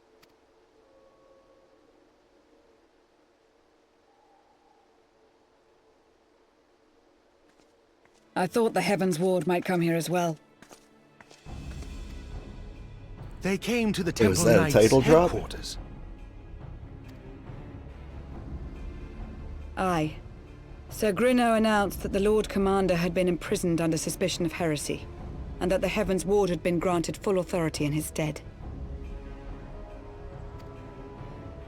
Then the Heavensward now commands the Temple Knights. Those still loyal to Sir Emmerich answer to me. Alas, that amounts to but half our number. The other half, who opposed his promotion to Lord Commander, have gathered at the vault as ordered. Bolstering the guard already, eh? If I didn't know any better, I'd say you were expected. I take it you're in charge around here? Okay, you think it's sleep time for you? Have a good stream. Enjoy your vacation. Thank you. Have a good sleep. I'll see you when I get back. I hope. That or you get back on a normal sleep schedule. I'd be happy with either for you. Hilda. And yes, the young master was just persuading me to join his lost cause. Convincing little beggar, isn't he?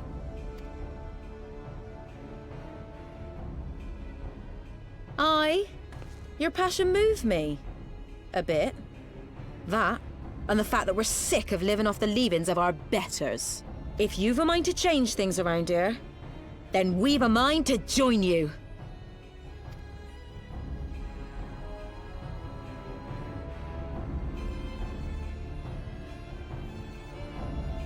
Yeah, that's not gonna happen. You'll be here. Nice.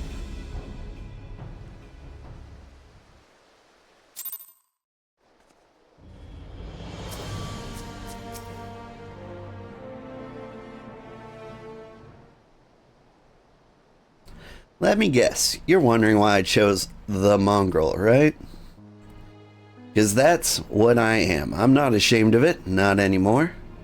Besides, even my pure-blood pups have more in common with me than the lords and ladies up on high. None of them are well-bred. Hell, some of their mothers were cast out after a spot of fun, same as mine.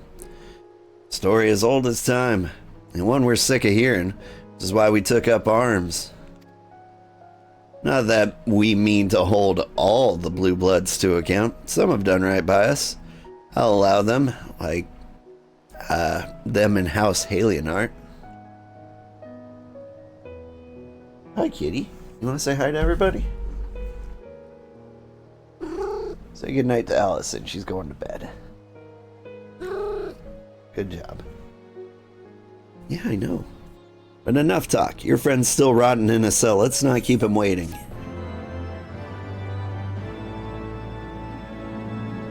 Oh, kitty, did you put boogers on my arm?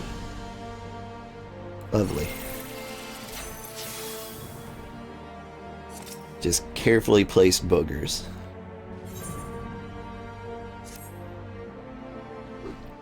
Meow. Meow, he says. We've been working in secret to undermine the Holy See and the high houses. That much I'll acknowledge. But the sense about us throwing wide the gates for the heretics is just that nonsense. But not you, then who? You, Temple Knights, of course. Reckon it was your beloved Sir Amarick's doing it first, but then I heard how he lost his head. My next best guess would be the Heavensward. That way they'd have a perfect excuse to go door to door through the broom, slaughter the heretics and their sympathizers in one fell swoop. But the Heavensward schemes did not account for Lady Iceheart's intervention, so they've been forced to improvise. A fine bloody mess, ain't it? But the die is cast, so what's the plan? We must divert the attention of the high houses away from the city, and to do that, we need the cooperation of your allies in their service. And what makes you think I have friends in high places? Be fools not to. Given your goals, low-born knights are ideal recruits. Most swore fealty only out of desire for a better life. If offered an opportunity to shed the yoke and live for themselves, who among them would not at least be tempted to take it? Rare is the man eager to die for a cause he does not hold dear. But it need not come to this day. If they and their fellow knights are deployed afield to deal with a new threat, a massing of heretics for example, they will be unable to join their defenses at the vault. Spread false reports of an attack to get them out of harm's way, you mean? So you will not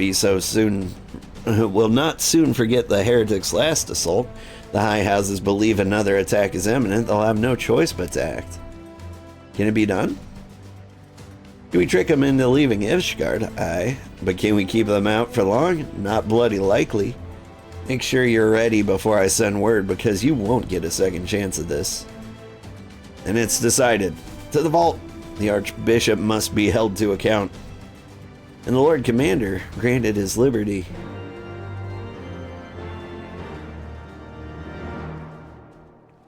Let's see, what's my time frame looking like? Yeah, we could do the vault.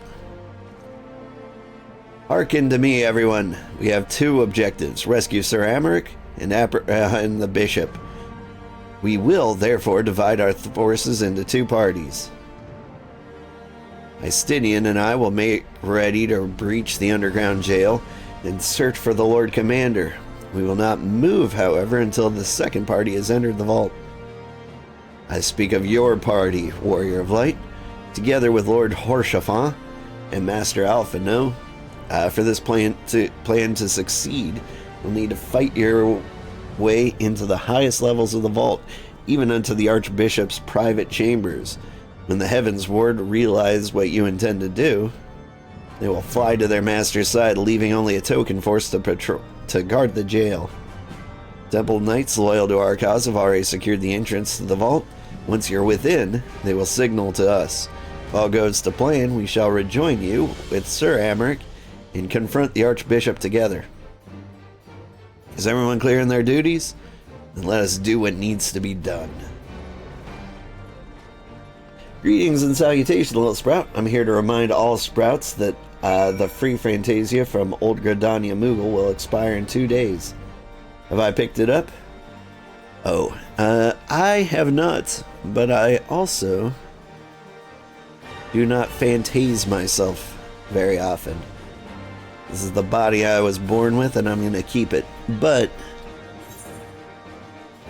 that is a good call out, because that is one of the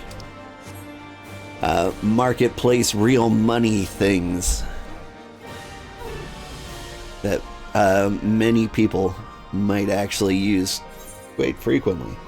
It's located in the Opkalu Falls near the Achievement Certificate Trader. After 7.3, you'll be able to pick another one. Oh. Nice. Is 7.2 out yet? I can't remember. Are we playing 7.2 right now?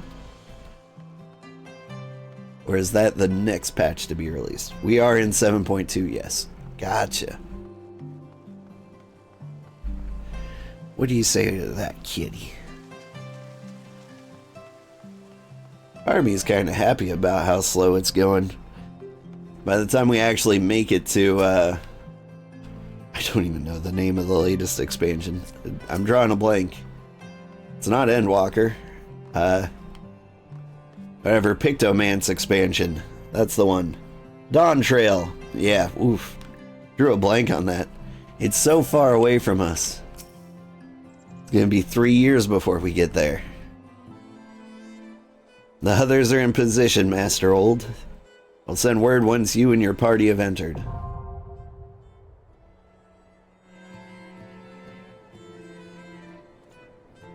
Let's see. I need to re-up on my orange juice.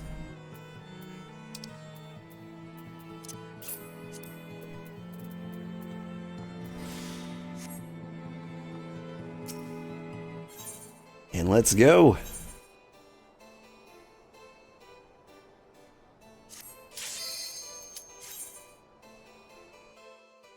Good old Horshaphant and Alphino are coming with me, but I also get random bannermen.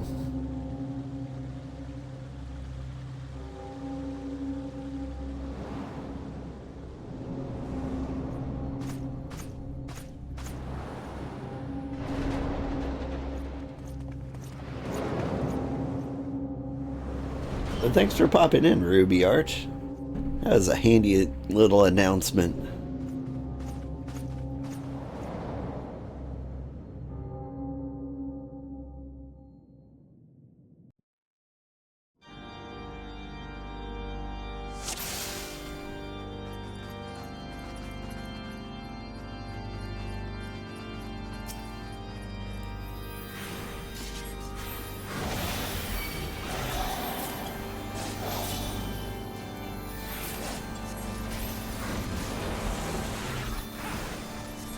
Just gonna spam gravity on these guys. Maybe heal Horseface up a little bit.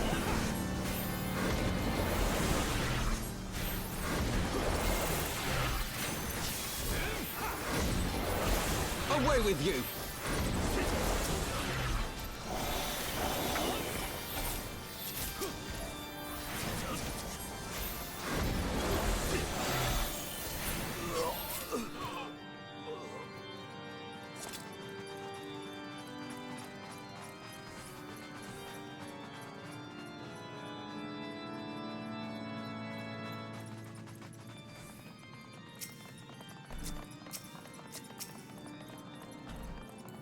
Vault is one of the cooler looking dungeons I've seen.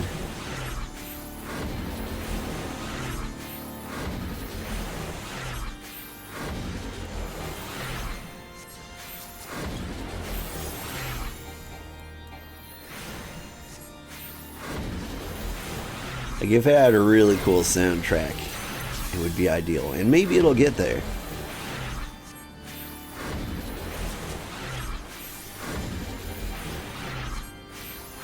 Right now, it's just somebody falling asleep on a pipe organ.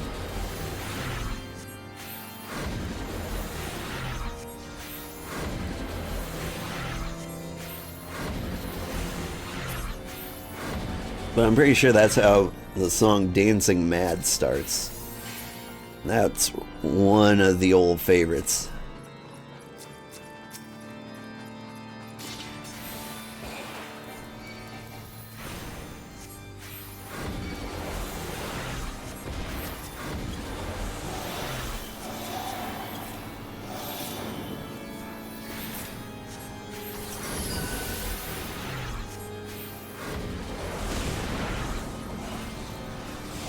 I can bubble.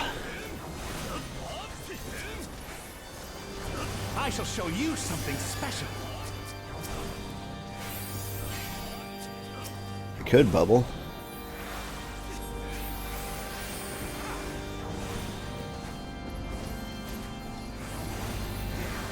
Forgot where I put my my group heals.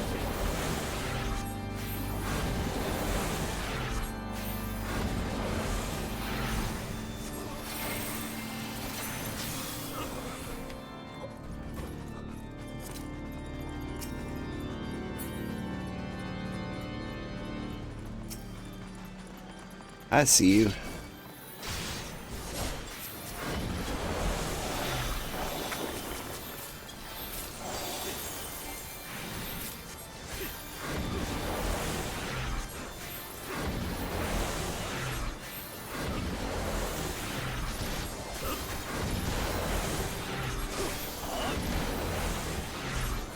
That's a gravity.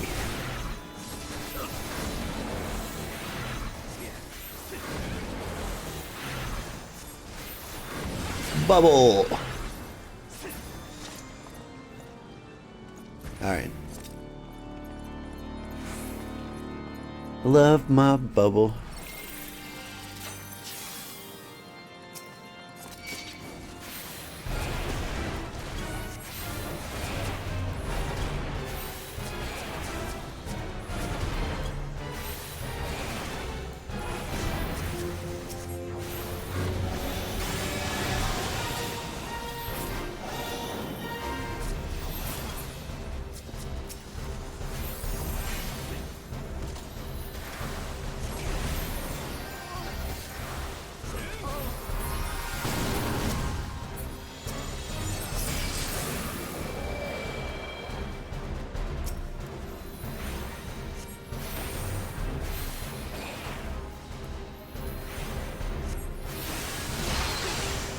Yeah. Oop. Maybe I don't play under the tank buster.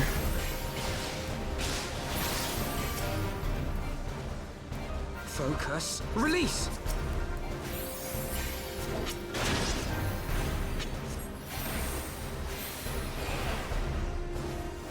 Yeah, I'll get behind you.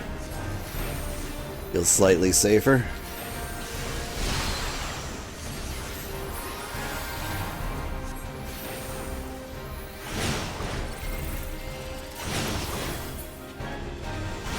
Are we going over here, are we?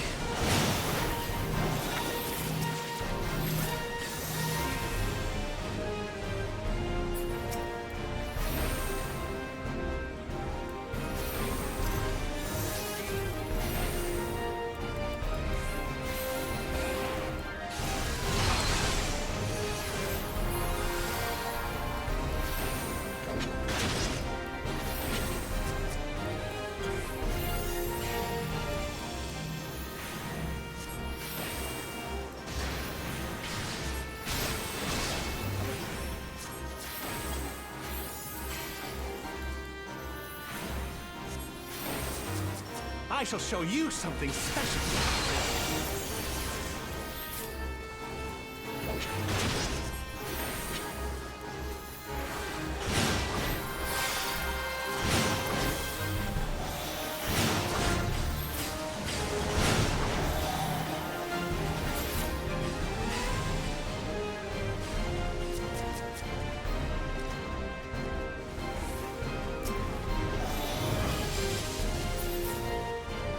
But how? He shrank. Just as Sir Charibert said, withdraw to the inner sanctum. You do that. Okay, we are in 7.1. Next is 7.2.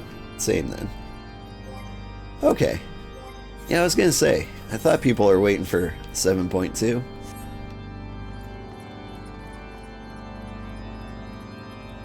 Doesn't have an impact on my gameplay.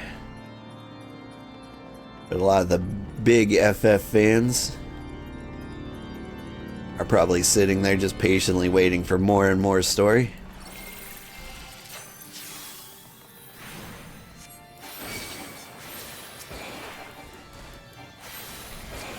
Focus. Release.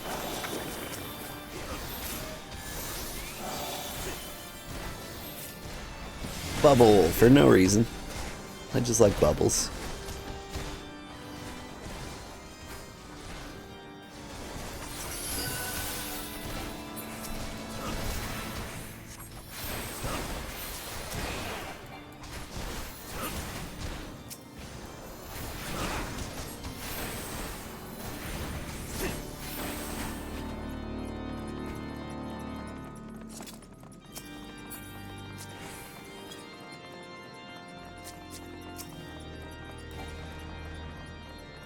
Oh, there's treasure. You know what? Focus. Release. Ah, Snow White Dye. That's my brand.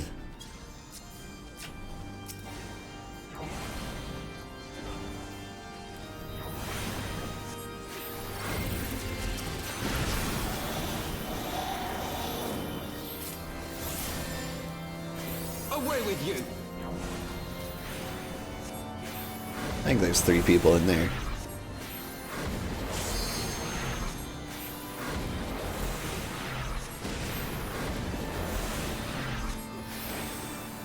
When it's 3 people, gravity. Or AoE. Away with you! Like the very few times I've done the math. Like to do like your best output of DPS. For groups of 3 or more, you stick to your AoEs.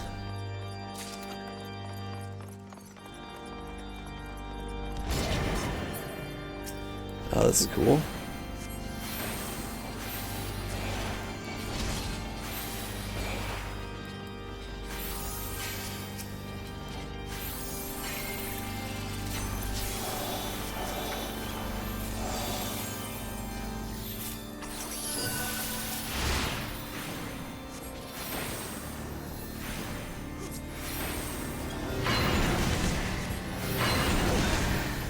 Oh man, that hurt.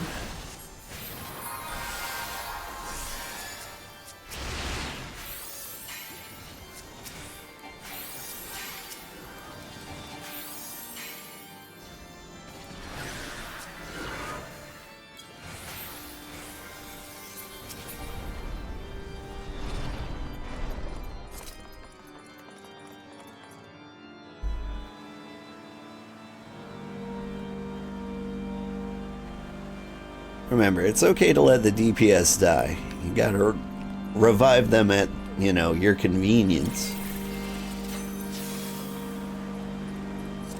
But it's more important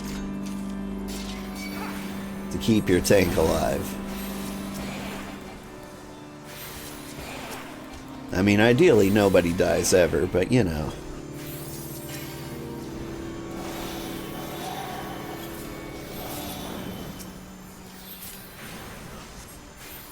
I'm always shocked at how often, like, gamer strategy is just play perfectly and never make any mistakes, obviously.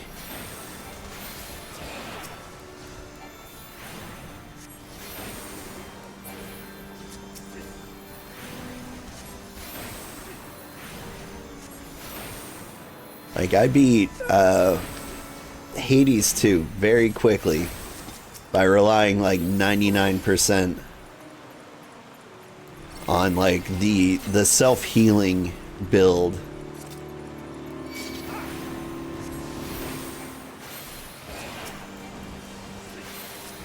Which, you know, no speedrunner or anyone else would ever play because, you know, their strategy is to never get hit in the first place. Whoa.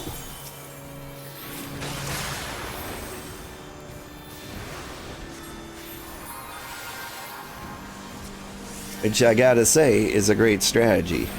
Away with you! I like to plan for mistakes.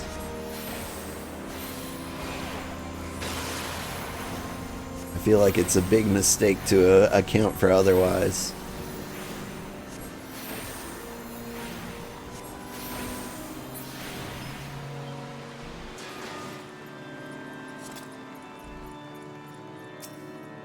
I'll cut you to pieces! For the House of Levier!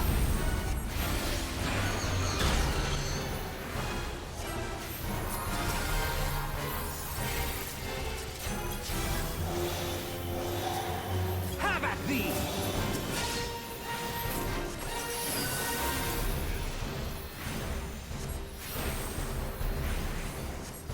I will not yield to you! Could yield a little bit. Whoa.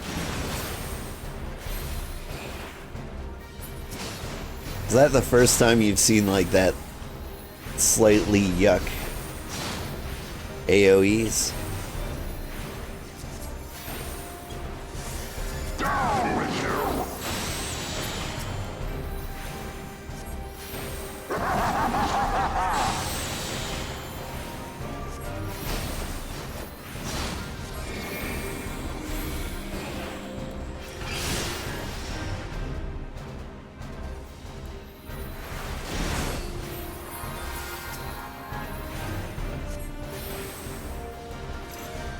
I have my pride.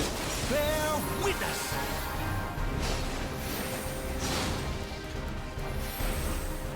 Focus. Release! Down with you!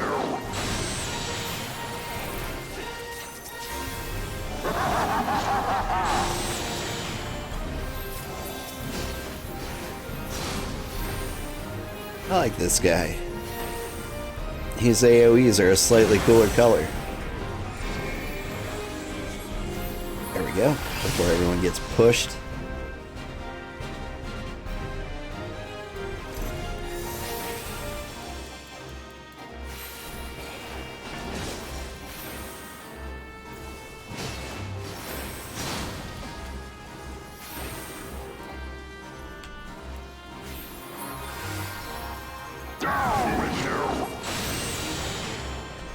Whoop.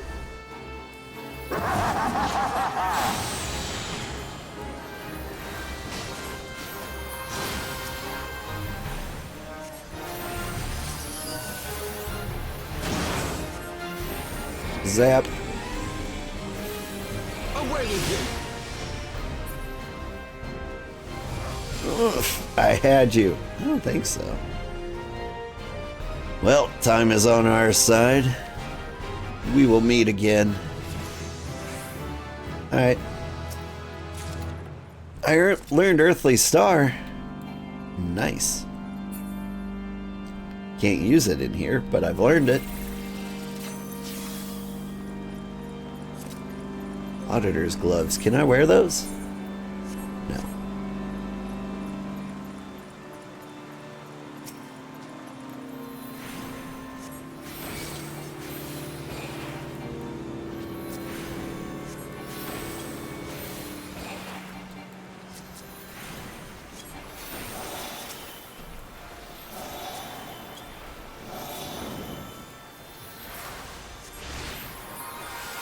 I have to remember, these are the guys that killed my bannermen before.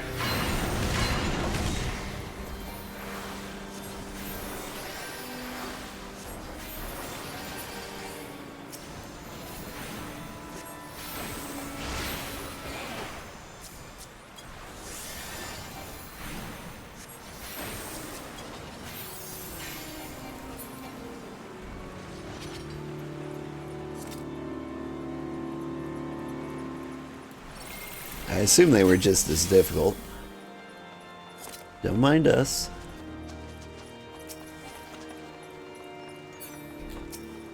Aw. I already had that particular treasure.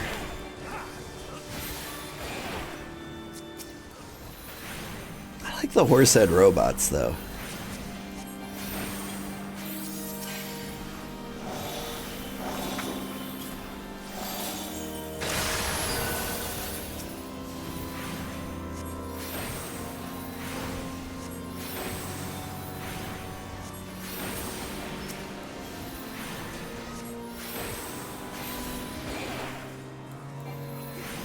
Thee.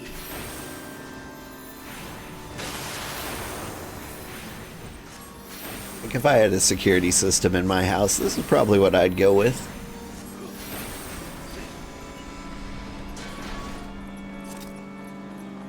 As I broadcast to the world that my house is insecure, what I mean to say is, yeah, I got things like this.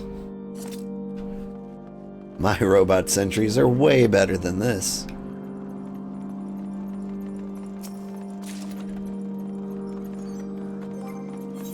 Can I wear these earrings? No. I never find anything I can wear immediately.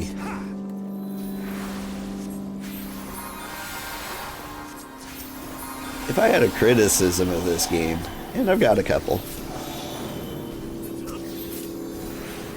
One of the biggest bummers is gear doesn't seem to matter.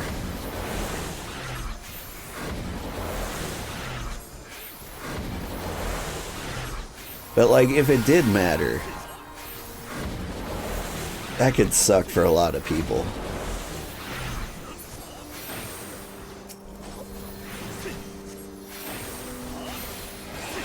Like, surely there's somebody who doesn't understand how gear works and they're like running around in their pajamas because they're sexy and they don't understand what glamour is. Like, they're out there. In fact, I bet that's fairly common. But still, it would be nice to like go through a dungeon, find gear, and be excited about it. You know?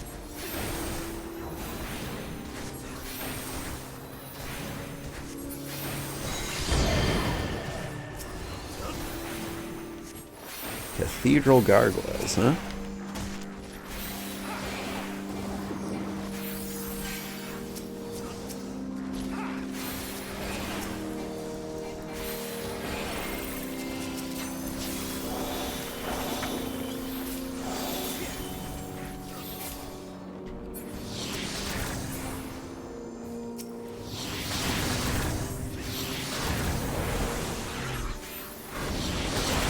You guys just love standing in the yuck, don't you?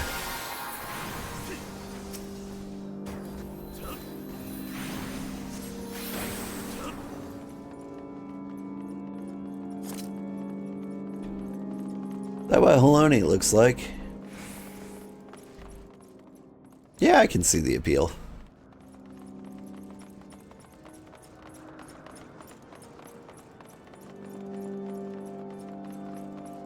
There a treasure chest down there? No.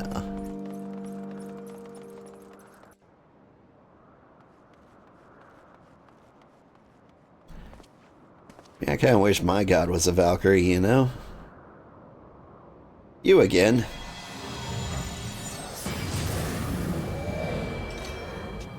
With your frosty blue raspberry flavored lip gloss.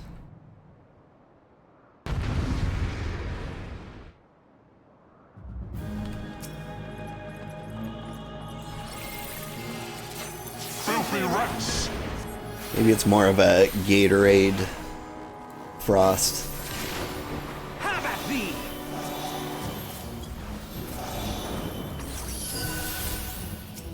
Begone with you! I wouldn't be surprised in the least if his brand of... Okay, are we running away? Witness!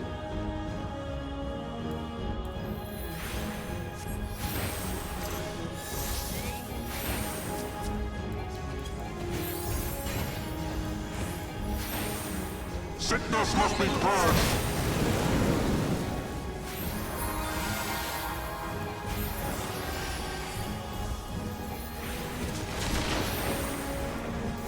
Away with you!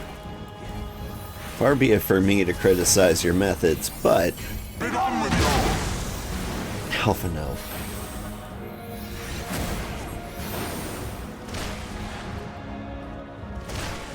Bear witness!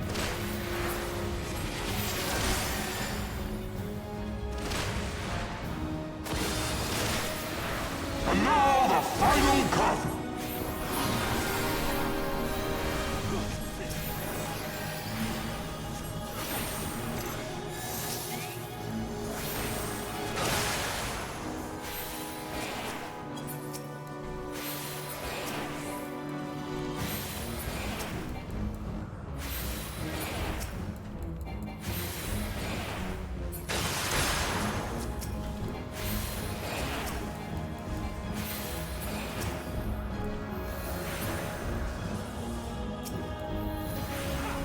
I don't know if that was the right call on my part. Seems to be working out alright. This shall be a mercy.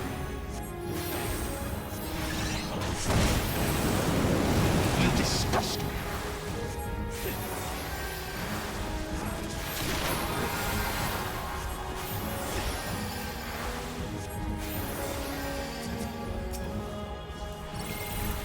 Sickness must be purged.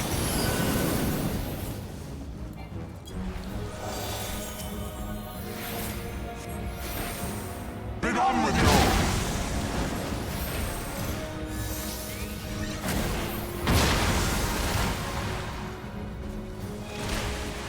Always me on the chain, huh? Sickness must be purged. Have at thee! shall show you something special.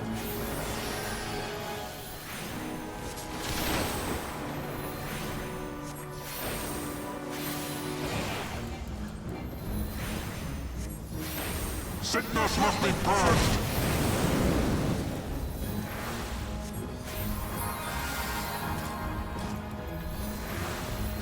Begone with you!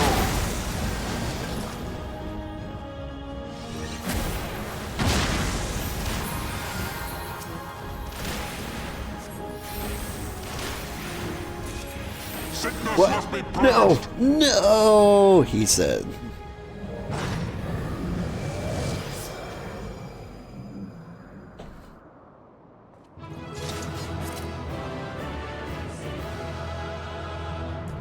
Yay!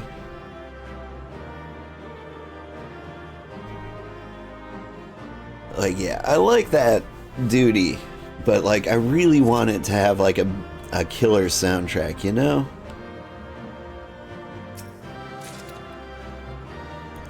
Priest pants, nice.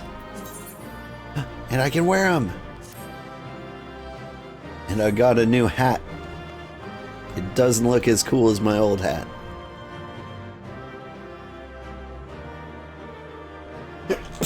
Excuse me.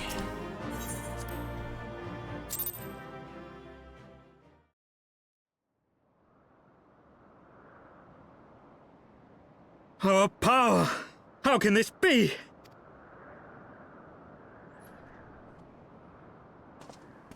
Fall back!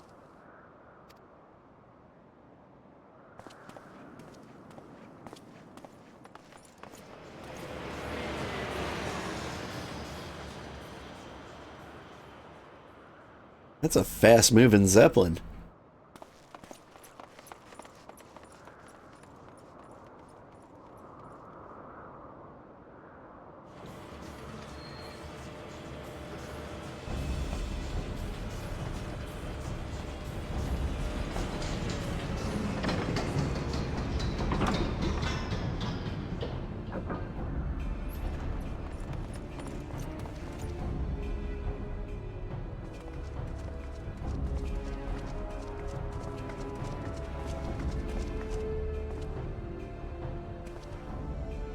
Father, please! For a mercy, we were not too late.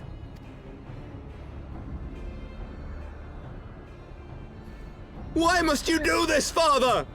Nidhogg is fallen. There is no need for further deception.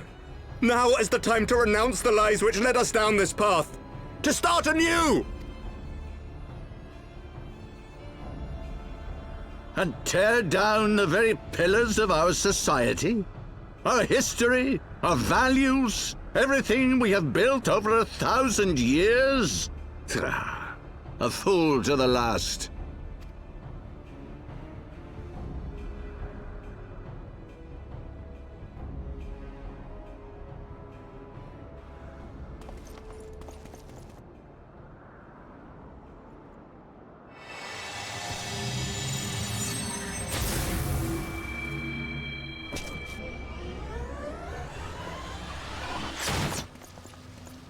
Look out!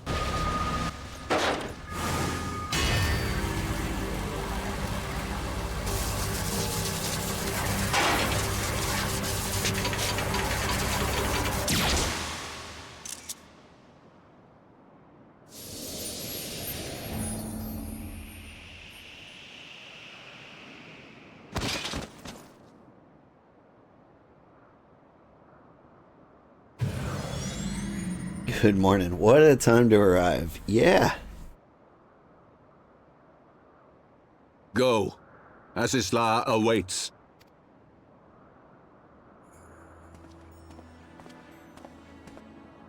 Lord Orchefort!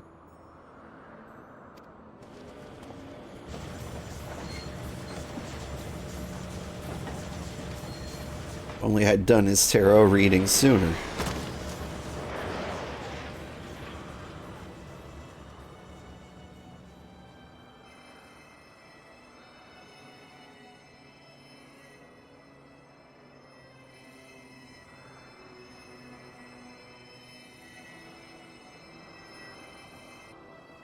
It's no good.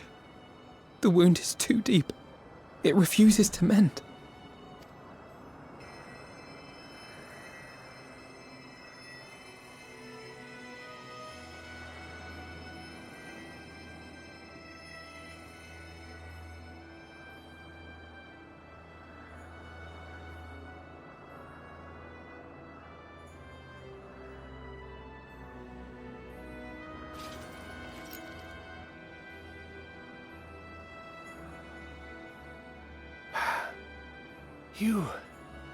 You are unharmed? Forgive me. I could not bear the thought of... The spear bouncing off my magnificent abs? Oh, do not look at me so. A smile better suits a hero.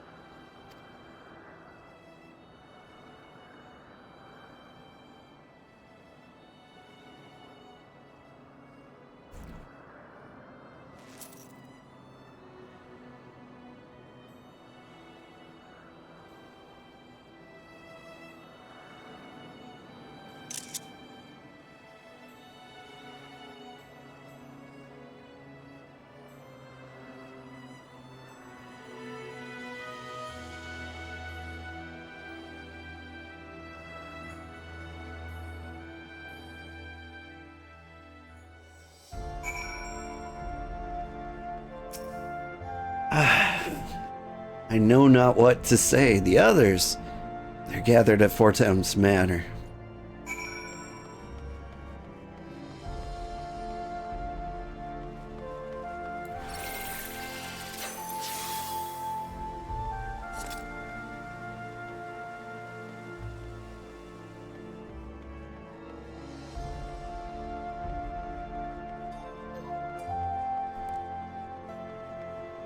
A lot of people get like really torn up about Horshafon's death. I think because they're going through like all the story in like one solid blast. Is he did do a lot for us. He's a really cool guy. But like Moonbreeda's death affected me like a little bit more. And I think it's because it happened so quickly.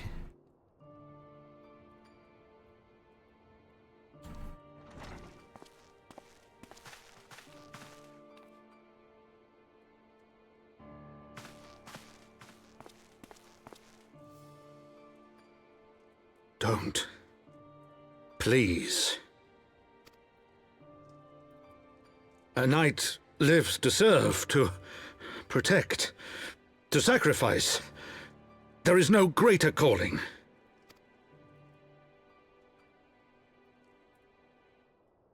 Leave me to mourn and give chase. For my son and for the nation he loved. Go!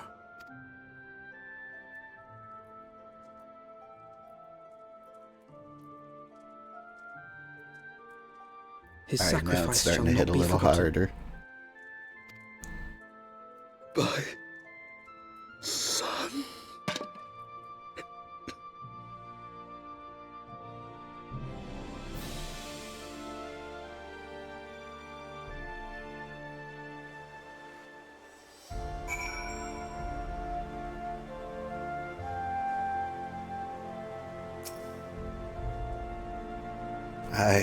I could not stand there in silence, but when all others had forsaken us, Lord Horshafont took us in, a beacon of hope in a world of darkness. He did his utmost to raise our spirits so that we might face our troubles with courage, with conviction, so that we might face them as knights.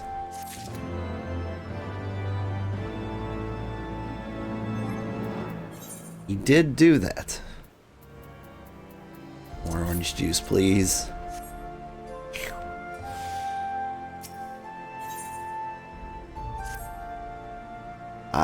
We must press on with our mission. Totterer, pray return to your duties at the Forgotten Knight. Let's go speak with Sir Amaric Old. I worry for his well-being.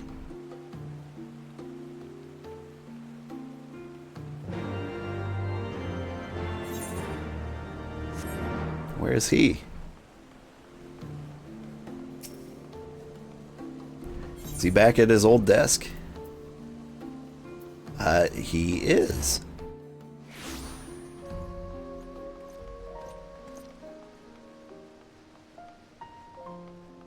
Hello, Firmalbert. I feel like when, you know, as part of your job you get thrown in jail, you might be excused for taking a day off. An audience with the Lord Commander? Yes, of course.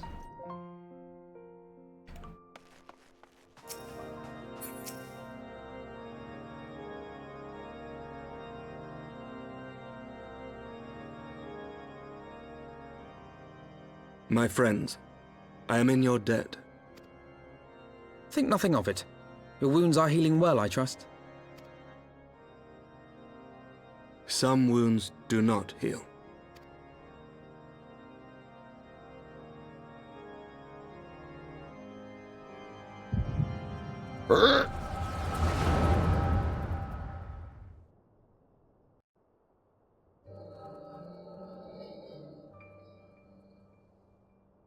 The Founding. The Scriptures, 1,000 years of lies, all to deceive the common man. Nay, our own brothers and sisters. For the blood of the Knights 12 flows within all our veins. You knew this to be true. You knew, and you concealed it.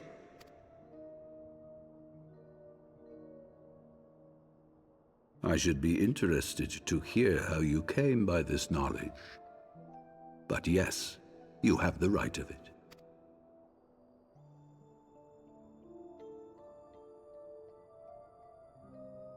The architects of Ishgard, King Thordan and his Knights 12, entrapped and butchered the great worm, Ratatoskr, that they might partake of her eyes and thereby transcend their mortal limits.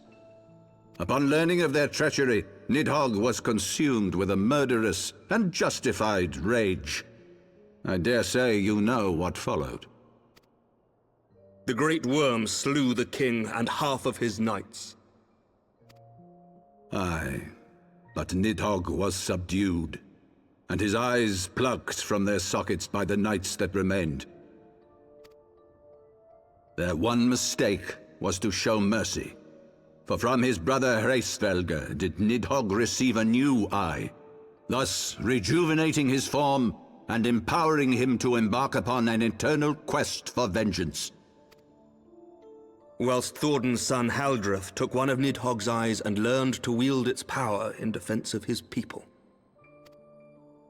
Thus was the first Azure Dragoon born, and ever since that time, his honored successors have risen to drive Nidhogg from our lands whenever the worm has returned to plague us.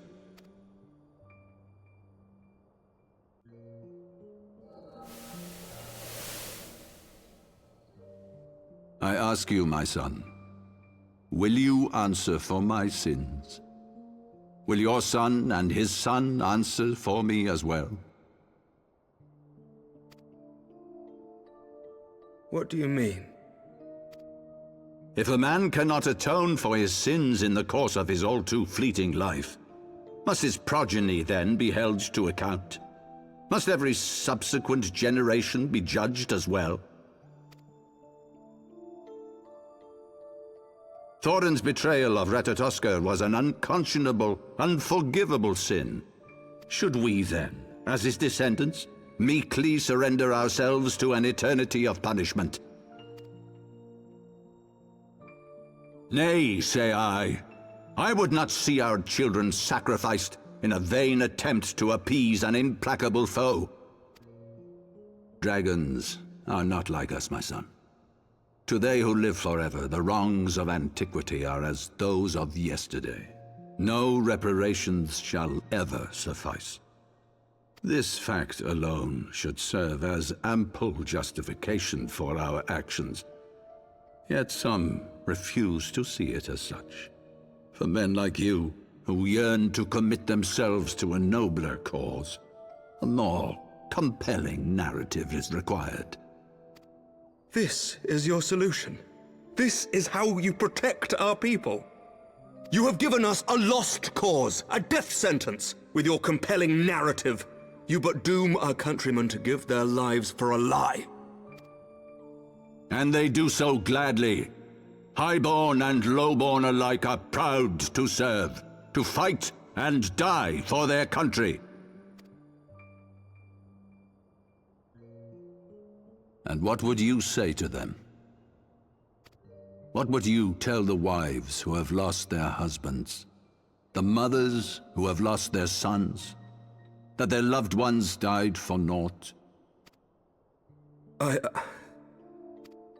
Over the course of 1,000 years, countless men have donned these robes, and every one of them came to accept the necessity of this solution. Once, I hoped you might come to accept it as well.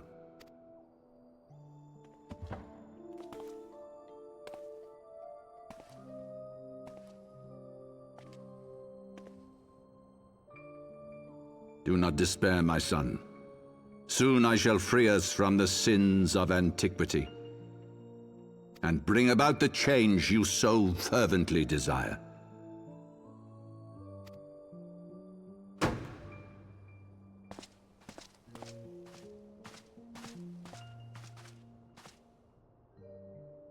If he has spoken with others, I would have their names. Escort him to a cell and question him thoroughly. Your Eminence.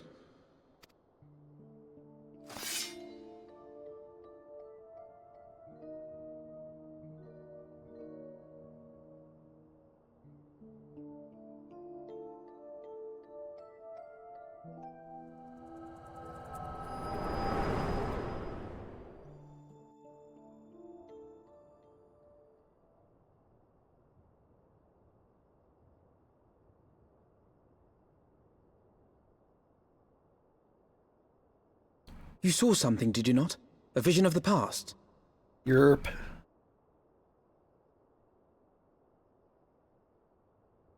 So this is the power of the echo. Would that it had shown you a finer moment from my past. 'Twas an exercise in futility, as you saw. Faced with the firmity of his conviction and his many ready rejoinders, my words deserted me. To be frank, I am embarrassed to recall it. A friend once impressed upon me the importance of differentiating between words, deeds, and beliefs. Were he here, I suspect he would judge your father's conviction to be no more than rank, self-serving delusion.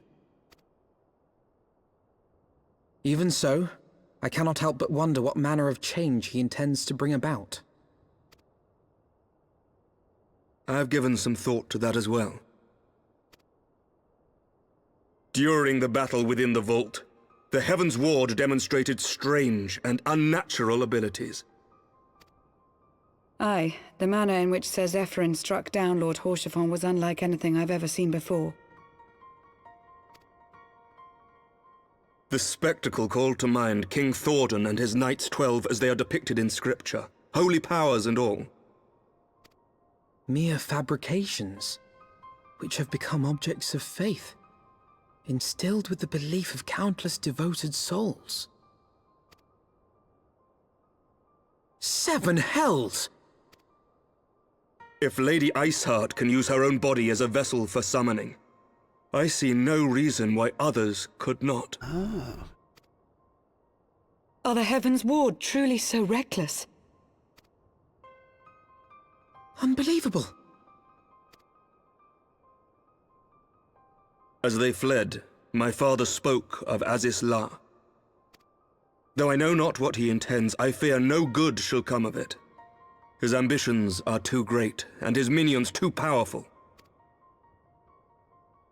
We must find the Heavensward and stop my father before it is too late.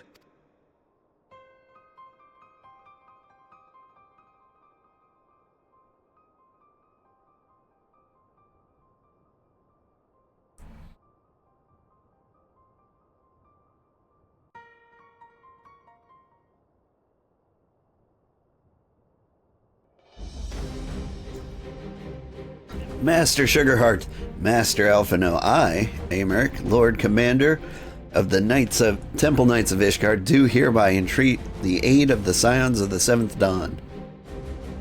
our aid in preventing whatever it is the Archbishop intends.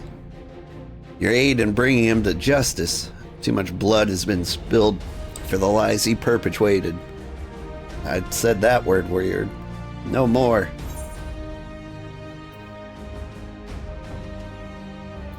I shall pursue him to the end of the world if I must. Thank you, Old. I've heard many men make such pledges, but you speak in earnest. Thanks, Granddad. Hey, thanks for the follow, Clavio. Much has changed since our order's founding, but our duty to combat the primal threat is not. The Archbishop and the Heavensward are guilty of the crime of summoning, then Old and I will stop them. Would that I could join you in the pursuit, but alas, my father's absence has thrown our government into chaos. Ever since the founding of our nation, there has been an archbishop to serve as guiding light for the masses, a force for stability to counterbalance the High House's ceaseless maneuvering. Convincing the people to recognize the truth of our origins would have been more difficult, even with my father's support. The road ahead is much more fraught with peril without it. Yet walk it we must, for unity is more vital to our survival than ever. After all, Nidhogg's death did not mark the cessation of Dravanian hostilities.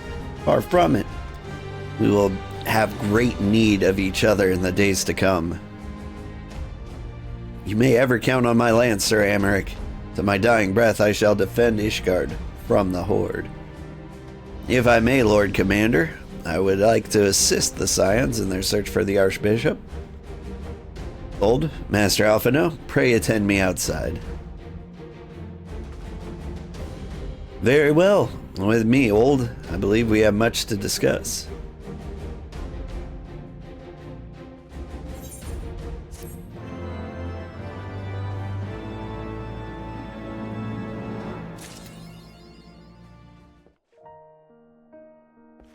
Woo!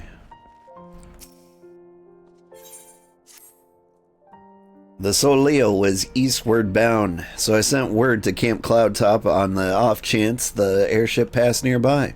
Sure enough, Lady Laniette informed me that it had been sighted by her scouts. Then the Archbishop is somewhere in the Sea of Clouds. Or was. Not long ago. The airship has not been seen since it disappeared in the northern reaches of the Blue Window. Alas, because the region is firmly held by the Vanu Vanu, and not easily accessible from Camp Cloudtop, House Halionart has yet to establish a foothold. Hi, kitty. We will need not only an airship, but a captain bold enough to risk the Beastman's wrath. I think I know of the perfect candidate. Old, let us pay a visit to Master Garland at the Skysteel Manufactory. I see. I'll take my leave for now. There are other matters which require my attention. Oh man, are we gonna fight Bismarck? How do I get out of here? There we go.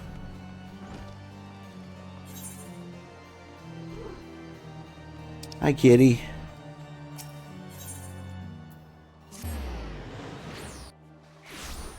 You gave me a lick. That's nice. My cat doesn't lick like other kitties. He just sticks his tongue out and pokes you with it. It's really pretty cute. Let's see, are you in here? Yeah.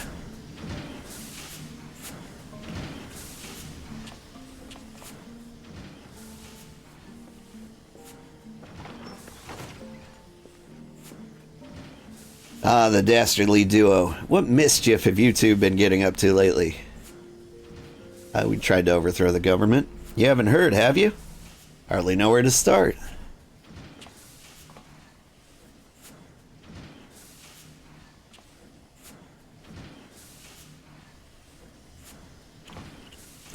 He was a good man. Said, have you ever heard of Aziz Law? The Archbishop spoke of it before he fled. No, it's probably some sort of phenomenal cosmic power that's key to his plans. From what he told Old, the Asians tried to tempt him as they tempted Gaius with the ultimate weapon. Even if he spoke true about playing along, I can see him attempting to seize it. Kitty. His claws were stuck in my shirt. And he was starting to, fall down. Now he's gonna bite me. As if we need another reason to pursue him. Well, I'm convinced. The Enterprise is at your disposal. Come to the airship landing when you're ready to depart.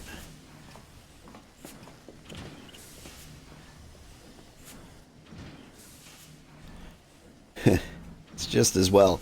After pulling you out of the fire these last few times, I reckon I was due to deliver you into it.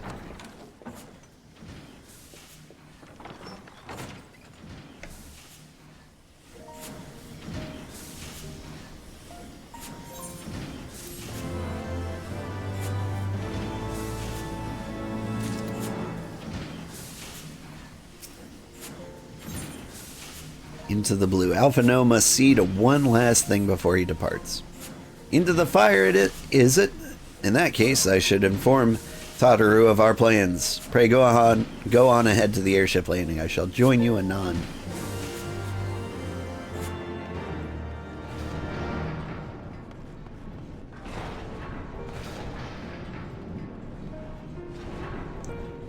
I'm nervous about this one. I haven't done my research. I don't think it's too complicated. I think the main thing is not falling off. But I can't remember how to not fall off.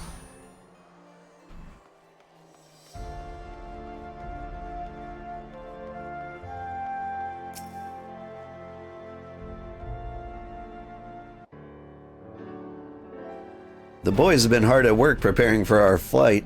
I'm pleased to say we are ready to depart.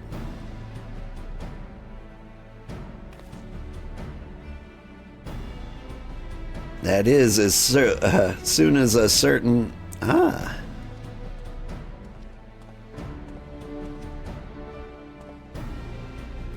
Pray, forgive me my lateness. Tataru and I had much to discuss.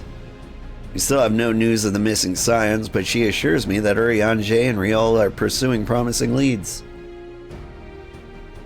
Come, we can continue this discussion aboard the Enterprise.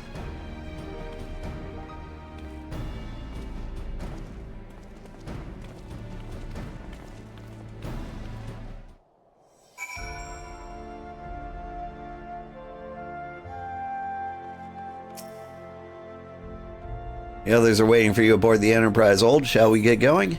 Yes?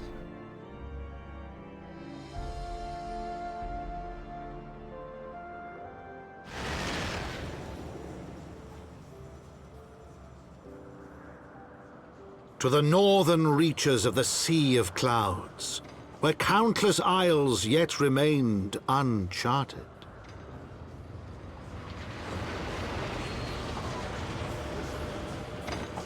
In search of a mysterious land known as Azizlar, and the unmasked villain who sought to claim its secrets.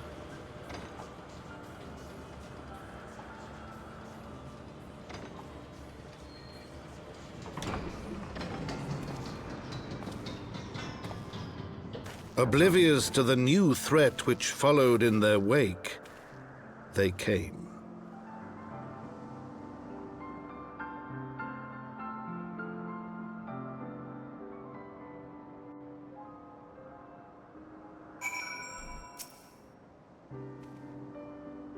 From here, Camp Cloudtop looks rather far. Be on your guard, Old. The Vanu could be anywhere, even watching us as we speak.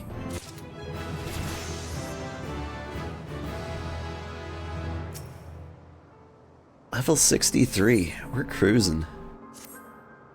Assuming Solil is here, I doubt she will come to us. We should begin searching for the Isles in earnest. Of course, we must remain vigilant for the Vanu scouts as well. I would rather avoid needless bloodshed.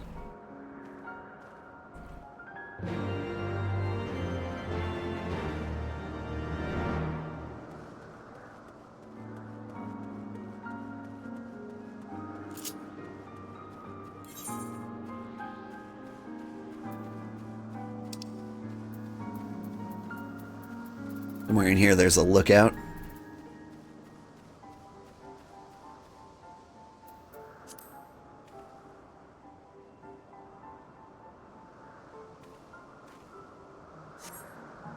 You search the skies for the Solio, but see nothing resembling a missing airship. Okay.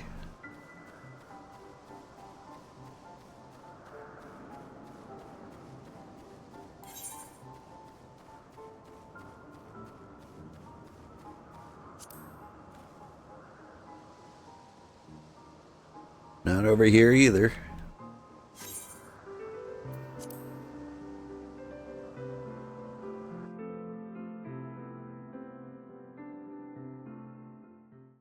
Or is it?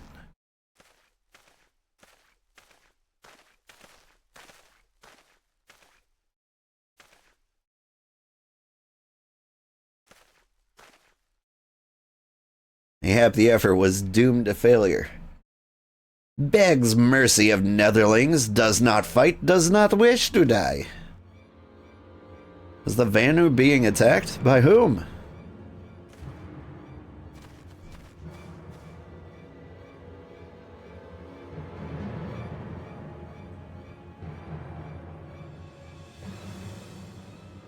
Over there. Imperial troops. Ishgardians, seize them. They'll know where the Archbishop is. The enemy of my enemy. Well, we've no choice. With me old, protect the Vanu.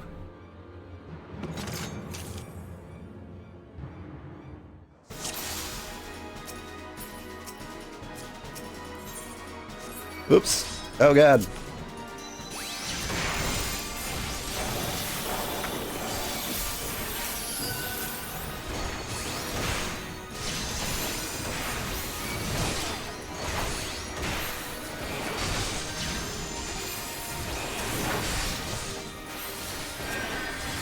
Protect me!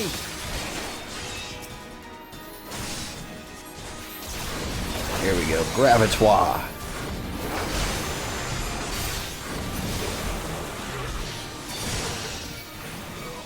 Get gravity.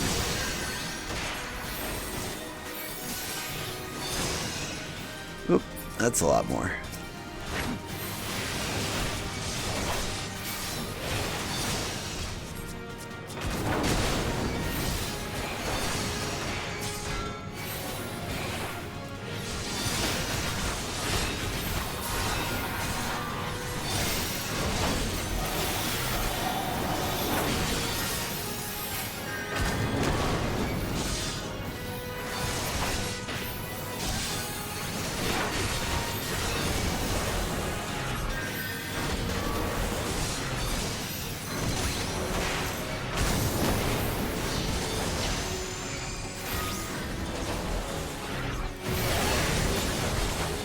Go. Right in the Hoplomachus.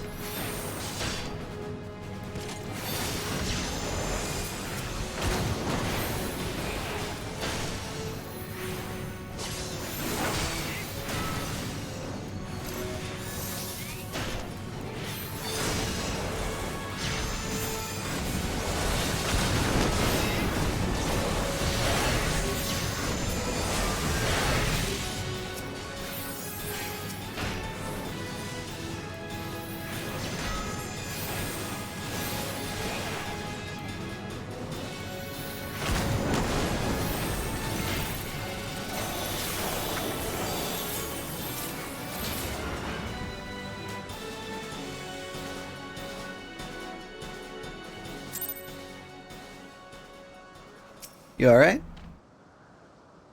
Netherlings save Lord Lanu Vanu from certain death. Showers Netherlings with thanks like summer squall. Lanu Vanu knows not what wind bears Netherlings to Cloudsea, but warmly welcomes them. Shows gratitude where gratitude is due. Okay.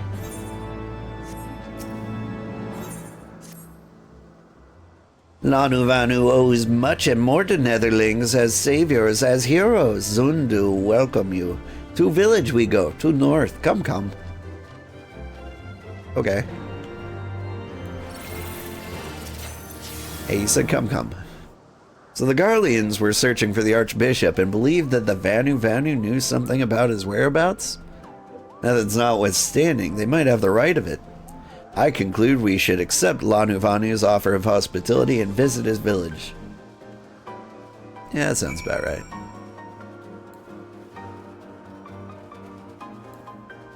Hey, we haven't ridden a fat chocobo in a while.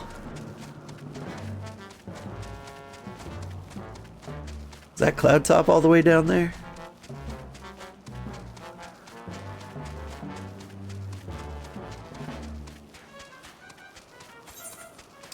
Like, where are we in relation to cloud top?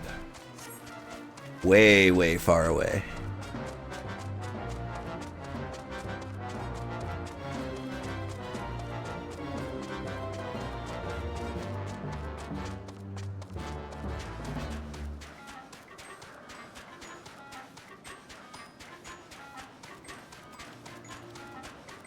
Ooh. Stone bears a striking resemblance to a chocobo. And you could take that straight to Camp Cloudtop, can you? Neat.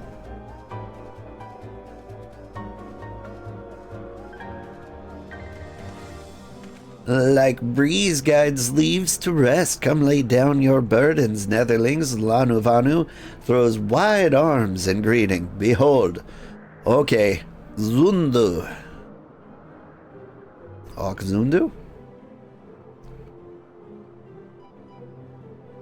A far warmer welcome than the one you received from the Vundu, I think. Ha! Vundu bluster and blow hither and yon, sound and fury like aimless gale. Eh? What unseen lightning begets such thunderous report? There you are, did you see it? It's that damn flying whale again. The Imperials are after it. Where? The White?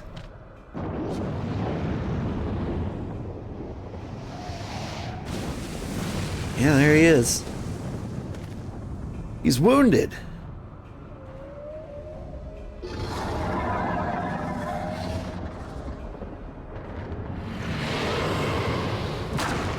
Whoa. He eats islands? By the 12, did he just eat that island? Oh, insatiable White, oh devourer of worlds, why must you torment us? Ah, Lanuvanu wastes no more words on his unfathomable deeds. Come, Netherlings, come and break words with Chief of Zundu. Okay.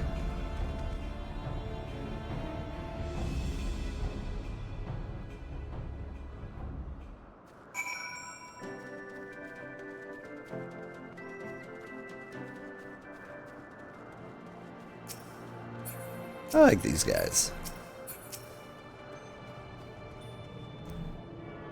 I don't think I've found a beast tribe that like really resonates with me. But if you ever find one that does, you can be best friends with them, do quests for them, and eventually you can get a sweet mount.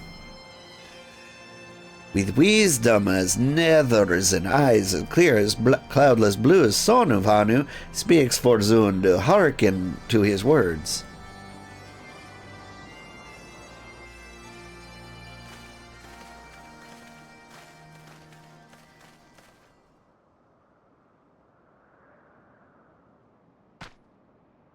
Netherlings deliver Lonuvanu from claws of steel-shod fiends and prove nobility. He knows not to exhort nor zephyr winds, and brings before you with all haste. Soft rains soothe the heart, and sunshine to warm gratitude of Sonu, chief of Zundu, is boundless. We are honored to meet you, Chief Sonu. I am Avino Leveilleur, and these are my companions, Old Sugarheart and Sid Garland. We are come in search of an airship, a flying vessel of the Nethers, which we believe is somewhere in the Cloud Sea. Aha! Like to black steel-shod contraption from which you saved Lanuvanu? Alas, no, that ship belongs to the Garlean Empire, an old enemy of ours, though not the enemy we're looking for at the present. The men we seek wear the armor of the purest white and are often led by an older man in white robes. Wait, Lord Lanuvanu hear tell of these netherlings. You do? Are you certain? As sun rises and falls and returns we are, Zundu scouts can testify to words of Lanuvanu. Aye, aye! Winds carry the purpose of the netherlings to our ears as well. Netherlings seek key to Aziz's law. Now we're getting somewhere. Tell us, Chief Sonu, what exactly is Aziz's law? Beware, netherlings, for blackest clouds portend greatest danger. Look not into the heart of the tempest. There lies the ancient birthplace of sin, home of forbidden secrets. To speak more is to call the wind. But the white devours isles where the key is kept. Deep in bowels of mighty Bismarck it lies, beyond the reach of the foolhardy, and beyond ours. Rejoice not in his gluttony, Lord Lanuvanu, for as stone gives way to water, and wind all yields to the white. This he knows, Chief Sonu. Madness of Vundu bodes ill for all Vanu. Okay.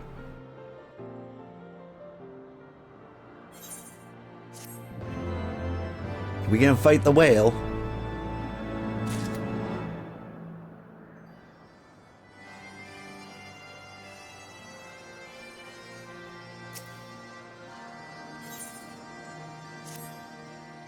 So, Aziz's law is home to the forbidden secrets accessible only to the bearer of a key, which the Archbishop covets. Much as I would like to believe it's safe within the belly of Bismarck, the Knights of the Heavensward wield primal powers. We do not slay the whale and claim the key first, they surely will... What? Quite how we will go about this is another matter, as was the case in our battle with Leviathan. We are out of our element, and this time we have far fewer allies to call upon. Be that as it may, our customary approach still holds true. We must begin learning more about the white. Let us question the residents of this village, then regroup and share our findings anon. Okay. If netherlings seek knowledge of the white, then speak with Kunuvali, foremost keeper of tales. But neglect not to present yourself with humility and respect. As sun yields to moon and moon to sun, netherlings must greet Kunuvali with a bow.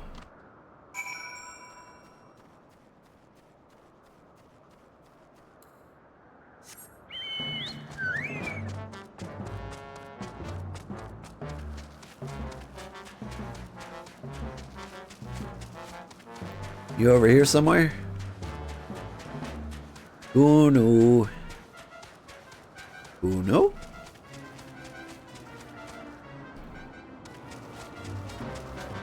Oh, there you are. Right in plain sight. What ill-mannered beast comes before Kunuvali and begs to hear tales? None who deserve aught, that much he knows. Okay, okay. Hang on. Calm down. Bow, bow, bow, bow, bow, bow, bow, bow, bow. Bow, bow, bow, bow. Zephyr winds at your back and sunshine to warm your brow, traveler from below. Kunuvali, keeper of tales, hears your words and she remembers. It is long ago, in lands elsewhere, before even the clouds see, the white is among many newborn. He swims beside his many brothers in seas of endless water. But hated the white is, For his brothers are purest black. So great is their contempt, their loathing, that they turn upon him and rend his flesh asunder. And so he falls, only to rise again, for merciful gods raise him into the heavens, and there he is reborn. The wight still longs for the sea, to which he cannot return, but in rebirth, a splinter of the divine is shared, and so he opens his maw, from whence come the clouds, and new sea is born home to him alone. Content, he gazes below and sees others who are as he, hated and haunted. He weeps, and in his benevolence he raises up isles of earth and guides these people to the cloud sea. Such is the tale of his rebirth and salvation of the Vanu. May it never be forgot. Kitty, what are you doing? Okay. But this demon which menaces the cloud sea, his rage is that of the Vanu, his hunger that of a wild beast, his isles are a gift to us. Yet now he must consume them. Kunavali knows no tales like this. Okay. Hustle, hustle, hustle. Actually, we're gonna chocobo hustle.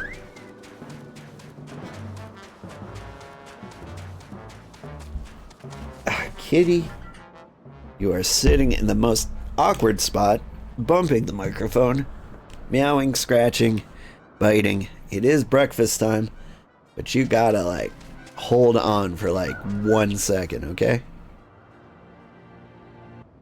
Yeah. Yeah.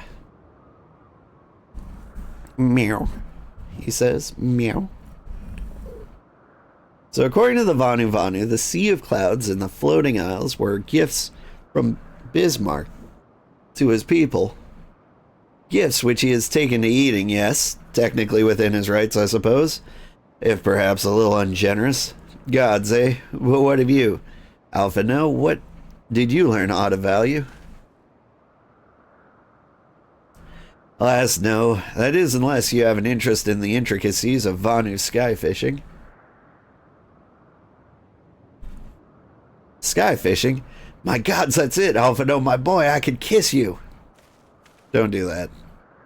Don't kiss that man. From what we've observed, Bismarck is a creature of pure instinct, driven primarily by hunger. When wounded by the Imperials, it fled, but not before devouring another island to restore its strength. What I propose is this. We tow a suitably appetizing island through the Sea of Clouds, in essence, fishing for our flying whale. Once we draw Bismarck out of hiding, we shall use dragon killers to fire grapnels into the beast's hide, then reel it in close, enabling our resident icon slayer to engage it directly. A bold plan, Master Garland, but an exceedingly dangerous one. Should Old fail to subdue the creature, he would almost certainly be eaten, along with the rest of your appetizing island. Let's do it. Oh, he won't fail. And if anything goes wrong, I'll be at the helm of the Enterprise, ready to tow him out of trouble. I wouldn't entrust this task like this to anyone else. Nor I trust you have no objections to my joining you as well. Not at all, the more the merrier. Right then, it seems the boy and I have a lot of work to do if the Enterprise is to be ready for our fishing trip. While you two need to find me some bait, and not just any island, mind, I want a mouthful at most.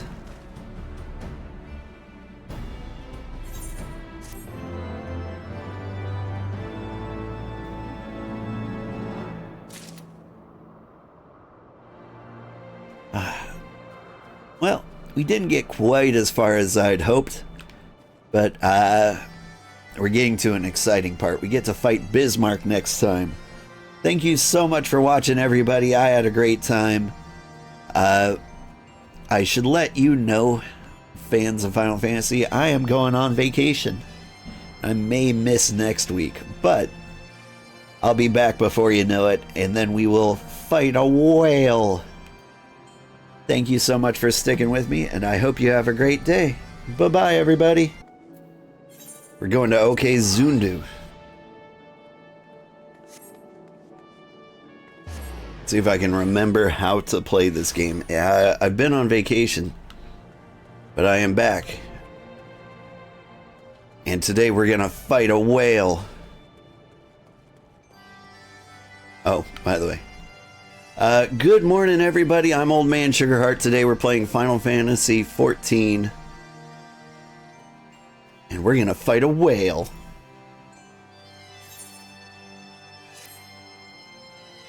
Well, you heard Sid. We need to get an island to bait the hook.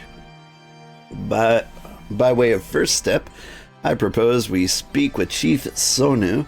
If the Zundu are as concerned about Bismarck's behavior as they have given us to believe, they may well be supportive of our efforts to slay him.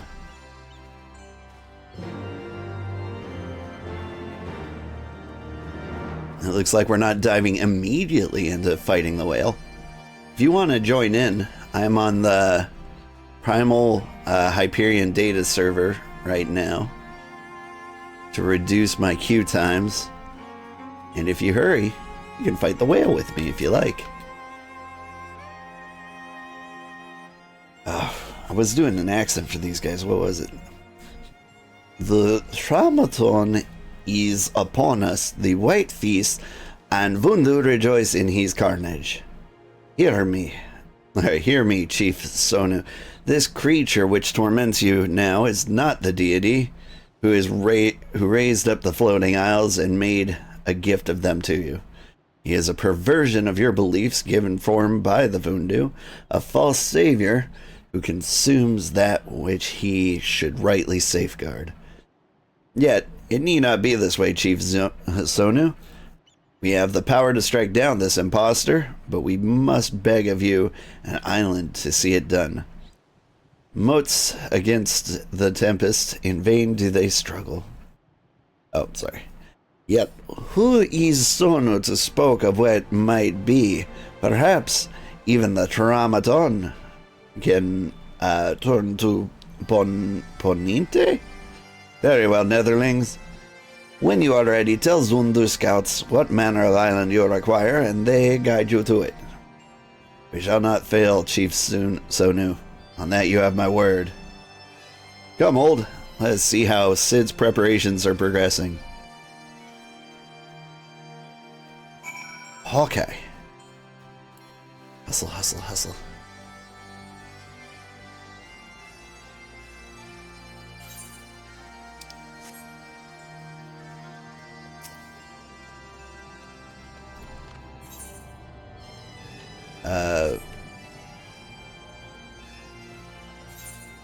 Where's Sid? Sid!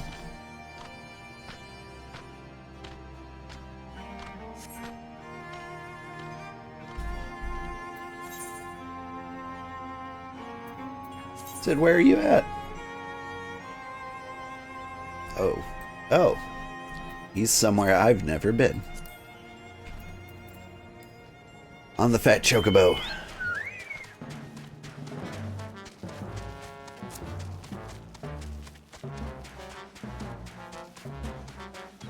Whew. I'm mostly in very poor condition for this. I did check on a guide. The guide for the Bismarck fight is basically don't fall off the island. I think I can handle that.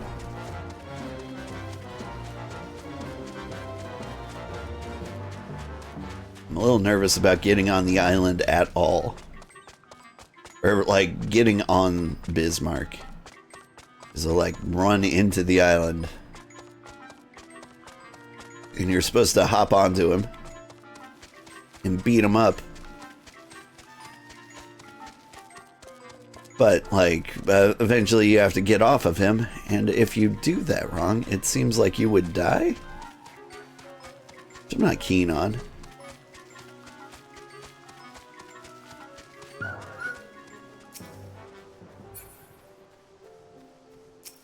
Hey, Sid. Our Ishgardian friends have furnished us with dragon killers and ammunition, and I've taken the liberty of procuring a Magitech field generator as well. Rest assured, we've chains to spare, every link forged by the manufactory's master craftsmen. If you've any lingering doubts as to their strength, know that they were originally intended to bind dragons, and were not found wanting. It pleases me to inform you that the Vanu have agreed to furnish us with an island of our choosing. Then, all that remains is to confirm the readiness of the poor buggers who will actually be doing the fighting. Old, let Wedge know when your party is assembled. I should probably be telling you this, but I don't like this plan. I probably shouldn't be telling you this. I don't like this plan. I don't like it one little bit. I can't help being excited all the same. So tell me, Old, are you ready to hunt the white whale? Yar. After you then, Old. All aboard. Alright. This may be your last chance to join me, depending on queue times. Whew. I am nervous. I am terrified. We remember how buttons work. Here we've got our group heals. And down here, regular heals. Yeah, it's all coming back to me. Whoop, bubble.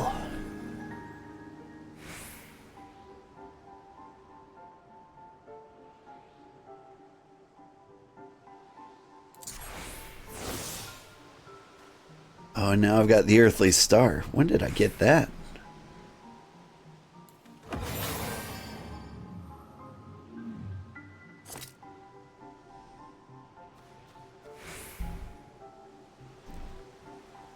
Hold up. What does Earthly Star actually do?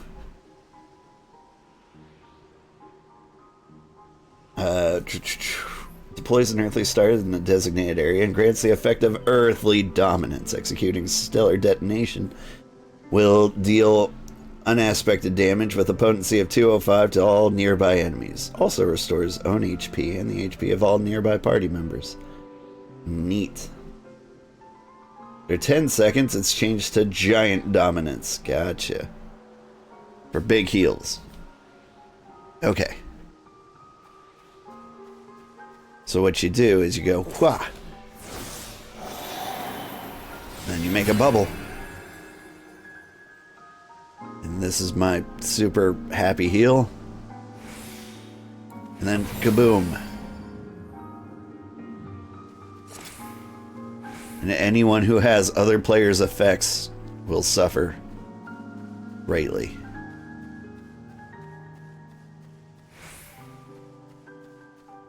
Alright. Well, while I'm waiting for that,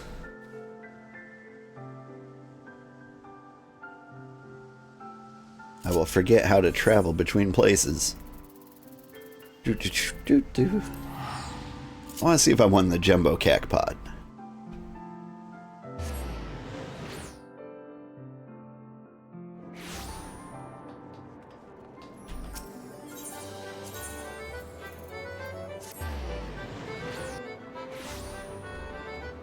I'm trying not to get addicted to gambling, but I can at least buy like my lotto tickets every week. Oh. Not allowed, huh?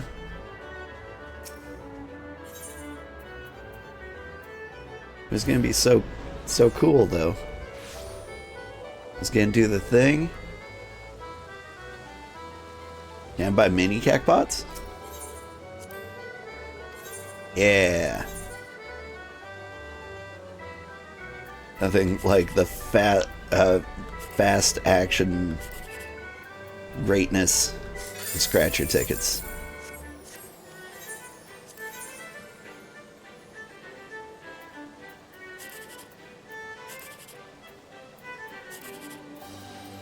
And nope. In case you don't know the method here, what you want to do is just find 1, 2, 3. Place all your bets on that, unless you find out 1, 2, 3 is impossible, in which case you just go for the highest amount you can. At least that's what the algorithm was told to me. Well, shoot, now what do we do?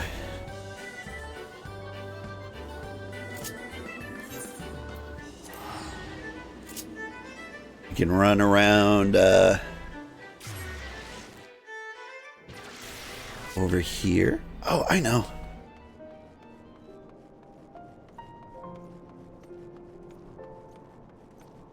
Oof, I really know. It's a long distance to travel. I want to go to my hotel room and put on a new hat.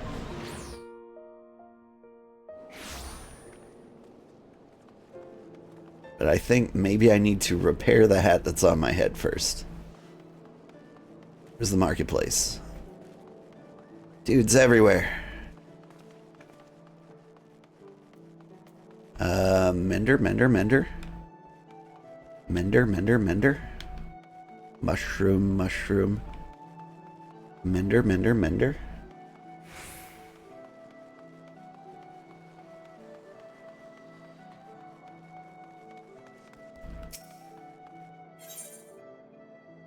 Repair all. There we go. What is this outfit?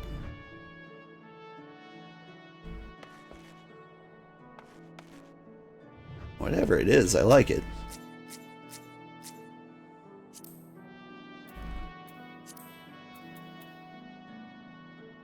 Zormor Poncho of Healing.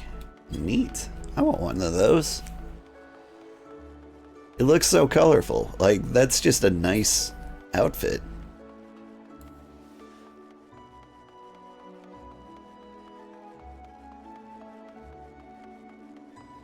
Nyom.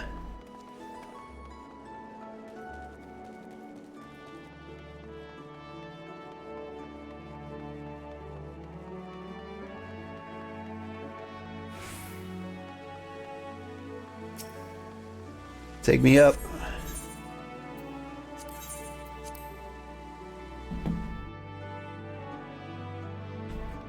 Gotta put on a proper whale fighting hat, you know?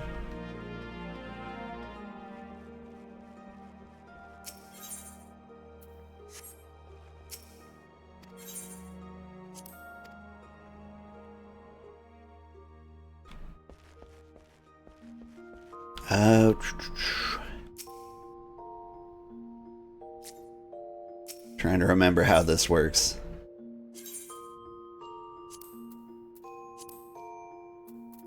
No?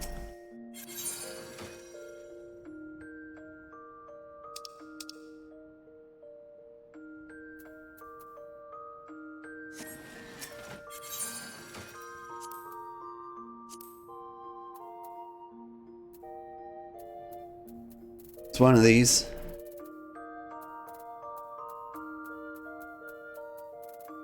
Where's my, like, jester hat? Rainbow cap of healing. Less than 100%, but I was just at the thing.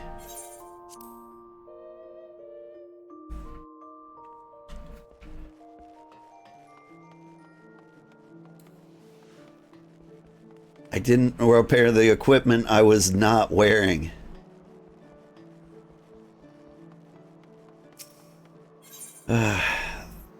The transmog system in this game leaves a little bit to be desired.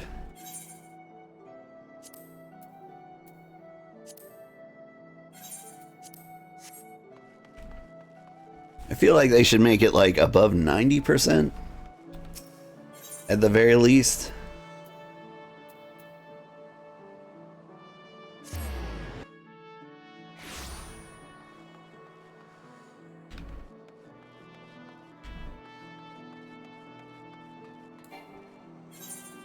Is this the drowning ones? Yeah.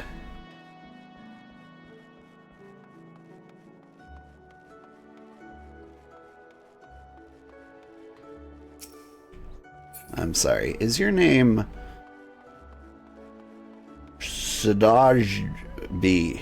Should yep. Hi.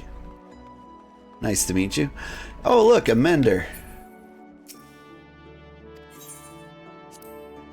It's like they know my exact problem.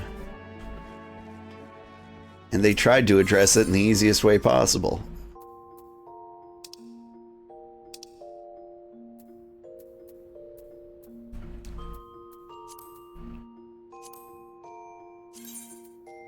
Yes. Okay.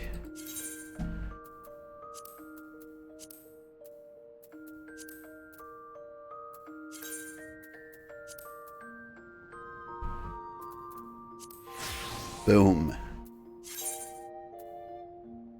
Now, I have completed my official healer glamour.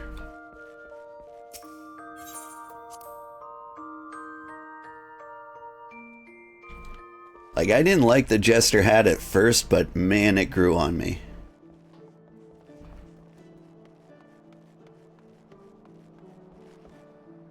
Plus, like, being the first hat you get in Heavensward really kind of completes the Heavensward vibe, you know?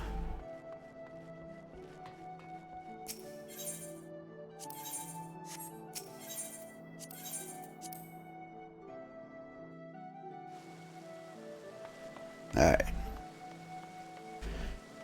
Trials like this help you know what it's like to not be a healer.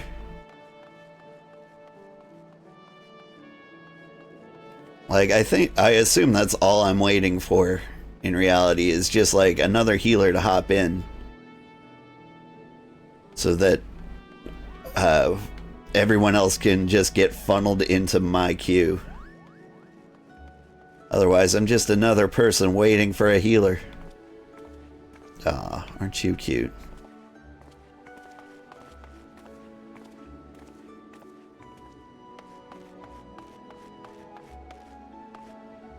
What I don't understand is why nobody's in their underwear. Aw, look at that. Bear hugs.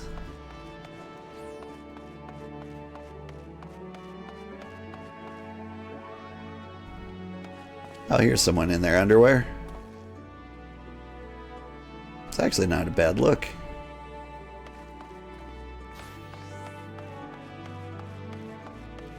You've got wings. Where do you get wings? I wonder if that's just something you just straight up pay money for. Because I would assume it is.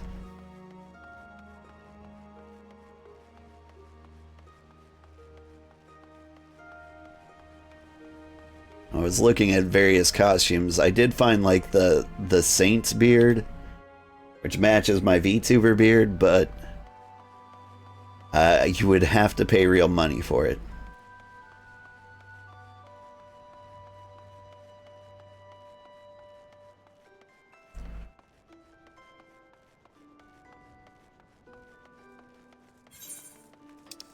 Alright, so now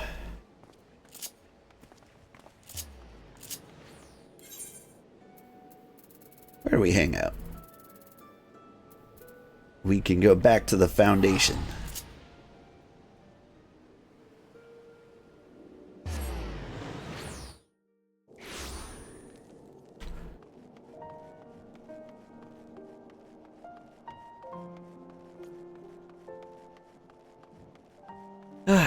Anyway, I'm back from vacation. I had a very nice vacation.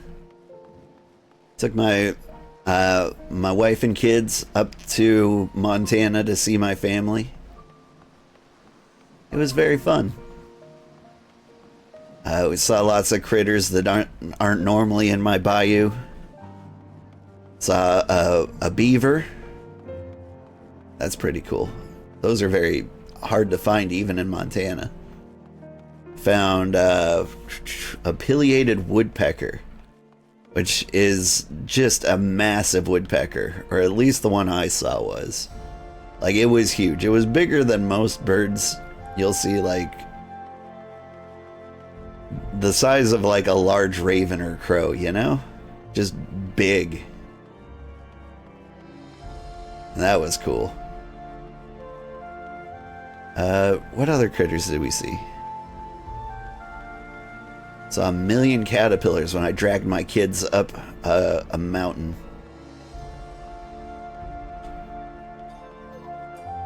That was fun. I miss the mountains.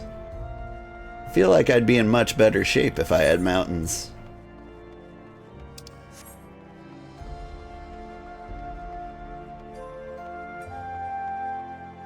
Like, I just prefer them so much to the gym. You can just get up early, drive to a mountain, and just like, it's like walking upstairs. Like, yeah, I could see how some people would hate it, but like, it smells nice and the view's beautiful from up there.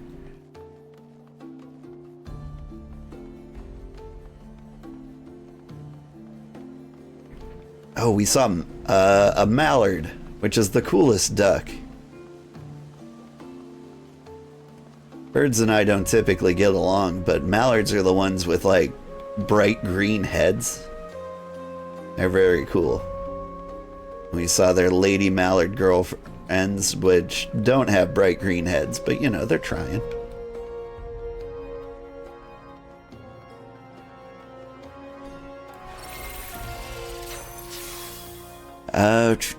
What else did we do? Oh yeah, we visited great grandma Sugarheart, who is still alive and kicking. It was fun. She is like 9 million years old.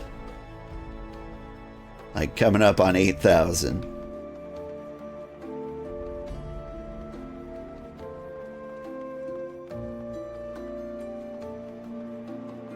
Oh, and I looted her house and my house for toys.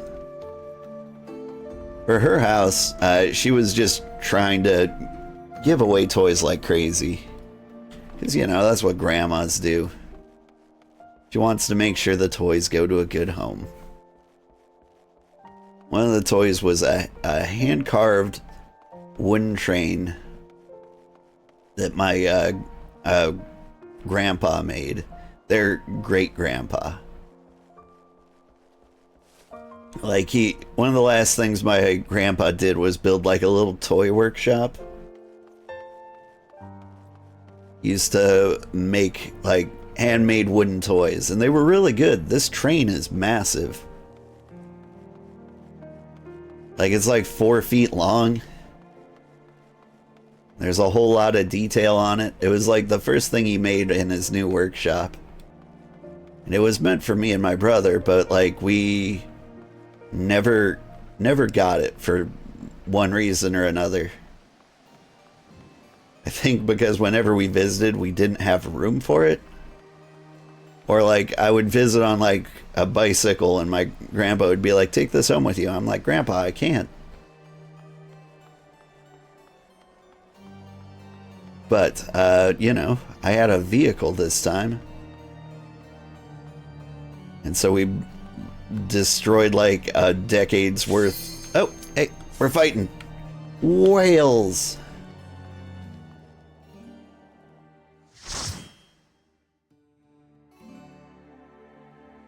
Oh man, I am not prepared for this at all. Just don't let anybody die.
Everyone feels like they know what they're doing. But do they? Oh, thank God they do.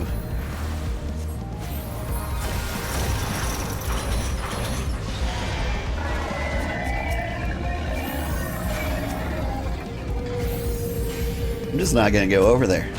Seems dangerous.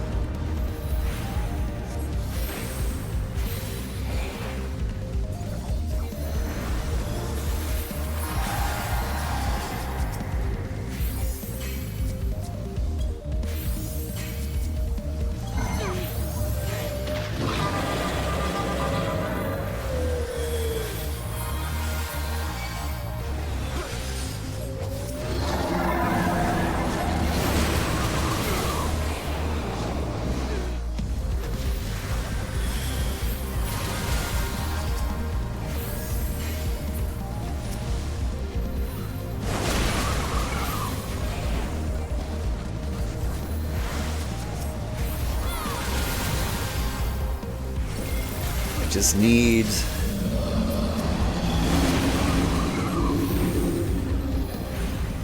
I don't know, the occasional heal. We'll be fine. Just all AoEs all the time. Because everybody seems to be getting it.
Thank God for good teammates.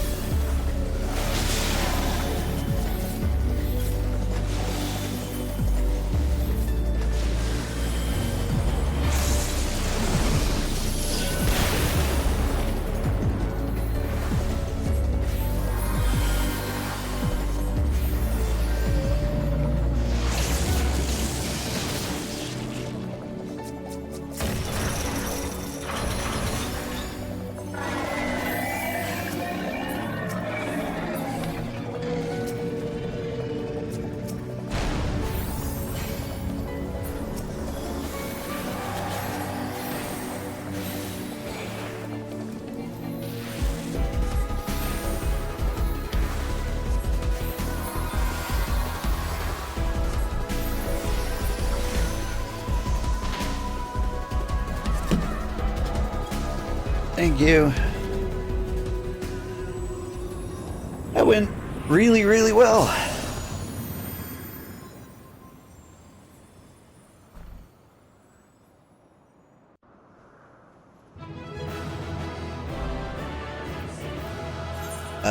You get a commendation because you exist.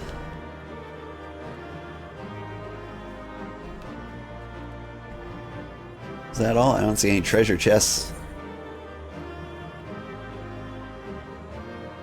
Oh! Thank you. Oh, everyone's gone. But apparently you need to be on the whale to hit it. But the whale scares me. Though it looks like you don't get knocked off the whale? Or you don't fall off the island anymore? It seemed that way. What do you think, kitty? He says meow.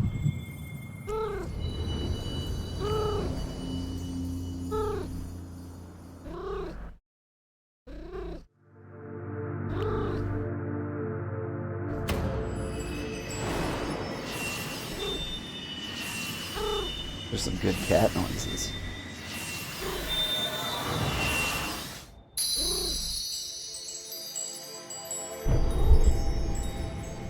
Warrior, light, beloved. Eidolon, all made. Darkness, like to none known. Hark, receive blessing small.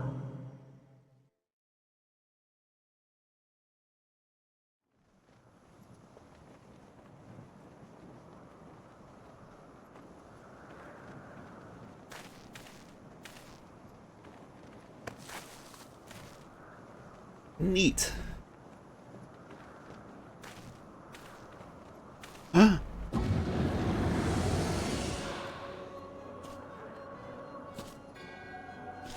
So falls the Lord of Mists, as did all others before him. How many times does this make, Warrior of Light? Ah, how much you have grown, far beyond the limits of mere mortals. He has what we seek.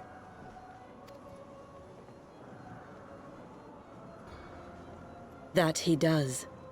The key to Azizla and the secrets of Alag. Hey, quit it.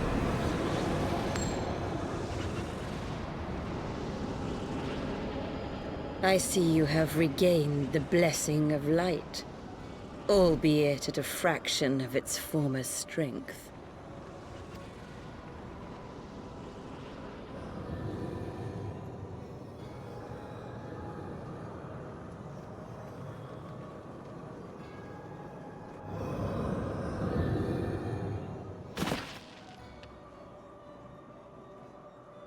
My thanks to you, Asien. And to you as well, Warrior of Light, for saving us the effort of slaying Bismarck.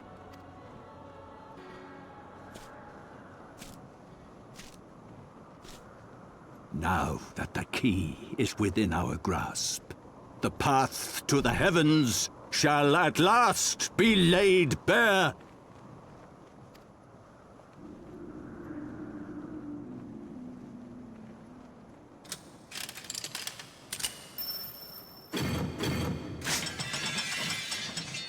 Oh, that's a cool key. I want my house key to do this.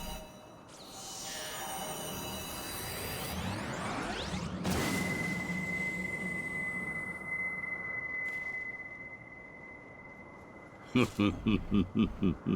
ha ha ha ha ha ha ha!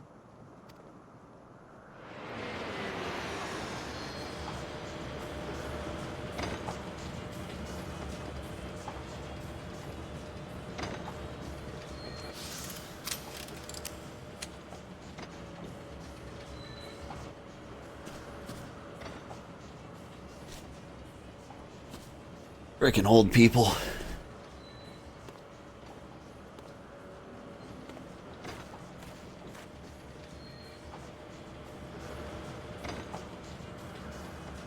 By our deeds shall the wrongs of antiquity be righted, and man reclaim the reins of history.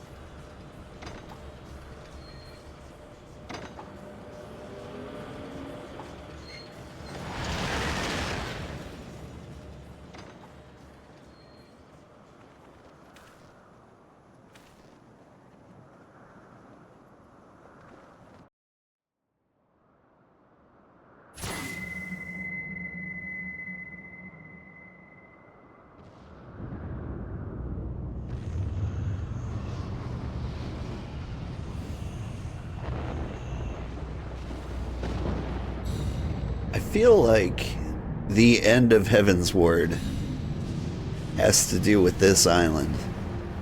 It's been a long time. But are we really that close to the end of it?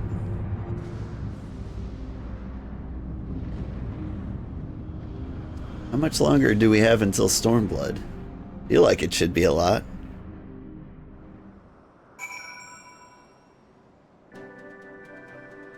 We've done so much already. Forgive me, old. Had I known what was happening, mayhap I could have done something to stop them. Alas, Wedge and I were still sealed within the engine room, and I heard not of the struggle until it was over. And now, for all our efforts, the Archbishop holds the very thing we sought to keep from him. But all is not lost, for we yet live, and we know their destination. Let us give chase and bring an end to their machinations. Machinations. Social anxiety. Senpai of crime, how are you doing today? Crippled with social anxiety? I know I am. Though we failed to secure the key, we must not forget that we succeeded in ridding the realm of another primal, and prevented the Vanu-Vanu's lands from being consumed in so doing. The Zundu, at least, shall be glad for our deeds this day. Let's go inform the Chief Sonu of our victory. Sid and the others will need a moment to tend to the enterprises besides. Good, you finished some chores and you're now in bed? Nice.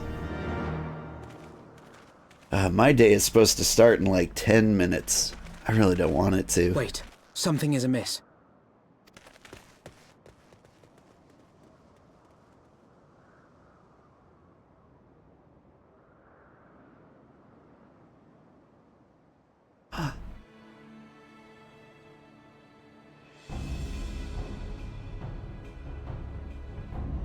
And then there's this guy.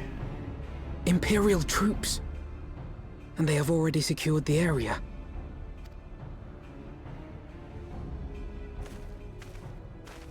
Reveal yourselves at once!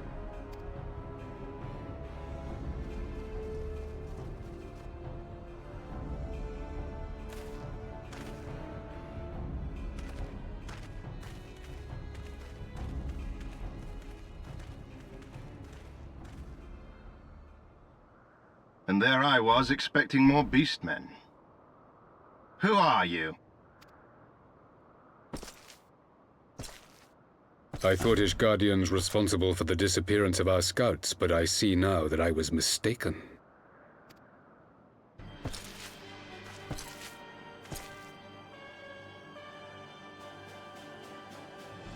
Just as Huayr observed, the Warrior of Light is wont to appear at the most inopportune times. The Warrior of Light? He who bested Van Baelsar? It would seem that the famous hero of Eorzea seeks Azizlar as well. Hardly unexpected. The secrets of the Allagan's power to bind icons to their will could scarcely fail to interest the scions of the Seventh Dawn. You know as well as we what will ensue should these insatiable creatures be allowed to roam free. That their very existence threatens the life of this star. We but disagree on the solution to the problem. Genocide has ever been the Empire's favored recourse. And that is why we will continue to oppose your every attempt to claim Eorzea. You do not hesitate to speak your mind, even when your every word could be your last. Alas, your sentiments betray the narrowness of your view. The fate of Eorzea and its inhabitants is of little concern next to the fate of the world. 'Tis my solemn charge as Emperor to bring the icons to heel. If this requires the extermination of certain elements, then so be it.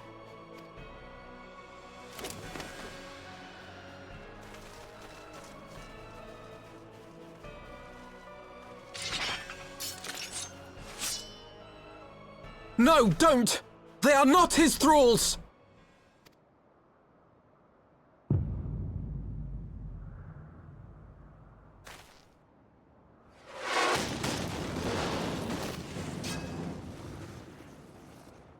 Where'd that come from? Where did that come from? Like I said. Take cover!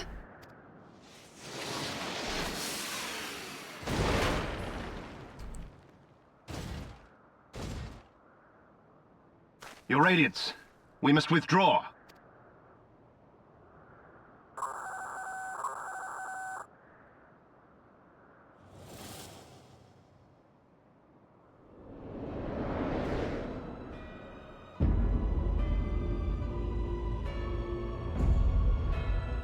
How did that sneak up on us?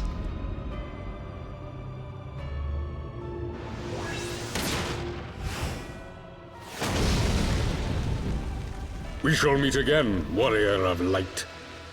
On that you have my word.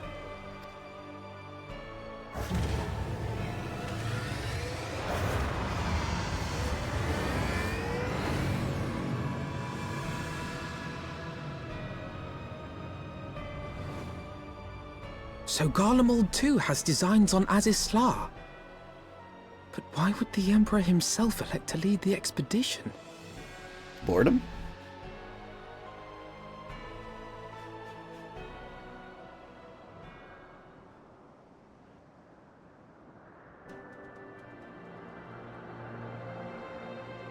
All the dragon eyeballs you can eat? Never in my wildest dreams did I think I would stand less than 20 paces from the Emperor of Garlemald, Verazon Zos Galvis in the flesh. I assume the commander that accompanied him must be the legatus of whom the centurion spoke. Forgive me, this is neither the time nor the place for such idle speculation. Pray return to the Enterprise at once. It occurs to me that our friend may have run afoul of Imperial forces as well. I have yet to apprise Chief Sonu of all that occurred, but once I have, I will rejoin you at the airship. Hawkeye. Hop on up, kitty. You want to meow at everybody? Good meow. That was a great meow. Right into the mic, too.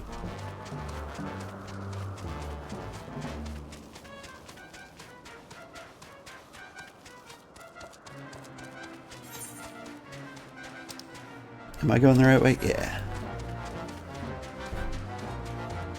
Yeah, you're a good kitty.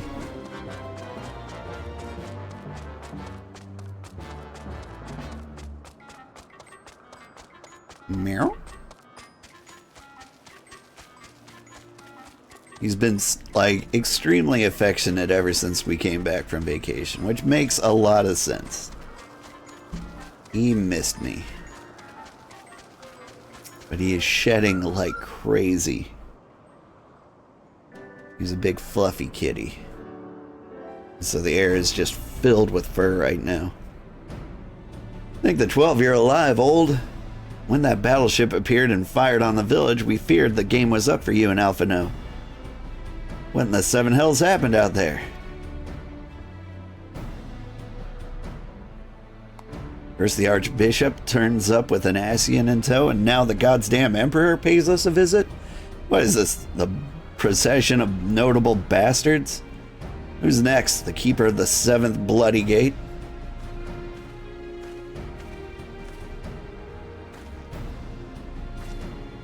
No one so notable, Master Garland. I'm happy to report that the Zundu were overjoyed to learn of Bismarck's demise. Chief Sonu sends his warmest regards, old. There is much talk of westerly winds.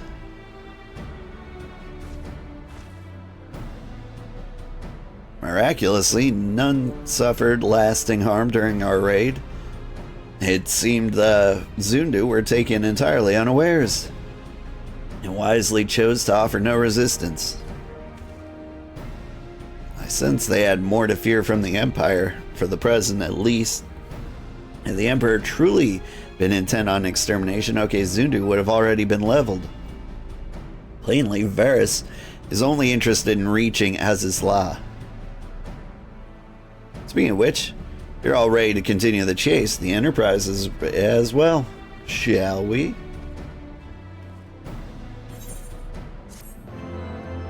Hawkeye.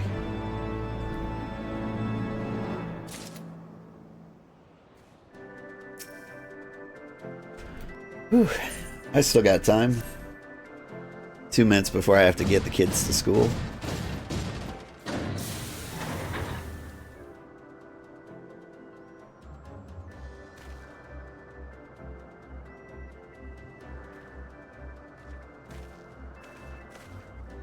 Lest you wonder, Wedge was able to calculate the heading indicated by the beam of light emitted by the key. If Oz's law lies in that direction, we'll find it. The Soleel may have a lead on us, but she's no Enterprise. We'll catch him. You'll see.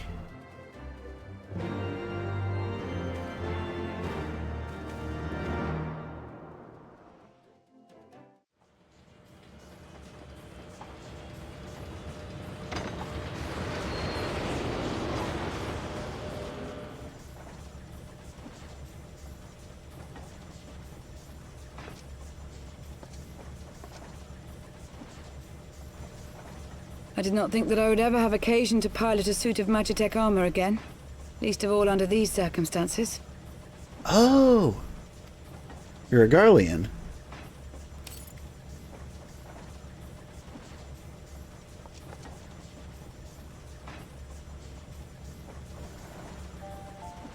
My full name is Lucia Go Junius, and I was born a citizen of Garlemald.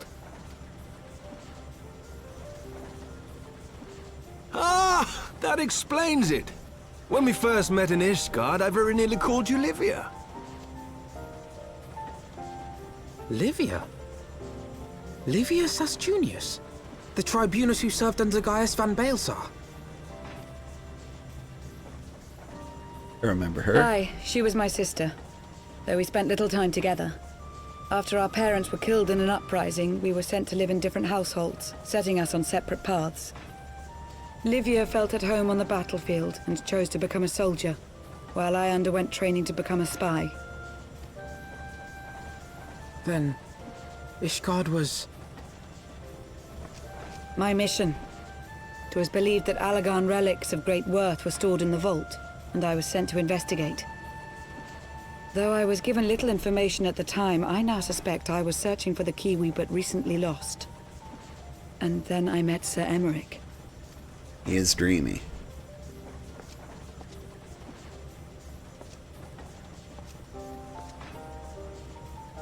Twas his usefulness to my mission which prompted me to approach him, but I soon found myself drawn to him for other reasons.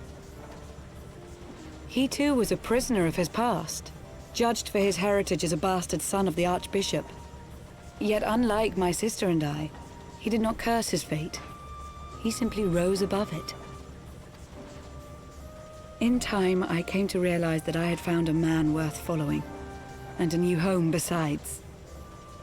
And when I subsequently confessed all to Sir Emmerich, he was good enough to accept me into his service. I do not question your loyalty to Sir Emmerich. 'Tis your loyalty to your sister which concerns me. Didn't we kill her? I have long been of the opinion that those who dwell in the past risk losing sight of their future. My sister fought for her convictions and for those she held dear. So do I. So must we all.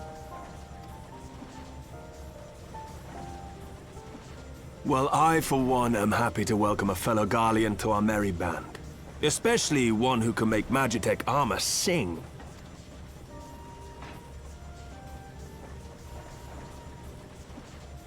Chief, we should be getting close. Once we break through those clouds, we'll be right where the light was pointing. Right where Aziz's lair should be. Hold on, everyone!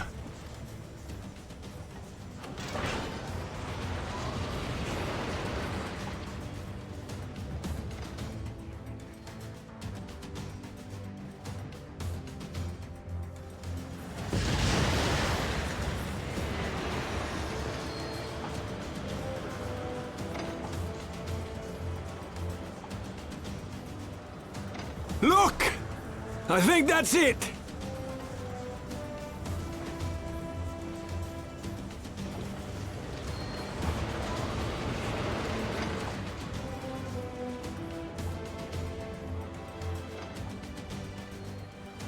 I don't know, are you sure? Chief, Is that... Allagan? Aye. There's no mistaking their handiwork.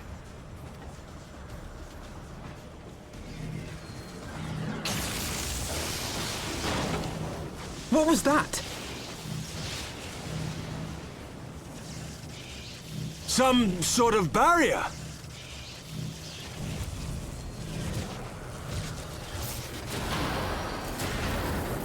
Turn it She around. won't hold, Chief! She's breaking up!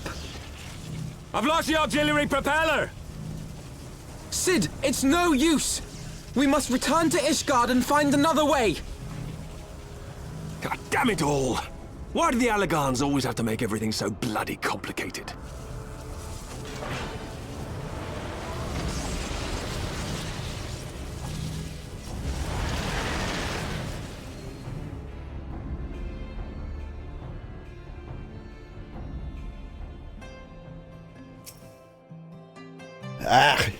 We barely finished up repairing the damage incurred during our last sky fishing trip.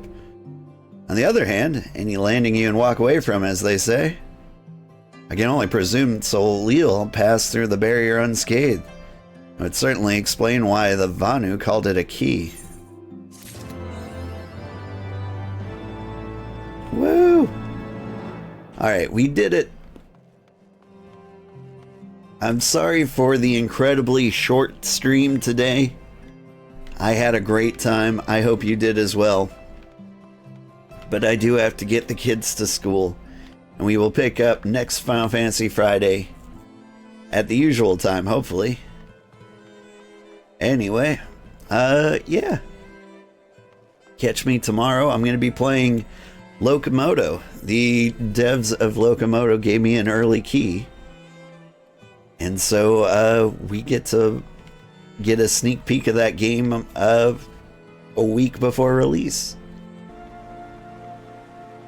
Good morning, everybody. I'm Old Man Sugarheart. Today we're playing Final Fantasy XIV because it's Final Fantasy XIV Friday. We're a lot farther than I thought. Like, there's not a lot of Heavensward left. We're on like the last patch. Like, we've got like 1 or 2 quests, and then we're on the last patch, but then we'll be there. And we can start Stormblood, and then I'll start seeing things maybe I've never seen before.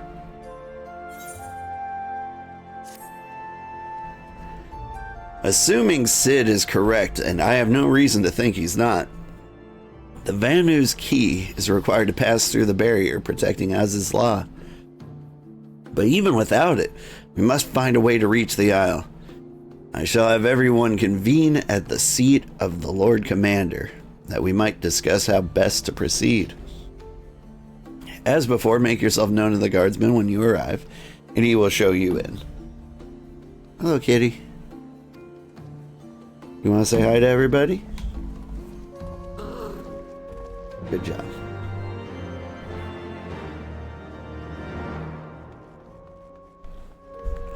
Don't headbutt the mic.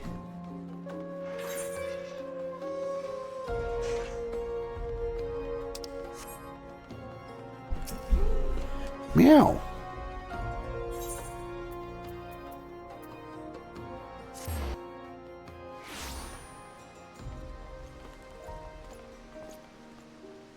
Hey, Firmalbert. How you doing? Good?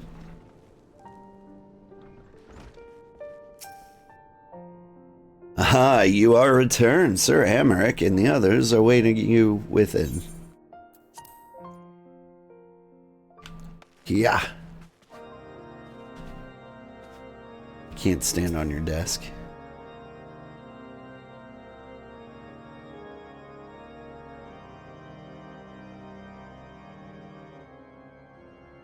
In summary, the Isle owes its lofty position to the industry of the Allagans. And we can be all but certain that the Archbishop and his cronies are enjoying the view from its top. I see.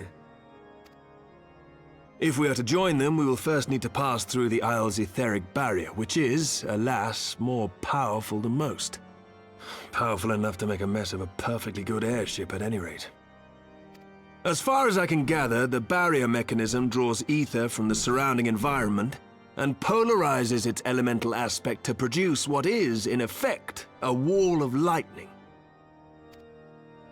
It seems plain that without the Vanu's key, any attempt to reach the Isle will end in failure. Alas, the key was careless enough to leave without us, and I don't think the Vanu keep a spare. Master Garland, based on your experience, is there no other way that we might breach the barrier?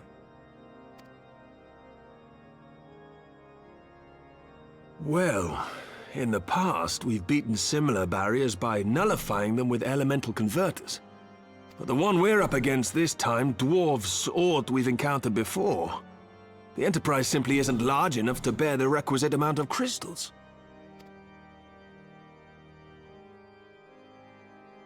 I'm reminded of the quantity needed to nullify Leviathan's command of the sea. A veritable mountain of crystals that could only be borne by lashing 2 galleons together to form a twin vessel, scarcely able to propel itself, much less fly. That said, we're not without options. If it isn't feasible to nullify the barrier, we might try piercing it. How? We create a ram of condensed ether and mount it on my ship. There's just one problem. I don't have the faintest idea how to build one. It's going to take a true authority in the field, I reckon. Would that the Archons were still with us. But yesterday evening, I chanced to find Mistress Tataru in unusually high spirits. Assuming I understood her excited ramblings correctly, she has acquired a clue, pointing to the whereabouts of one such individual. Hmm? An Archon? Truly? Ha! Fortune favors the righteous, eh? Well then, let's not waste any time. While you go and look for our missing friend, I'll work on modifying the Enterprise. Her hull will need reinforcing to bear the punishment, not to mention a mount for the ram. Just you wait, my pretty. By the time I'm finished, you'll be an airship reborn.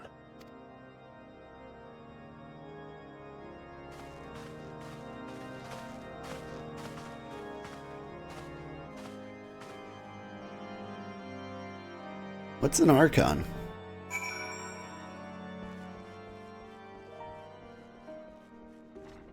Is that just a person who knows some stuff about a thing?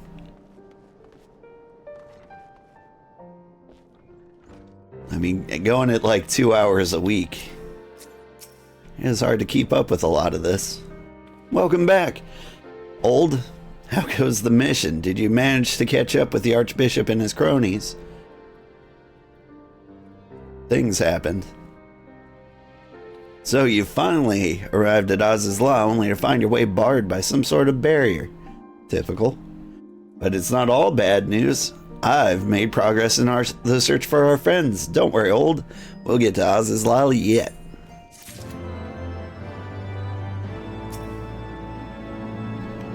Brr, brr, brr. So what'd you find? When you fled the Victory Feast, you used an ancient watercourse beneath the city, right? Well, shortly after things went back to normal in Ul'dah, I asked Marshal Tarapin to have the tunnel search.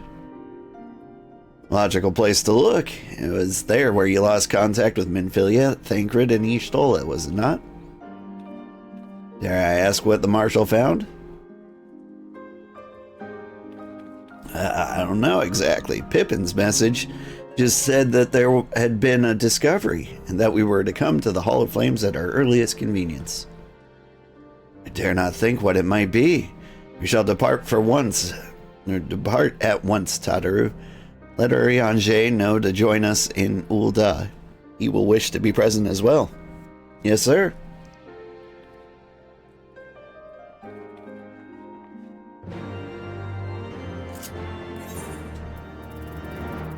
Zoop.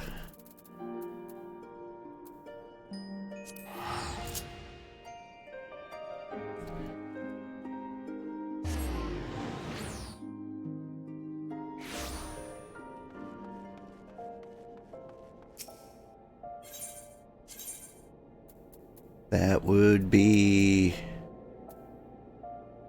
here.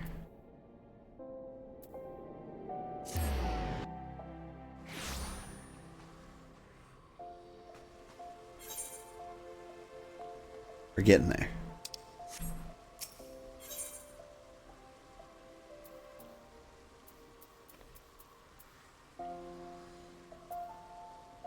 Oh, right back to where I started.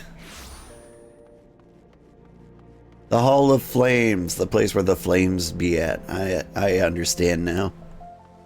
I don't know, I just kind of assumed it was some kind of royal room.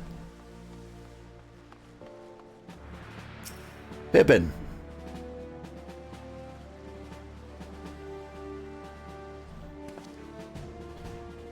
We are grateful for your assistance, Marshal Tarpin. Man, my reading is off today. You saved her grace and father both. 'Tis the least I can do to repay you. Forgive me my impatience, Marshal, but your missive mentioned a discovery? Yes, of course. As per your request, I had my men scour the waterways. Almost immediately, we encountered a difficulty. An entire section of the tunnel had collapsed. With the Mineral Concern's cooperation, however, we were able to remove the rubble, which yielded the battered bodies of a dozen Crystal Braves. Go on. Be at ease, Master Alphino. Your friends were not among the deceased. That alone is cause for hope. And then there is this. He stole his wand. I had assumed as much. If I may, Marshal.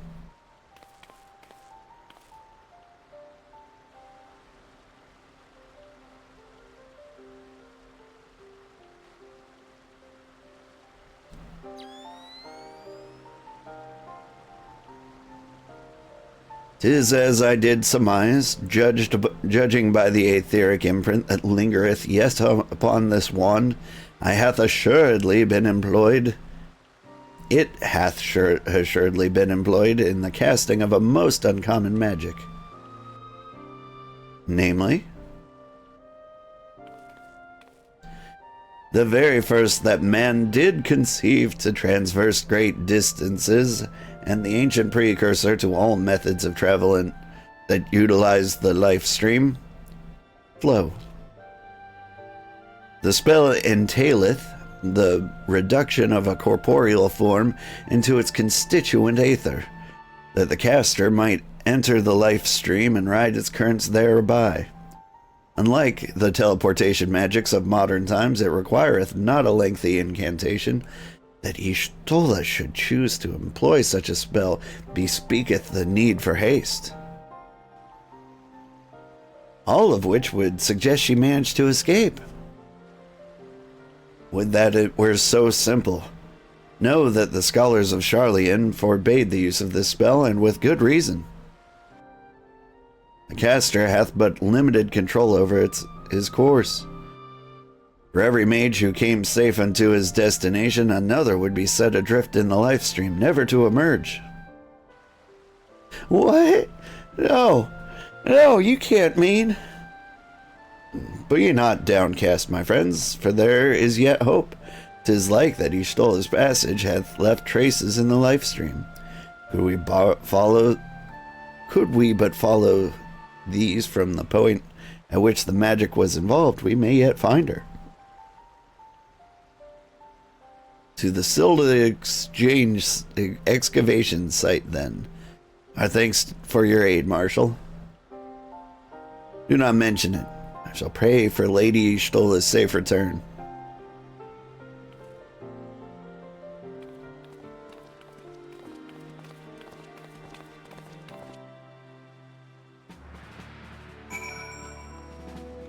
I was actually doing better with Urianje's lines than anything else.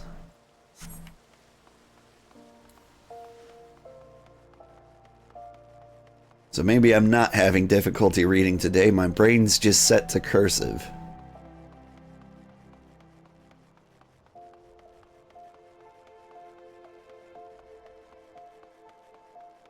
did have some trouble waking up this morning. Hey, these are Easter eggs. All little Easter posters. It's a holiday.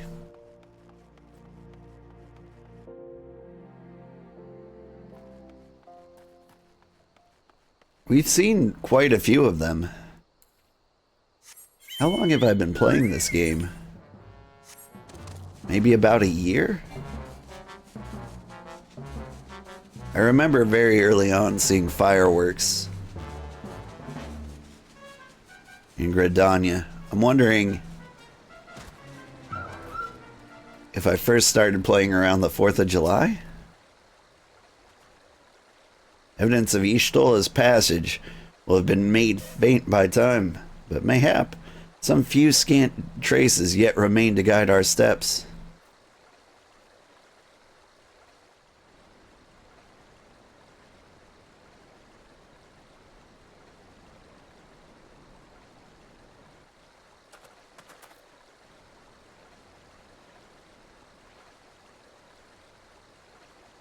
I am Batman.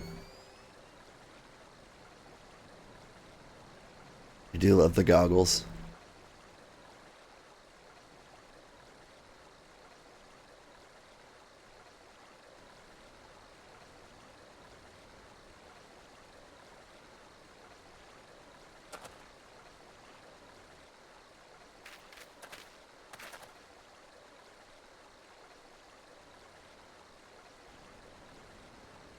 How many goggles do you have?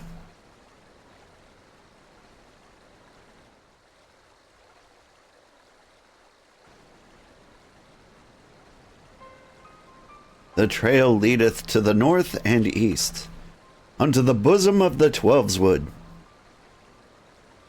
Are you certain? Aye, there is no mistake. Thither hath Y'shtola journeyed. And yet the Gridanians have reported no sightings. We must take this to mean she is still adrift. If it be so, I do fear for our friend. Contrary to its name, the life stream is more akin to a raging torrent. Linger over long in the midst of the maelstrom, and the aether that formeth one's soul should surely be scattered, never to be reformed.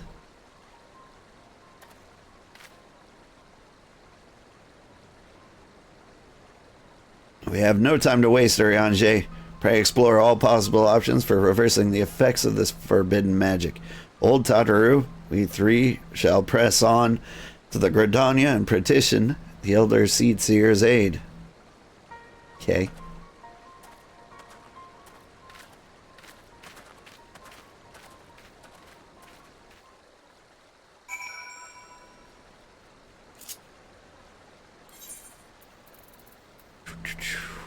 Bloop.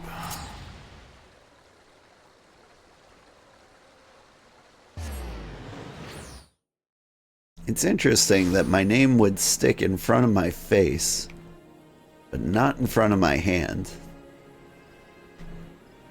Morale boost services. Yeah, I can see that.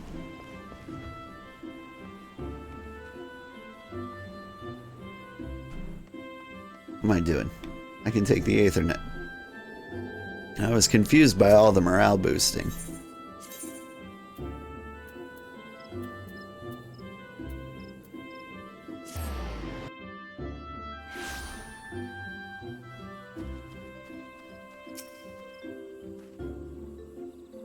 It is said that the elementals perceive the light stream.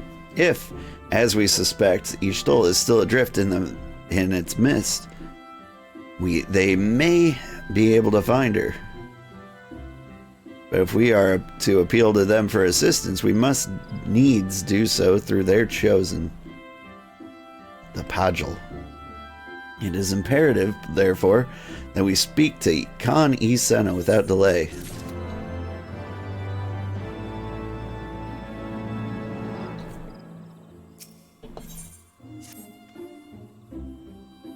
I've already requested audience with the Elder Seed Seer. She will receive us in the Lotus Stand presently, but need Or we need but speak with the conjurer yonder to be admitted. Alright. Hello, yonder conjurer.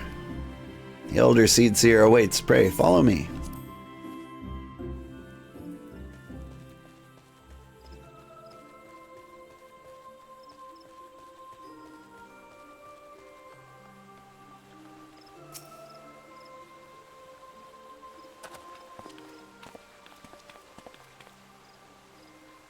You're welcome, my friends, and speak freely. I gather your suit will admit no delay. I will not, my lady. Pray forgive the abrupt nature of our request, but it is a matter of life and death.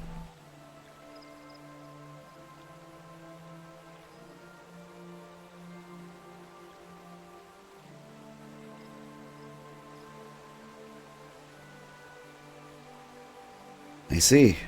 As you say, we must needs act swiftly if we are to free Y'shtola from the ungentle pull of the life stream. But as you have surmised, we cannot do this unaided, however.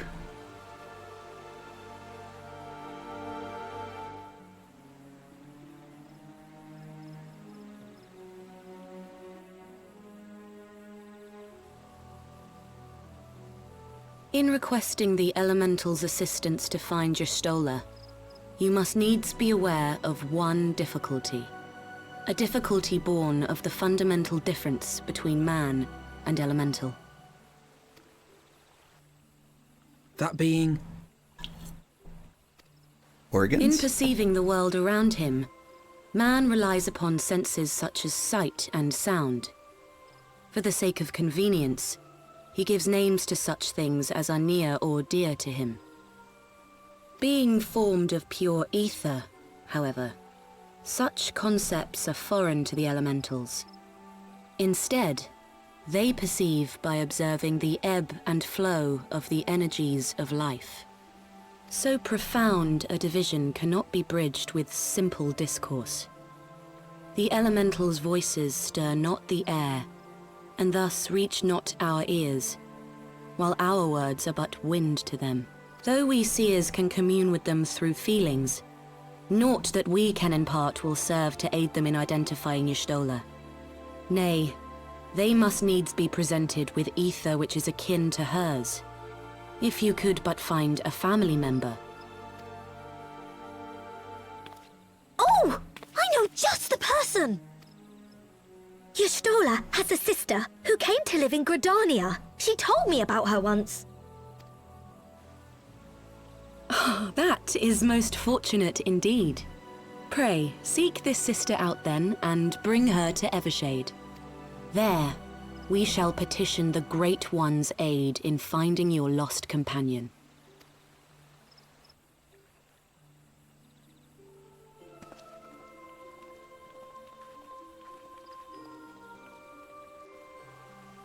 Does Y'shtola have like a real sister? I feel like she's got an adoptive mother? Flamen? No, that was Minfilia. If memory serves, Y'shtola's sister is named Imitra. She's supposed to be a member of the Sons of St. Koinak. Anyway, she spends most of her time around Apkolu Falls, from what I recall. Let's go look there.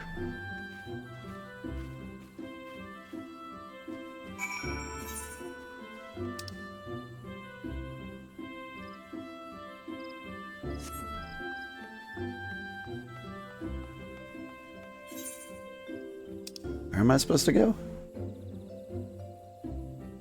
Oh. It's not far from here at all. Hustle, hustle, hustle.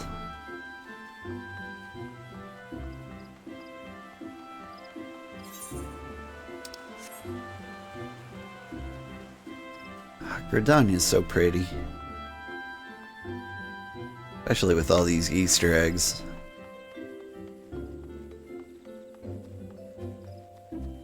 This is definitely my favorite of the starting cities.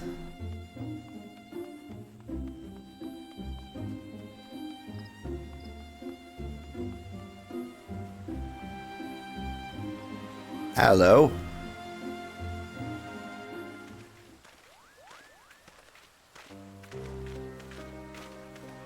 Your sister's dead. The Easter eggs really set the mood for this news. Yes, is there something you require? Lady Imitra, it is an honor to meet you. My name is Alphino Levier, and this is Taru. I'm old.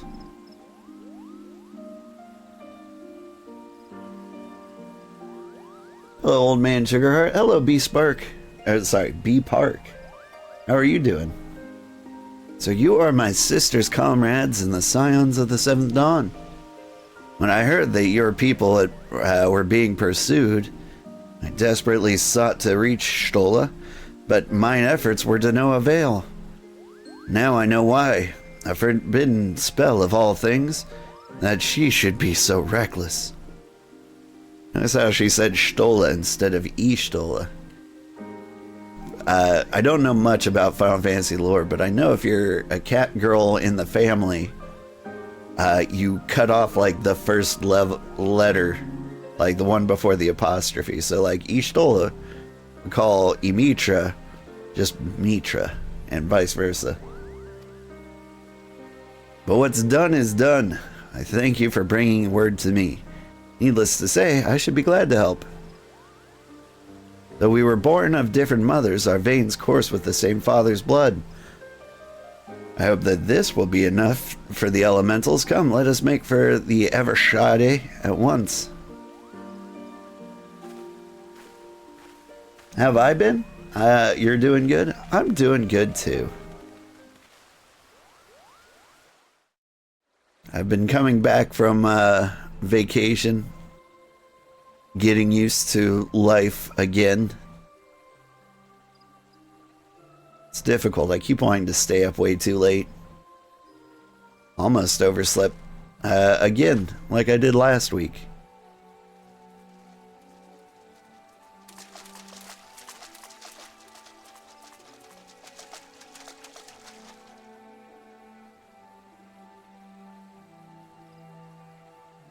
Let us begin. Raya O, Arun, if you would.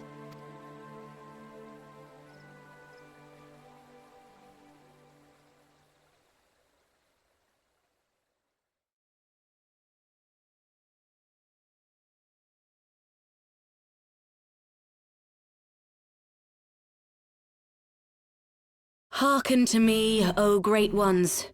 Pray give yourselves to the life stream, a drifting soul to find.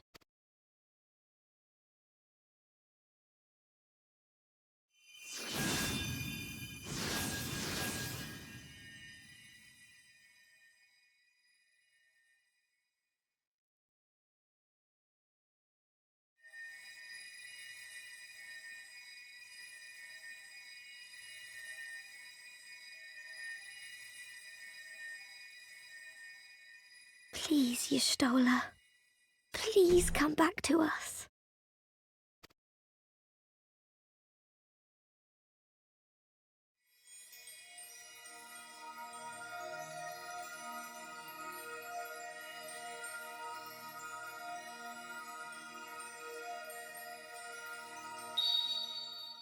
There.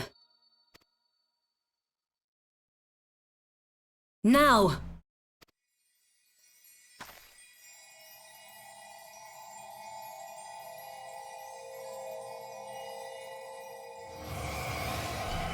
Cat's stuck in the tree. That's a cat.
A room has been readied at the roost.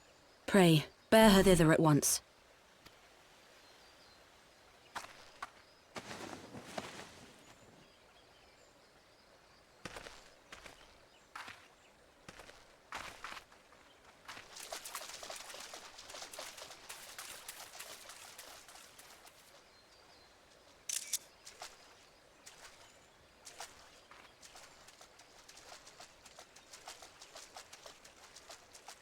All that remains is to pray, my friends.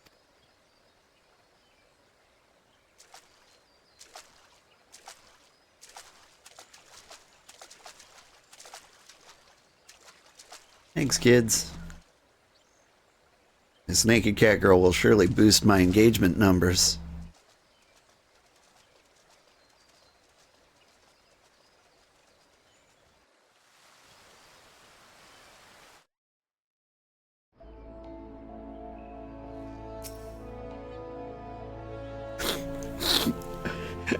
Oh, you stole her.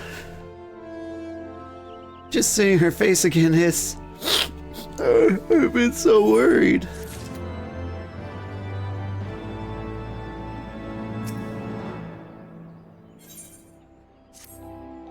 Yustola is resting within an inn room. Though she's still unconscious, the signs are positive. The conjurers say she is in sound health and should awaken before long. Isn't that wonderful? Now, while we wait for Yustola to wake up, I thought I'd take the opportunity to finish my little surprise for her. It's something I've been working on for a while now, in the hope that she'd one day return to us. It wants for just a couple more items before it's ready. I've already placed orders for these items. Could I ask you to retrieve them for me? One is with the Leather Workers Guild and another with the Conjurers Guild. Speak with Mistress Jiva and then Brother Isumi Yan, and they ought to take care of you. Okay.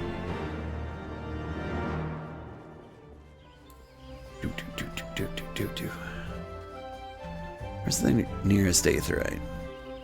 I guess it's you.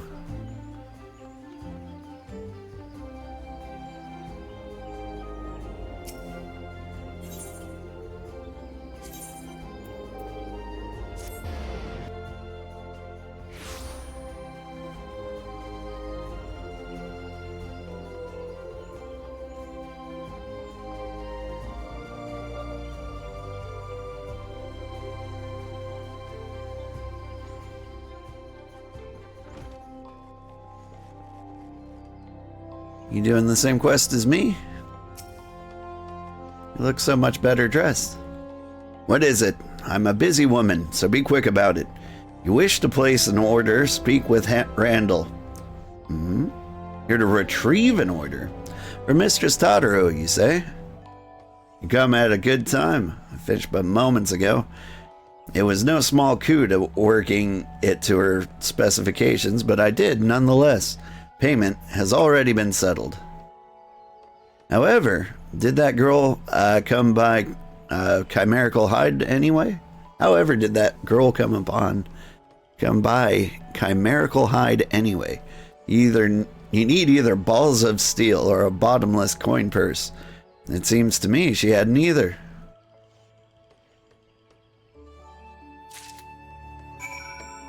John Bacon. Kabokulars. I can't tell if these are people who are following me,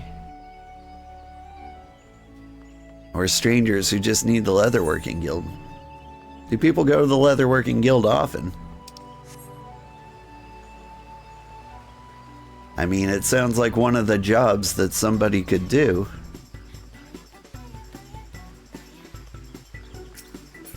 Maybe at the higher levels you can build some really freaky leather clothes. I have not spent much time there myself. Alright, down the tube.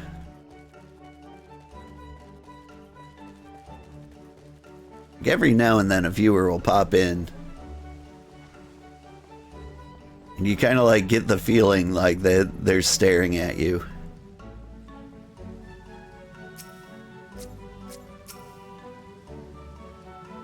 You are come to Stilgrade Fane, the home of the Conjurer's Guild. How may I assist you? Ah, yes, Mistress Tataru's order. As requested, it has been sanctified in the sight of the elementals. I know not what she intends for the staff, but is the most singular artifact. Even one possessed of my experience would struggle to wield it. Neat. Maybe you got hit level 60, Mr. Sumi.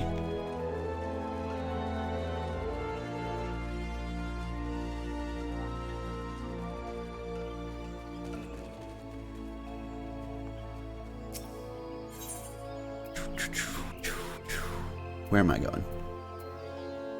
Back.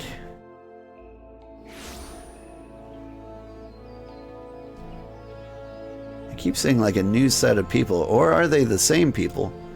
Just practicing different outfits.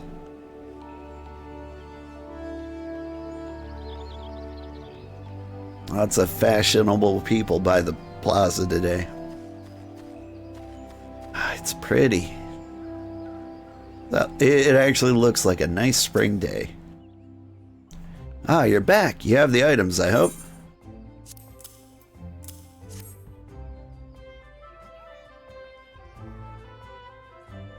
Ooh, it's precisely as I requested. A perfect match for the other pieces. Truly, Jiva is a master among masters. And the staff completes the surprise. Thank you so much, Old. I can't wait to see what Y'shtola thinks of the surprise. Lest you wonder, she's doing very well, and the conjurers have left her in her sister's care. Let's go and pay him a visit, shall we?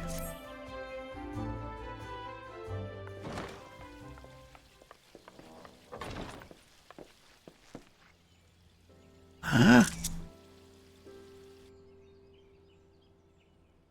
Y'shtola! I'm so glad you're back! Nice pajamas. Tataru.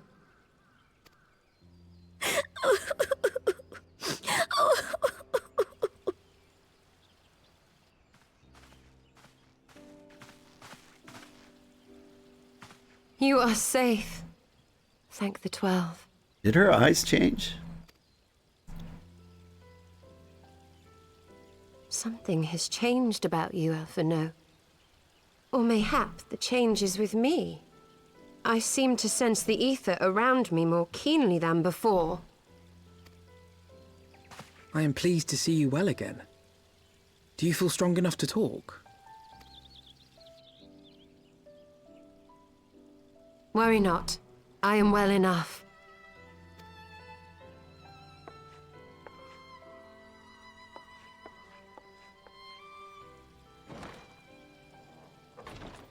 Tell us then, what befell you after you fled the feast?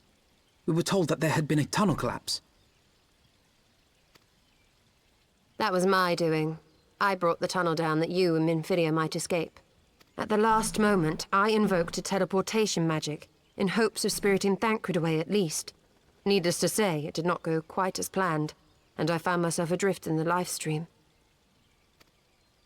The others? Where are they? Did they not escape? They remain unaccounted for. You were the only one we have been able to find. I am truly sorry. It was the Crystal Braves who pursued you that day. My hubris that led to our undoing. No apologies are necessary, Alphino. You are not to blame for what occurred. Know that were our comrades here, they would commend you for keeping the light of hope alive. Don't worry. The others are alive and well, I'm sure of it. We just need to find them. Indeed, Tataru. Let us find our friends and rebuild the Scions. Ha! There is the Alphino I remember. And I feel much the better for his return. 'Tis time I arose.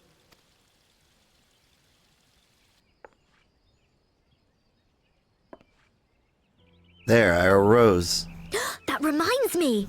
I have a change of clothes for you. I don't like to boast, but I made them myself. I learned how to weave while we were in Ishgard, you see.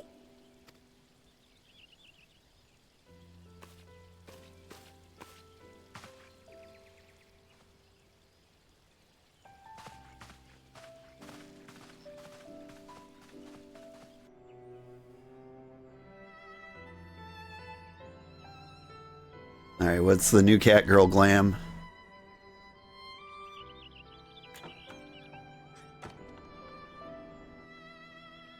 Not bad.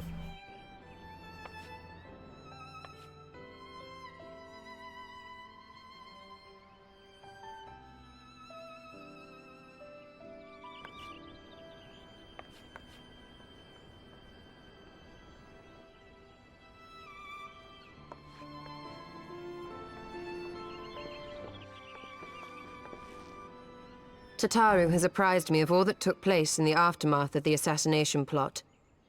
It would seem I have been away for some while. Yes, much and more happened during your absence. At present, we seek to follow the Archbishop to Azisla. And you want for some manner of etheric ram to pierce the floating isle's protective barrier? Tataru, you seem to have missed the crotch part of the skirt. Not that I'm complaining. We do. Might you be able to furnish us with one?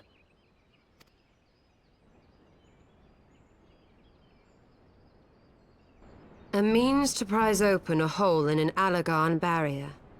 And one large enough to admit an airship, no less. Nay, I lack the knowledge to devise such a weapon.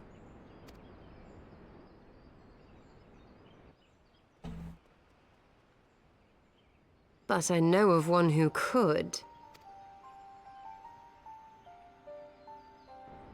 A leading figure in the field of etheric research, and one of the finest scholars ever to grace Sharlayan. Matoya, my former master. I do love Matoya.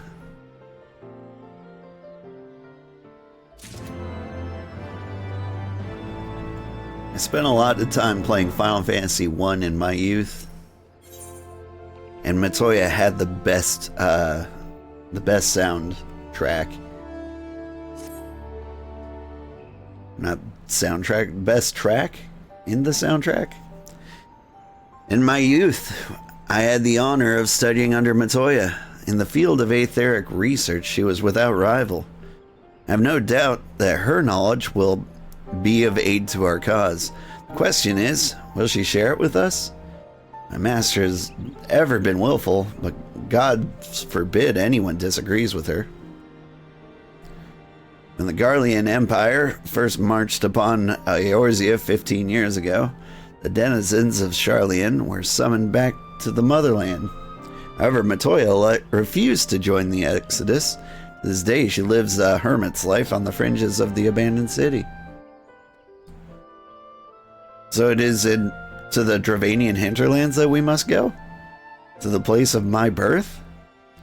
Alice and I were born in Sharlayan. Those days were short. We remained only until the Exodus, and then I have not returned since. Oh, so it's to be a homecoming then. As fine a reason as any to go to Sharlayan. And it would afford us the opportunity to pay my master a visit. I believe you have mistaken our primary objective, Y'shtola. At any rate, the journey will take us largely through unknown territory. Let us first return to Ishgard and make our preparations.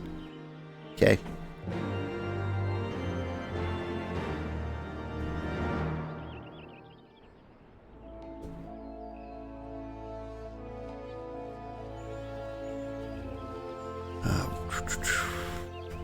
What am I doing? There was something I meant to do. I know. Drink orange juice.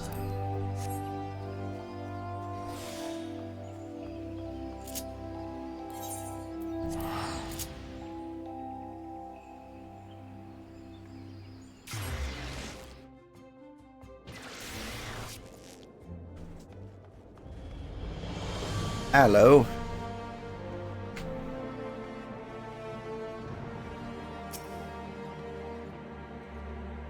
Sharlayan is situated in the Dravanian hinterlands. To get there, we must strike west and traverse the breadth of the Dravanian forelands. Make no mistake, it will be a grueling journey. Party shall be comprised of old Y'shtola and myself. Tataru, pray remain in Ishgard and continue the search for our missing friends. Yes, sir. First, let us make for Tailfeather. It's the old hunting camp, isn't it?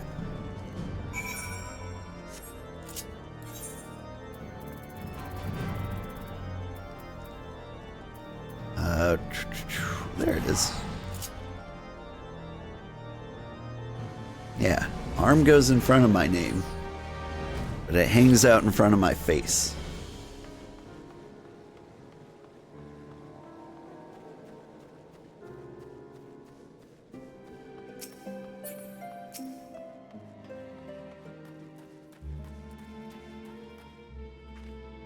A long soak in the life stream followed by a long journey.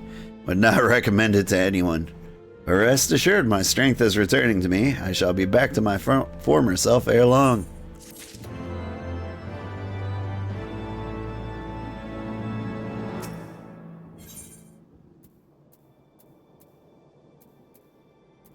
She gets on got nothing for a rogue, do you? I guess I'll grab the materia. I believe I'm sufficiently rested. Let us go west to Charlian. Once we descend the mountain path, we will arrive at the Dravanian hinterlands. From there is but a short distance to the city. Be warned that we shall be passing through Nath territory. We must needs be wary of them and the dragons both.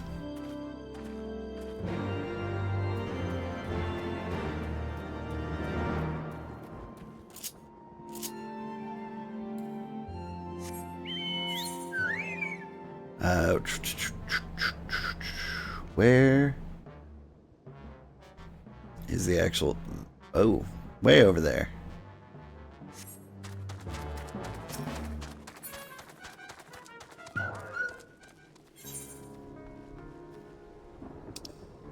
Where's the nearest chocobo? The summoning stone over there?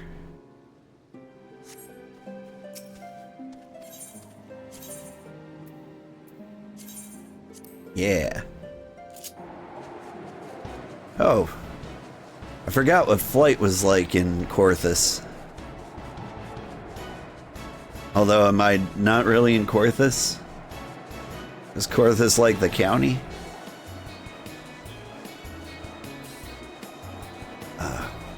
But I'm excited. Matoya brings back so much nostalgia for me. And like, as a wonderful twist of fate, not only do I remember like Matoya fondly from like playing Final Fantasy 1 like 1,000 years ago, but in this game, she looks exactly like my mother. Alright. It seems like I go through this way.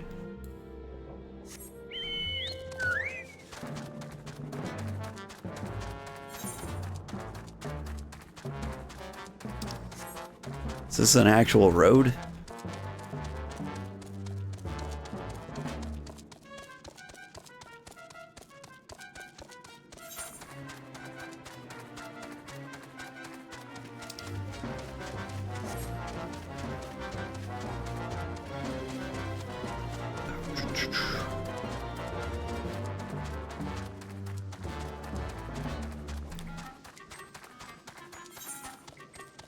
Sometimes I see my parents in video games, and it's a little strange. Like, this is the first game that I've ever seen my mother in. But my dad gets around. He looks a lot like Old Man Jeffries in Luma Island. But there was a way to dress up Trevor in Grand Theft Auto 5 to make him look exactly like my dad.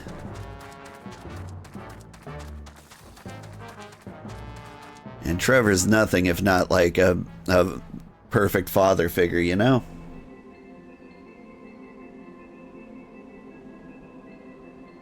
To the Thaliac River, where to the melted snows of Abelathia's spine eventually find their way by means of 1,000 silver streams.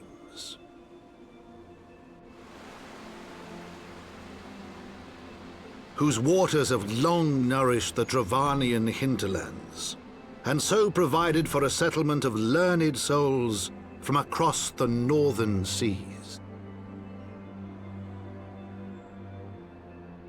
To the city of Sharlayan, that great seat of knowledge now abandoned by her keepers, they came.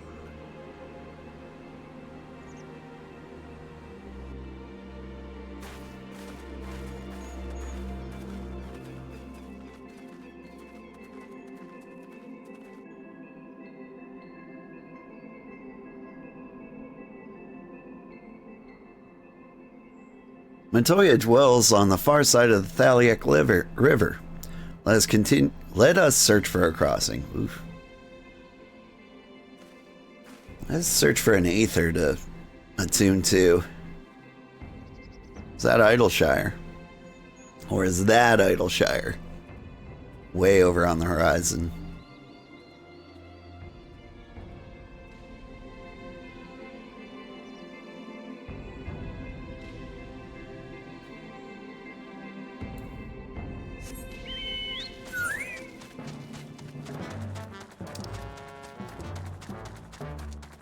Where exactly am I going? Idleshire, it seems. What a coincidence.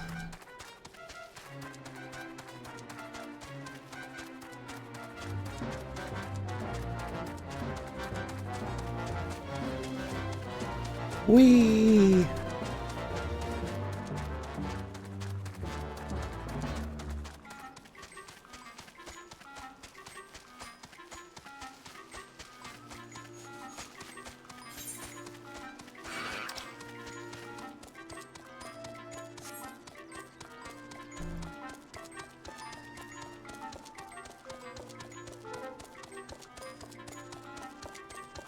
Sorry, I'm admiring this area.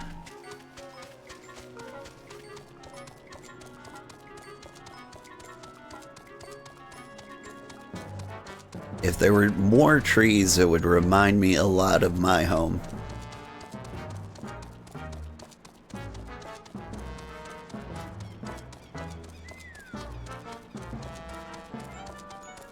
At one point, they upgraded the graphics in Final Fantasy XIV. I want to say last year sometime. Like before we started playing, so like our entire playthrough has been with the upgraded graphics.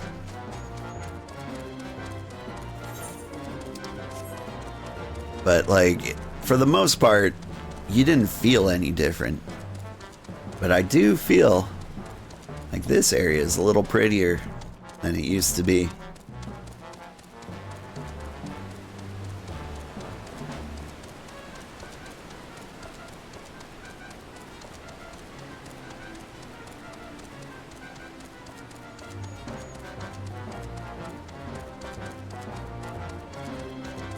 Hey, a summoning stone.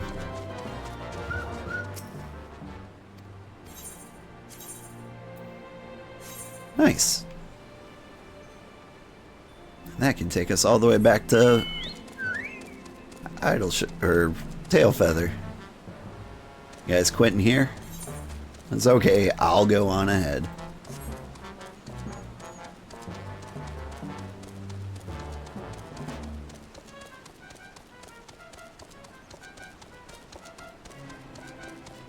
Is this the way? Oh, am I riding a fat chicken? Yeah! It's my big fat chocobo. I can't remember exactly how I came to own a fat chocobo. But because I bought the collector's edition, like, when the game came out, I have like all the weird like things they mailed to you for like events and like server maintenance problems and things like that over the past, what has it been, 20 years? How old is this game?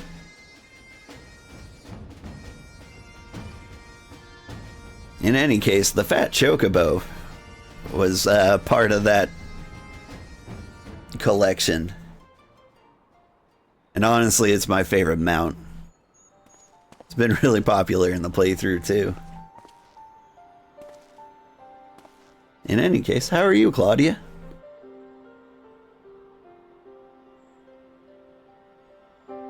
Knowledge seeks no man. So saith the motto of the Sharlayan engraved upon yonder stone. The meaning is simple. It falls to us to seek enlightenment. During the 6th Astral Era, at the turn of the 13th century, men from the northern nation of Sharlayan journeyed across the seas of Eorzea in search for knowledge.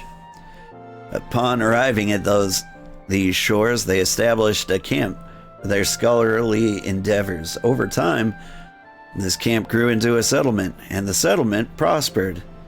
And so much so that it came to be counted amongst Eorzea's great city-states. Alas, those glory days are now but a fading memory. With her keepers lost to her, Sharlayan has become an empty husk of her former self.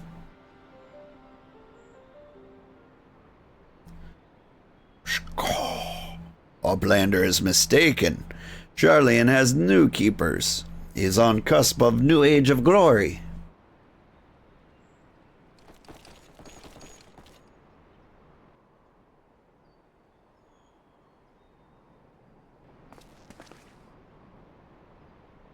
Goblins, here to plunder the city. Oh, Uplander is mistaken muchly. We are not thieves. These places are home.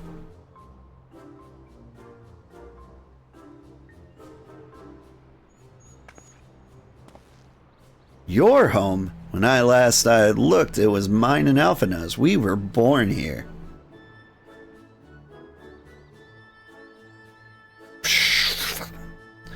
When Uplanders abandoned the city, Uplanders gave up claim. Born here or no, Uplanders are trespassers. Up and up, kitty. There you go.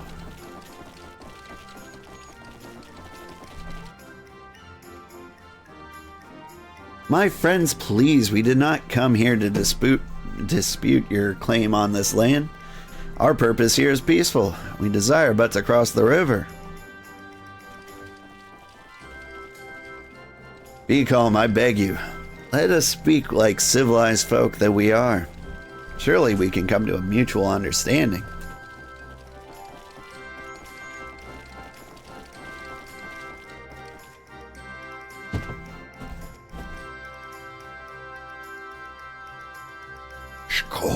If that is the truth, then Uplanders are welcome here. Come with Slowfix. Slowfix will show Uplanders settlement.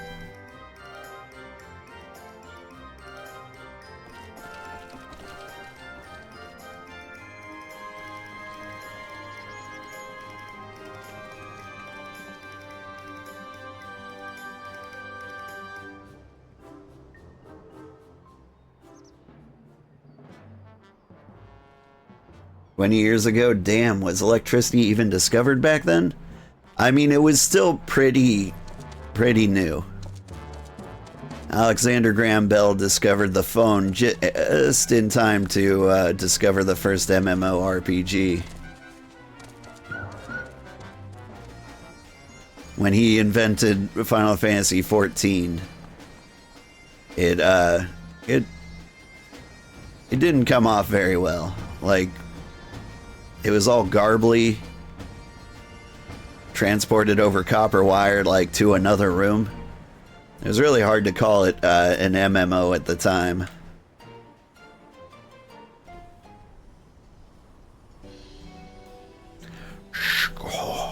Here is the heart of settlement. Name of Idleshire. Idleshire? What have we got here? Guess?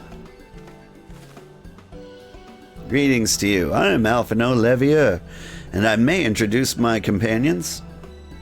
Old Sugarheart and Ishtola. We have journeyed far in search of a friend, yet seek to cross the river. But finding the main bridge collapsed, you went looking for a detour and ended up stumbling upon into Slow Fix and his crew, right? That's the short of it, this place, Idleshire, I came expecting a ghost town. Suffice to say, I'm surprised to see it so alive. With all them precious artifacts lying about, 'twas only a matter of time before treasure hunters like me moved in. But we weren't the first to arrive, neither. By then, Slow Fix and his gobby friends were already settled. At first, gobbies and hunters disliked each other. But understanding came, then friendship. Now gobbies and hunters have joined hands to build great new nation. So that was what happened after Charlians departed. So you're locals. No hard feelings, I hope?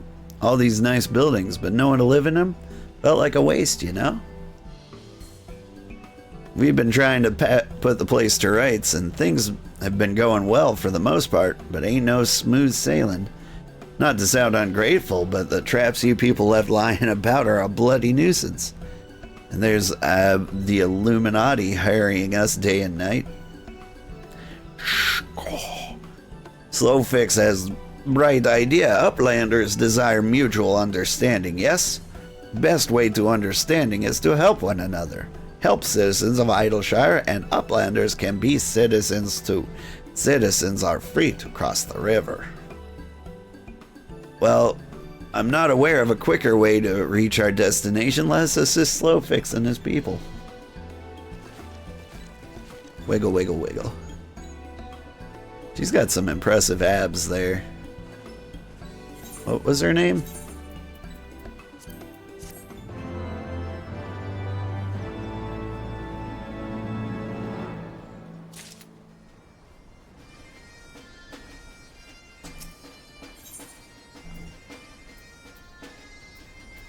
Oh hey, knives. We're gonna be a ninja for the next expansion, which is fairly soon. So Uplanders agree to help. Good. Here is what Slowfix wants Uplanders to do. Many golems prowl Idleshire, get in the way of expansion plans. Slowfix wants Uplanders to eliminate golems. Uplanders are Charlian, yes? Charlians should know best way to deal with creatures. Do you know the best way to deal with creatures? So we are to eliminate golems. That should be simple enough. The automata were employed as sentinels and by design can be unmade with a coded command. At the time of Exodus, it was knots and crosses. I see no reason why it should not still work. Let's divide the task between the three of us. The quicker to be finished with it. Oof. In chat mode, use your keyboard or software keyboard to enter the command knots and crosses to unmake the golem. Man, I bet that's frustrating on console.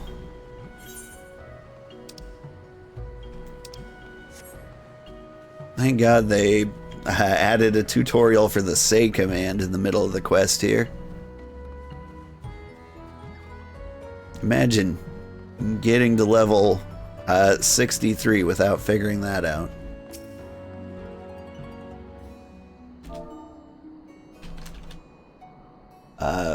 Knots and crosses.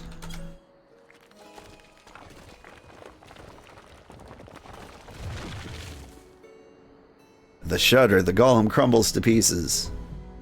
Got him. Oh, the next one is over this way.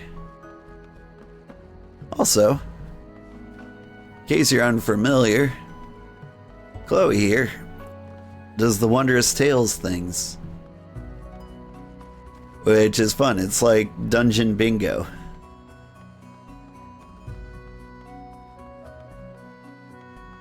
It's one of my favorite features in this game, actually.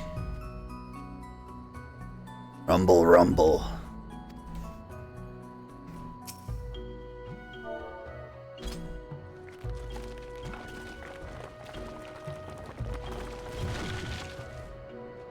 With a shudder, the golem crumbles to pieces.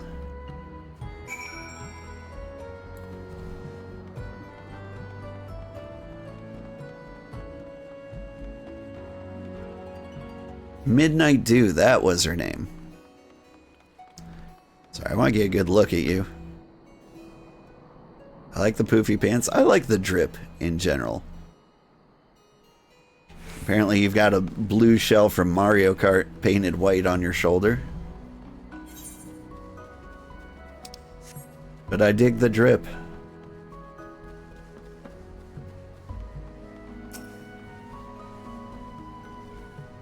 Golems no more. Wonderful.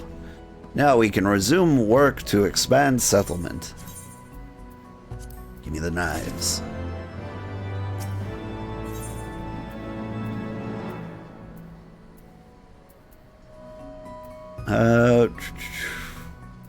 Nothing for me. Although I feel like I might be a machinist at one point. I can't remember. I always remember like what my next class is gonna be. But like we're gonna go through as like tank, healer, close range, melee DPS, ranged physical DPS, and then magical DPS, right? I think that's all of the roles.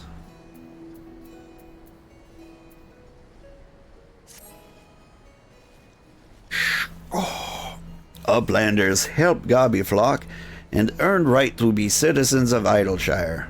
But Slowfix must ask another favor. Another favor, you say? Short time ago, dear friend of Slowfix ventured into Illuminati territory. Illuminati are nasty goblins. Show no mercy even towards goblinkin. Slowfix fears for friend's life. Please bring find friend before Illuminati do. I'm suddenly taken by a sense of foreboding.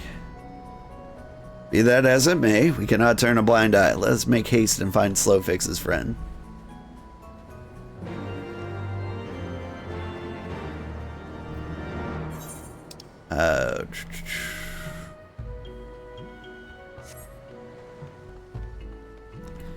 This way. Oh wait, I can ride my chocobo. Wiggle, wiggle, wiggle, wiggle, wiggle.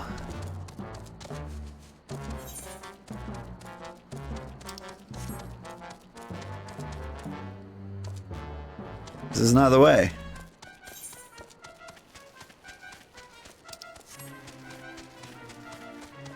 Oh wait, before I go, was there an aetheryte in here? Yeah. Be a shame if I left without attuning to it.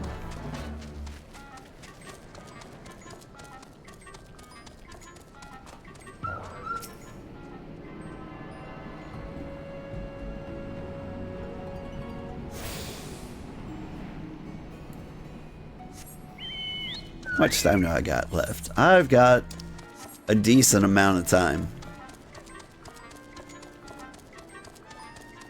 Let's see, I've been waiting to get to Idleshire before I continued the Astrologian quest line.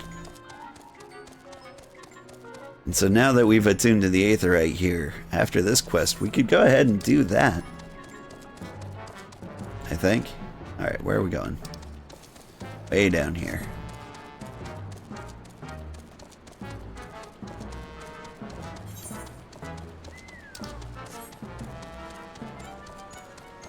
Hustle, hustle, hustle.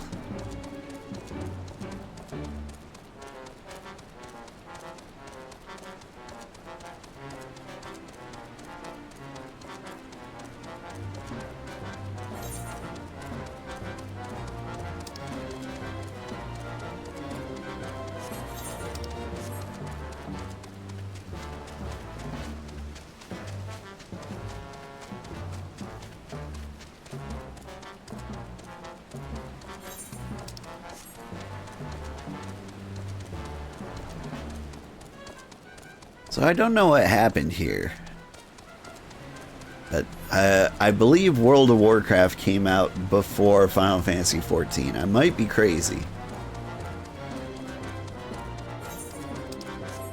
but like I feel like the exploding magical bubble and destroyed civilization thing has been done. I want to say this was Dalaran in World of Warcraft. Substantially before, yeah. Man, with as old as Final Fantasy XIV was, like, World of Warcraft being older, that can definitely make me feel old.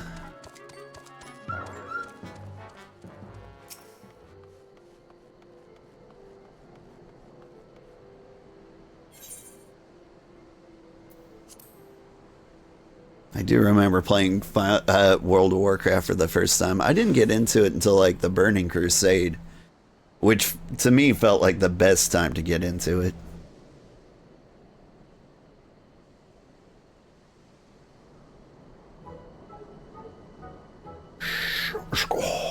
Goodly Uplander. No time for eye catch. What is bringing Uplander here? Does Uplander have lusty eyes for junk of Brayflox?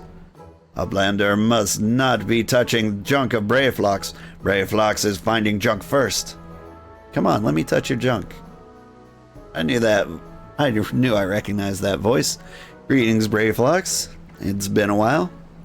Forgive us for interrupting your work. Captain Waistcott gave me to understand you are marked by the Illuminati. This happens to be Illuminati-held territory. Is it wise to be here? Shaw. Brayflox eat Illuminati for sun-upses.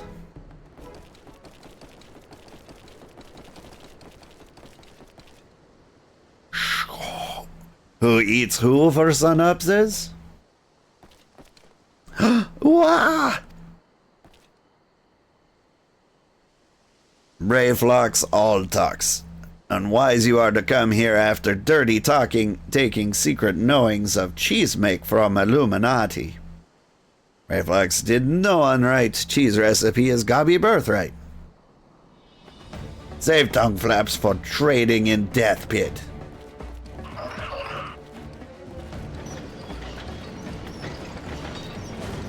Oh, dang.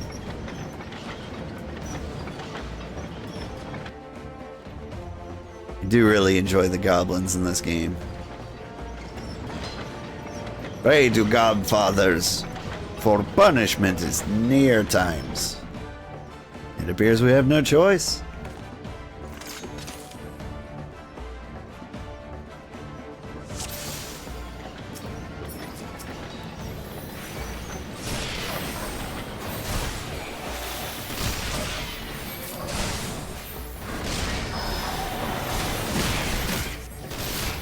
Can I hit everybody with this? Yeah.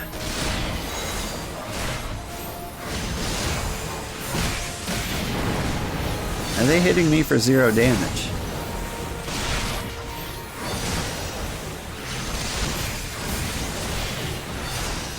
Oh, there we go. Tremble before might of Illuminati. Whence came all these bombs? Do I need to worry about those?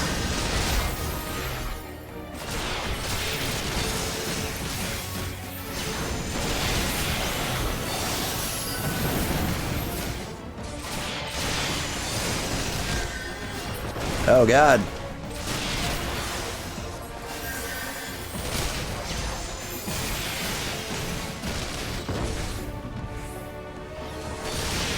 There we go. I've been interrupted.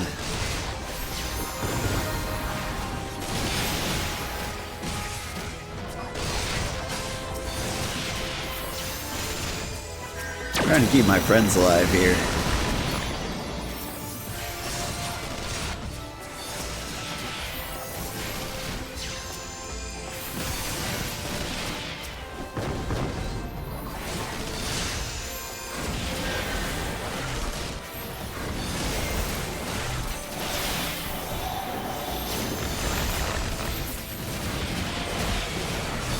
Bubble. Or does that not heal them? Ether, to me. Have at you.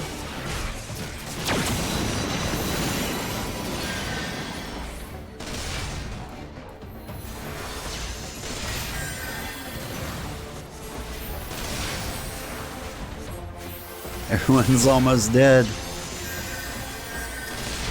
I say almost dead. Everyone's fine, I'm sure.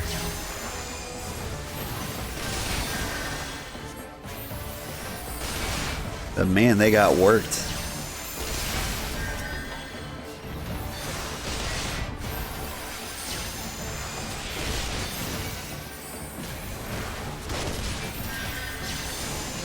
Okay, and the carbuncle can take care of itself, can it?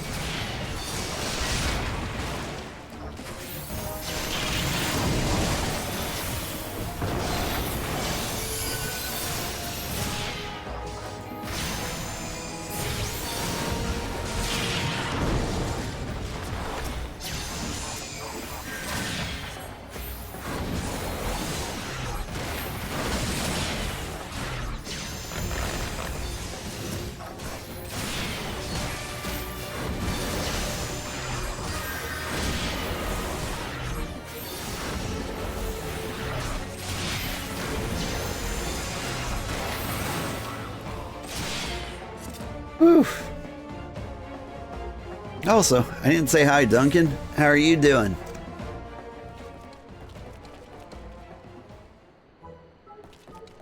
Hee Illuminati, no match for furious godfist of Brayflox. More junk is awaiting Brayflox muchly. Brayflox is leaving Uplanders. Okay.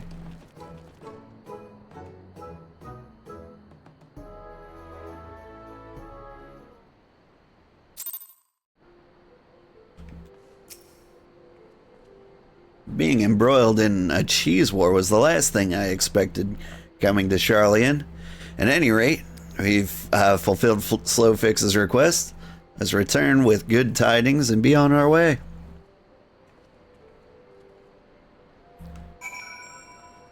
Good would have been here last week, but the office internet was out.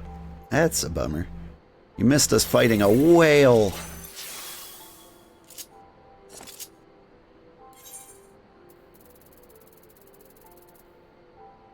Where is Idleshire? There it is.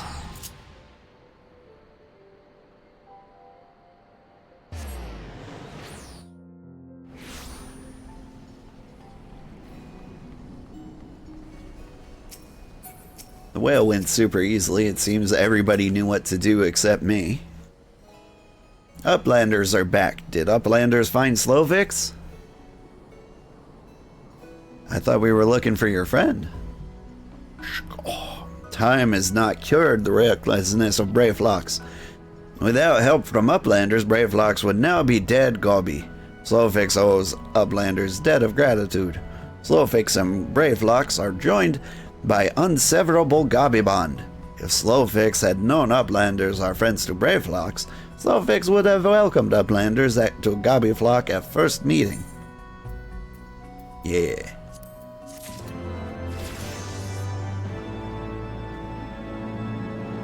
I've learned Malefic 3. Let's do some job quests.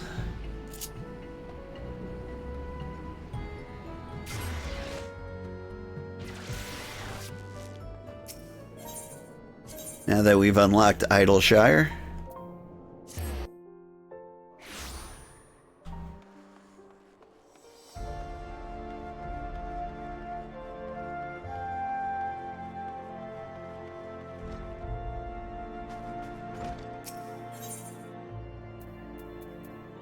Oh hey, and I can get the Welkin attire. Neat.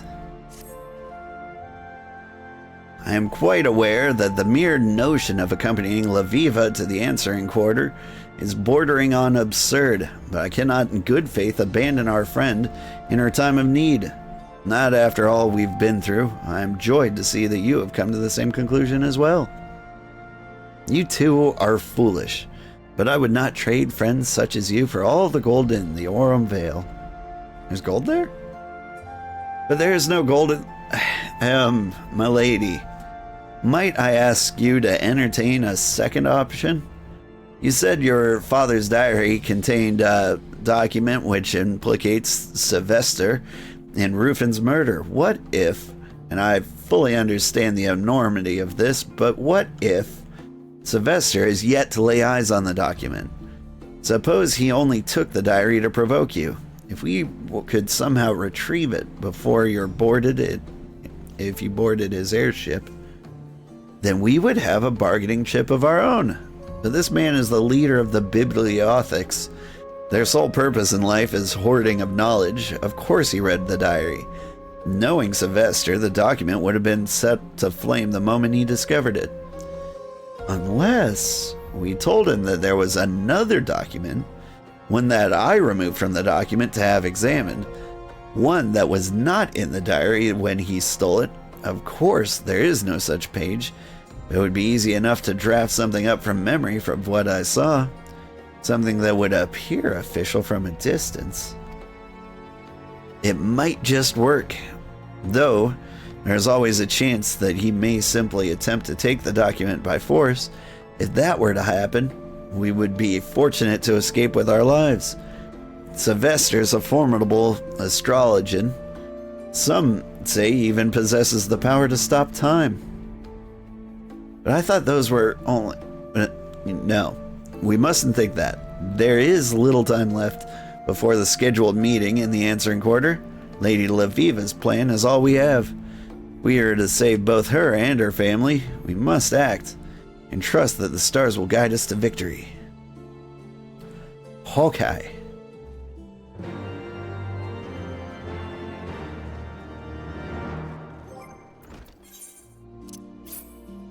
More orange juice, please. In Charlene's answering quarter. Alright. Now, I assume that's over here in Idleshire, right?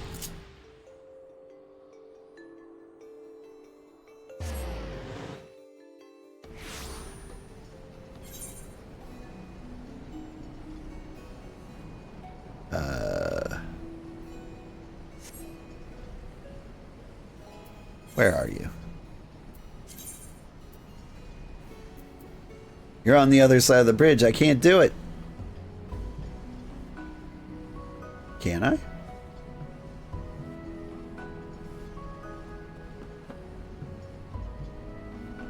I can't do it. Okay. I have to abandon this quest. My bad. We've still got more progress to do over here.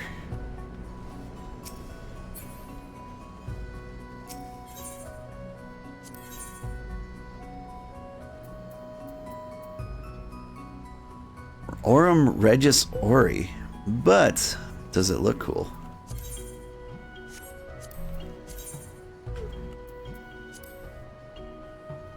It does look cool. I like it.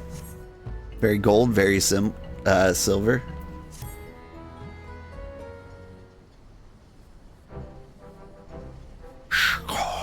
Uplanders have upheld bargains most highly. As promised, Slowfix makes Uplanders honored citizens of Idleshire.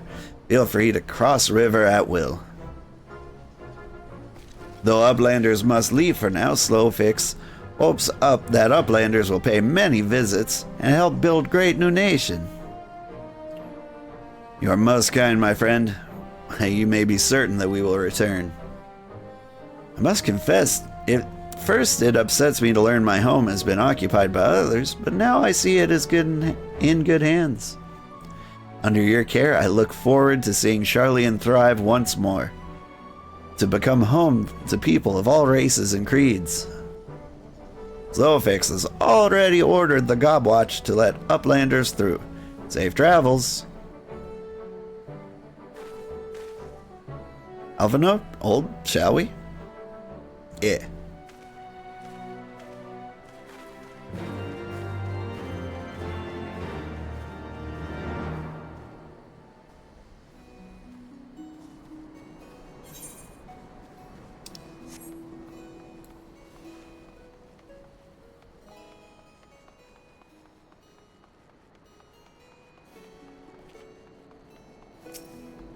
Alright, Gobwatch, let me through.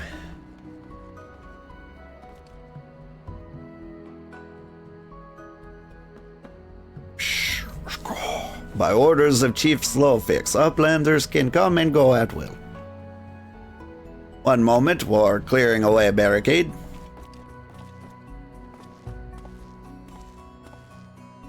Finally, we can continue our journey.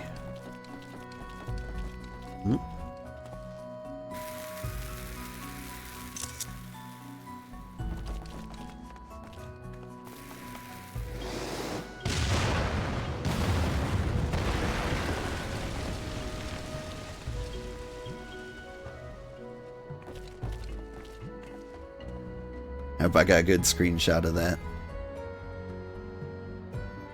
Barring any misadventure, we shall soon arrive at the cave where Matoya resides.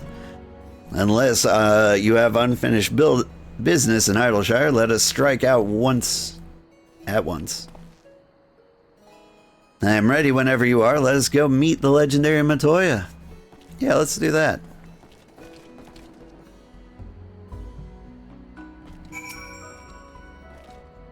Ahead lies the answering quarter, where the scholars of Sharlayan gathered to hone their knowledge. Even from this distance, it is plain that much of it has been given back to the wilderness.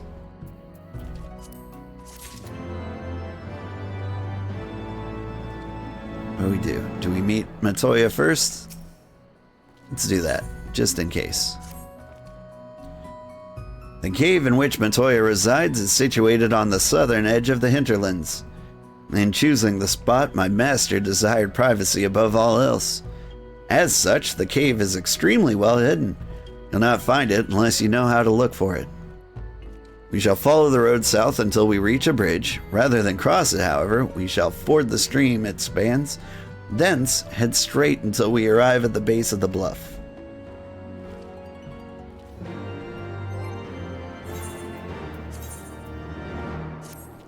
I got a new weapon.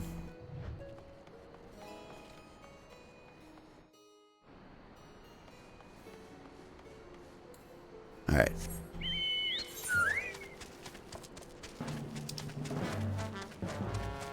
We'll keep going until we get to Matoya's cave. Just in case there's any more like weird roadblocks that'll stand in the way of our job quest.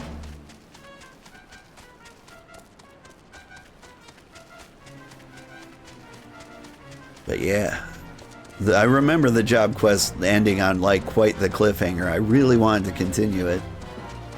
Then when I was making the YouTube videos, I saw that it required me to be able to come here, and I was like, oh man.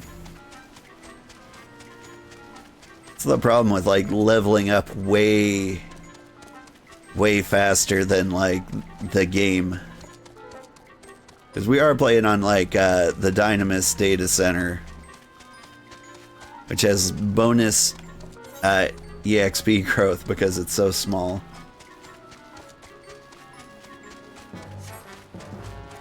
Like it's been good, like for like grinding up levels with new jobs whenever I reach a new expansion.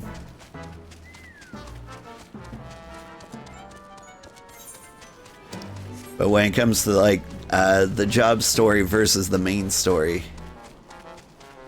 like when I'm doing job story quests, it always takes I'm always way ahead of where I am in the main story, you know?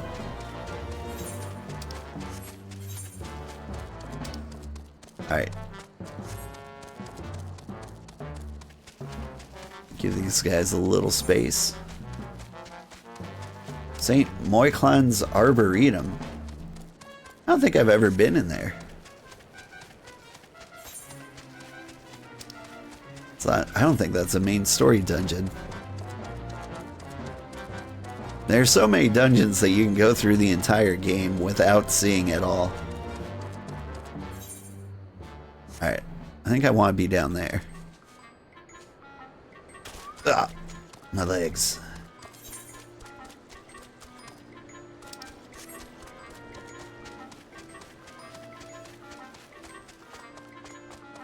Now we just follow through here. Borogos, frog wizards. Ow.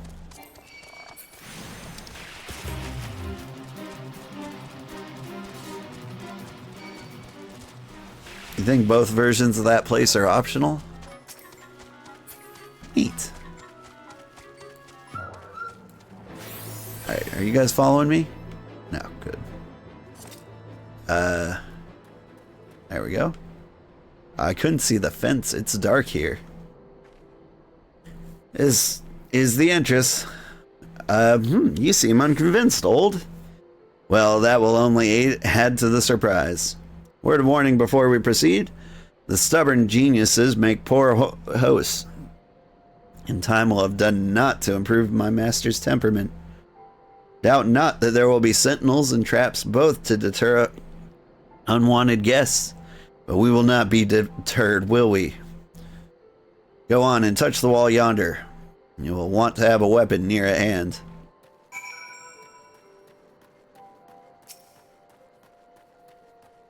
This wall? Patty cake, baker's man.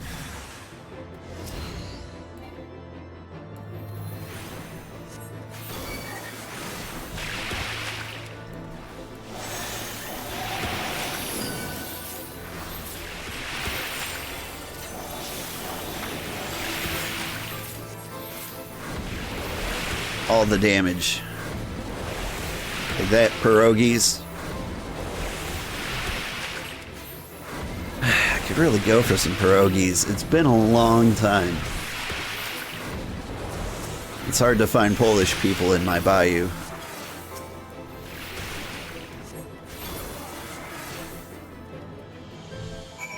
We good?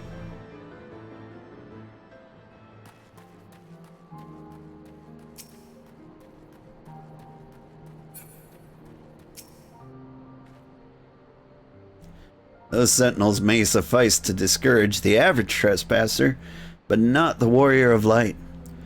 The way should now be clear. Come, let us go see my master.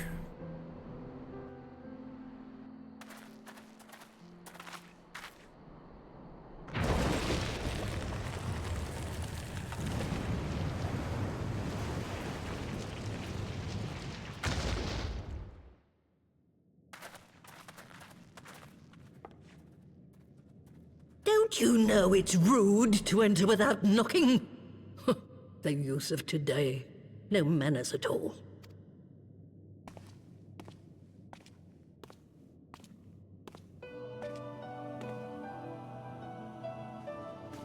Though we neglected to knock, we did create something of a commotion. I had hoped that would suffice. Heavy-handed as ever, I see. And still not a hint of grace. Some things never change. To give credit where credit is due, I learned from the best. It has been too long, Master Matoya. Indeed it has. Oh, it's good to see you again, my girl. And with your fiery spirit unquenched. But look at you, all grown up and womanly.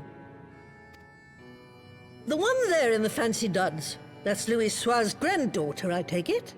Yep. Grandson, begging your pardons. You knew my grandfather, my lady. Knew him? Ha! We were constantly at each other's throats. Like rabid dogs we were. Oh, he was a stubborn bugger, was your grandfather. Never a dull moment when he was around, though, I'll give him that. As for you, boy, I've known you since you were a rosy-cheeked babe at the teat. And my sister too, I gather. May I say what an honor it is to meet you again, my lady? Spare me the hollow pleasantries, boy. I'll wager my remaining good teeth you didn't come to a forgotten corner of Eorzea to flirt with a wrinkly old woman. Now out with it. What is it you need of me? Tell me or I'll talk more about your mother's teats.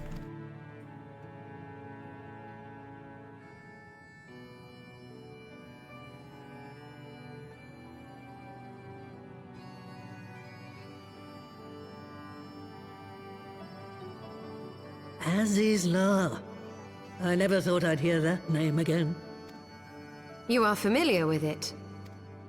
As familiar as one can get from poring over musty old tomes. The Alagons set the Isle afloat not long before the sun set on their empire. Old Louis Soir and I often talked about it. The place is home to a research facility dedicated to finding ways of mastering mighty beings, such as primals and dragons. And find ways it did too, frightening ones. Such secrets as lie buried on Azizla aren't fit to see the light of day. And now you tell me a band of dragon-beating primal botherers are trying to dig them up? Indeed. And to make matters worse, the Ascians have a hand in their plot. They must be stopped, no matter the cost.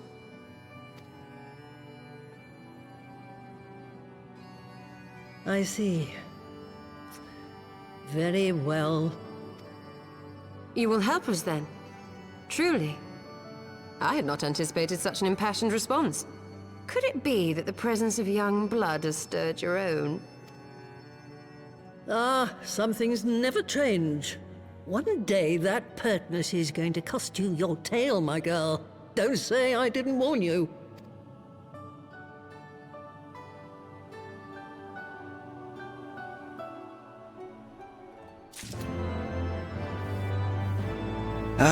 We're here. And Matoya looks exactly like my mother, just as I remembered. Doesn't gaslight quite as much, though. Hey, you got broomsticks? Do they talk backwards? Eri is on Ginlothin. Swish, swish, aru.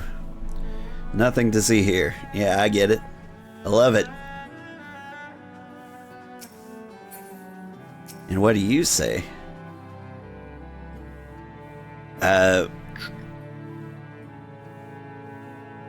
Sorry, I live to sweep. Swish, swisharoo, sweep with me or die. Can you do any less? None shall bite the dust. Swish, swisharoo, out of my way, adventurer. This is no place for adventuring. I love these brooms. Me too. Oh, good morning, buddy. How are you doing? Good.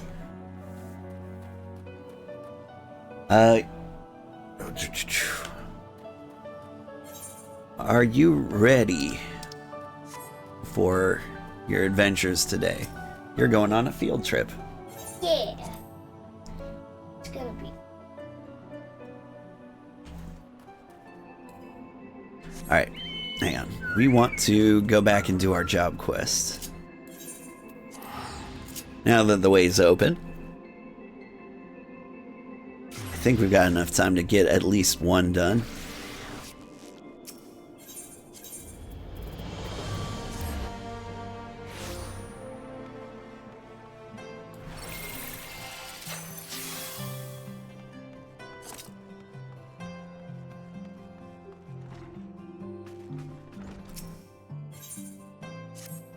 Alright. I am quite aware of the mere notion of accompanying Laviva to the answering quarter as bordering on absurd, but I cannot in good faith abandon our good friend in her time of need. Not after all we've been through. I am joyed to see you've come to the same conclusion as well. You two are foolish, but I would not trade friends such as you for all the gold in Aurum Vale. But there's no gold...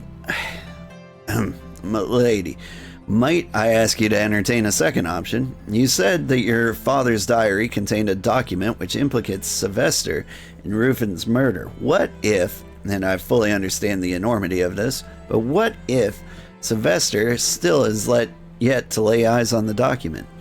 Suppose he only took the diary to provoke you. If we could somehow retrieve it before you boarded his airship, then we would have a bargaining chip of our own. But this man is the leader of the Biblioethics. Their sole purpose in life is the hoarding of knowledge. Of course he read the diary. And knowing Sylvester, the document would have been set aflame the moment he discovered it.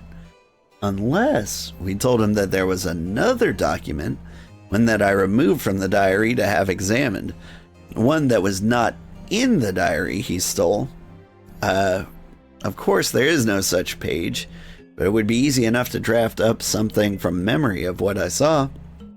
Something that appeared official from a distance. It just might work.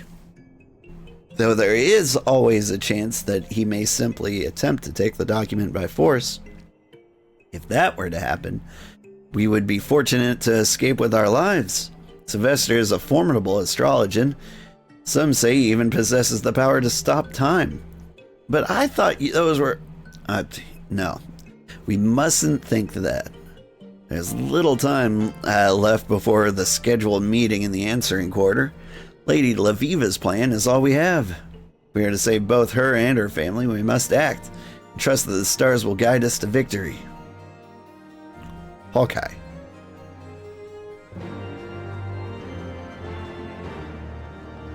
And I realize this is the second time I'm reading this. But like, I upload each individual quest as a YouTube video. And when we couldn't finish it before, that means it won't be part of this YouTube video.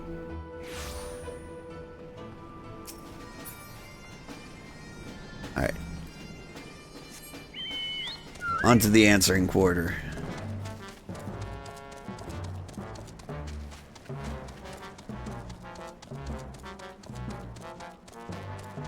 Because when we last picked up the quest, this area was blocked off and we had to continue the main story a little bit.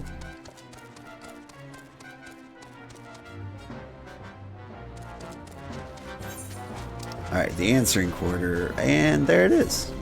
Neat.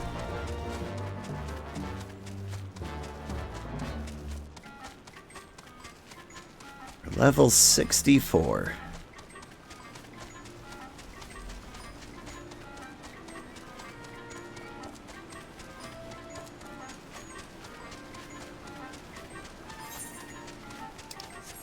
Ha. This is a weird place to meet.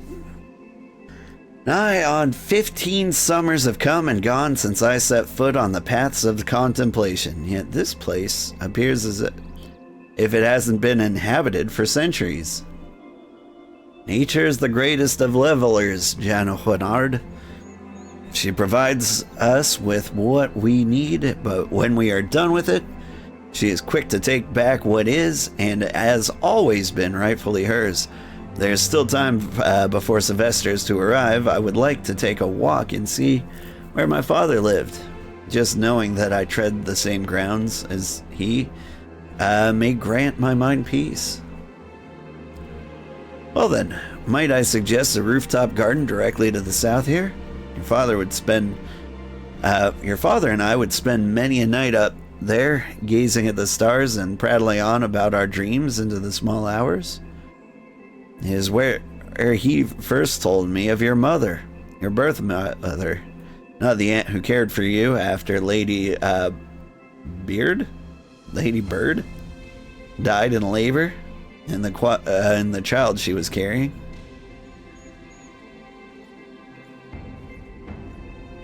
Lady Bird? From King of the Hill?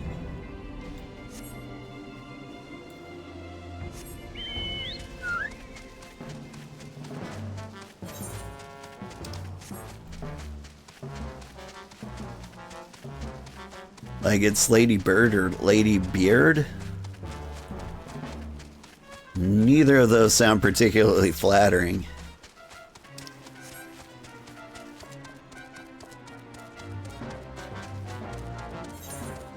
Honestly, it just flat out amazes me like how many names they come up with in this game.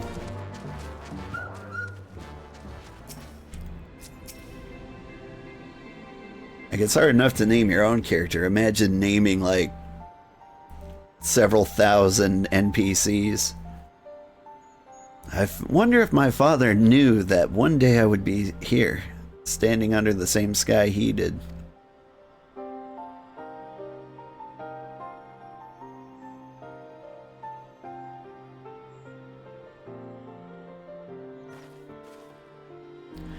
Did he know that you would have a daughter who was as stubborn as he? A daughter who would put her life and the lives of those she loved in danger because of an unfulfilled dream?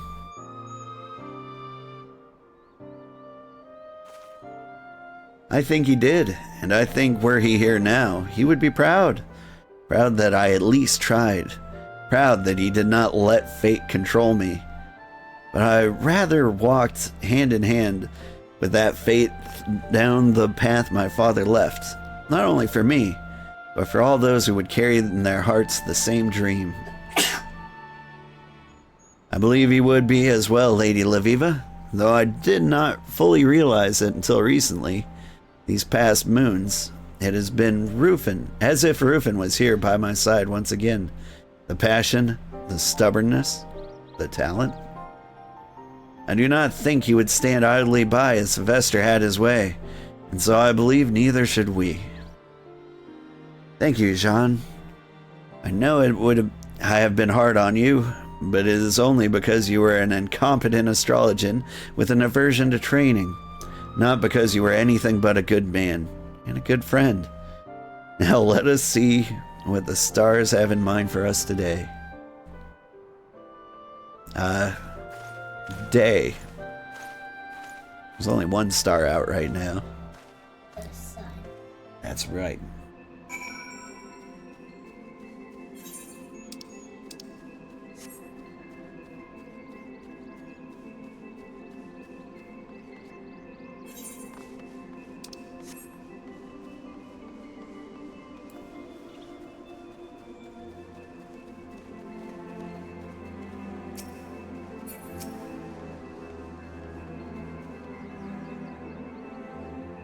Sylvester's not a man to be late. He'll be here.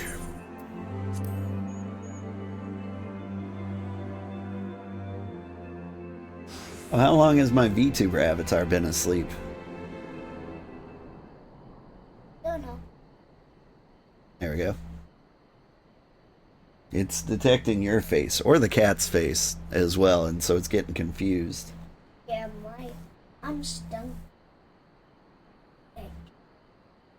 He just opened his mouth when you opened your mouth. Might be tracing your face. Yay. Ever so predictable, Laviva.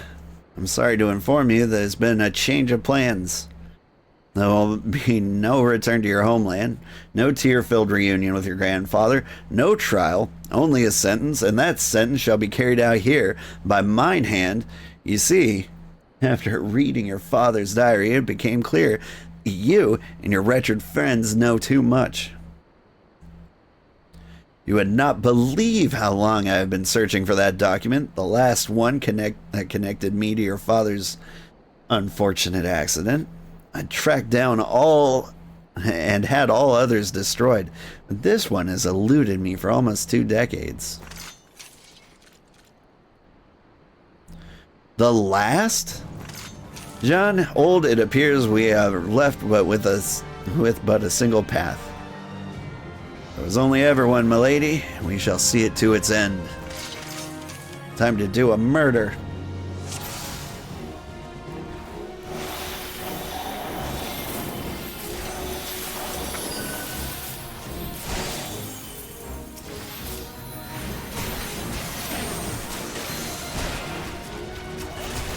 Oh. These guys are weak.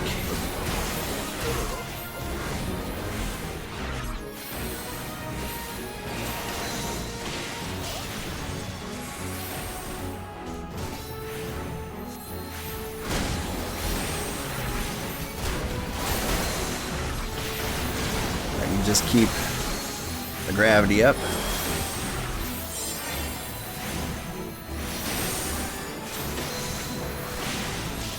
Come on, stay alive.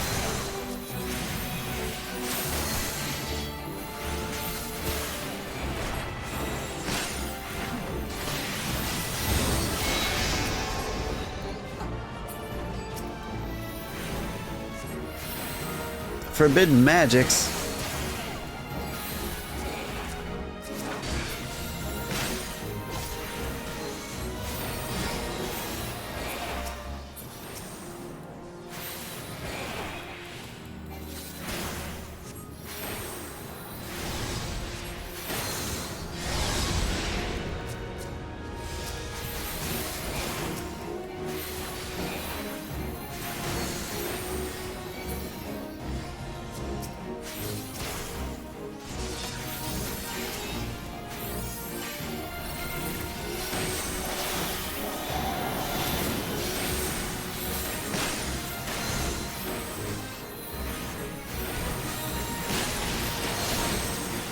I feel like my cast time is really fast with this now.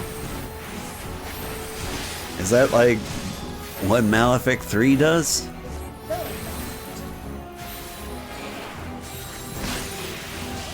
Ah, there we go. It slowed down. What did I do?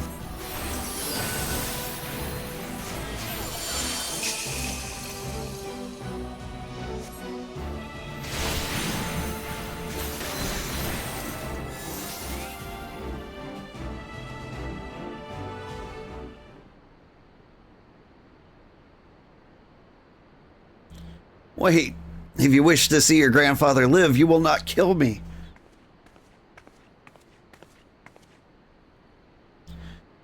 That was never our intention, Sylvester. It was actually kind of mine. No, I only wish to ask a few simple favors, the first being to return my father's diary. And you will send word back to the old world to have my grandfather released immediately. And finally, you will return to Charlian to report to the Forum that I have disappeared and presumed deceased. Fail to do these things, I shall tell the Forum all I know about your involvement in my father's death, and I doubt they will be as generous with their mercy as I.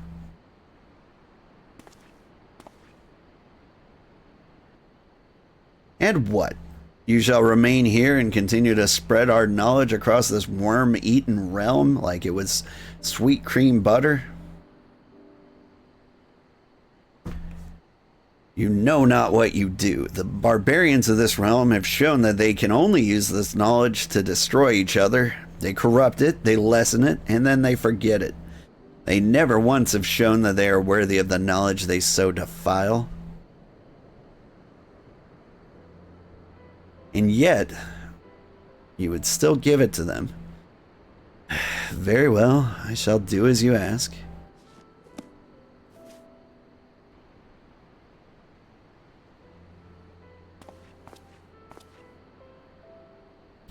But know that the Forum is ever listening, ever watching. Should you continue your escapades here in Ishgard, they will find out.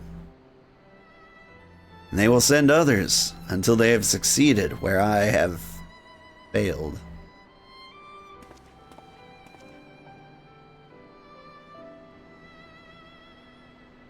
And you'd best make certain that they do not. You are a powerful man who also happens to be a master of lies and deceit. I pray the task should not prove too difficult, and if it does, well then, I can always show them what manner of man you truly are. I do not think there will be any need for that. Sylvester, however wicked, is not a fool. He will not sacrifice what you spent the last 2 decades building over a girl he, even with his back against the cobbles, sees as an inferior. Especially if you have offered him a means of accomplishing it without causing him to lose face. His pride, of course, will ache, but it's not a little wine cannot cure.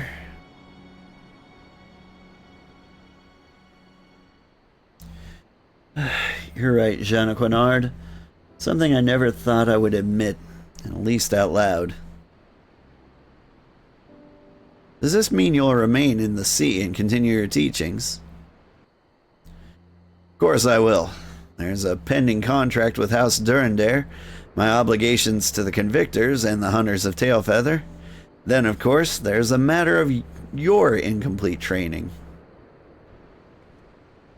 If memory serves, you still have only opened half of the Heaven's Gates. Oh. That's true. Yeah. There we go.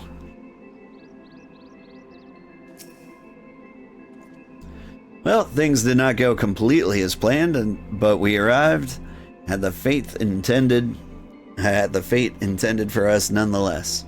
Now, the question is, what do we do with the fate we've been granted? I believe this warrants another reading, but perhaps after we've had a bite to eat.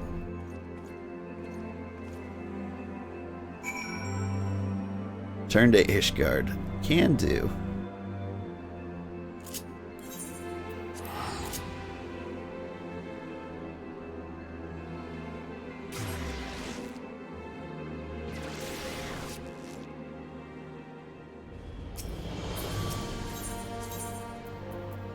doop, doop, doop, doop, doop.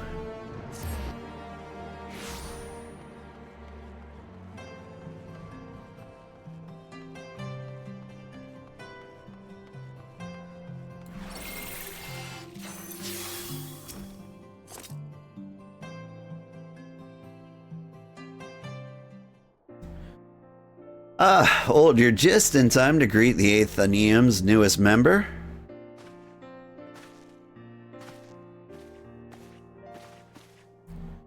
Oh, she got a haircut. May I present with you Lord Rufin? Why the surprise? Aha. But I believe I know the answer. Your senses are doubtless reeling from having witnessed poor Lady Laviva's tragic end in the hinterlands. Wink.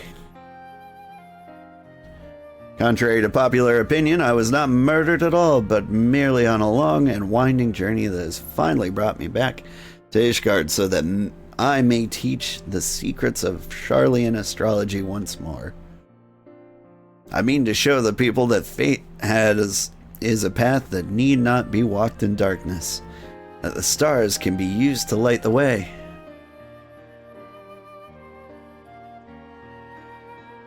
In my first lesson, that those who oppose this celestial guidance shall find their foes burning on and on without end.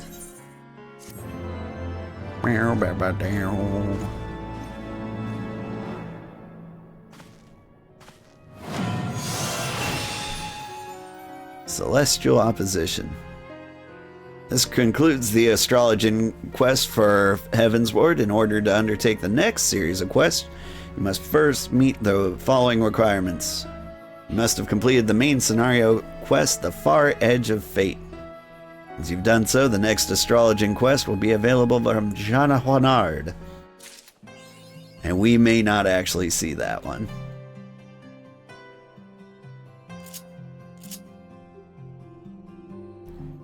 We've learned Celestial Opposition. What does that actually do? Is that just like a flashy heal? Oh! That's a good spell. I wonder if that's an AoE. Are you an AoE? Yeah. An AoE regen. I've needed that for years. Alright, let's try on the Welkin attire. I mean, it'd be a shame not to, right? Is this all I get? Just the robe? Insufficient armor space. Okay, what? I need to throw something out of my armory? I guess I don't need you anymore.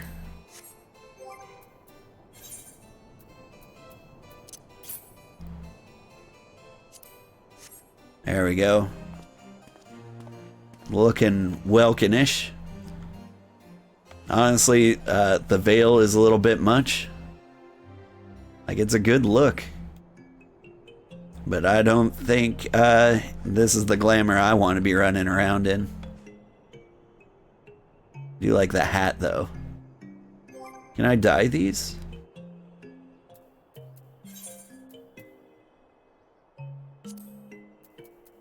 I can.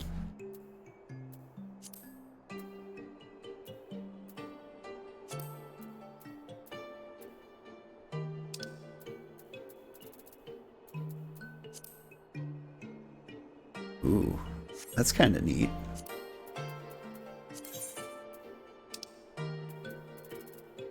Alright, what if I did red with a white underbelly? Not bad.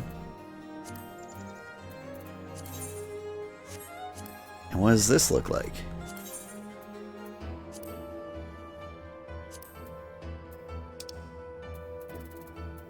White and red? It's not a bad look. I don't know. I do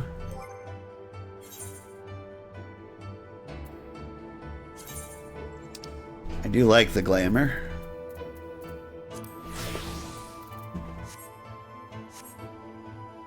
But I'm a big fan of my current outfit too. Like, this is just a nice cozier vibe, right? And I've got like a coat suitable for the harsh Ishgardian winters. Anyway, thank you so much for watching. I had a great time. I've got to get my kids to school. I'm about 10 minutes late on that. And so, have a great day. And when you get back, or when we get back, I'll continue Matoya's nonsense. I'll teleport to Idleshire. Well, you know what? I won't do any such thing, because I'll probably go to the Golden Saucer and gamble. But have a great day, everybody. Thank you for watching. And I will see you next Friday for more Final Fantasy. But if you want to see a different game, this Saturday night I'm going to be beating Locomoto, or I'm really, really going to try to.